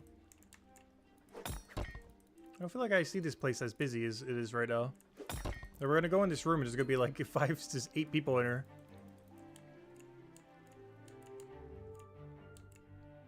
Apparently they're all in the hallway now. Oh no, they're all on top of each other, I see. There they are.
We're almost halfway to 1 level. Yeah, the grind's not gonna be short. I said it'll probably take about the rest of the stream. Reporting for duty. Welcome, welcome.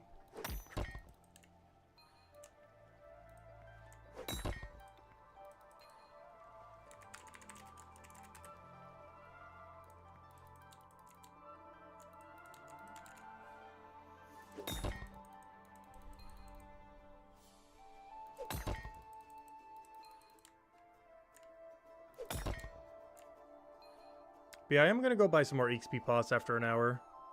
Once this stack runs out, there's going to be XP potted the whole way through. There's enough downtime where it's still worth it.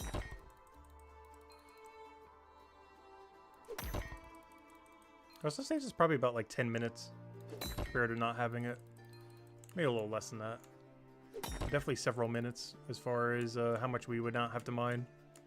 That doesn't mean we get 7% less smithing XP though. Is the only downside of it.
Hey, Meadows over here. Not to be confused with Mightius. The other M really high ranked player.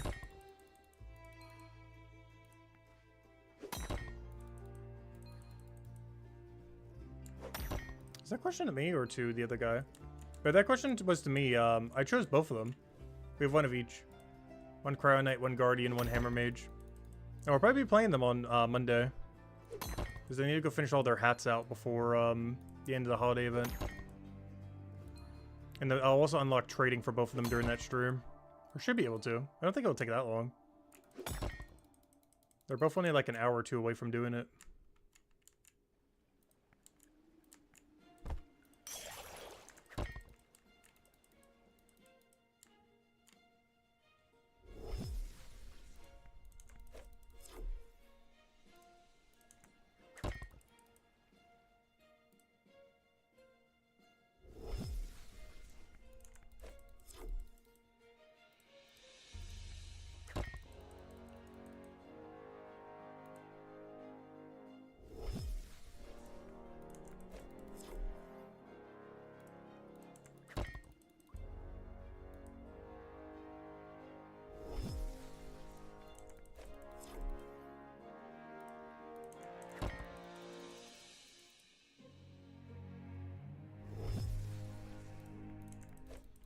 Okay, all of it banked.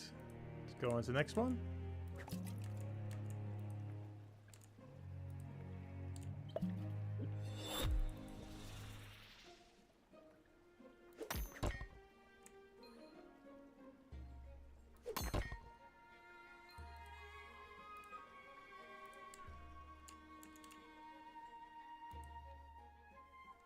Alright, we're officially halfway done with one level. Oh gosh. How long have we been going for? Because yeah, that's gonna be about what, an hour and a half to 2 hours then? To finish maybe even longer than that. Finish 200 mining. I mean 215. It's gonna take a little while. But we'll get there. The things we do for Bonewright XP.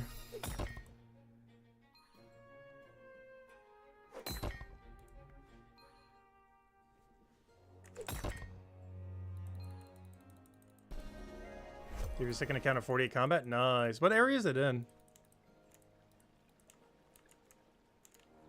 Or, you know, what area of combat?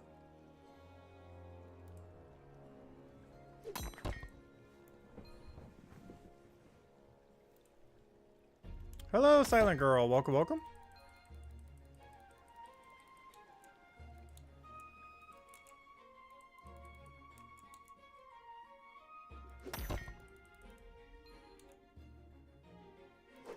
Oh, port. Nice. Yeah, it's definitely the one to do. You can get access to it really early. Basically, just do Obelisk, and then boom, you're pretty much good to go. I did start to have an issue with keeping up their weapons, though. Starts to happen around, like, the 50-60 range or so. Unless you get lucky drops. Which mine were not. Well, one account did, the other one didn't. That's when I started pivoting them towards Chapter 4. Because then you get a shop that just sells all the items. Oh, what am I doing?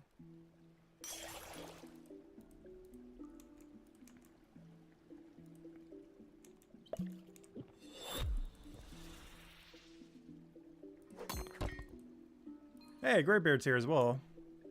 A little mining party over here.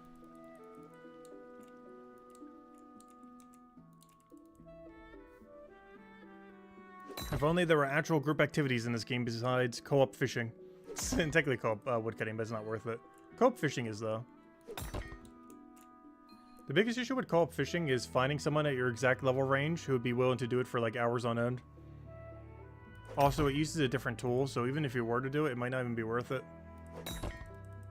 Because, unless you also upgrade that tool, you're going to be getting less XP than your spear.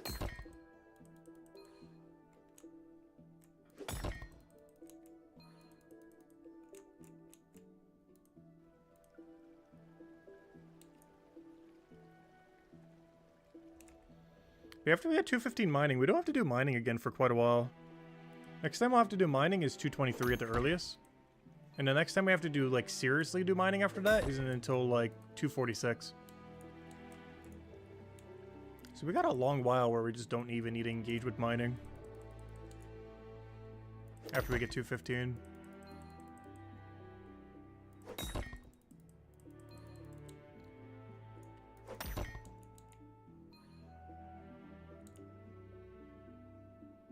Ah, you do it when you do your ram horn banking? Nice. Yeah, I kept doing one kill of the beetle thing, or whatever the thing, the tongue beast, when I was doing my rams, because it was already there, so I was like, yeah, I might as well get a kill. I saw someone earlier doing the brambles. The only problem is that my current woodcutting range, the brambles weren't as good.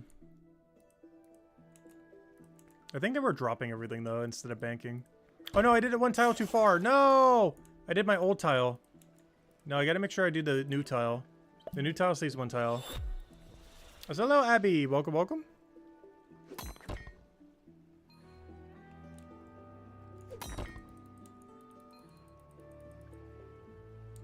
But yeah, when I was doing go horns earlier, I was actually banking in Hope Forest, oddly enough. I was using the teleport to go back to the really good storage rift, and then just walking back. The big downside of it is you have to go through 2 aggro rooms. The big upside of it is you don't have to backtrack.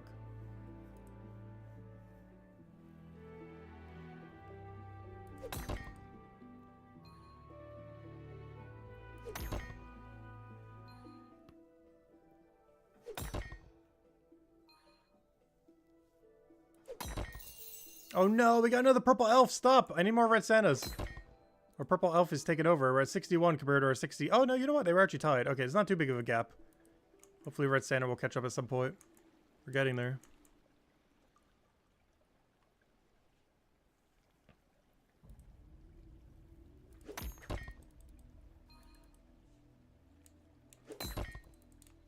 Hey, when's our dailies? 2 hours and 40 minutes from now.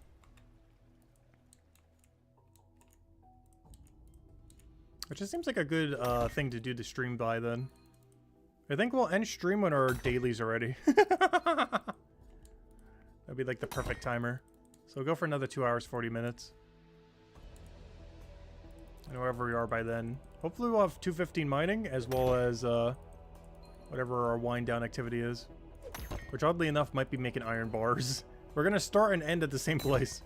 Making iron bars.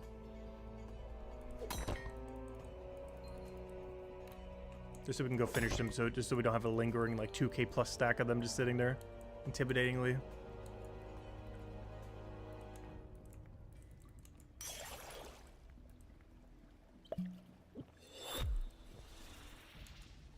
Yeah, I gotta make sure I put that one tile over, otherwise I miss even more tiles from doing this. I'm already wasting some time, but I waste a whole extra tile of time if I don't move it to that tile right there. Because the tile I just put them on, it doesn't actually move it one tile closer to the bank. They're both the same distance. The only thing that does is make us have to walk an extra tile and waste time. Which if we're starting to use the potion now actually matters, because that's one whole extra tile we're wasting every single time, which is not a lot of time, but it's like half a second every time we do that. So gotta make sure I put it on the right one. It's not too big a deal though. In total it wastes like 2 seconds. But, hey, that's 2 seconds we could have not wasted. Gotta get every second we can.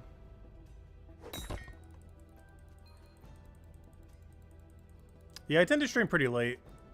Well, late for Europe times. Or that general area. There's the only problem with my stream schedule right now. Is it goes from, like, noon to midnight my time, pretty much. Like, around that time. That means by the time I end, it's, like, the dead of night for Europe. Depending on where you're at.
But yeah, we're still gonna need to make up so many levels tomorrow. We're gonna have to try to find tomorrow 10 Bonewright levels out of nothing. Worst comes to worst, doing literally anything will give us that. Like, we can do anything the whole stream and we'll automatically get it. But still. It's still gonna take a while. We usually get about 3 to 6 knowledge by doing anything in the game. Most around 3 to 4. And we would need 30. Sorry, 40. We need 40.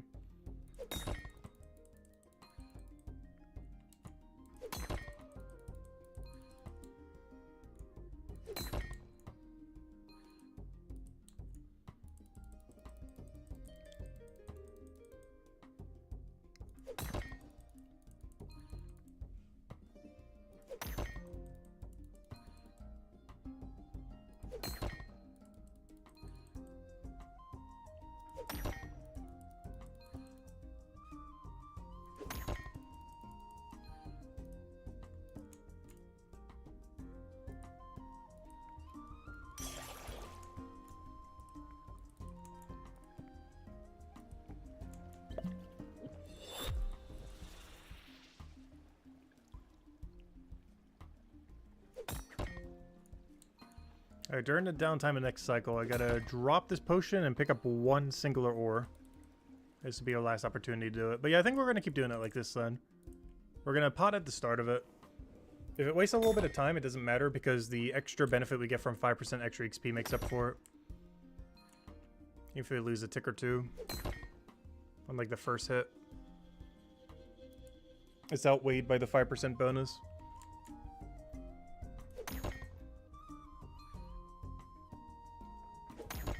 Long term, the only bad thing about this is 5% less smithing XP, but it's not too big a deal. I guess technically also 5% less bars, but also not too big a deal.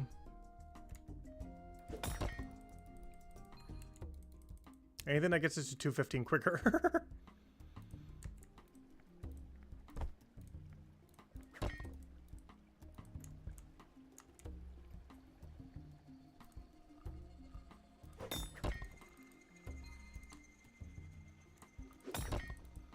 I still find it funny that mining iron was meta for mining farming in his other game. I mean, yeah, you know, getting mining up. And now it's the exact same thing again. The only difference is he made it actually easy to bank.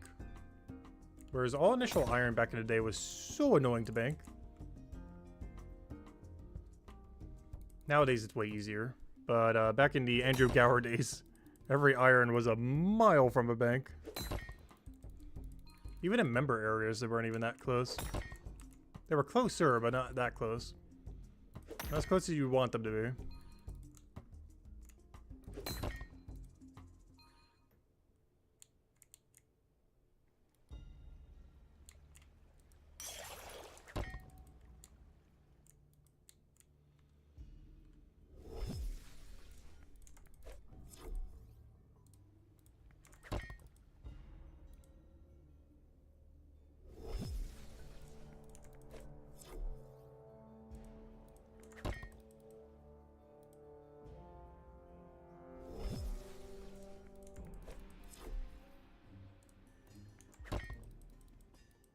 Wait, did I accidentally... Oh no! Did I not grab an iron earlier? I accidentally deleted an iron. No! Whoops. Mistakes have been made. That's what happens when you drop the potion incorrectly. You delete an iron from existence. Not ideal, it's only one iron. Could be worse. Yes, one iron has been deleted. Not the first time that's happened, nor will it be the last. That's why we pick up the one iron every single final cycle. Because if you drop the potion before you pick up the iron, one gets deleted. Which apparently is what happened. It uses 100 ground limit for the ground. So when we drop 100, when it says 99 plus, which means 100, because for whatever reason it counts the one that's, you know, the name. So whenever it says 99 plus, if we drop an item or anything on the ground, it'll delete an iron.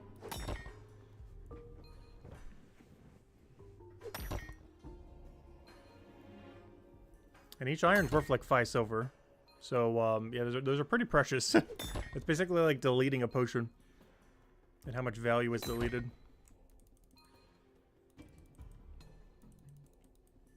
Technically almost 2 potions.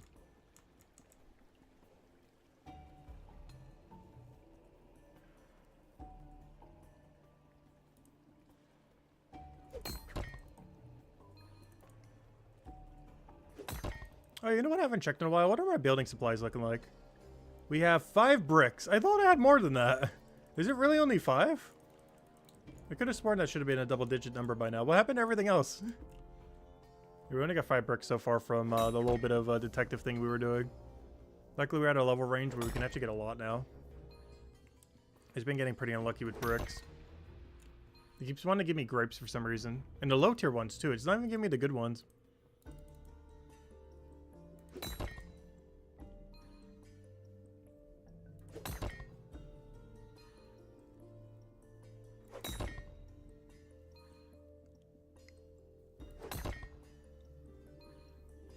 Oh, is that a 500 guard keep right there?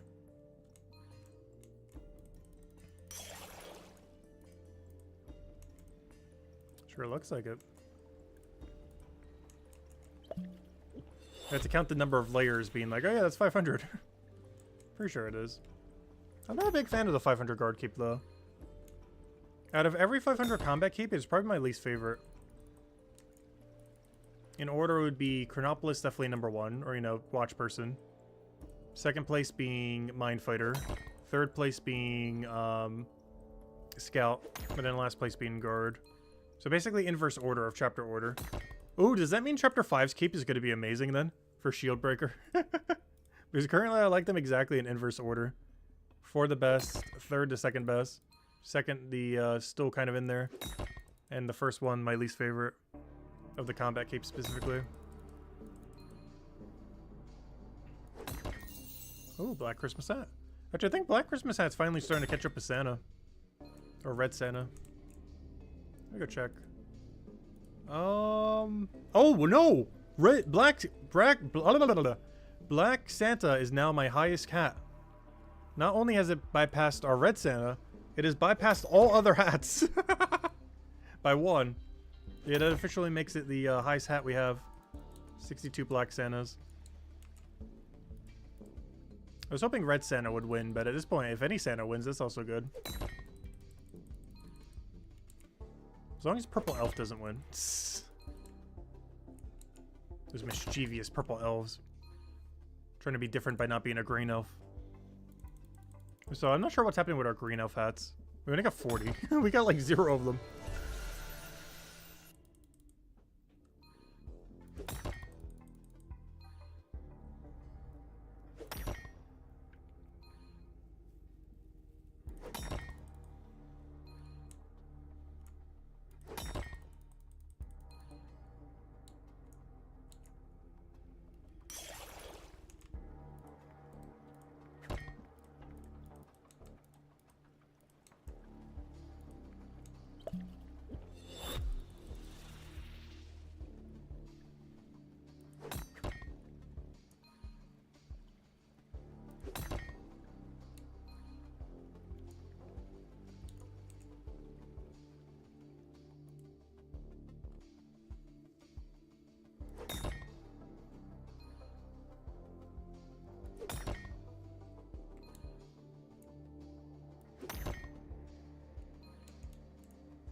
Hey, it's Rat Splat again.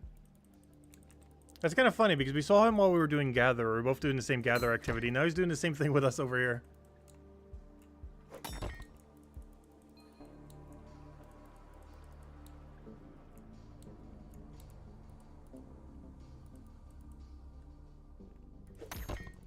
There's a second activity today where we're both doing the same thing.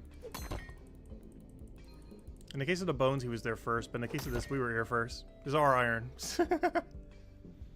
Yeah, our grubby hands off our iron. Luckily, everyone gets their own. Otherwise, it'd be annoying with 10 people mining in one room. Could you imagine? If there's actually 10 people fighting over all the iron in this room. Everyone would be camping one vein.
Oh, so this is going to be pot bridge. We can't cross the bridge unless we use a XP pot. That way I'll always have one active. It even looks like it too. It has like a blue water flowing through it. Like a crystal blue.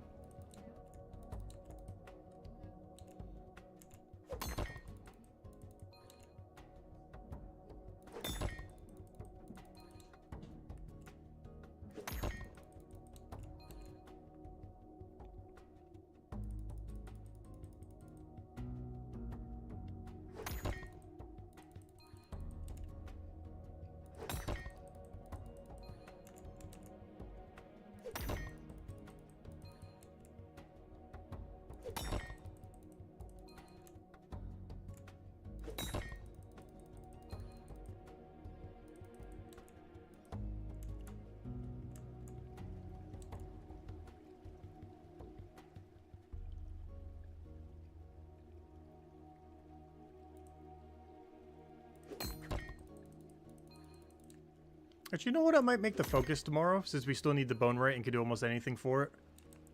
I'm considering trying to get our raid den set up. Kill the tiger until like 228, 229, whenever his bonus goes away. And see if after that we're geared enough to go take them on. Because I wanted to have this set up like a week ago, and we still don't have it set up. We still cannot AFK these at 226. And Miles ES said earlier they were at 229 and couldn't do it. Though they did not have a 4-star weapon though. But even with it, it's not going to be that big of a difference because our armor is probably further behind than theirs were. Our weapon's slightly ahead, but our armor is probably slightly behind. Because aside from our chest plate, we got basically nothing for Chapter 4. And we're just like all 2 stars and a 1 star. The only thing that's a bit higher is the what's it called? The chest plate at 3 star. And the helm is 1 star, everything else is 2 star. And we're not using any shield either.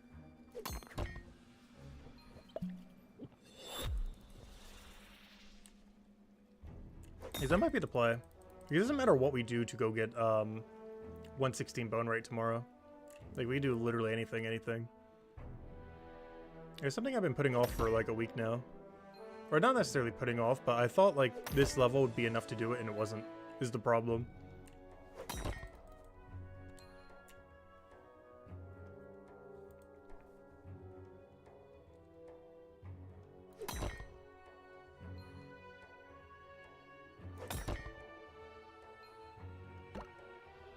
Are they still here? Oh, I thought they were gone by now. 81% damage reduction felt like the sweet spot. Interesting. I'm not in chapter 4, so I can't check what mine's at right now. I know I'm at 80-something percent.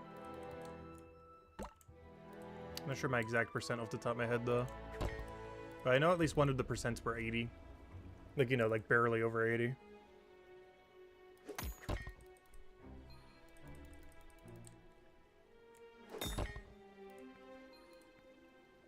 Still died a few times after, but I was comfortable AFK, yeah. Yeah, it's fine if you start dying occasionally. The problem is when you're dying like every other one. Once you get it to like 80% completion, it's normally fine.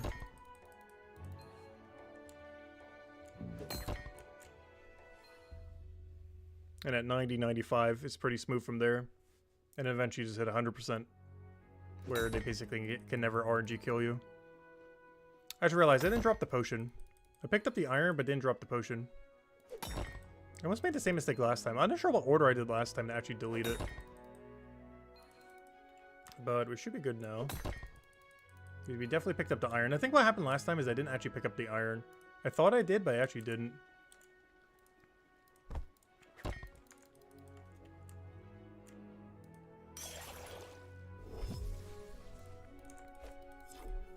As for anyone wondering, we are using the escape key to click out quicker, by the way. I normally don't bother, because I normally have my other hand at the arrow keys to keep shifting the camera. But, there's one of the few situations where escape key is actually absurdly good. You may notice normally when I go to storage rift, I'll manually click the X button. But it's always quicker using escape key. I'm just too lazy to most of the time. Because normally my hand is at the arrow keys. All the way at the other side of where the escape key is. But the fact that we need it twice and so many times in a row, I just use it for this. Just to make it a little bit quicker. Alright, and there we go. Back to mining.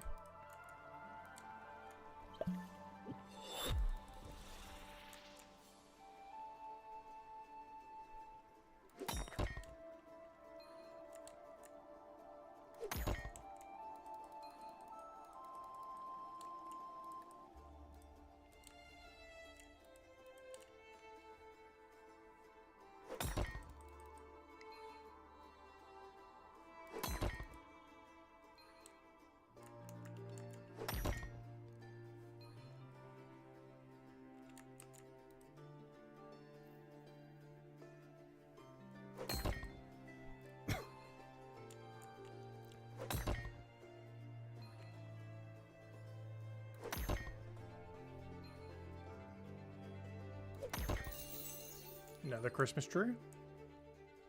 Yeah, that's something I didn't set up this year. I actually haven't been the last few years. Like setting up a real Christmas tree, it's just so much hassle.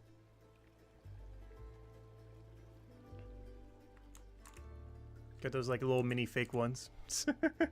One reason I mentioned that is every time I did see that hat, that's what it reminds me of. Those like small fake Christmas trees. Not like the absurdly small one, but you know, like kind of like those mid-sized small ones.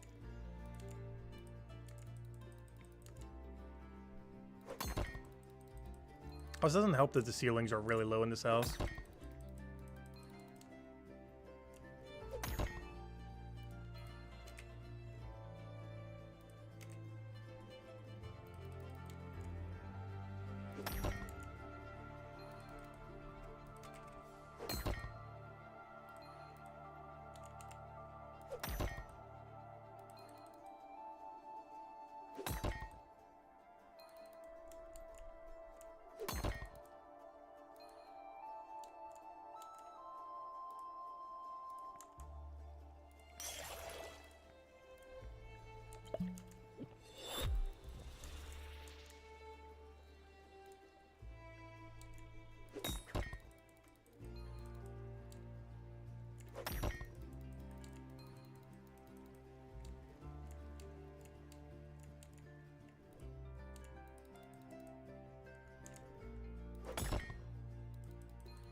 Oh, you know what I think happened?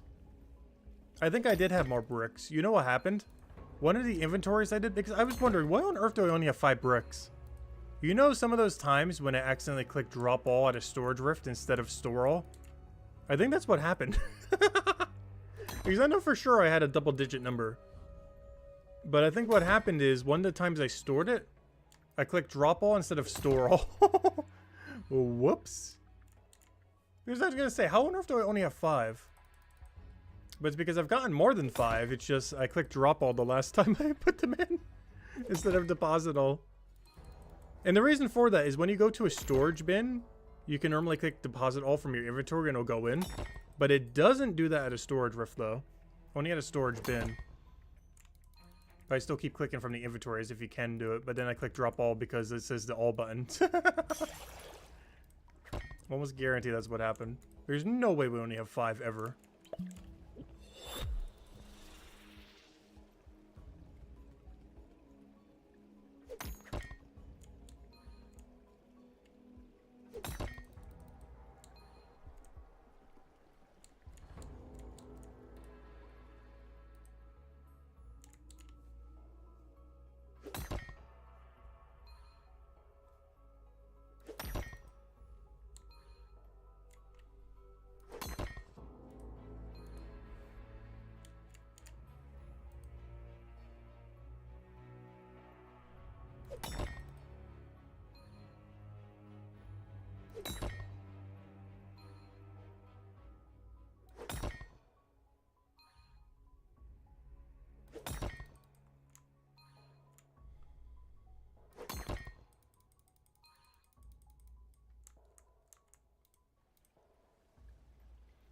I just realized something funny. Off stream, I'm actually going to have to keep doing knowledge, won't I?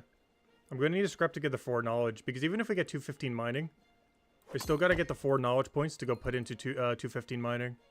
Okay, that's definitely going to be our AFK activity tonight.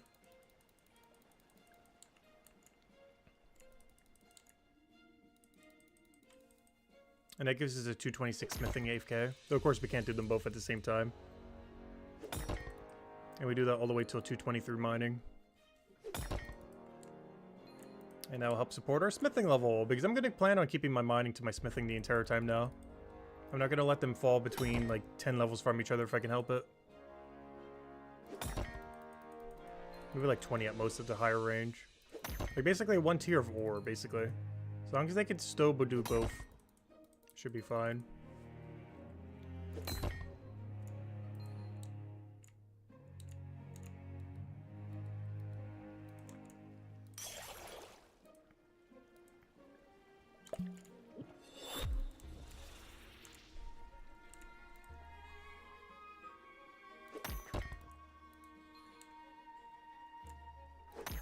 And for that to be even, we need, technically 223 mining and 220 smithing.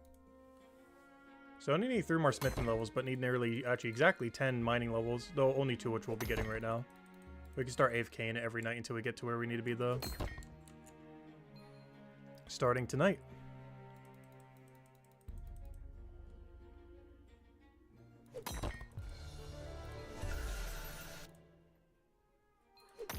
Oh, so that's one nice thing about being perpetually 5% boosted.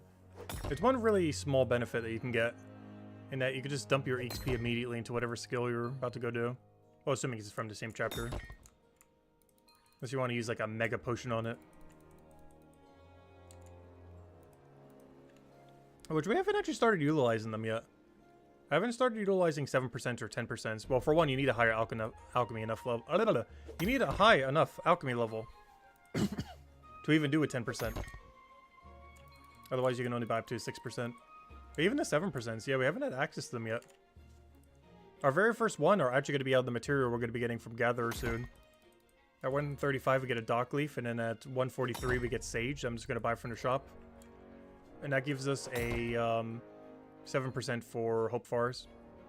It's going to cost 4.5 each, but it's cheaper than buying a 6%. And it's free alchemy XP. Well, not free. It's 4.5 silver per potion. But almost free.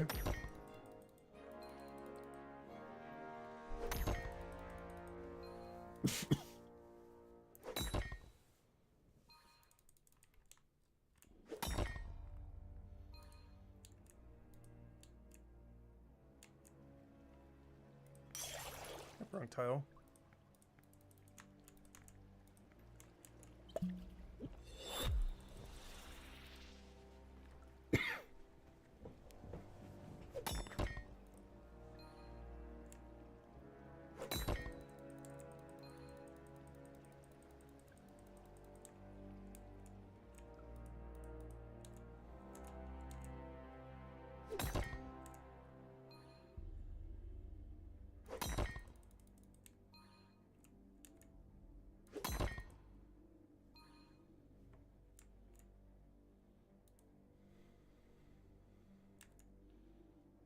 Feels weird seeing someone with a 500 keep around. With our whippy 200. We just want to go get a 500. We are far from a 500 though. We could easily do it if we commit an entire month to it. I just don't want to commit an entire month to doing one single thing over and over again though. If we were to, I'm not even sure what it would be. I guess technically watch person detective. It just feels better to do mining smithing first though.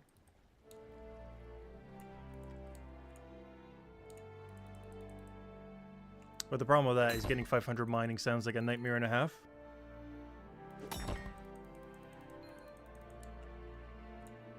As on average, I believe it's like one level every 2 hours. Roughly. At any given level range beyond 200. Yeah, this one's like extra slow because we're doing such a lower tier because we have to. We're not even doing a post 200 ore at the moment.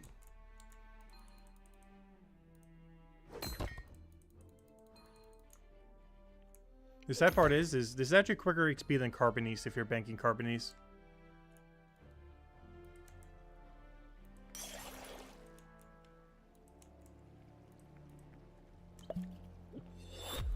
That's assuming Carbonese doesn't like spike like crazy. If Carbonese gives you like 5k each instead of 3.3, it's a bit of a different story. Also have to check how much Smith XP difference it is. Last I recall, it's actually a lot, mostly because it uses gas, whereas iron doesn't use gas. So it actually spikes up in almost like 20-30% in Smith XP as well. If not more. Because it accounts for the fact that you have to use gas for it compared to not gas. Which is something that's actually not present in Stonemason. Because every single one of them is, you know, gas. So it doesn't really have different scaling between them. The last I recall, iron and the platinums, the two that don't require gas, give quite a bit of a lower margin than like the tier above that do require gas. We need to go double check the actual numbers, but last I recall, just from like eyeballing it, it seemed like they were doing quite a bit more. Like Carbonese that requires gas is almost more than, no, not quite more, but like a more similar amount compared to the next one above iron, which is the blue one. Good old Flatniums. Which we need Flatniums for a lot. Not only is it for our best in slot DPS weapon, but the really cool looking two-hand weapon that isn't as good at the moment is probably going to have an amazing special attack.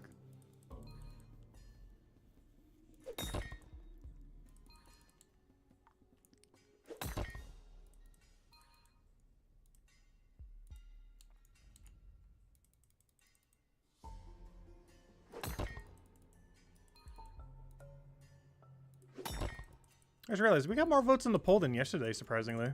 We got more viewership than yesterday, too, for some reason. Oh, in all fairness. Given what yesterday's stream was, why am I surprised? Oh, I just realized. How am I going to do this? I'm going to have to do a juggle now. Oh, no. You want to try to avoid this. But I got to do the time-consuming juggle. Okay, juggle completed. That's why you always want to buy a drop one and pick one up beforehand. Otherwise, you got to waste a lot of time doing a juggle.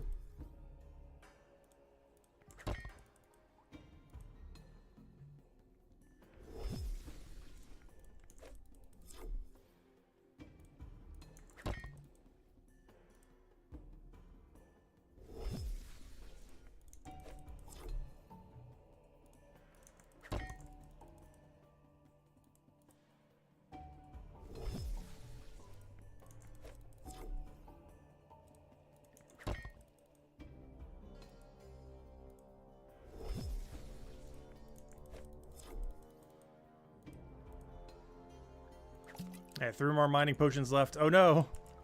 I'm gonna have to go potless soon. Alright, we'll do one more trip like this, which will also give us 214 mining. And then we'll go buy some more mining pots so we can finish out the last level. And power grind through, because I do want to be potted up the whole time if we can. I almost feel like getting 131 alchemy so we can use the 7%. A little overkill. But honestly, I probably would. Whenever we start using the 7% to do Bonewright, the way I'd be using them is I'd be doing mining while buffing Bonewright. So I would have 2 on me, the 5% and the 7%. The 5% for spamming, and then the 7% whenever we're about to do a Bonewright buff. But as far as actively using them, it would be during a mining activity, not during a Bonewright activity.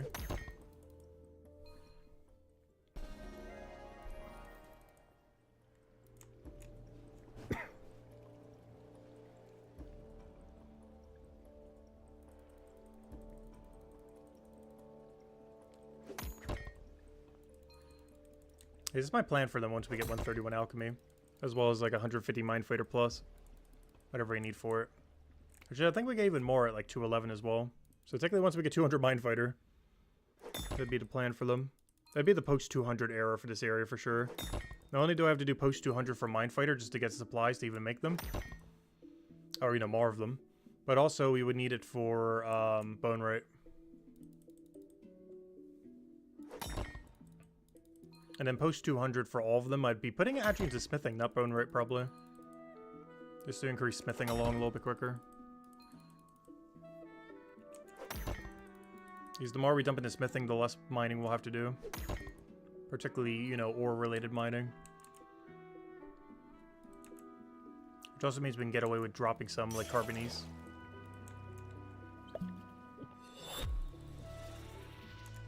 Though I'm not sure if I can actually drop tier 5 and tier 6 carbonese, especially tier 6. Tier 5's in that iffy in-between, where it's like, they're like 6 silver each, do I really drop them? But when we get to like tier 5 and they're like 5, or you know, 8, 9, 10 each, it's like, yeah, we definitely gotta bank them. Even if the closest bank is still 9 rooms away. Even tier 5, I'm probably, this is one of the reasons I don't want to mine too much of it. Is I know for sure I'm gonna want to bank every last one of them. Which I basically consider this a dead zone. Because I'm pretty sure banking them is less XP than mining iron. So I plan to only get like a few thousand of them and then never touch them again. Which means we have a huge dead zone from 223, or technically even 215 when we get the AFK activity. Like the AFK activity is going to do some work. Because we're going to need a lot of that one AFK activity. But we got to do the 215 basically till 239. And even then it's still an AFK activity. We don't get an actual active activity again until 247. So today is actually one of the last days we really ever get to do mining. For a little bit.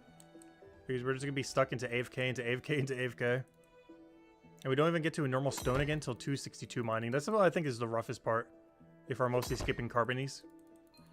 I'm just hoping some kind of magical, better banking option just magically appears in like a week or two from now. Because otherwise, we are so out of luck when it comes to carbonies. I'm hoping that next week he'll just add a bank there two rooms away or something. That would also make banking tentacles a lot easier. Which would be great for when we go do the mine fighter grind. Because right now they're a little bit annoying to bank. I think they're like 4 rooms away, 5 rooms away. You basically have to use the bank that we're using right now. And tentacles are way further away than that. I just realized something funny. I'm not going to need to drop the potion this time. The reason being is the potion is going to get consumed. Because I only have 1 left. So I don't have to juggle the potion. I guess the one advantage of running out of potions here is, yeah, we don't have to juggle it for the 1 iron thing. To make sure we don't delete one.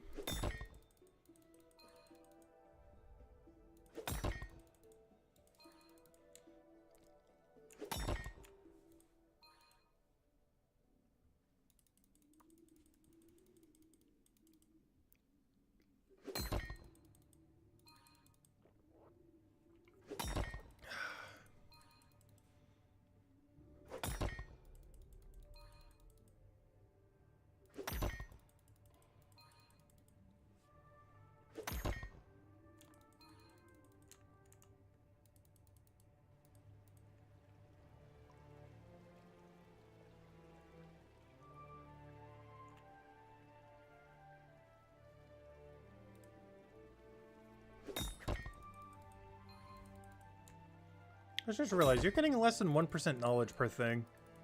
I guess it's because they're so close together.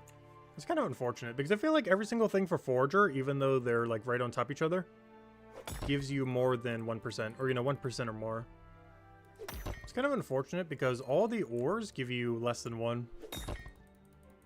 Despite the fact that there's foraging nodes equally as equivalent to basically what we have here. And how perpetually you can loop them together. It's one of the reasons why Forager is closer to 5 knowledge per hour, depending on the method you're doing. As they're skilled as if they're like a mile away from each other, even though they're like right on top of each other, like iron is. Whereas iron's actually scaled to the fact that it's right on top of each other. But foraging isn't for some reason. Like brambles are for woodcutting. Same as how these ores are for mining. But for whatever reason, foraging doesn't get the same treatment. There would be like a billion nodes right on top of each other, and they will still give you like 1% plus each.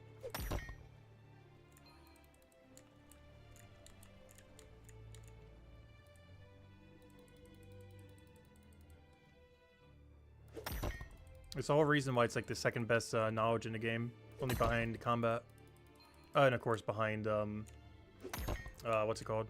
Well, it's technically ahead of combat, but it's only behind merchant.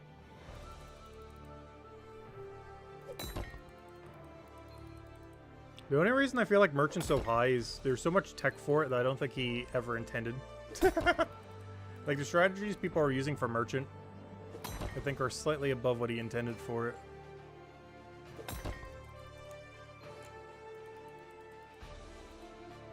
The same as Forager. I feel like the only reason why those two are like such absurd outliers compared to everything else. Because the only next outlier is just combat if you're boosting the whole time, which makes sense. Like, with like really good gear.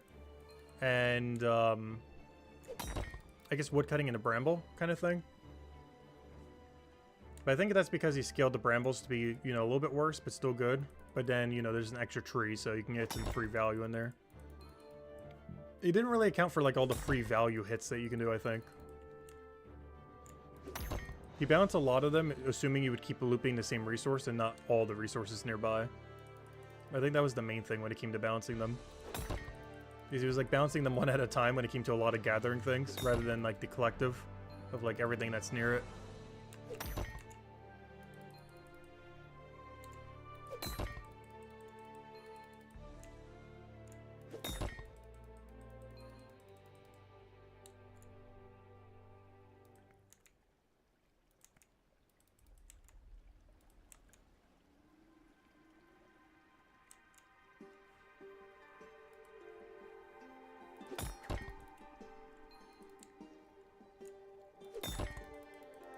Oh no, we're gonna be ambushed by pop-up soon. Oh no, we're not gonna get enough. Good. Next cycle we will be. Oh no, we will. Never mind. I lied. Because I forgot we gotta go through twice.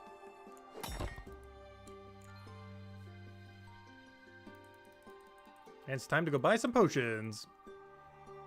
As soon as we go bank all these. And then we come right back to go get the final level. Gosh, I'm scared of how many irons in the bank. I feel like it's over 2,000 by the end of this. We just got done doing all of our iron, and then we got to go do all of our iron again. And I'll finish. There's still like 200-300 left. But now there's going to be like 3,000 in there.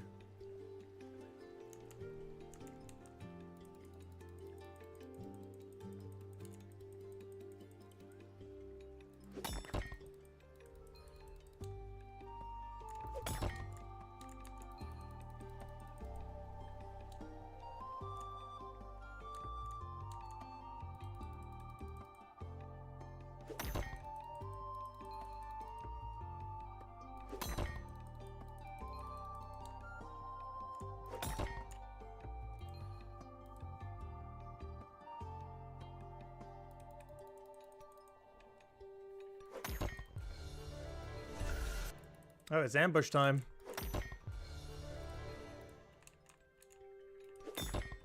All the pop-ups. Every pop-up. We'll be able to get rid of it soon. I hope they fix this mechanic at some point. Because they didn't quite fix it with what they last did. It helped with like the band-aid fix temporarily, but it's definitely not where it needs to be currently. Oh no, I guess it does for now. It's a little annoying that you can't like cancel it without wasting ticks. It like double waste your ticks too, because it does it once when you do it, but then again when you claim it. Like right here, it'll cancel our movement. But it also cancels you when you go and click the delay for later button. So you almost never click the delay for later button. I know about the piggy bank, but the problem with that is it stalls your current action. So you have to double stall yourself. One to piggy bank it, and then again to use it. So it gives you an extra stall that you normally wouldn't need. Which is why I almost never click the piggy bank. Because you don't get stalled when you get pop-ups, but you do get stalled when you click the piggy bank button. At least currently, unless they fix that later. Like, if you didn't get stalled for clicking piggy bank, it would work. But, actually, even then, you would still get the extra stall, because when you piggy bank, you also get stalled when you view rewards, if I'm not mistaken. Let me double check. Don't you? Let me go a far distance, let me see. Yeah, it stalls you 3 times over instead of once. That's the main reason why you don't ever click it. Is you go from a 1 stall action to a 3 stall action. If you click the piggy bank. Because not only does clicking the piggy bank stall you, but reopening the menu also stalls you again. Whereas when you keep getting the pop-up, that doesn't stall you at all. And then you can simply use your XP. So you skip 2 stalls that you otherwise would have. One for the piggy bank and one for the view rewards to unpiggy bank it.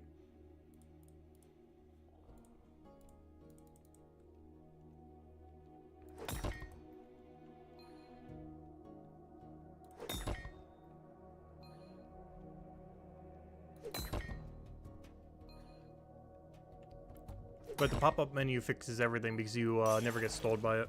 The only thing that's stalled there is when you go and claim the XP. But that stalls regardless of what you do. There's no method to ignore it currently, or bypass it. But the other 2 you can by just not doing piggy bank. Alright, let's go get some XP pots. So I might check how much iron we have just for the fun of it. See about how much more we'll get on our way to 215. Because however many is in there is honestly about how many we'll also get from doing 215. Maybe like 100 less, 200 less. But basically whatever number's in there minus 100 or 200 is about how many we'll get for going to 215 from where we're at right now. That's crazy too efficient. I don't know. The stall stalls you a lot though. Because you have to keep in mind, you can actually keep an action going. You can interface stall when you have the pop-up. So you can queue up a walk that's like a mile away and still be moving. Whereas if you do it with the piggy bank, it'll stop all movement completely. So you can move like an extra 10, 20 tiles or something in the time that it will take you to go and do it. Whereas if you piggy bank it, it'll just stop all your movement completely. And your guy will just be completely stationary. Oh no, it definitely needs to be fixed. Because right now, you're encouraged to not bank it. Even though the mechanic is currently there. Alright, let me go grab all the potions here. Let's see. XP pots. Oh, these are like 2.5 each. It's not too bad though. I'm gonna buy a few. We're gonna need a lot of them. Alright, we still got over 5 gold, so we're fine. Actually, while we're here, let me go grab my bounty board. I'm pretty sure I won't be running another one today, but off stream or tomorrow morning, I'll definitely finally get around to doing it. The problem is we're in the dead zone. Every task we have here is bad. We're just looking for small numbers, so they're not as bad. Alright, like that. That's what we're looking for. Yeah, stuff like that. Any number that's like 3 or lower. The only reason I'm doing that is Rocky Road. Honestly, I should even do that one. But Rocky Road's kind of saving that one. Ooh, Rocky Road again. Please stop giving me Rocky Road. I have to take every single one I see. It's just too much XP to pass up on. Especially for going there multiple times over. Anyways, what am I doing? I'm going back to the mines. Back we go. Okay, I gotta check how much iron we have though. Definitely got an iron check. Because however many we have right now, minus 100 from this number, that's about how many we're gonna get when we go to 215 right now. Just subtract about 100 from whatever this number is. 200 at most, but probably around 100 less. Let's see. We are at... Dun, dun, dun, dun. Okay, that's not that much. 821. So that means we're going to get to about 1,500, give or take a little. Eh, that's not as bad as I thought it would be. So we got to get about 700 more iron ore, which is about 5 to 6 more sets. Probably 6 more sets. 6 more sets of what we're doing right now will be there. And by that, I mean 6 more 120s. And we should be good to go. That should get us to 215. Eh, that's not too bad. Not sure how long a full set takes, though. Though we could time it. Let's see. I highly doubt it's more than 10 minutes, but just in case, I'm going to make it a 20-minute timer. There's no way it's over 10 minutes, though. Or is it? Or maybe it is, now that I think about it. I'm going to start the timer when I use potion across the bridge from this tile right here. Or this one, doesn't really matter too much. But we'll start it and then drink potion.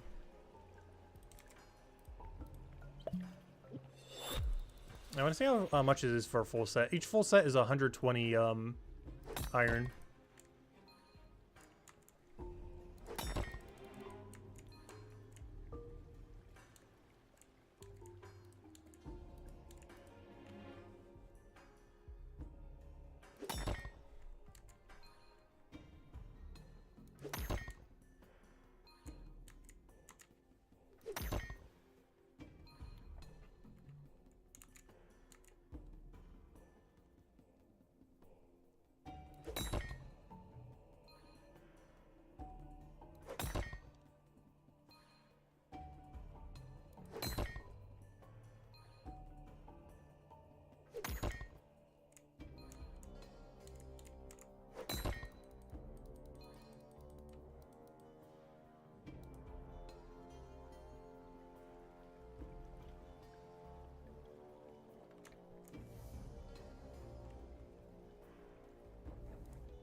It looks like it took about 2 minutes to get 20.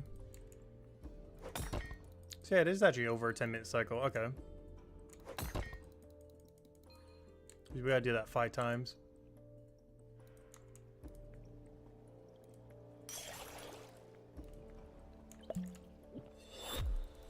And each set looks like it takes about 2 minutes 10 seconds or so. So counting the banking at the end, times that by 5. And banking, we know it takes about 50 seconds. So 10 minutes and 50 seconds. Oh, no, sorry, 6. Because we have to do the 6 cycle. So 6, which is 13 minutes. And in the other 50 seconds, it's about 13 minutes and 50 seconds is how long it takes. Approximately. So let's say 14 minutes. Which means we're getting, if we do 4 sets, which we easily can do within that time, that is 480 iron an hour. Interesting. You could process more per hour than you can mine. I guess that makes sense. But it's about 500 if you count the rest of the time then. But if we do 4 sets, that'd be 480. But there's still some time left over 4 minutes, which would bring you to about 500 then. Technically a little over 500. But to comfortably 500 iron an hour doing this method. Which is less than the bars. I think the bars were 720 when we calculated them yesterday. But I think it was close to 700 because of the extra delay. So you can smith about 700 bars per hour, but you can only mine about 500 per hour. About 200 less per hour.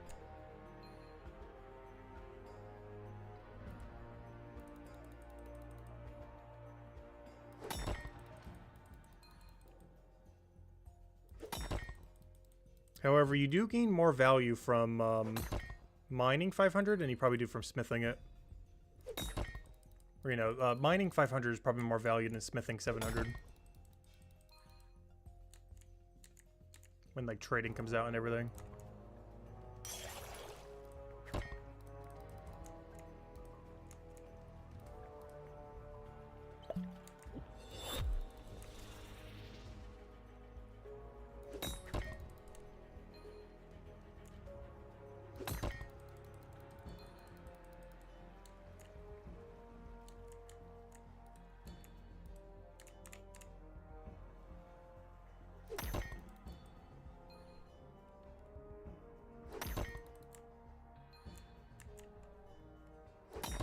Oh, so we can then break down how much we're making per hour as well. At least in value saved. Because where is the iron ore from earlier? The iron ore was 5.72 each if you bought it from a shop. So what's 5.72 times 500 then? And that's how much we're making per hour in savings compared to if we bought it from a shop. Plus it's 0-time banking in a sense because we're also accounting for the time of banking. Let's see. 5.72 divided by... Not divided, times by... what was it, 500? 500... We're making 2.8 gold an hour. Technically 2.86 gold. Yeah, this makes 2.86 gold an hour if trading existed today. You should easily be able to sell them for at least that much. Probably even 10 to 20% higher. So it's over 3 gold an hour mining iron. Tier 5 iron, which you could do at 197. It's roughly 3 gold an hour. Slightly higher depending on where the market is at the time. It's like bare minimum 3 gold an hour. Which isn't that bad. Unless the market's like really down on it. I don't see why it would be though. The only reason I could see it being a little bit down is, for one, you gotta do a lot of it at this level range. A lot of people would be at that level range at that time. But also, the only other reason I could see it being a little bit down is it's the closest ore in the entire game to a bank right now. So it's the most accessible one to bank, if you're going to be banking it. Which means a lot more of it's going to be banked on average compared to the other ores. Which could affect its price in the market. But the smithing XP is still the same regardless. How much is in the market doesn't affect its smithing XP rate.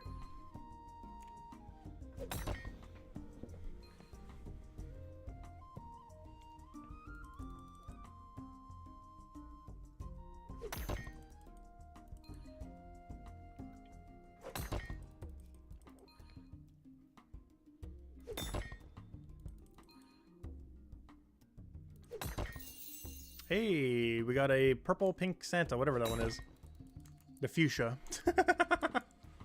Still can't believe they changed the name last minute to fuchsia.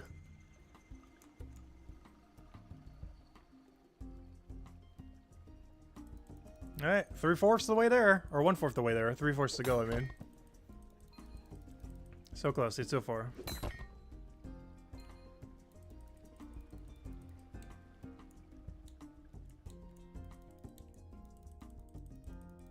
Hey, what was the time I said it would take? I said it would take 13 minutes 50 seconds if we did it correctly. You could say 14 minutes. Which means the timer would be down to, what, 6 minutes and 10 seconds then? Or 6 minutes, somewhere around there. If we were correct. Find out in a moment. Well, in 6 minutes. There's almost a moment. There's multiple moments.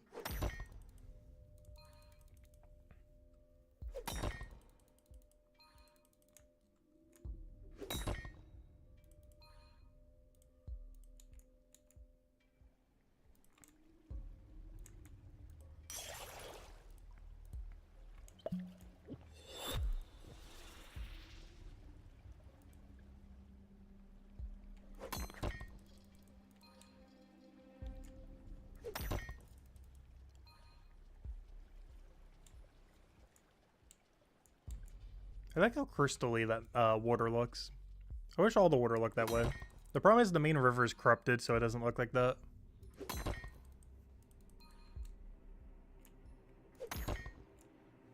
But it's nice to see what the actual water would have looked like if it wasn't corrupted. I hope there's eventually a quest where you uncorrupt the water. Maybe make a bridge there too. Because gosh, does that need a bridge?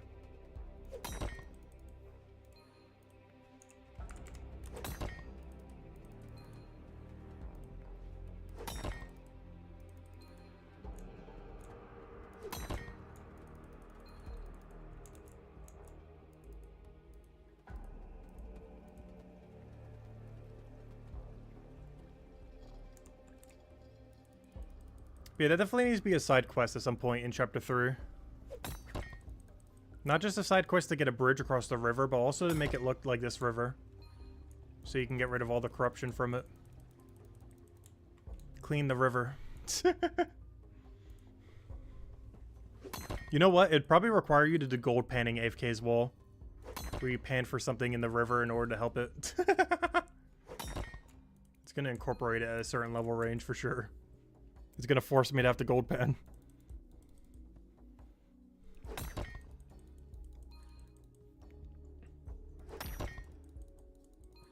Because there's even a sign next to the gold panning thing or something that says, be careful, don't go into the water because it's all like corrupted and everything. But at no point do you actually get to uncorrupt it currently. Even after completing the storyline, it's still corrupted. So I definitely gotta add a side quest to uncorrupt it at some point.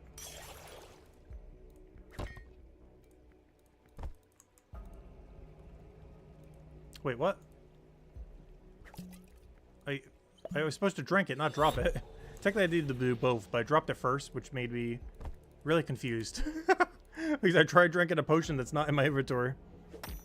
Which is going to be very hard to do.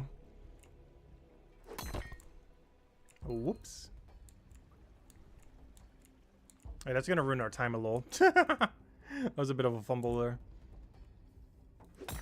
It's still going to be around the 14-minute mark. Which means it should end around the 6-minute mark. Even with that fumble.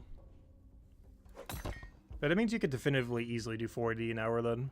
Because that gives you a whole minute of leeway to be as inefficient as you want. Realistically, it's closer to 14 minutes though. Per 120.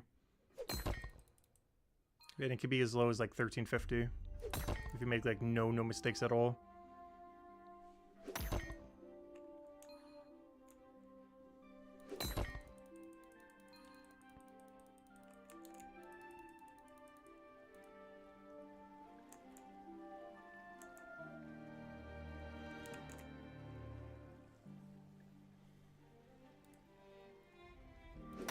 Also, it might be a little bit quicker than I even anticipated.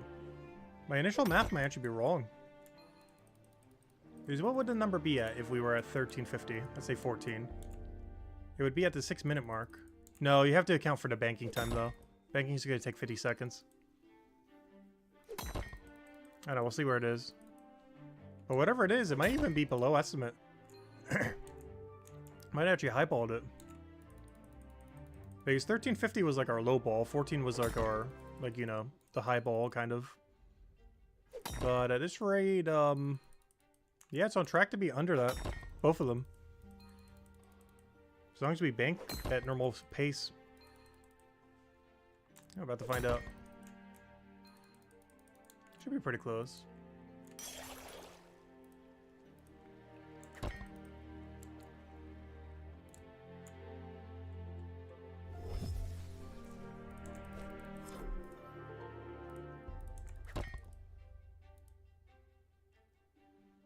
We'll see the final verdict on the time in a second. Time ends when I'm on the bridge with the potion.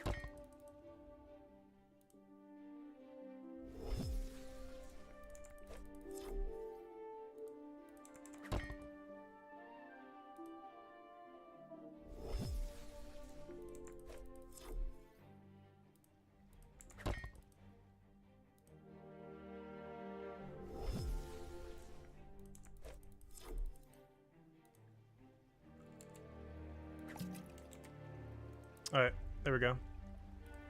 And how long was that? We have to minus it from 20. Which is 13 minutes and 25 seconds. That is 25 seconds quicker than I thought it would be. Wow. So yeah, long story short, yeah, it's like a little over 50 iron ore an hour. Because we just banked 120 in 13 minutes and 25 seconds. It's not too bad. I did the math right? Yeah, 1325. And my original estimate was 1350. But we did 25 seconds quicker than estimate. That's not bad. Anyways, back to mining. It's taking about 13 minutes, 30 seconds per cycle then. Counting all factors. And that was with a mistake as well.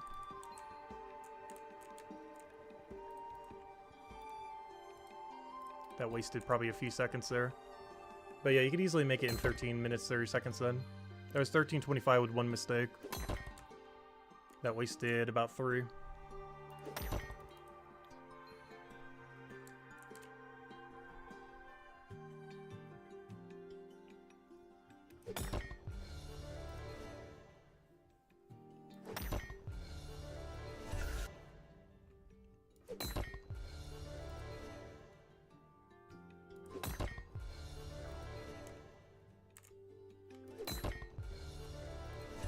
Oh, so this is what I was talking about with queuing up the walk. Not only did I not need to waste my delay with bringing up this menu, but I also got to go and use it and everything.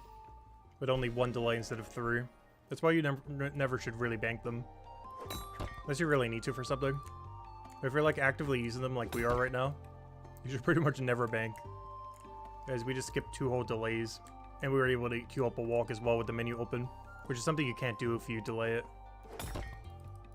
At least currently, they might fix that in the future. There's a lot of things they need to fix with knowledge. There's at least like 5 things they need to go fix with it, if not more.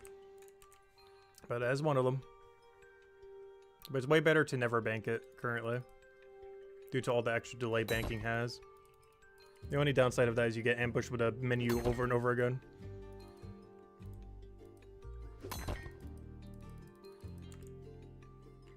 But luckily it's never for too long. Maybe for like a few seconds or so. Oh, no, I hate that. I haven't done that in a while. I do it based on audio queue sometime rather than when it's actually done. And the audio queue plays before the rock is actually completed. For reasons I do not understand, and hopefully it'll fix as well. It's not that big an issue. But the audio queue starts before the rock is finished. Like basically the audio of you hitting the rock basically occurs before the actual process is complete.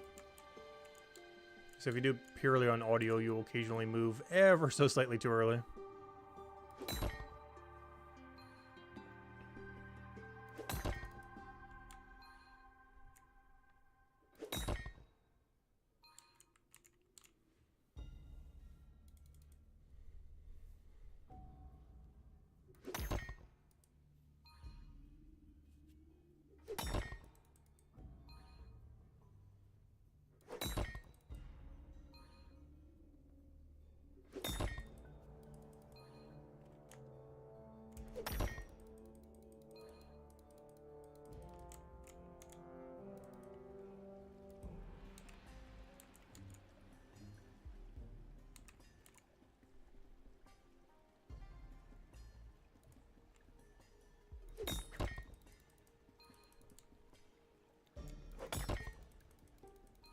Yeah, it's not too bad. Every 13 minutes and 25 seconds, we get 120 iron. Banked. I don't know what that comes out to per hour. The math on that's too annoying to do. I could do it, I just don't feel like doing it at the moment. I think it's like 530 something, roughly. Iron per hour.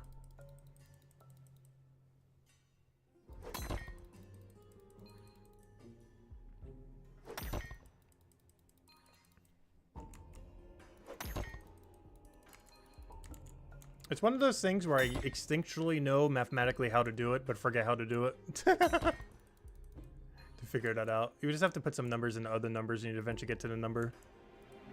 That's one thing I always liked about math in school as well, compared to like history or something.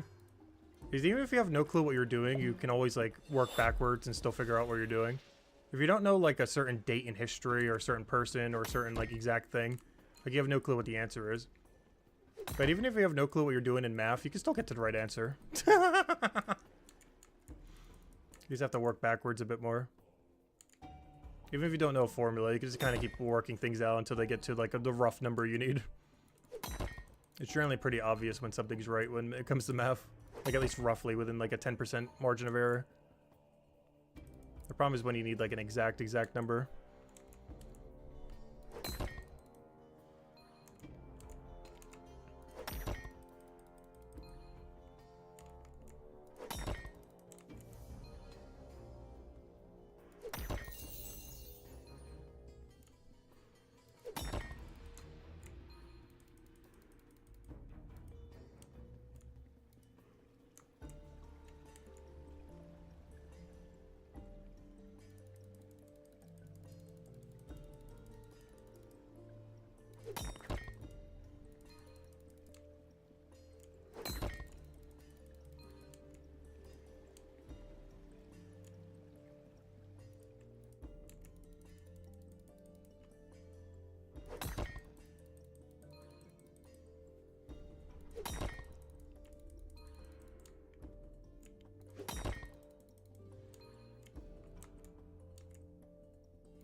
I'm curious what our path will be when we go do Carbonies with this, though.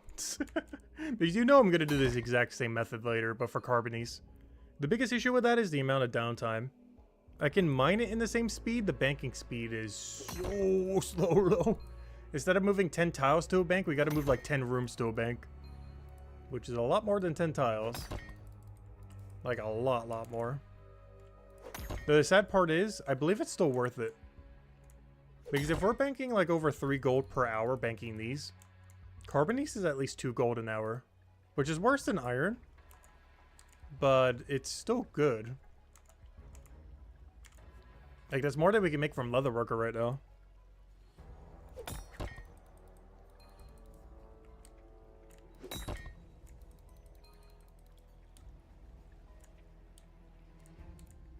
The only problem is you're getting no XP the entire time you're banking.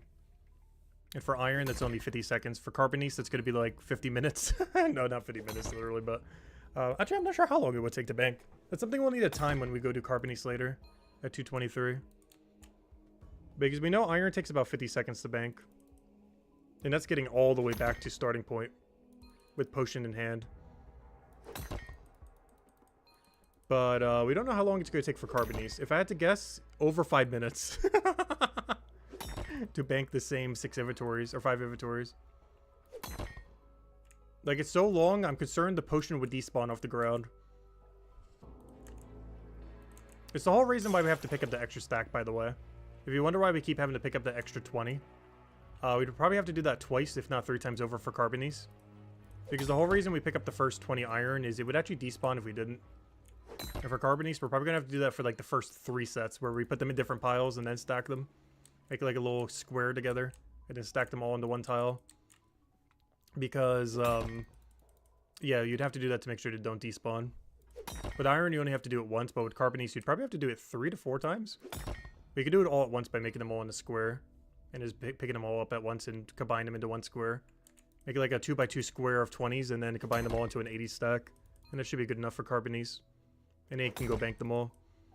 That's likely going to be the game plan for Carbonies. Is it efficient? No, but I refuse to not bank them. It is so much better just to let them despawn on the ground. But I will bank every one I mine.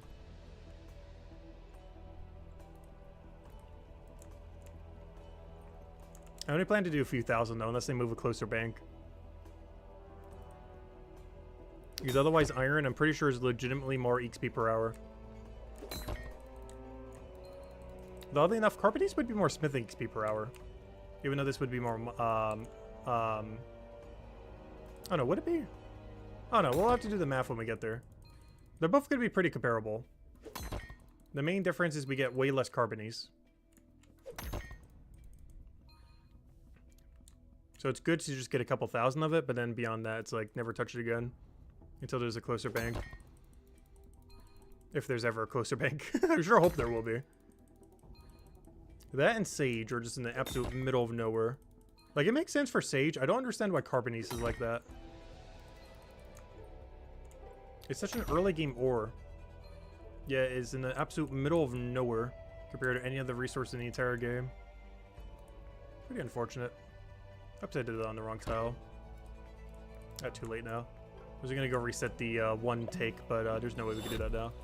We're already behind cycle. Alright, let me just grab the one then, and we'll be good to go. Just gotta grab it on next cycle. Gotta remember, grab one singular iron and drop the potion in that order.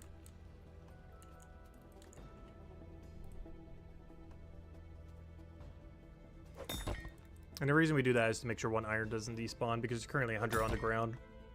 And 100 is the ground limit. Currently. I'm not sure if they're ever going to change that. Probably not. It will probably require some extra processing power somewhere that they don't want to do. In case a bunch of people drop like 100 in one tile. Like if, you know, 20 people in the same room all drop like 1,000 items. Could maybe cause some glitchiness. If there was a higher limit than 100. Which is probably why it's only 100.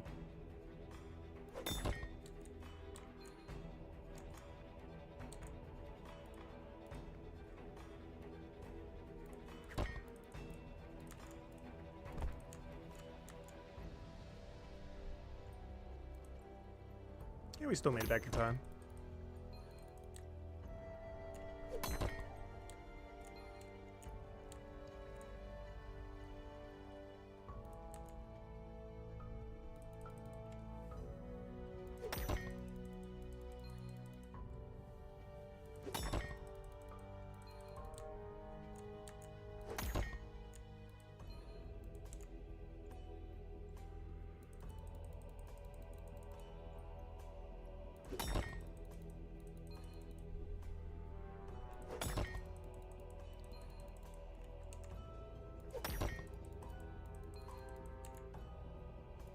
No, I did it again. I hate when it happens.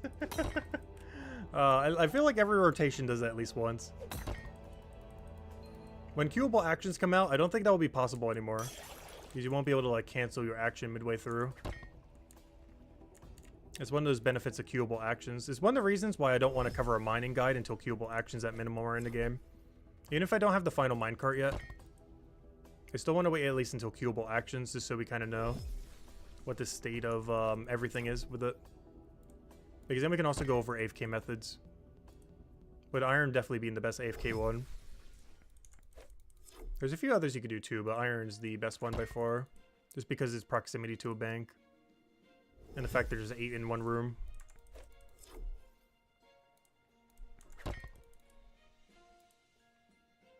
Alright, everything banked. There we go. On to the next cycle. Taylor says 215 mining. That's our end goal, so we can do the AFK tonight.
Alright, we're halfway to the final level. So close.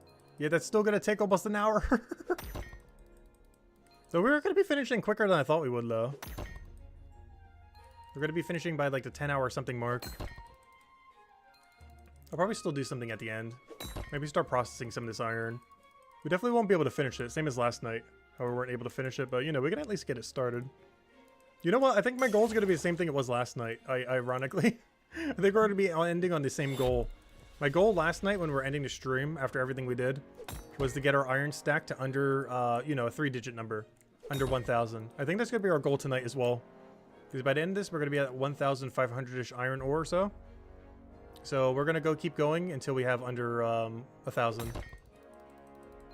So oddly enough, we're going to end at the exact same location as last night. Yeah, I think that'll be the game plan then. Which we'll go do as soon as we get 215 mining. And then tomorrow's goal is to go get 116 Bonewright by any means necessary. It doesn't matter how. We'll do everything but train the skill itself. We will find every way possible to get EXP for it without training it directly. I don't care what we have to do. I feel like I'm going to focus on combat a little bit so we can get watch person up and everything. Maybe try our RNG and see if we can get our second ever 4-star post 200. But honestly, I'll take any upgrade we can get. That'll be one of our main goals tomorrow. Try to see if we can get to the point where we can AFK the raid dens. And, you know, for future purposes, not during the stream, but for future purposes, as well as get 216 Bonewright. Those are the two biggest goals tomorrow. Get to the point where we can hopefully, somewhat consistently, or at least better than we can now, AFK the raid dens at 219 and get 216 Bonewright. Those are the two biggest goals tomorrow. Everything else was to be extra. Though we could technically do absolutely anything in trying to get the Bonewright goal.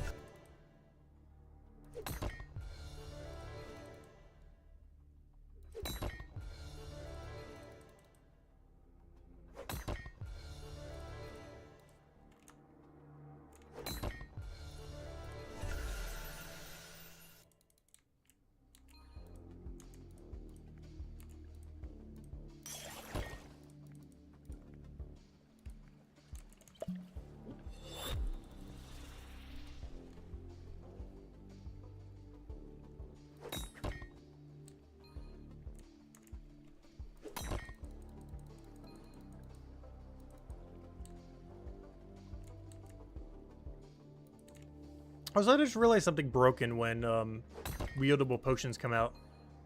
That means you're going to be able to 5% boost all of Merchant. You know how good that is?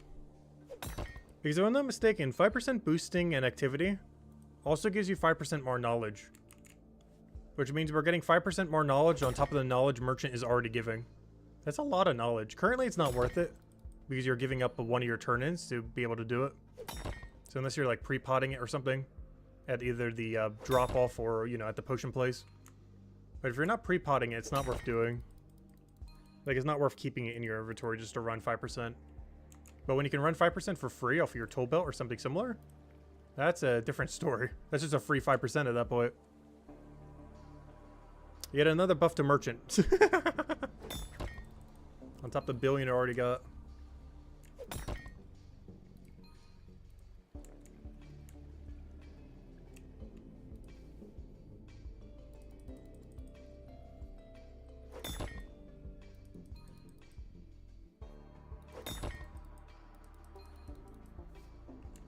So I just realized something funny about the 500 mining keep as well. The very last design part of it is actually the other AFK activity. They knew. Because that's pretty much how you do the rest of mining at a certain point. You kind of just AFK all the way to the end. Actually, both the bottom two icons are the AFK activities. Because you get gold panning and then you get the crystal thingy. And the crystal thingy is only in AFK. You can never actively do it. Well, you can, but you know, it's a passive activity. You shouldn't be. You could, but you shouldn't be.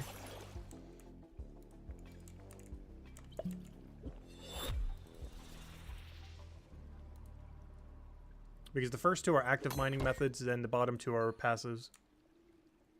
I really can't wait till we get the 500 cape. I'm just not in any rush to get it. Even if we spent a month straight trying to get it, I'm not even sure we'd have it by the end. Because I would bank every ore. And most people already have 500 mining. I think they dropped most, if not all, the ore.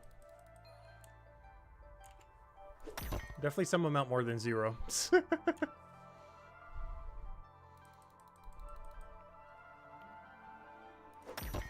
They also probably went for more of a pickaxe upgrade than 30.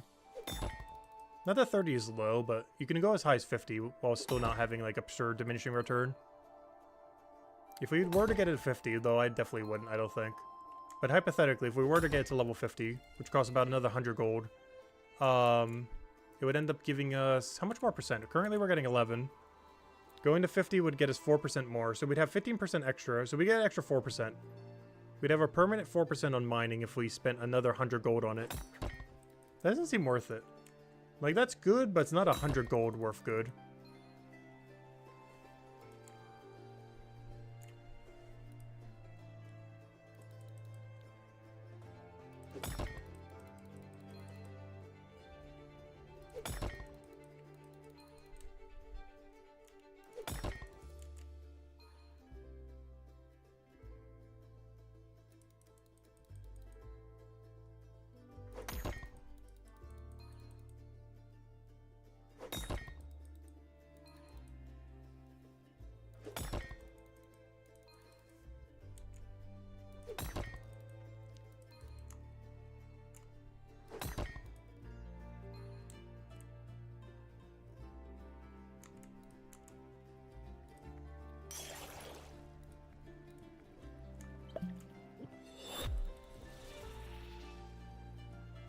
Oh, so when did we start our mining pivot, by the way? Though to some degree, I always planned on doing the mining smithing grind. Before this game even came out, I knew the main two skills I wanted to get up was mining and smithing. Not because it'd be the only thing I'd focus on, but it's one of the reasons we picked Cryo Knight. Because I knew that would be some focus we'd eventually do to some degree. And while it wasn't the only thing we went for, this is our second highest double set. Our highest is Detective into Watch Person. Our second highest double set is mining into smithing. What's our third highest? Oddly enough, you know what's actually our third highest? Gather in the Bonewright. That's kind of sad. I just now realized my third highest synergy is Gather into Bonewright. Just because we've been training so heavily into both of them recently. That's kind of sad. We gotta fix that at some point. I guess technically my third highest synergy is actually mining into Stonemason. I consider Stonemason done at this point. At least for now. When trading comes out, I might even sell all my excess stone. I'll still bank it, but I might not actually use it. If there's a market for it, I might just sell it for other things we need. Because I'm not going to need it for such a long time. That the value we'd get from selling it would be better than keeping it.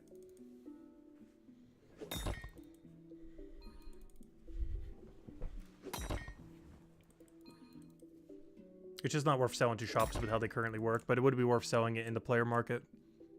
When you can sell like 1,000 at once, or 10,000 at once, or, you know, however many at once. Whereas if you do it to a shop in the current state of the game, not only do you get almost nothing for it, but you can only do 24 at a time, which is absurdly slow.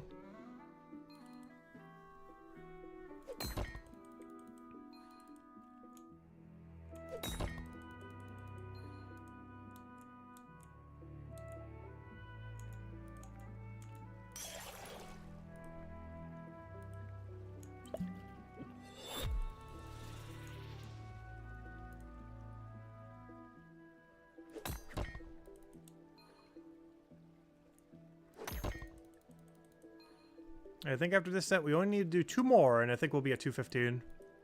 And by 2 more, I mean 2 more 1/5 not 2 more 20s. But 2 more 120s, and I think we're there. 2 more full banking trips after this one.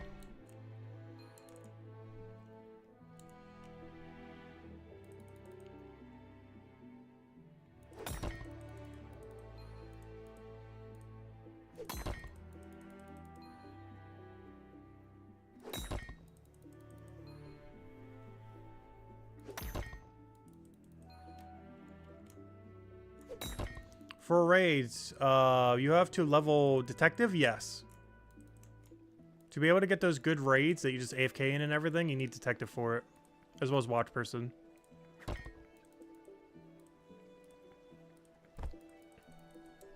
And it gives you detective XP and watch person at the same time.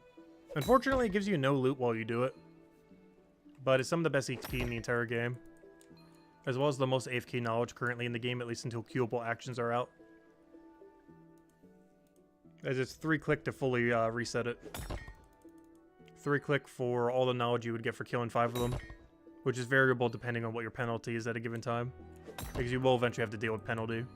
Especially if you're full AFK in them. But it's still really, really good. Even with like a 30-40% penalty, they're still worth doing.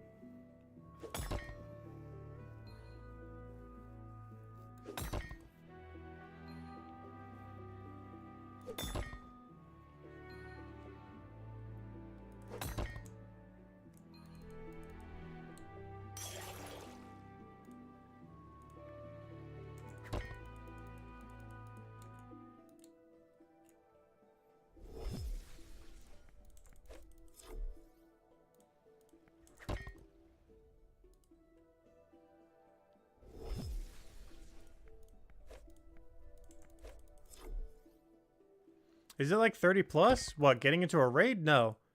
You get them at level 4, 8, 18, and 51, and 83. They keep going higher than that, but by 83 you have every shortcut, and every unique one. So if you want every shortcut for detective, you would need as high as 83. But you have 3 of them by level 18. At 4, 8, and 18.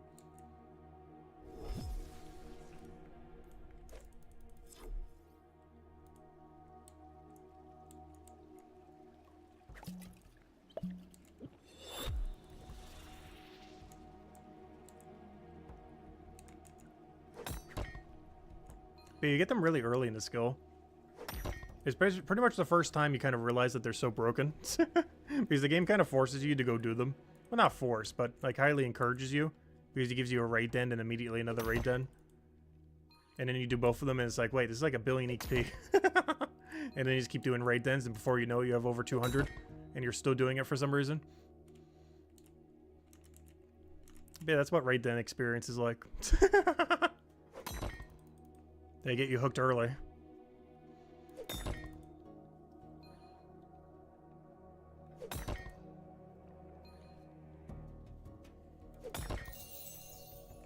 And the Christmas tree.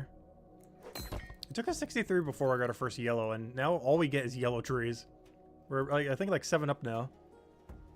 Alright, 3 up compared to that. 10 up, or 11 up compared to our lowest tree. Yeah, we had 0 at one point. Well, obviously all of them were 0 at one point, but you know what I mean. Took us 63 until we got our first, which was the one that took the longest. It was 3 times over drop rate. Now we have more than we ever know what to do with. As well as more of them than any other tree. Funny how RNG works sometimes. Come on, mining bar. Move quicker. That's the only problem with post 200 skills, gosh. You look at the bar and you really shouldn't. Because every time you get an EXP drop, you'll be lucky if it even moves a pixel over.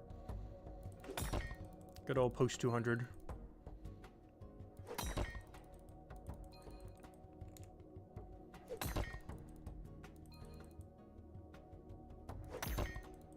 I think there's legitimately EXP drops where it doesn't move at all. Because of how little EXP we're getting relative to the full bar.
Hello, Nathan. Welcome, welcome.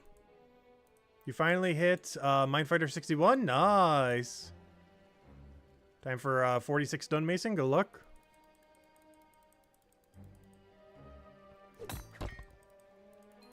Yeah, I have my 2 alt accounts currently AFKing for the Lost and Found right now. The only problem is they're currently like a month away from getting it completed. And then after that, I plan to just sit them in their main production skill. The Guardian doing Bonewright forever, AFK. And the other one doing Stonemason, the Hammer Mage. Until they eventually have 500 in like 9 months from now. That's the master plan for them.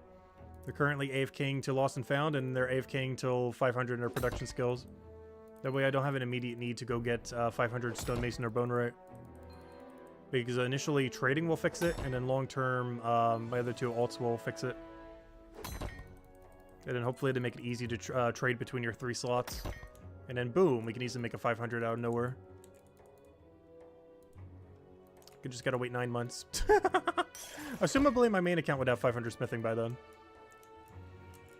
I sure hope so. That'd be kind of funny if the 2 alts actually got 500 in their skill before the main got 500 smithing. It's not impossible that that would happen, just because there's other priorities we'd want to do on these account or this account. Whereas the other 2 are just going to be AFKing it for the rest of the time once they get there. Unless there's some big pivot that they have to do for some reason, but assuming there's no pivot, they're just going to AFK all the way to 500.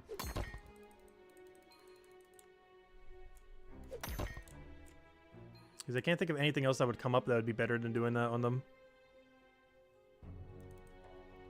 Because this account would also be doing Armor Maker and Smithing. So I wouldn't need them to have either of those. We'd be doing Alchemy, so we wouldn't need that either. The only other one I could think of being good is the combat, but after the... I want to see what the combat rework does first before I would commit to that. Like getting one of them a 500 combat. Because we got to see what the rework is before I would bother doing that.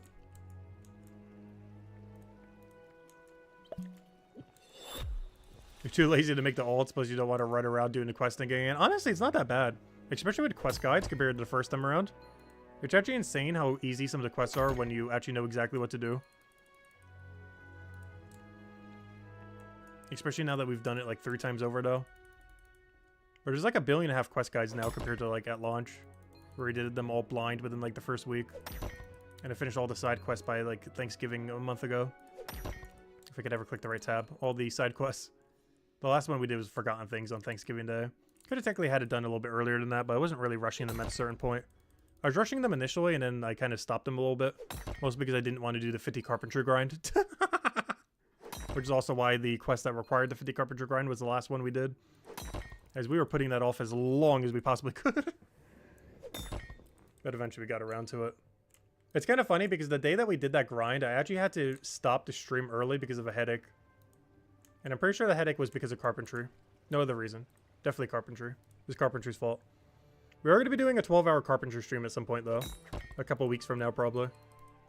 So if anyone wants to watch us suffer, I do eventually need to do it when I do the woodcutting grind. Because I'm doing the gatherer grind and the Bonewright. But eventually I'm going to have to do the woodcutting and the carpentry. Which means eventually I have to do carpentry. We're going to be forced back for the third time. The first one was for 32 for the spider quest. Then for 50 for forgotten things. And we're going to be forced a third time when we go get 200 woodcutting. We're going to have to go do 200 carpentry with it. Hey, we don't have to, but obviously we're going to. Yeah, carpentry's so bad. It's the worst skill in the game. It's the whole reason I even need to dedicate a whole stream to it, because if I don't, I'm never going to do it. I have to have a reason to go do it. And if I don't dedicate an entire day to doing it, I will never do it.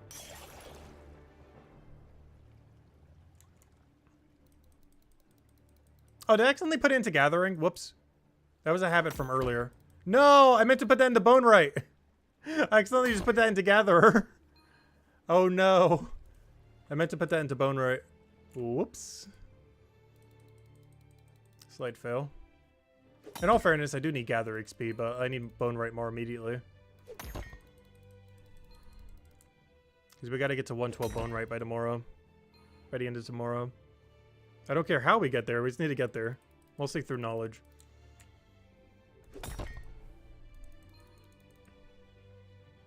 It sounds like it wouldn't be that hard, but I have like 0 XP banked.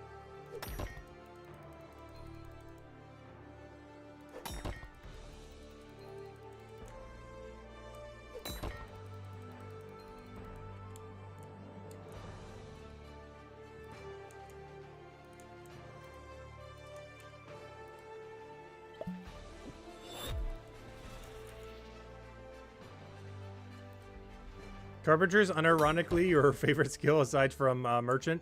Because provided you have the logs banked, it's so AFK.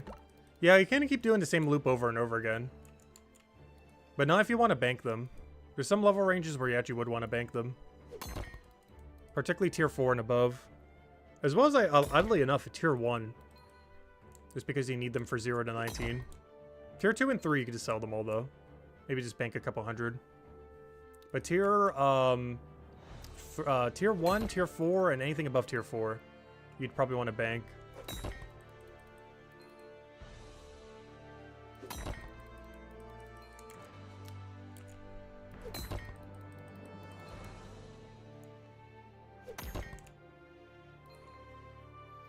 You've done 3 accidental KPs into gathering instead of Bonewright today. Really? Is that because you were watching me do gatherer the whole time? So you were also clicking the gatherer button? Yeah, I think that's the first time I did that all day. Or is that at least the first one I caught? I might have done it another time, but that's the only one I've seen of it happening.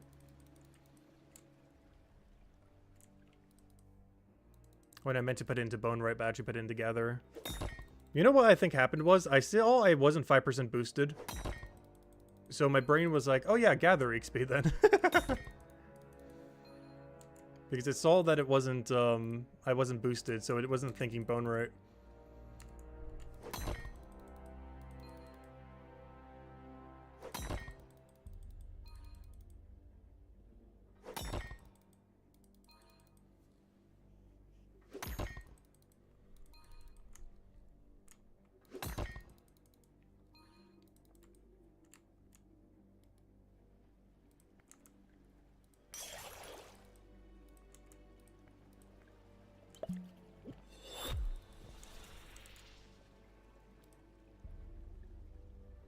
Yeah, carpentry's not like that bad. I feel like I overhype how horrifically bad it is. Like, it's bad, but it's not like bad. I've definitely done worse grinds in games. It is pretty chill once you get in the rhythm of it. Especially if you have all the logs banked. Especially if you have all the logs banked and you're selling to the guy instead of banking them all the way outside. Because then you never leave the room. You just stay there in like an infinite loop until you run out of logs. I wonder how cubable actions will work for it. Because it definitely won't auto-sell or auto-withdraw. But if they ever had it to that point, you could literally just have an infinite loop going forever. If it knew to auto withdraw the last thing you withdrew, and if it knew to sell the same exact thing you last sold. I highly doubt queuable actions will let you do that though. But if it did, that'd be so broken. There's no way it's gonna let you do that though. But that'd be amazing if you eventually could in this game. Do pass action sell and do pass action withdrawal. Because then you can literally infinite loop forever carpentry. With no downtime ever. It would just be an endless loop until you run out of logs banked. There's no way they're going to make queuable actions that good though. But if they ever do, carpentry just went from like the worst skill in the game to the most AFK infinite loop ever. It's just gone from like the worst to if you can multi queue them. It's like a over 10-minute AFK, basically as many as you can queue. There's no way they're gonna make it that good though. There's like 0 chance it could be that good. Otherwise you can infinite loop it forever.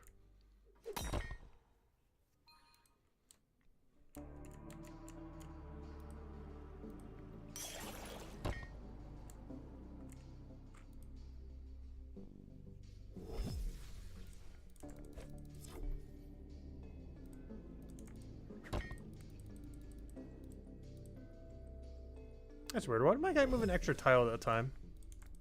Did they hotfix my corner? There we go. I just misclicked. It's weird. There's some elevations you can and can't grab over. But for whatever reason, you can grab through corners of walls, even if they're as thick as this. Any corner wall, you're allowed to grab through. I originally made the stack 1 lower, thinking that you couldn't, but you actually can. The only thing you can't really grab through is super high elevation. Some elevation you can, but when it's a super high difference, you can't. But apparently corners are allowed. You can grab through a corner. Even if it's a gigantic thick wall made of stone. You can still grab through a corner.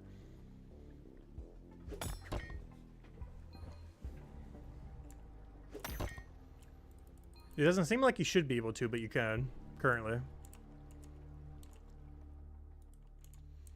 Where is your co-op smelting? Where you can work with another dude to smelt 16 ore at once together? That'd be insane. I was mentioning that earlier. The current way that you smith bars in this game, as well as the other 3, are basically like Blast Furnace. Back when he made that for smithing. It was a quality of life thing he did that allowed you to do 20 bars at once. Or in the equivalent to this game, 24 at once. And you basically just run, put all your bars in, and it takes like 20 seconds per 24. You just keep doing that over and over again.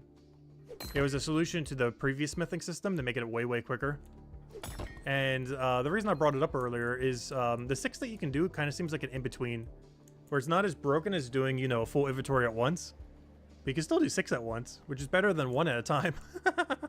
Because that's how you had to do it in the other game. Like every single one had to be done one singular one at a time. But then they made it 28 at a time.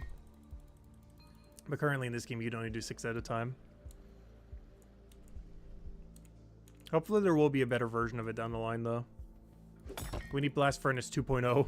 24 bars at once, or 24 bones at once, or 24 stone at once. That'd be a great 5-star quest to have in Mind to Batubin. Have it locked behind 100 Bonewright, 100 smithing, and 100 stonemason. And doing so gives you like the 24 vat, or the 24 thing. So you can do 24 in the time that it takes you to do like 6. Hey, if they like their 4 times multipliers, that's the 4 times multiplier we need right there. Not 4 times more EXP, making the grind grindier, but 4 times more production at once. In the same time that it takes you to do 6. That's the real 4 times buff we need. Not all the 4 times nerfs from getting higher level. I would love to see that, though. It would have to be an absurdly high requirement, though. Like, honestly, it would probably have to be like 210 each. Like, if we're ever starting to get, like, super high requirements, that has to be, like, a 210 Bonewright, 210 Stonemason, 210 Smithing requirement or something. But it will allow you to do, like, 24 at a time rather than 6 at a time in the same time it would take to do 6. That'd be such great quality of life. As it would speed up the skills by 4 times. But it would have to put it pretty deep because that'd be so broken. The requirement for that quest would have to be absurdly high.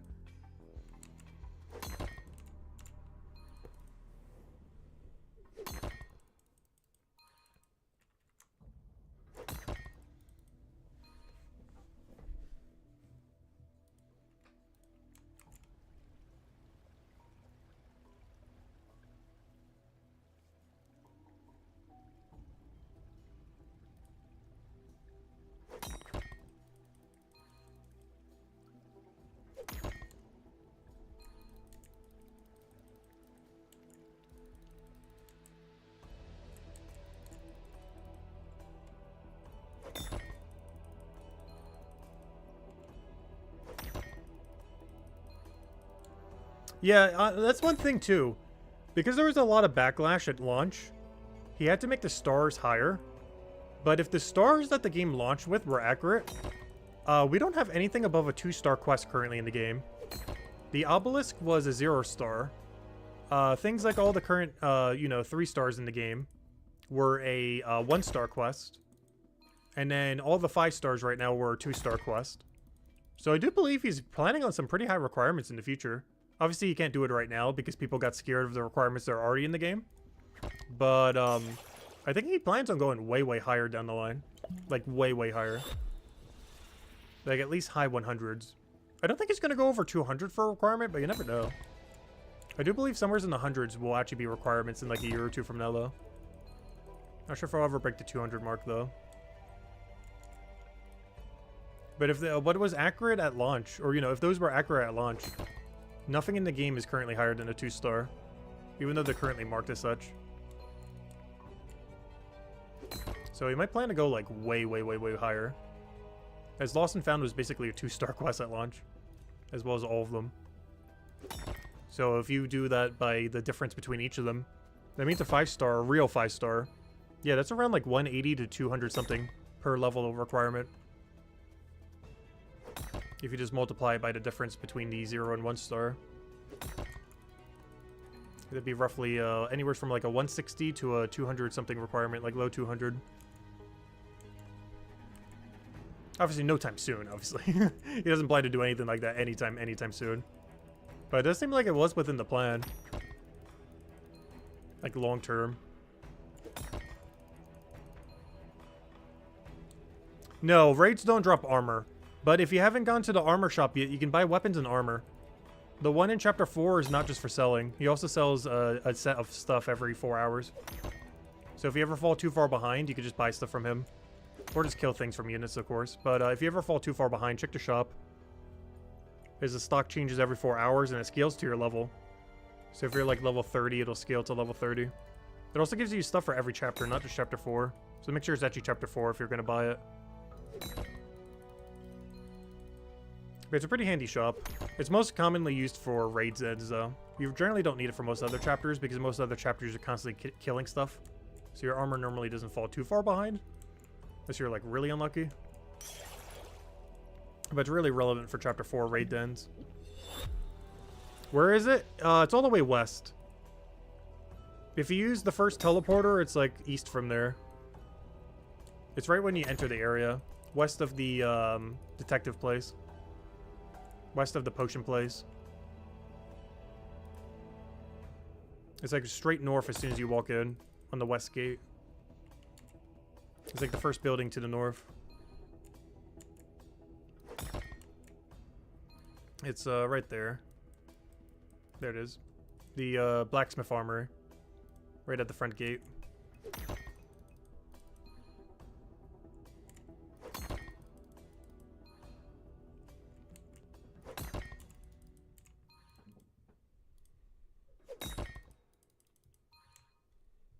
Alright, we're almost there. So close. One more set of 120. I think we're good to go.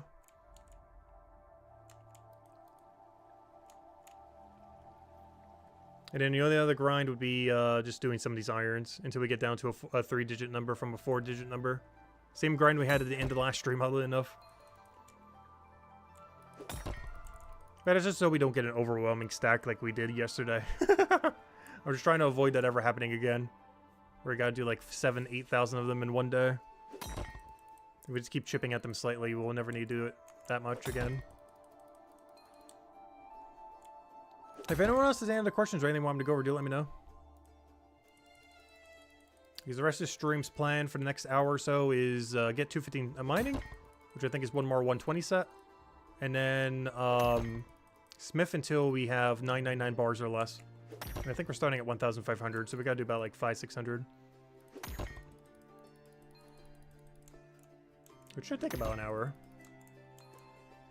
Because mining's pretty much already there. I will do one more full set though. I'm not gonna do a partial set. Because I'm gonna need the XP eventually anyway, so it'll work out.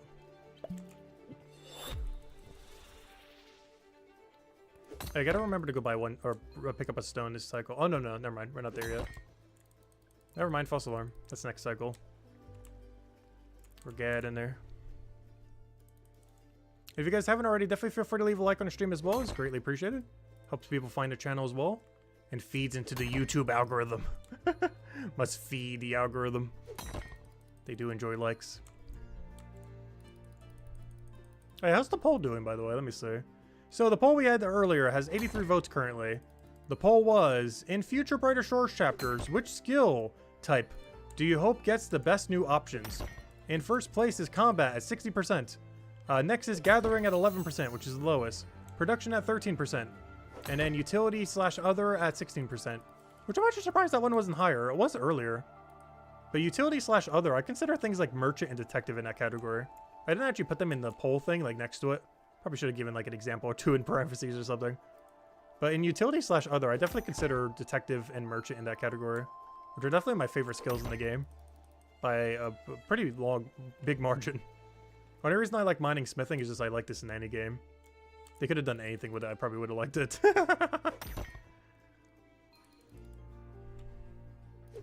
But merchant detective definitely my favorite too. As far as like how diverse they are and everything. I do wish detective would get a buff though. Detective is kind of weak.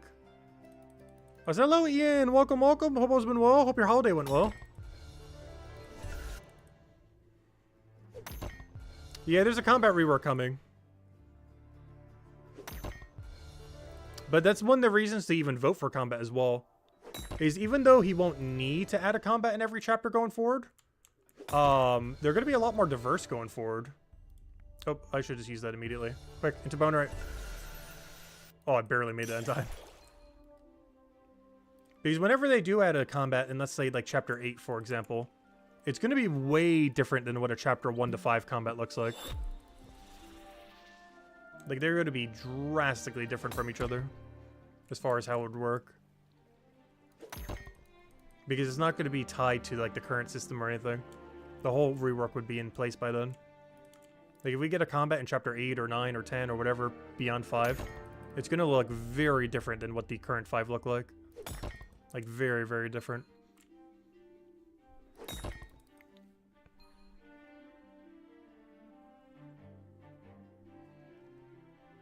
It also wouldn't directly be a combat skill, most likely. But it'd be something combat-oriented. Because, of course, the new combat system will be encompassing all, you know, whatever they're doing in combat. Curious to see what it'll ultimately be. I still feel like that's going to be a ways away, though. Like, I honestly don't think the combat rework will be until, like, 2 months from now. We don't have any official date. But he's definitely going to be prioritizing things like queuable actions, trading, things that are way easier to code. Probably even our potions being equipable would probably come in before then. A lot more quality of life. I do feel like it'll be out before Chapter 5, though.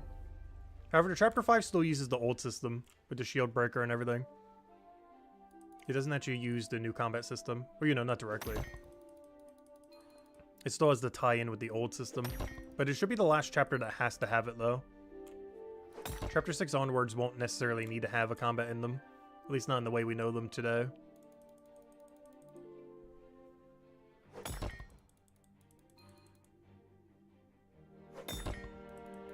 Yeah, special attacks are going to be nice. Originally, I thought that was the only combat rework he was going to do. But apparently when he meant combat rework, he really meant combat rework. Because I assumed the combat rework just meant, oh, he's just going to go do, you know, like a bunch of special attacks, and, you know, that's the rework. But no, it's way more than that, based on what he said in the AMA. It is way more than just special attacks.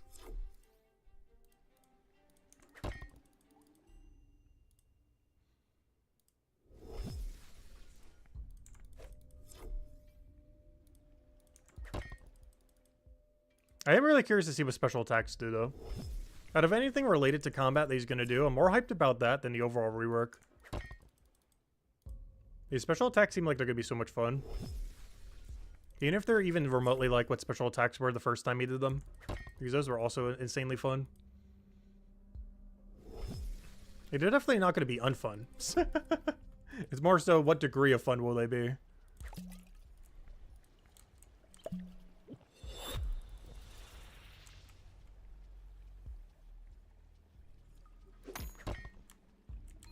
All right, we're gonna do one more 120 set, which means I am gonna go a little bit above 215. Oh no, maybe we just stop it before then. Oh no, I need the EXP regardless, but I don't know, we'll see. Because we're probably gonna hit it after like 40. Yeah, I'm just gonna do the 20 bank at a time. I'm not gonna do the full 120. Because we're gonna get a level within like 20 or within like 40 or 60. So I'm just gonna do the super inefficient thing of banking every 20. Just because we're so close to our level at this point.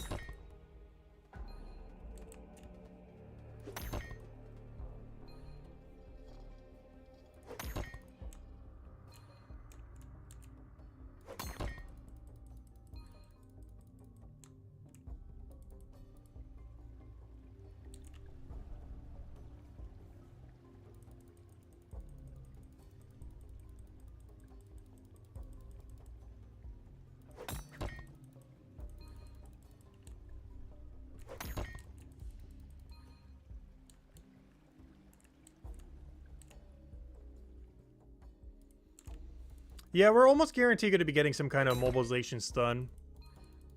I do feel like he'll add a mechanic to each class. Or, you know, every class will get the same mechanics. But every class will be able to do it differently. Like, for example, Hammer Mage and Guardian might be able to go and use a range-based stun.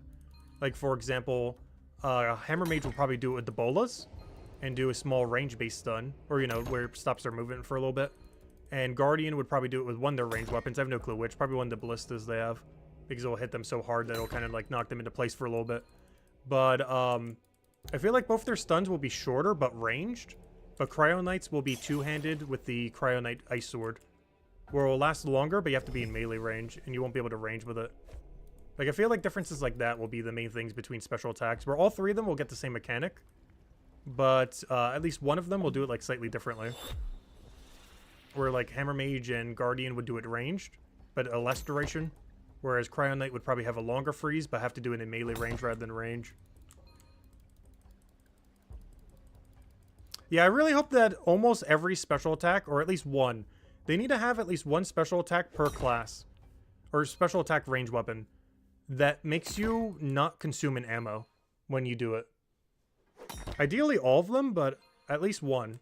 In every single class needs to have a ammo saving ability. And make the one on Guardian slightly better. But yeah, at least one weapon on each class, or literally all of them. You still wouldn't be able to spam it, because you'd still have to build up whatever your special meter is in some way, shape, or form. However that's going to work. But you'd still be able to go consume, you know, some amount less than what you currently do. Like, you won't be able to, like, super cheese a fight still. But you'd be able to go and do a little bit more than what you can now. Because I assume he's going to have a system where it builds up based on how many hits you do. Or something along those lines. And if that's the case, you still won't be able to abuse range, because you're still going to have to go into melee range in order to build up special meter or something.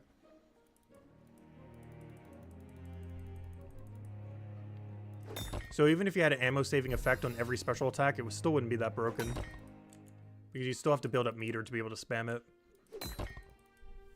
Or however he's going to do it. Yay, there we go. We got our 215 AFK finally. Oh yeah, that reminds me. I got to go put all my knowledge into that. Well, time to go bank the EXP pots. And then we'll go and let's keep going. Go smith the bars now.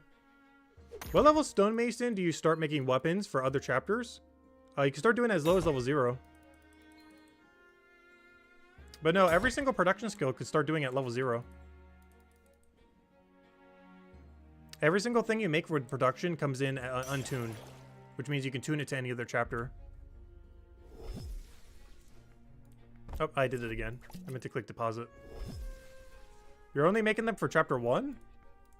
You have to tune it to the correct tower. Every single chapter has a different tower that you have to go tune it to. So for example, the one in chapter 3 is over here. So if you want to tune it to chapter 3, you have to put it in this obelisk over here.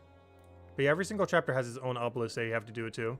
You can't just tune them all in chapter 1 to whatever chapter you want. I actually made that mistake really early on. When I was in chapter 2 for the first time, I got an untuned item. And since I got it from chapter 2, I was like, oh, I'll just tune it to the chapter 1 tower. And just have it in chapter 2. But no, unfortunately, you do have to go to the obelisk in the chapter itself. So if you tune something at the chapter 1 obelisk, it only tunes it to chapter 1. But otherwise, you have to go to the obelisk in each individual chapter to tune it to that chapter. Hey, Squire's here as well. He was mining earlier. I think he's doing the iron from earlier. That's funny. We're both doing our iron. Okay, we don't have that much to do. I got to do 462 iron. Stream does not end until we've done that much iron. And anything I get for knowledge, I'll be putting into the mining AFK. Because I need to go unlock the 215 mining AFK so we could run it tonight. Even if we don't have that done by the end of stream, I'll just finish it off stream. Because that's going to be my AFK tonight. The 215 Shenarium, which I believe is right over here. Oh, it's not. Oh, no, it's just not because I don't have it unlocked. I believe that is it. It literally says Shenarium. I think the only reason it shows the wrong level is because I don't have the passive unlocked yet. Yep, no problem, Nathan. Yeah, I made the same mistake on day 1 or 2, whatever it was. I think it was day 1. Yeah, the game doesn't really explain that. Or maybe it does and I mashed through it. But, yeah, you have to do it to the specific obelisk in each chapter. The way that obelisk is done in chapter 1, it almost makes it seem like that obelisk can do all of them. But no, you have to do the respective one in each one. Each chapter has their own obelisk.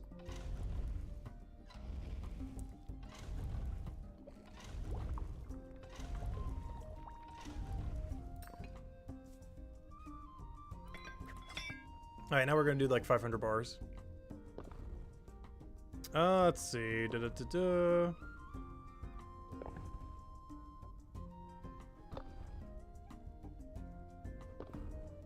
yeah, there's a lot of things they could do for special attack. I don't think they're going to give it anything too different to any one class, though. I think they're all going to be, like, somewhat samey, but still different. Like, if they're going to give one class a binding effect, I think they're going to give all of them a binding effect. It's just they're going to have different degrees of how they do it. Like, maybe it's range, maybe it's melee, maybe it's a higher attacking weapon, or slower weapon. But I feel like all of them are going to get a lifesteal. All of them are going to get a damage over time. All of them are going to get a movement stun. All of them are going to get at least one replenish range weapon. I feel like those are categories that pretty much all of them will get. It's just to what degree each one does it to will be different. And obviously all of them will get like a DPS, just hit them harder kind of weapon. Probably the physical ones would be the main ones for that. Let's see. Okay, 3 levels minor, 2 levels blacksmiths. Nice. I touched quite a few. Though it makes sense because our XP rate is so slow. Post 200. I think at that same time I gained 1 mining level. Yeah, he got 3 mining and 1 smithing. But that's the post 200 grind for you. I gained 1 level in that time. Well, technically 2 mining levels, but one of them was already started. And the other one just rolled in.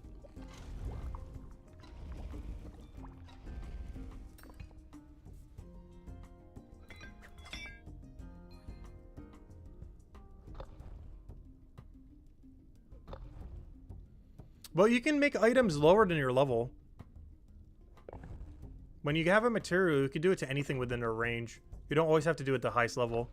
Like, for example, with all the tier 1 bars, you can go as low as 0. You just have to make the number go down. Higher tier bars are a little bit different. They have like a level range. Like the lowest I can make this into is a 193. Whereas the highest for the highest weapon is a 373. But when it comes to all tier 1 material, you can make them all the way down to 0. I said, hello, Kush. Welcome, welcome. But every single one has a different level range. Like, for example, if I wanted to go make something for Hope Port or Hope Forest right now, I would have to use tier 2 material. And I would be able to get into that level range. And something like Mines of Matumin is like tier 2 or tier 3. And Chronopolis is tier 4, tier 5, depending on what we're making.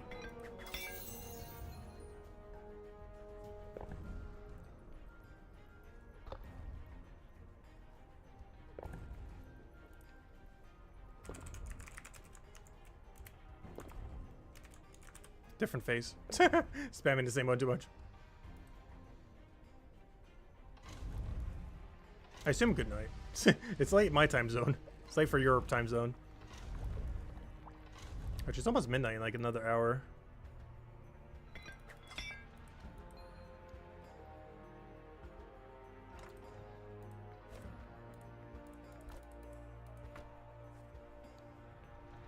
(3:44 a.m.) Oh gosh, yeah, it's really late. Ugh.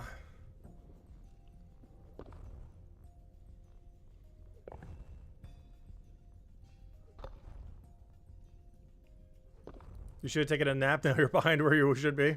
Or you shouldn't have taken a nap. Yeah, I do that a lot on Monday nights. Because there's a video I normally record at like 2 or 3 a.m. for Gems of War, the other game we've been covering for like 10 years. Which is now, this is our new 10-year addiction, but I've still been covering the other one. But anyways, I always cover the video around like 2, 3, 4 a.m. And the problem with that is that's 2, 3, or 4 a.m. So sometimes I'll take like an hour nap around that time, and it turns into like an 8-hour sleep. Which is not ideal. Because that makes all my other plans for the day get pushed over a little bit. But I hate when that happens.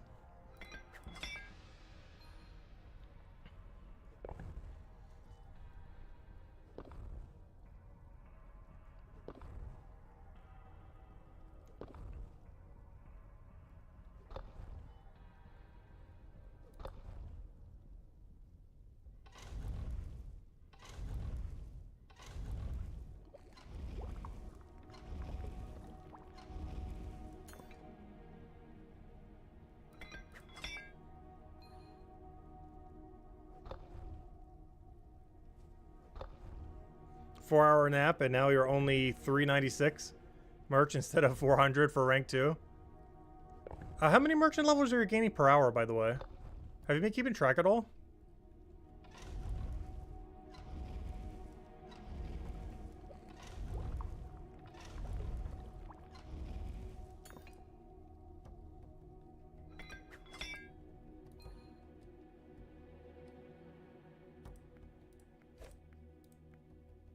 One to 1.5? Okay, so I'm doing it at the correct rate then. Because that's how much I was getting as well. Okay. So I'm not going too slow then. Because all levels beyond 200 should be about the same. Yeah, I was getting 1 point something. It's hard to figure out exactly what, but it was definitely over 1.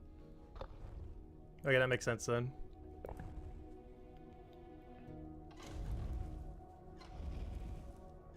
Yeah, it depends heavily on a lot of factors.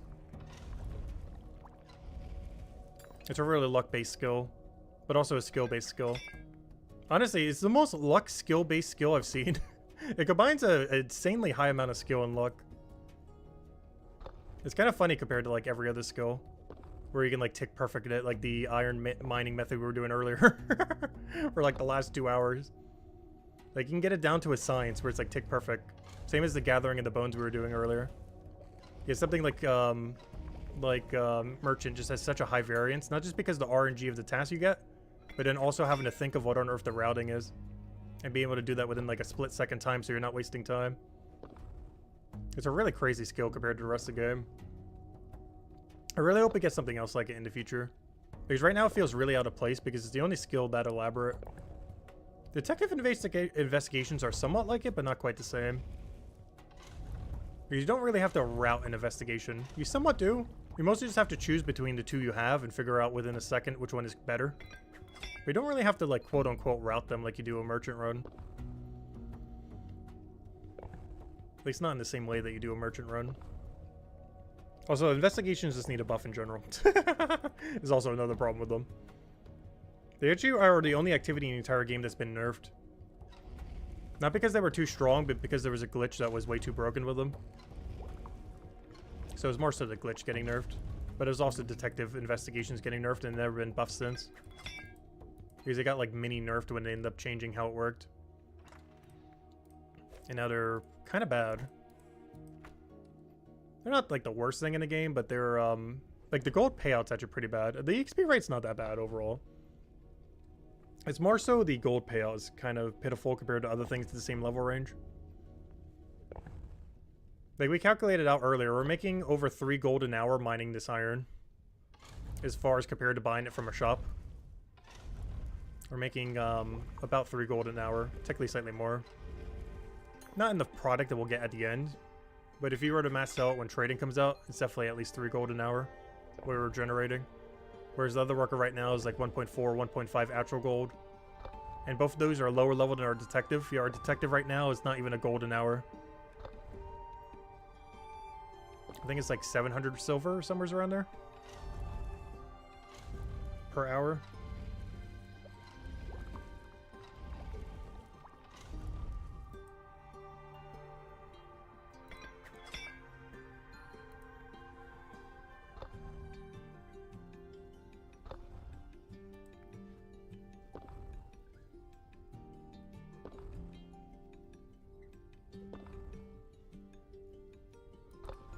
He can't smith his ores.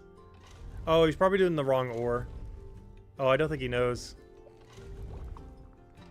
I don't think he's done the quest yet. The main storyline quest. He doesn't have the other smelter yet. Someone will tell him at some point. Yeah, there it is. Someone has. You have to go to the other forge. There it is.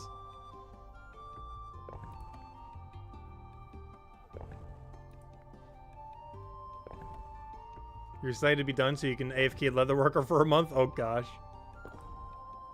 Yeah, I still need to get the Leatherworker grind. The only reason I've been putting it off, aside from being a little bit repetitive, is also because we won't need Armor Raker anytime soon.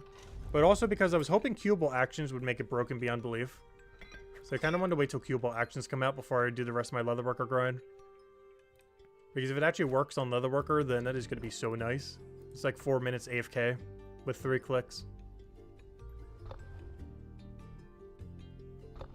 Which is even longer AFK than raid dens, and you're generating money. Or armor making supplies, either or. Or both if you want to do like half and half. Is even if you do half and half, at this current level range, we'd still be making like 700, 800 silver an hour. While still banking half the hides we make. That's still kind of crazy high. Even with a half and half. I'll catch you later, John. Thanks for stopping by. Have a good night. I'll be calling it soon, too, in a couple hundred more bars. Our goal is to get to below 999 again. Same goal as yesterday's stream, oddly enough. At least for the finishing goal. The only problem is I'm not going to have the activity unlocked, so I'm going to have to go do AFK raid dens or something. Because I need 3 more knowledge points from what I have right now. Because I'm going to go do the mining AFK tonight. It's right over there. Or I believe it's right over there. I'm pretty sure it is. The only reason it shows the lower level is because I think I need to unlock it first. Currently I have not. But, yeah, the AFK's right there. But I need 3 more knowledge before I can do it. We'll probably have 1 more this stream, but the other 2 I'll have to get later. Tonight.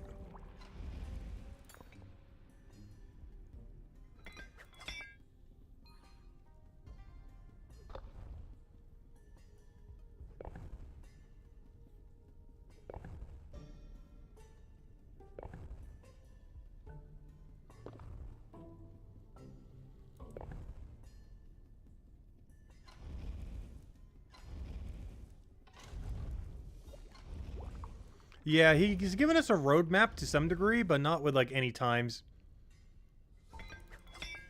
For all we know, trading could be in, like, 3 weeks from now. For all we know, it could be, like, 2 months from now. Based on what he said so far, it seems like queuable actions and trading are next, though. Queuable actions and quality of life being, like, the first week or 2 of next month.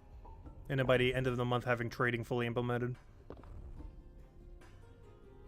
Based on what he said so far, it seems like that's the case, though he hasn't definitively, like, said that, though. And based on the AMA, we know that, next chapter is about, like, 3 to 6 months away. And it also seems like release date is around the same time that, Chapter 5 is coming out. Either slightly before or slightly after, or potentially even during. Or they might both happen simultaneously. Or the game might launch with Chapter 5, potentially. I don't think they said it would, but both the 2 time frames they gave for when launch is happening and when next chapter is happening is around the same time. So it's either going to be a week or 2 before launch, or like literally launching with it.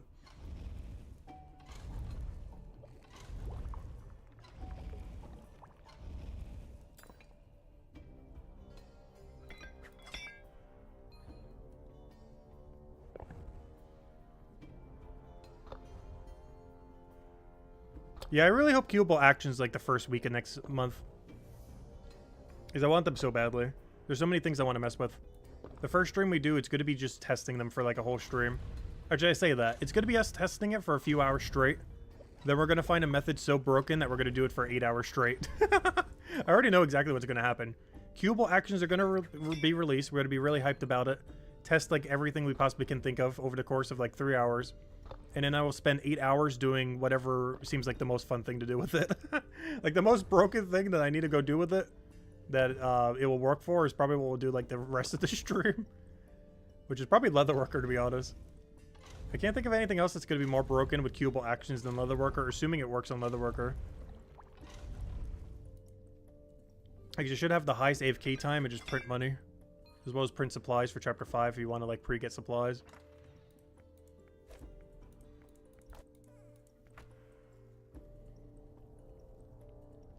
But you'll be able to do, like, 8 iron ore mining, 8 carbonese mining, stuff like that as well. You'll be able to go take out, like, every tree in an area. You'll be able to do all the bones and trees in one zone and then bank them. It'll be a little bit slower than doing it manually because the pathing will probably be bad and everything, but, hey, it'll be pretty AFK.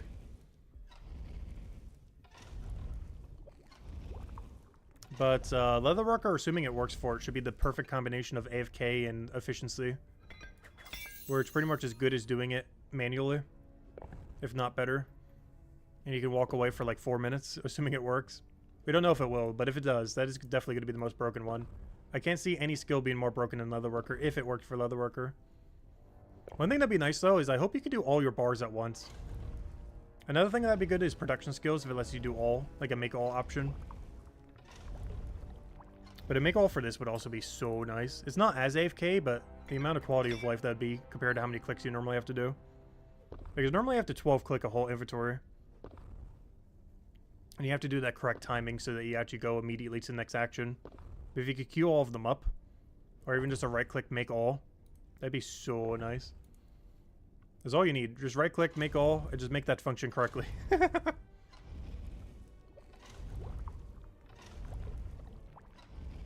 And same when it comes to the production item. Right click, make all. You set the parameters once and then he just keeps making them until you run out of material. I hope that's also included when he does queuable actions. The way that it initially sounds, it sounds like it's mostly just for gathering stuff, but I hope it also does make all for these and stuff like that. That's not technically a queuable action, but it's under kind of the same category of quality of life to make sure you don't have to do as many actions kind of thing. I don't know, I'll have to wait and see.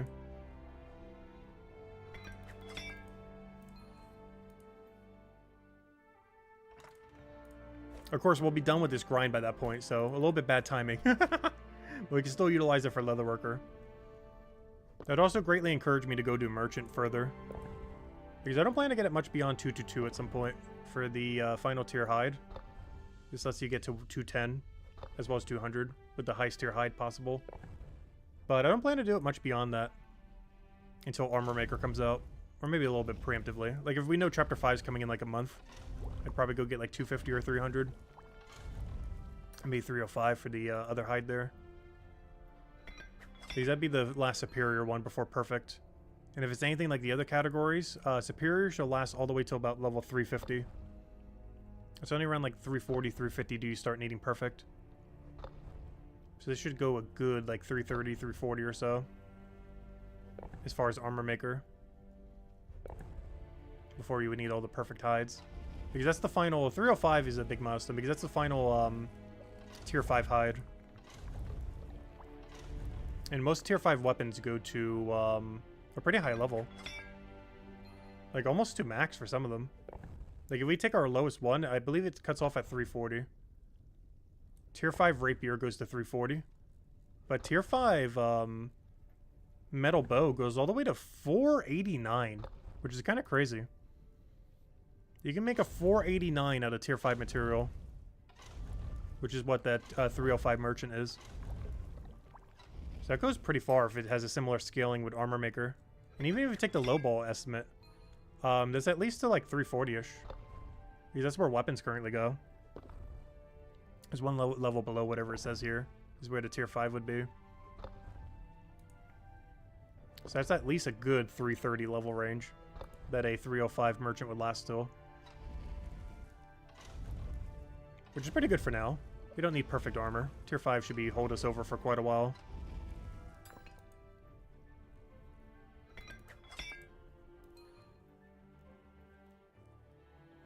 That does mean we have to do about 100 hours of Merchant, though.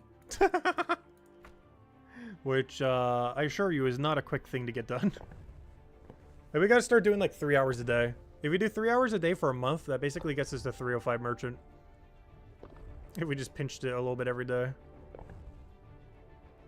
There's just no way I'm gonna be doing a stream where we do, like, 10 hours of Merchant. I would not last that long. But if we split it, like, 3 hours a day for a month some month, or just throw it here and there, 3 hours a day for a month should get us from 205 to 305. If we were to do it like right now. For the month of January. I'm not sure if I will be. But I'll still throw it in here and there. Maybe not like every day though. 1 hour merch stream.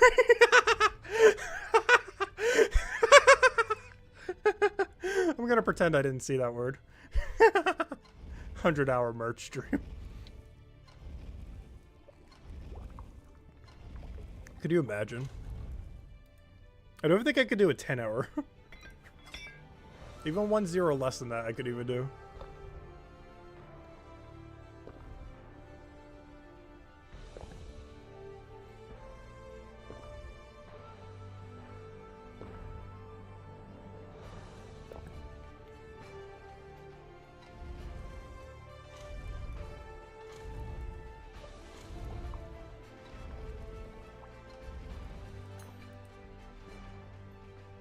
$12-hour carp stream and 12-hour merch stream.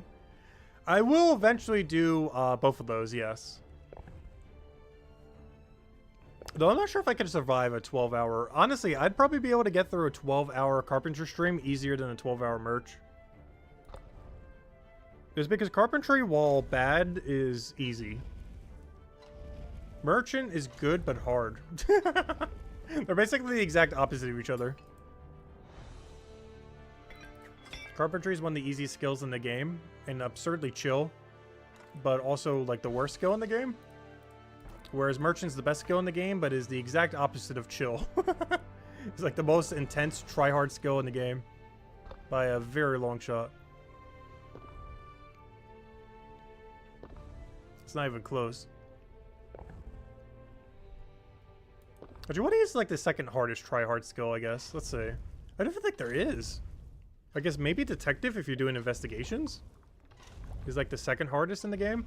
But most people just ignore investigations or only do it to fill the gap in their level range. Because I'm trying to think, like, what is the second hardest activity currently in the game? Other than merchant runs. And I can't think of anything else. Because combat's pretty straightforward right now. Like, really straightforward until the rework. All gatherings are pretty much the same, just a little bit different strategy. I guess maybe some of the routing, if you're routing yourself for Forager. Alchemy? Oh no, alchemy is pretty straightforward. Like the alchemy minigame is just click each thing once, then wait. You just click you click one, you click one, you click one, and then you click the potion, and then you repeat it over and over again.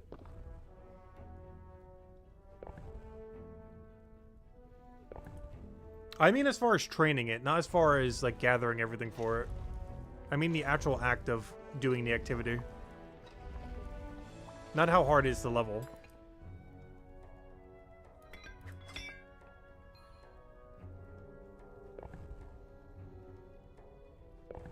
If we're doing it based on how hard is the level, I would definitely say it's Bonewright. Like alchemy is hard, but I would definitely say Bonewright is more annoying to level than alchemy. They're both, like, exceedingly annoying, though. From a production standpoint of what you need for them.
Yeah, we're almost there. I think we only have a few more inventories to go, and we should have all of them then.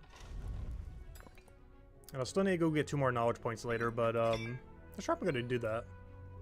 Figure out something. I might even start some of the combat grind now, because one of the goals I want to go do for tomorrow is I want to get to the point where we can AFK the raid dens, the 219s. We're level 226 and we still can't. I ideally don't want to hit the end stream button tomorrow until we can get at bare minimum 3 raid dens in a row without a death. Then I would consider ourselves tanky enough. If we can no action 3 raid dens in a row and not die, would be the tank test on if we are tanky enough for them. It doesn't matter if we die on the 4th. If we can do 3 in a row and not die, we are tanky enough. We'd have to kill the 218s to 228. And then from there, I have no clue what we do. Or maybe to 229. I forget where the penalty falls. I think it's 1 level above 10 or something. I forget. Not sure if it works different post 200 because it's my first post 200 one as well. Does anyone know? When's the cutoff for something post 200? Is it still 10 levels? Or does it have a bigger gap because you have bigger gaps between everything? Or is that what the AFK activity is for? Because it gives me an AFK activity at 228. Kind of being like, hey, stop killing the other thing. Go get some levels.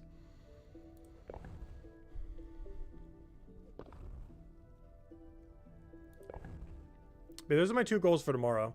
Level 116 Bonewright and become tanky enough to take out a 219 raid without clicking anything 3 times in a row. Those are big 2 goals tomorrow. So we got to get 11.5 Bonewright levels, or sorry, 10.5. And tanky enough to take a 219 raid completely AFK. Multiple times in a row.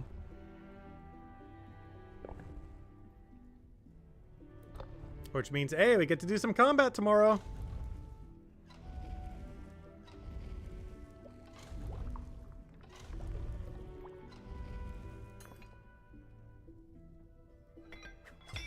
Go for base 100? Oh gosh, I don't think I'm going for base 100.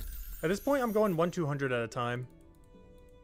Just to get a bit more value from our upgraded tools.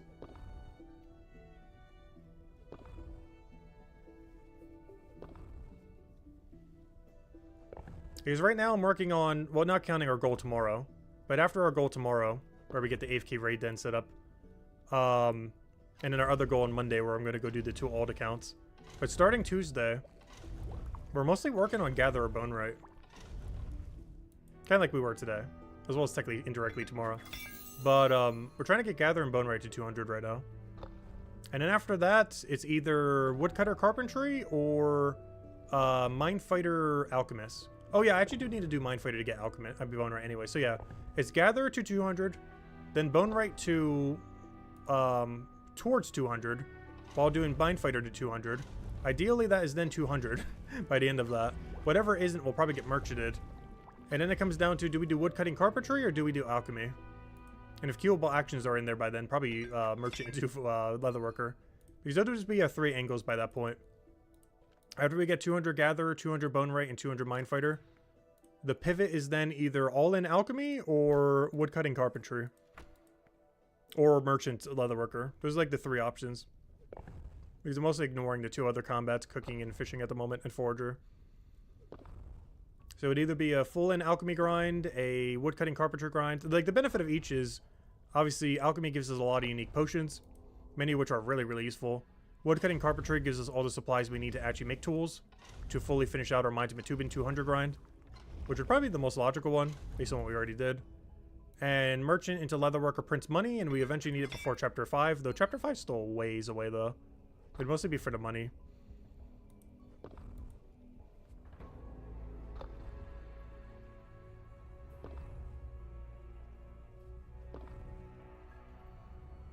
That guy only has 564 hours. Oh no, he's playing more efficient than us. Actually, you know what I saw at a Steam review the other day?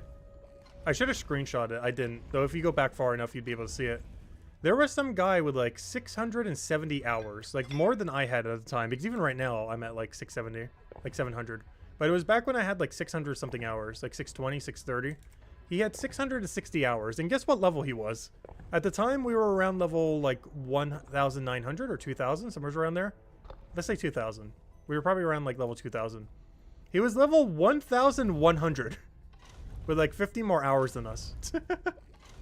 And he left a negative review. I can't remember exactly what it said. But yeah, I guess your experience would be negative if you have like that much time and still at that level. Because he was doing everything. It's not like he was farming one thing to like 500 or like multiple things to 200. Like, he was pretty evenly going on everything. So I'm not sure what he was doing with that time.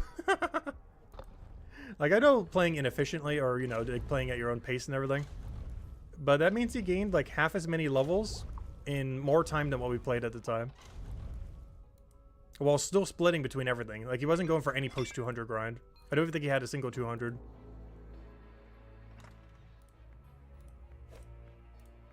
Like, I'm not sure how that happens. Like, at least 1,500 by then. Like, if he said that number, I'd be like, yeah, that makes sense. But 1,100? With basically this much playtime? Like, almost 700?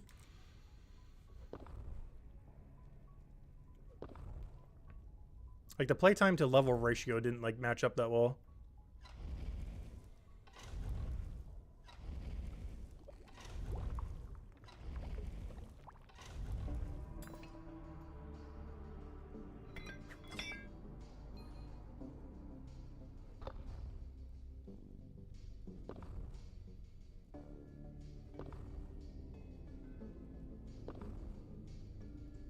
Yeah, I'm definitely playing inefficiently compared to, like, some people on leaderboard. Not, like, super inefficiently, but, there's definitely things I do that I shouldn't do.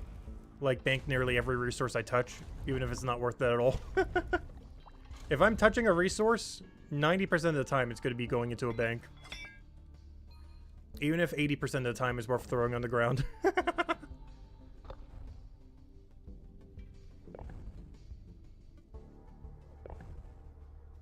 Like a 5,000% ratio of what I should have dropped compared to not dropped.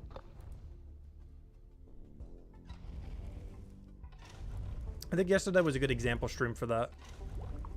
Where nearly every single bone I did yesterday were all below my level range. Just because I wanted to bank them all. It was still worth it though. It was extremely inefficient, but it was super worth.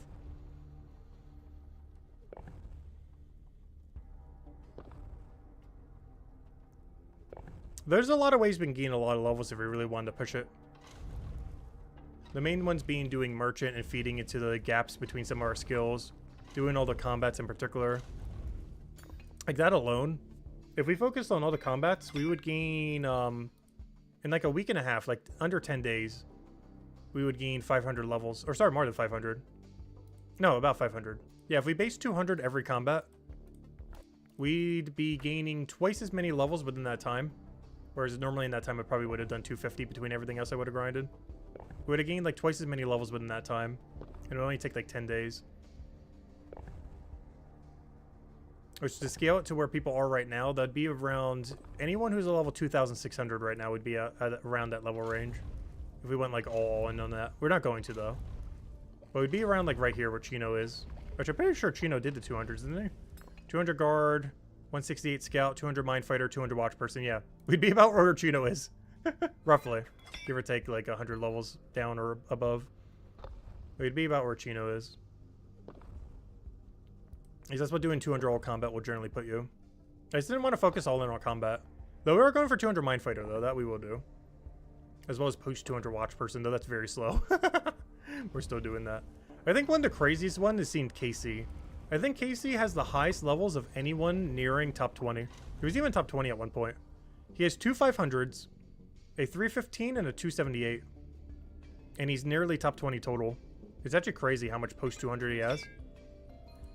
Yet still is basically top 20. I think he's the highest of any person in that regard. Like the most amount of posts 200 while still basically being top 20. Obviously he's ranked 22 right now, but it's pretty close to top 20.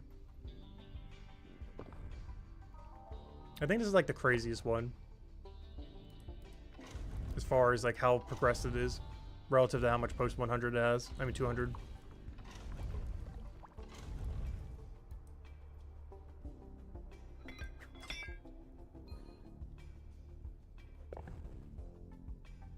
Yeah, he's rank 1 Chronopolis. By like, I think a mile. I think next rank is like 300-400 below him. Like he's like mega rank 1 Chronopolis. Yeah, he's 400 up. Oh, Miles ES is actually rank 2. But yeah, he's over 400 higher than rank 2. At least what's visibly here. Honestly, I'm pretty sure Miles ES actually is second place. He's there a lot. But yeah, KC is like 460 levels higher. That is crazy high. Though I believe Miles does have a higher merchant level than him. And potentially even Leatherworker. But he has 500, 500 for the other two. Which is why he's so much higher. Which, where's Miles' ES on that? Let me go check. Oh no, his Leatherworker is actually lower. His merchant is higher though, as expected. But his Leatherworker is actually lower. Well, obviously he'll get around to it after he finishes merchant. Oh, wrong chapter.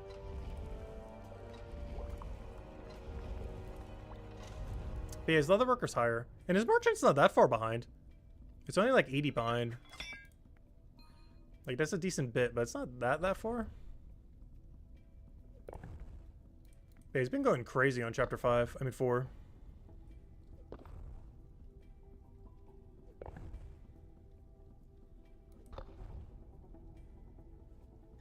Like, he immediately take top 20 leaderboard whenever he feels like it. Obviously, he's not doing that. He's going to go 500 all Chronopolis probably before he touches anything else. But if he really, really wanted to, he could take top 20 leaderboard like any second he feels like it. By just doing anything that isn't Chronopolis. No, he's definitely going to 500 all before he does. Or, yeah, 500 all Chronopolis, I mean. That's 80 hours behind? Yes, but he's still way ahead when it comes to 500, 500 and the other thing. Like, yeah, these are quick, but they're not that quick. You're not going to do that in 80 hours. How high is Miles' ES in that regard? Because I'm pretty sure it's longer than an 80-hour grind. But I could be wrong. Let's see.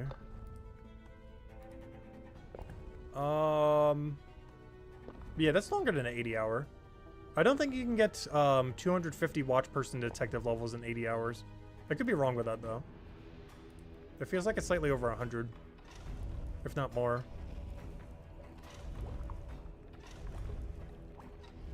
If trading was out right now, you probably could. Or combat rework. But in the current state of the game, I don't think you can. If trading, special attacks, and other stuff were, maybe. As well as combat rework or whatever else they're doing with it. But I don't think you can do that in current state of game. Though I could be wrong. There seems like a lot of levels to do in 80 hours. Because you're only gaining like 1 per hour. It's like super AFK, but it's only like 1.5 per hour. Same as merchant, but for both these two skills. And it's not counting the time to go gear up or anything. Like, that's at least a 200-hour grind, give or take a little.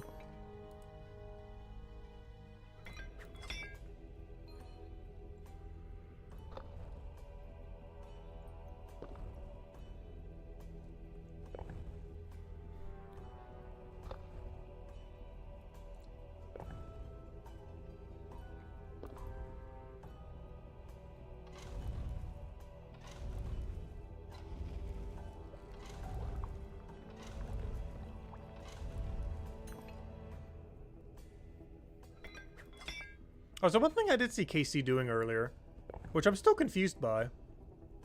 He actually does merchant runs with a 5% potion in his pocket. Or maybe a 6% or 7 or whatever he has. Well, actually, it can't be higher than a 6. But with a 5 or 6% XP pot, he actually carries it on him. He doesn't actually, like, drop it or, you know, do the, like, the exchange when you go to the other place. He does... Okay, it is 7%? Wait, how do you know? Because I don't even think he can make a 7%. Oh! Wait, what mob drops to 7% in that area? I didn't think about that. I know that's a thing that happens in Hopeport. What's the thing that drops 7% in, what's it called? In Chronopolis. I don't recall any of them doing it.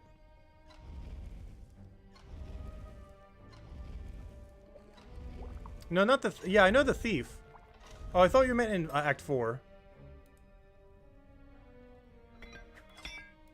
Because I don't recall anything in Act 4 dropping an XP pot. And we've killed everything a decent degree. But yeah, I'm aware of the thieves in Chapter 1, but I'm pretty sure they only drop Chapter 4 pots. I mean, Chapter 1 pots, not any other chapter. They only drop Hopeport XP pots.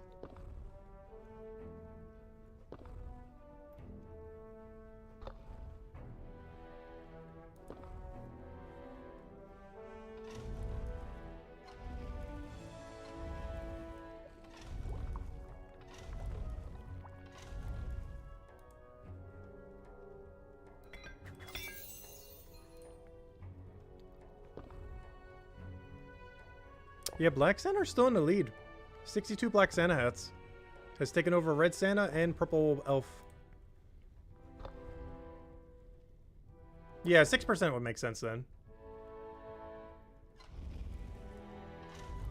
Because it's impossible for him to have a 7% unless it's like a monster drop or something, because he doesn't have the alchemy level for it. I just find it weird that it keeps it on him though. Because that means the biggest he could ever do for a merchant run is 3 items at a time. Or, you know, you can only Joko 3 instead of 4 sets. And I feel like that'd be so hard to do merchant that way.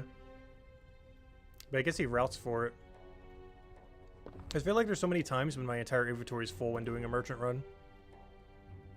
Where that one potion would just completely throw it off. It also means whenever you buy for your floor, you can only ever buy 18 rather than 24.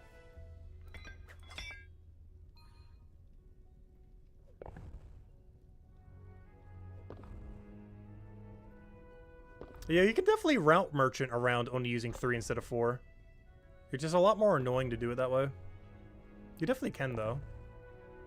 It just requires even more thinking on top of the thinking you would already have to think for it. As you're limiting yourself in entire inventory space when you only have 4 inventory space. Or, you know, you effectively have 3 instead of 4.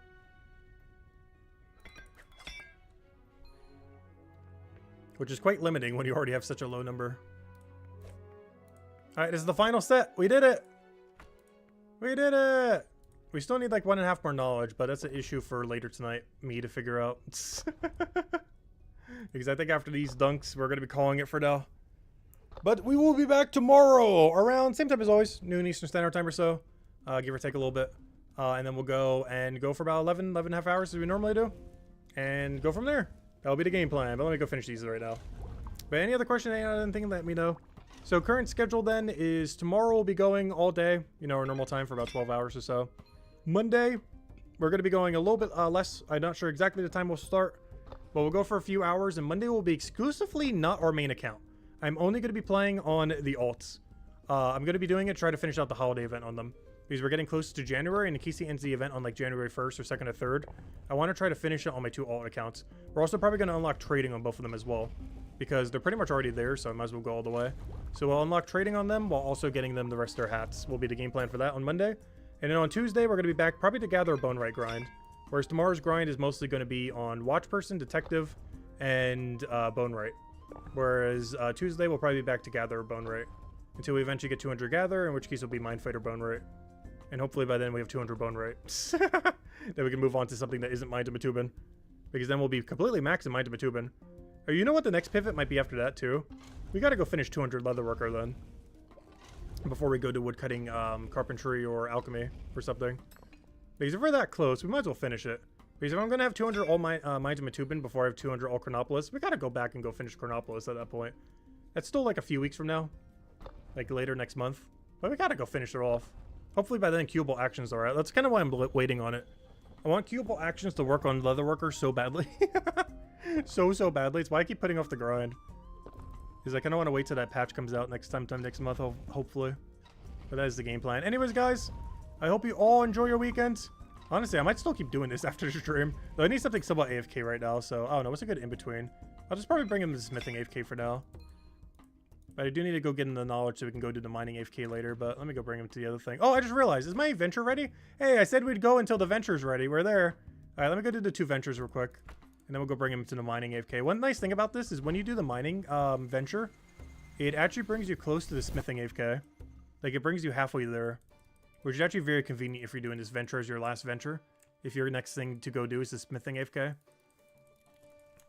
Because it's actually en route to get there. Like, the quickest way to get to the smithing AFKs goes through this room. So it actually synergizes perfectly if you do this as your last venture. When there's like 4 of them or 6 of them, or, you know, the current 2. You just end your trip doing the mining venture, and then boom, you're already halfway there. It's rather convenient.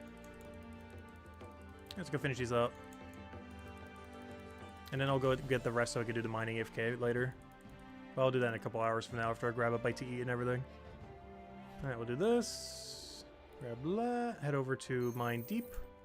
Go take the other one. And then go get 105% knowledge later tonight before I go to bed. So I can switch over to the mining one.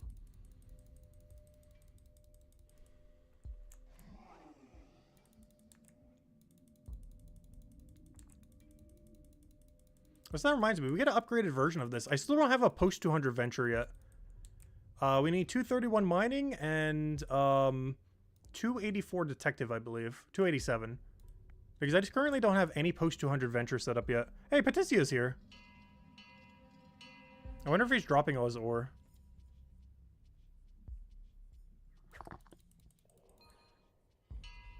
If I had to guess, the answer is definitely yes.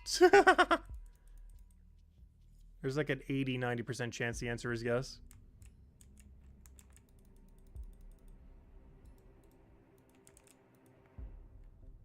Especially if he's not even level 200 yet. Which I don't think he is. Which I'm going to make a bet I can say exactly what ore he's doing. He's currently doing 124 Adithral ore. Let's see, are we correct? He's doing... No! Oh wow, he got a lot of mining. Wow, he really grinds when he grinds. He's doing 180 Adithral ore. Gosh, he gained 1 billion levels recently. He must be like just mining or something. Though it is pre-200 leveling. But still, that's a lot of levels. There's no way he's not dropping everything.